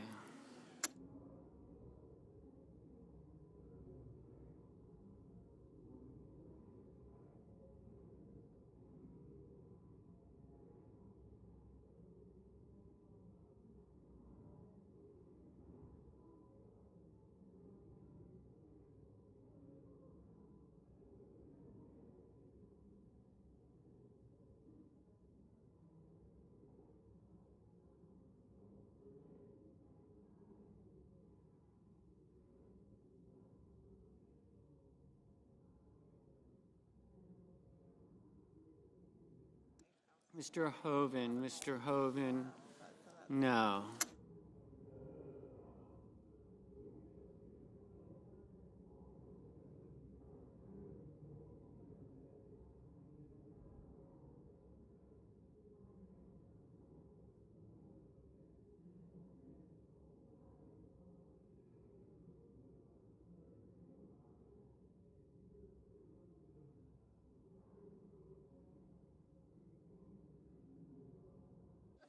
Mr.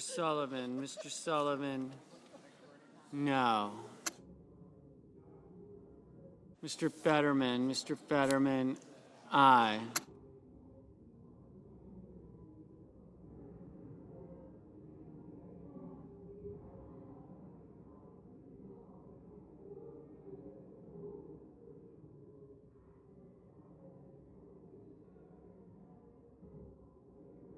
Mrs. Gillibrand, aye. Mr. Kennedy, no.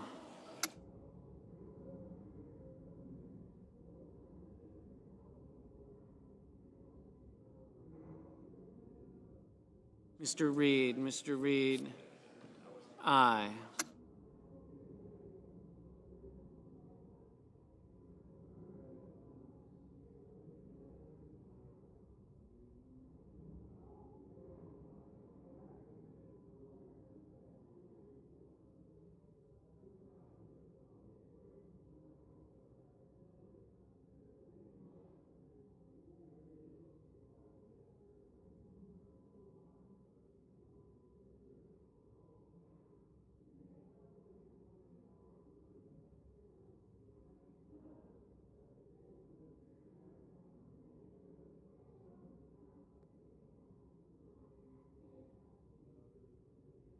Mr. Sanders, aye.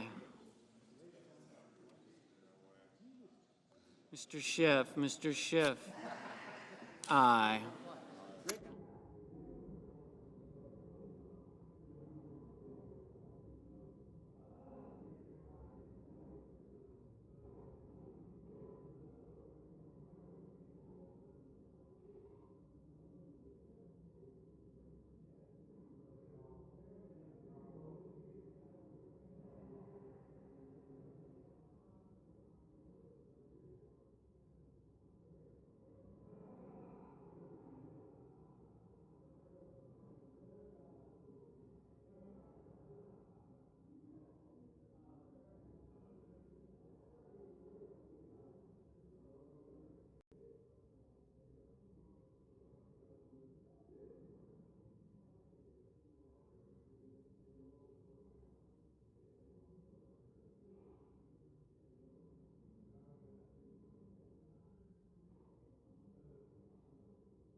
Mr. Young, Mr. Young, no.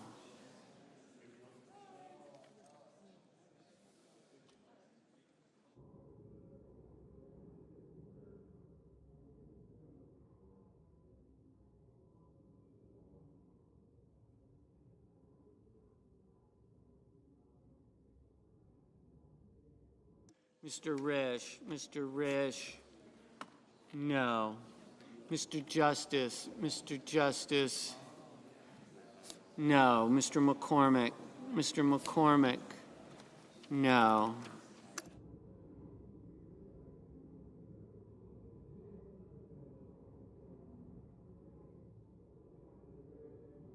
Mr. Schumer, aye.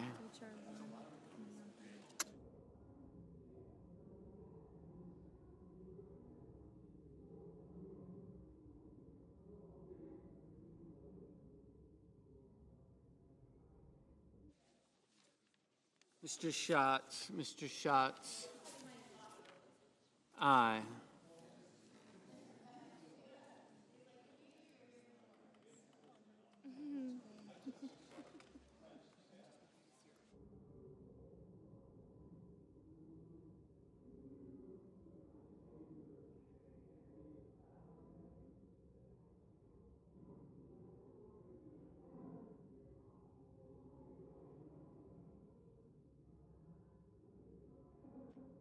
Ms. Ernst, I guess I was on the. no.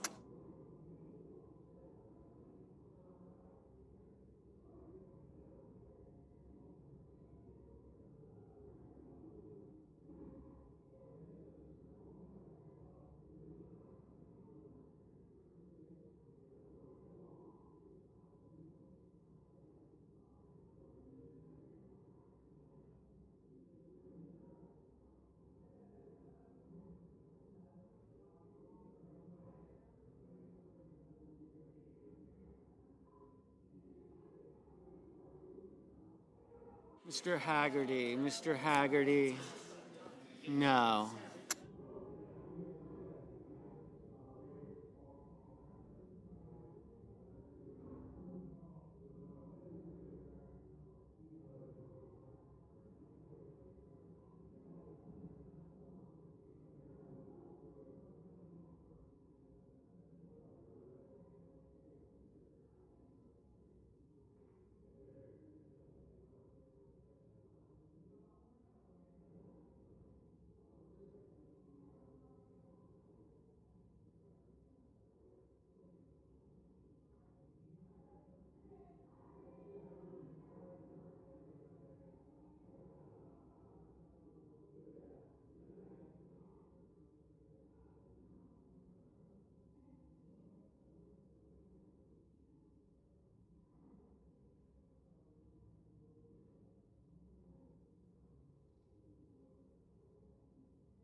Mr. Coons. Mr. Coons.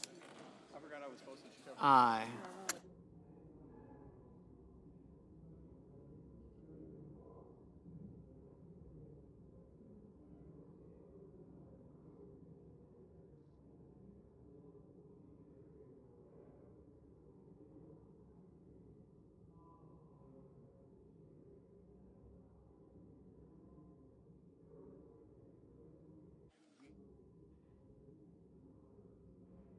The yeas are 47, the nays are 53. The motion is not agreed to.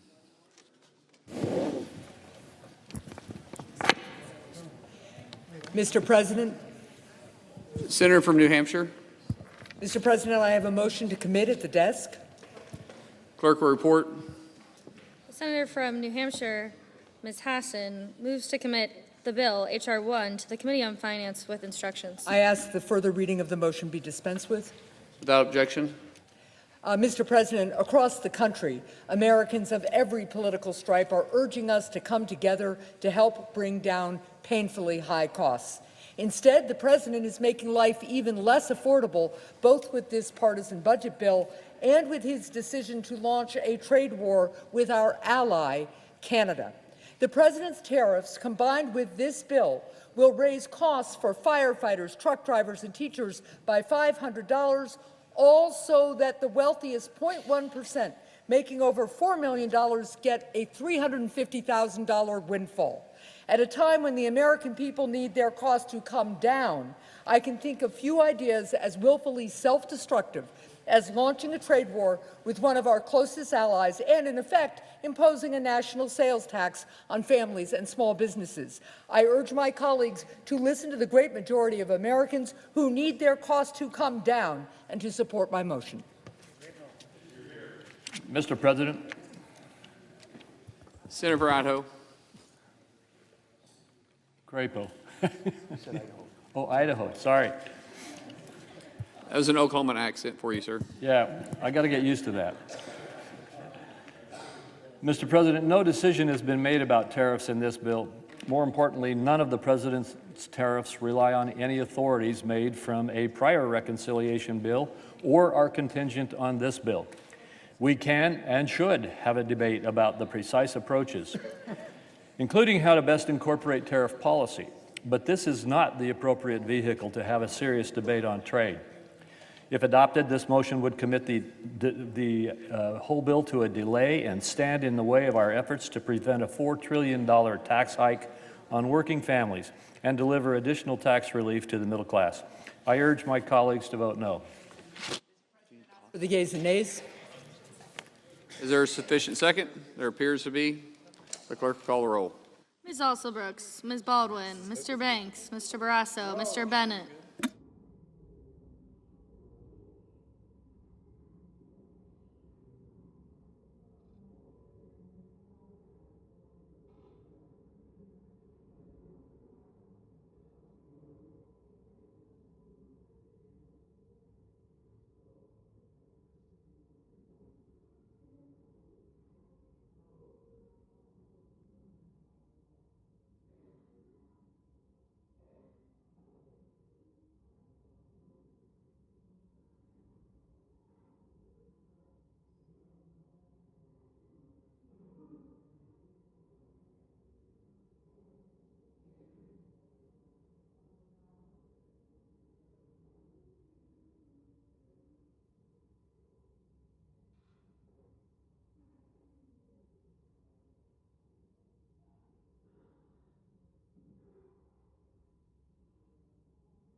Mr. Bennett, Mrs. Blackburn, Mr. Blumenthal, Ms. Blunt Rochester, Mr. Booker, Mr. Bozeman,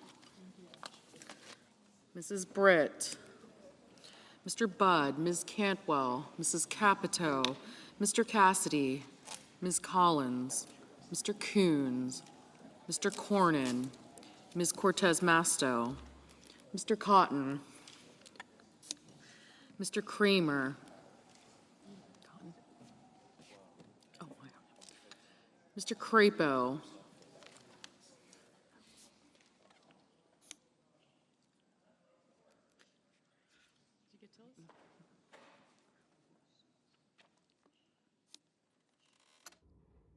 Mr. Cruz,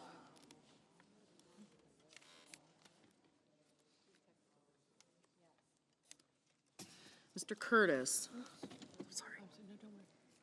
Mr. Daines, Ms. Duckworth, Mr. Durbin,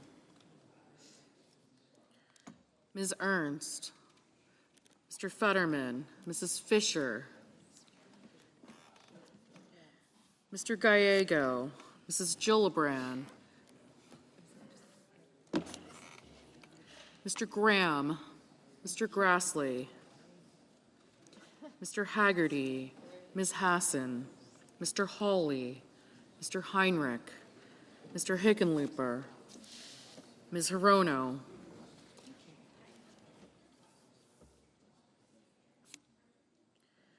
Mr. Hoven, Mr. Husted,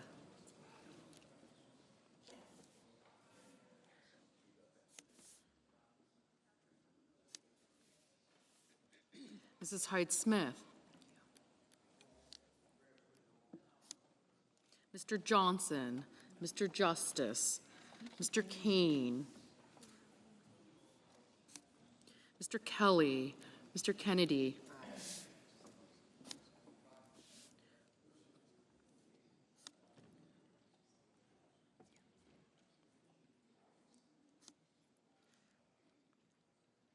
Mr. Kim, Mr. King, Ms. Klobuchar, Mr. Langford, Mr. Lee, Mr. Lujan,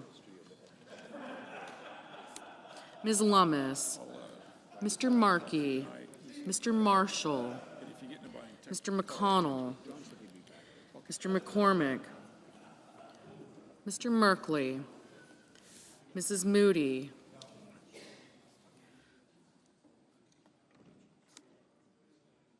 Mr. Moran, Mr. Marino, Mr. Mullen,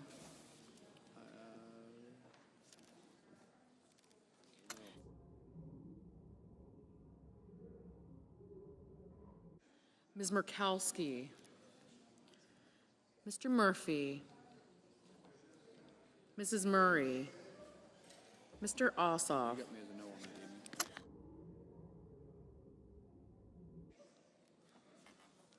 Mr. Ossoff, Mr. Padilla, You want any predictions for me? My prediction. Other than Kane? Mr. Paul, Mr. Peters, Mr. Reed,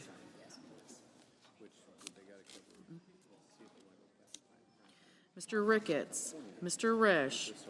Thank you. Ms. Rosen, Mr. Rounds, Mr. Sanders, Mr. Schatz, Mr. Schiff, Mr. Schmidt, Mr. Schumer, Mr. Scott of Florida, Mr. Scott of South Carolina, Mr. Shaheen, Mr. Sheehy, Ms. Slotkin, Ms. Smith, Mr. Sullivan, Mr. Thune, Mr. Tillis,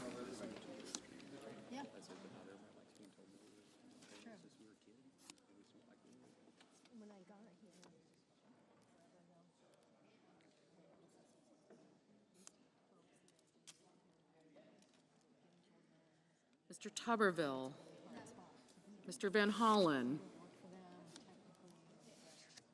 Mr. Warner, Mr. Warnock, Ms. Warren, Mr. Welch, Mr. Whitehouse, Mr. Wicker, Mr. Wyden, Mr. Young.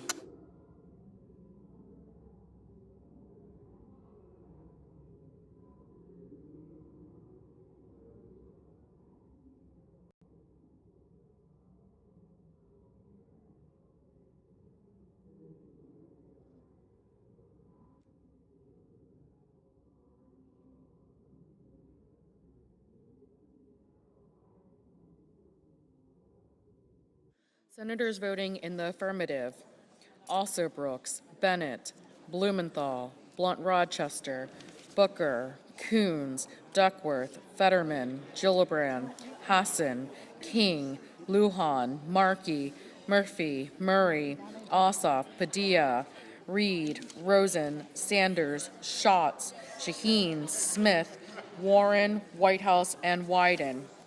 Mr. Heinrich, aye. Mr. Schiff, aye.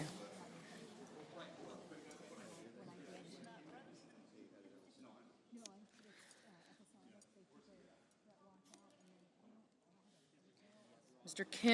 Kim, aye. Ms. Slotkin, aye. Senators voting in the negative: Barrasso, Blackburn, Bozeman, Britt, Budd, Capito, Cassidy, Cornyn, Cotton, Kramer, Crapo, Curtis, Daines, Ernst, Graham, Grassley, Haggerty, Height-Smith, Lee, Lummis, McCormick, Moody, Marino, Mullen, Paul, Rounds, Schmidt, Scott of Florida, Sheehy, Thune, Tillis, Tuberville, and Wicker. Mr. Kane, aye. Mr. Merkley, aye. Mr. Welch, aye. Mr. Peters, aye.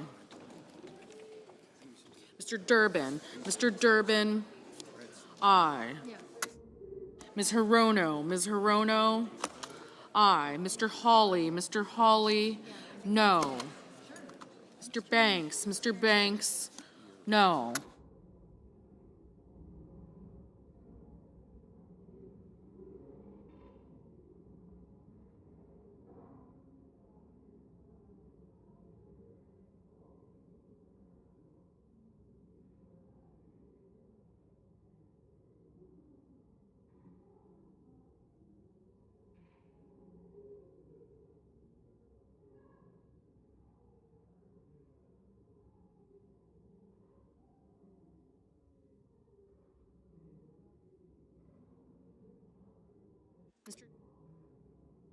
Mr. Johnson, no.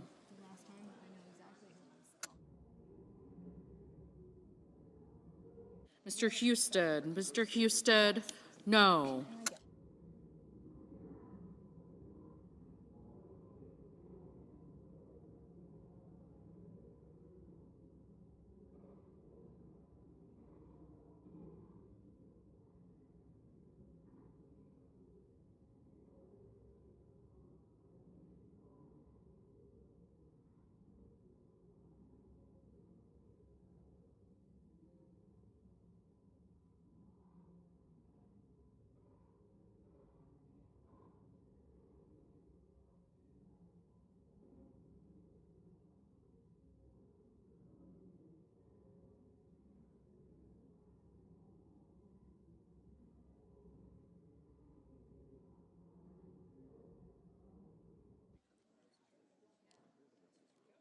Ms. Cortez Masto, aye.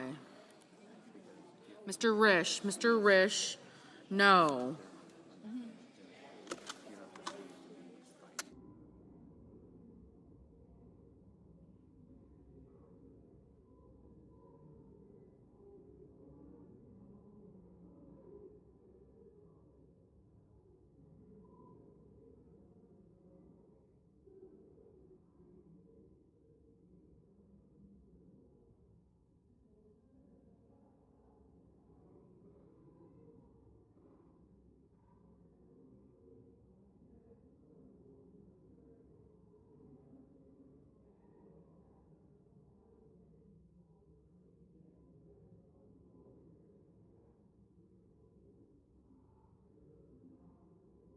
Ms. Collins, aye.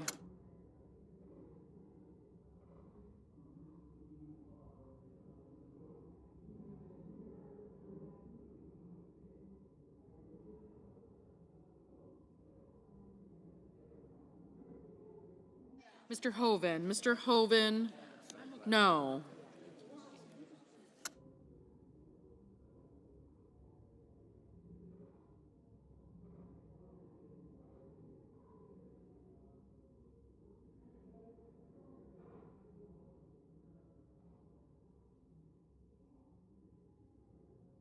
Ms. Cantwell, aye.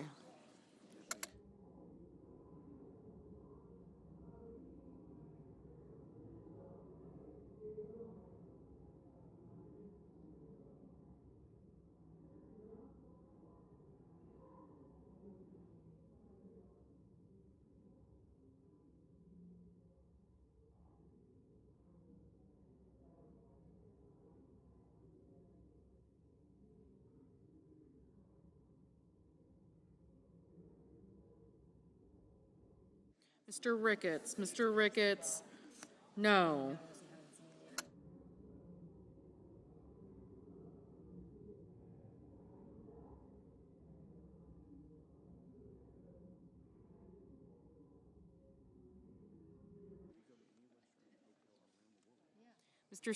Mr. Scott of South Carolina, no.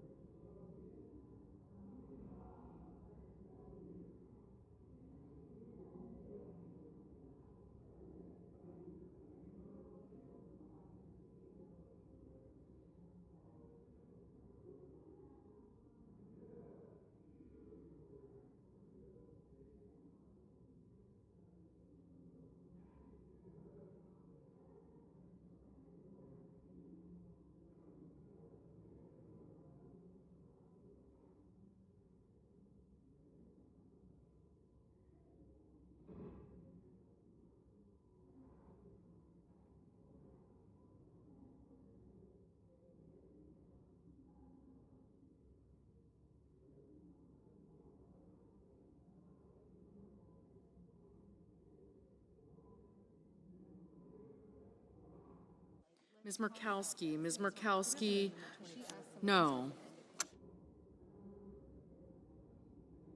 Mr. Hickenlooper, aye.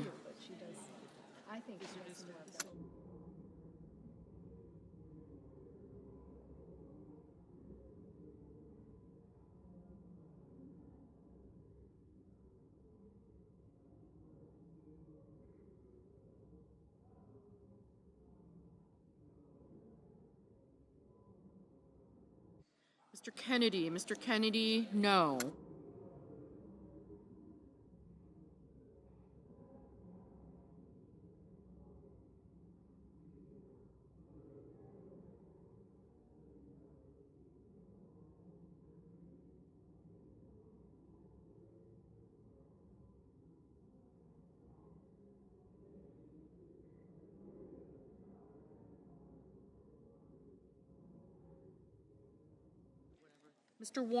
Mr. Warnock, aye.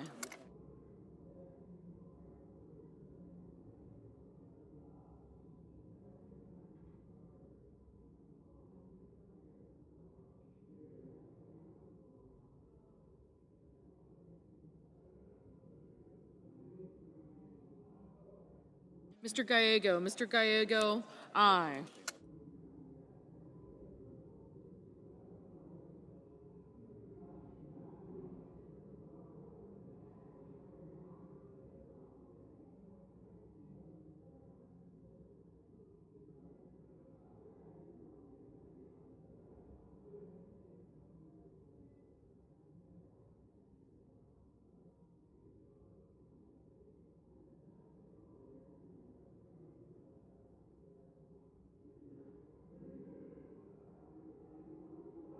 Mr. Warner, aye.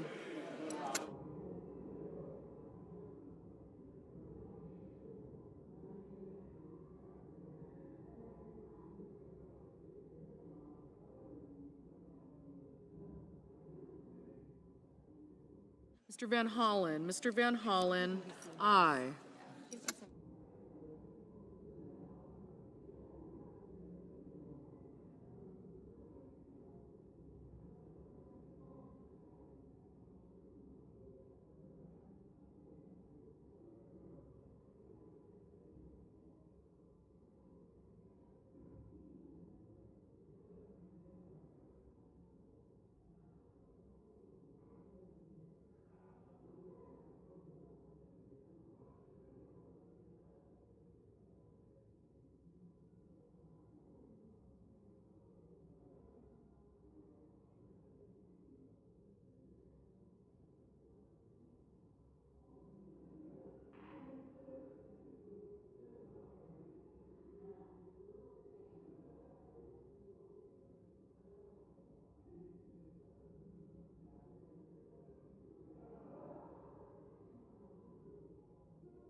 Mr. Cruz, no. Mr. Langford, no.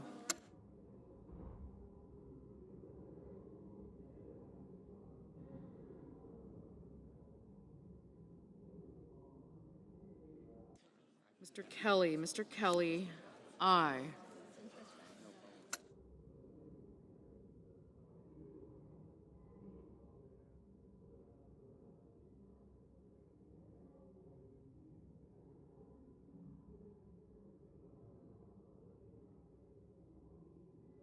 Mr. Schumer. Mr. Schumer, aye.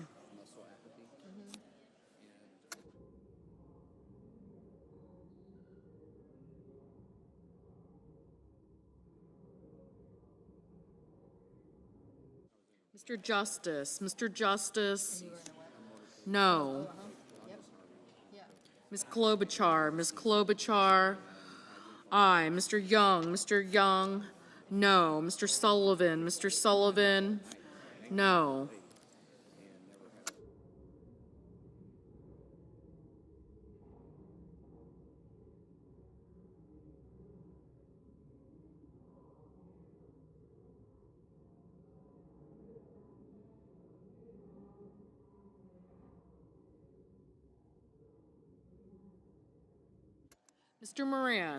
Mr. Moran, no.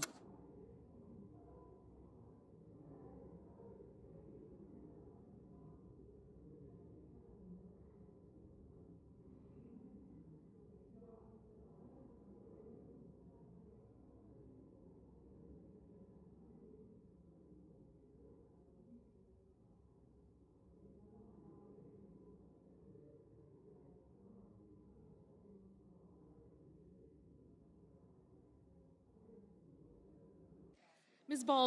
Baldwin, aye.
Mr.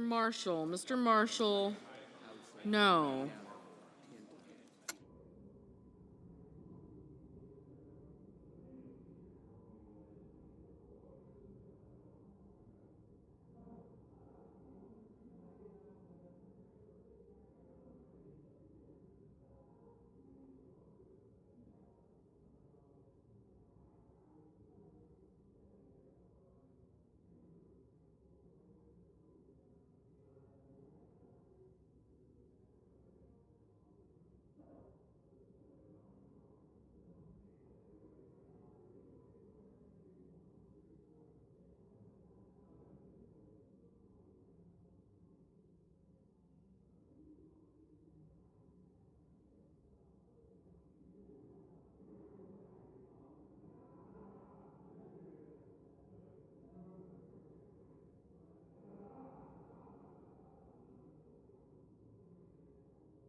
Mr. McConnell. Mr. McConnell, no.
Mrs. Fisher, no.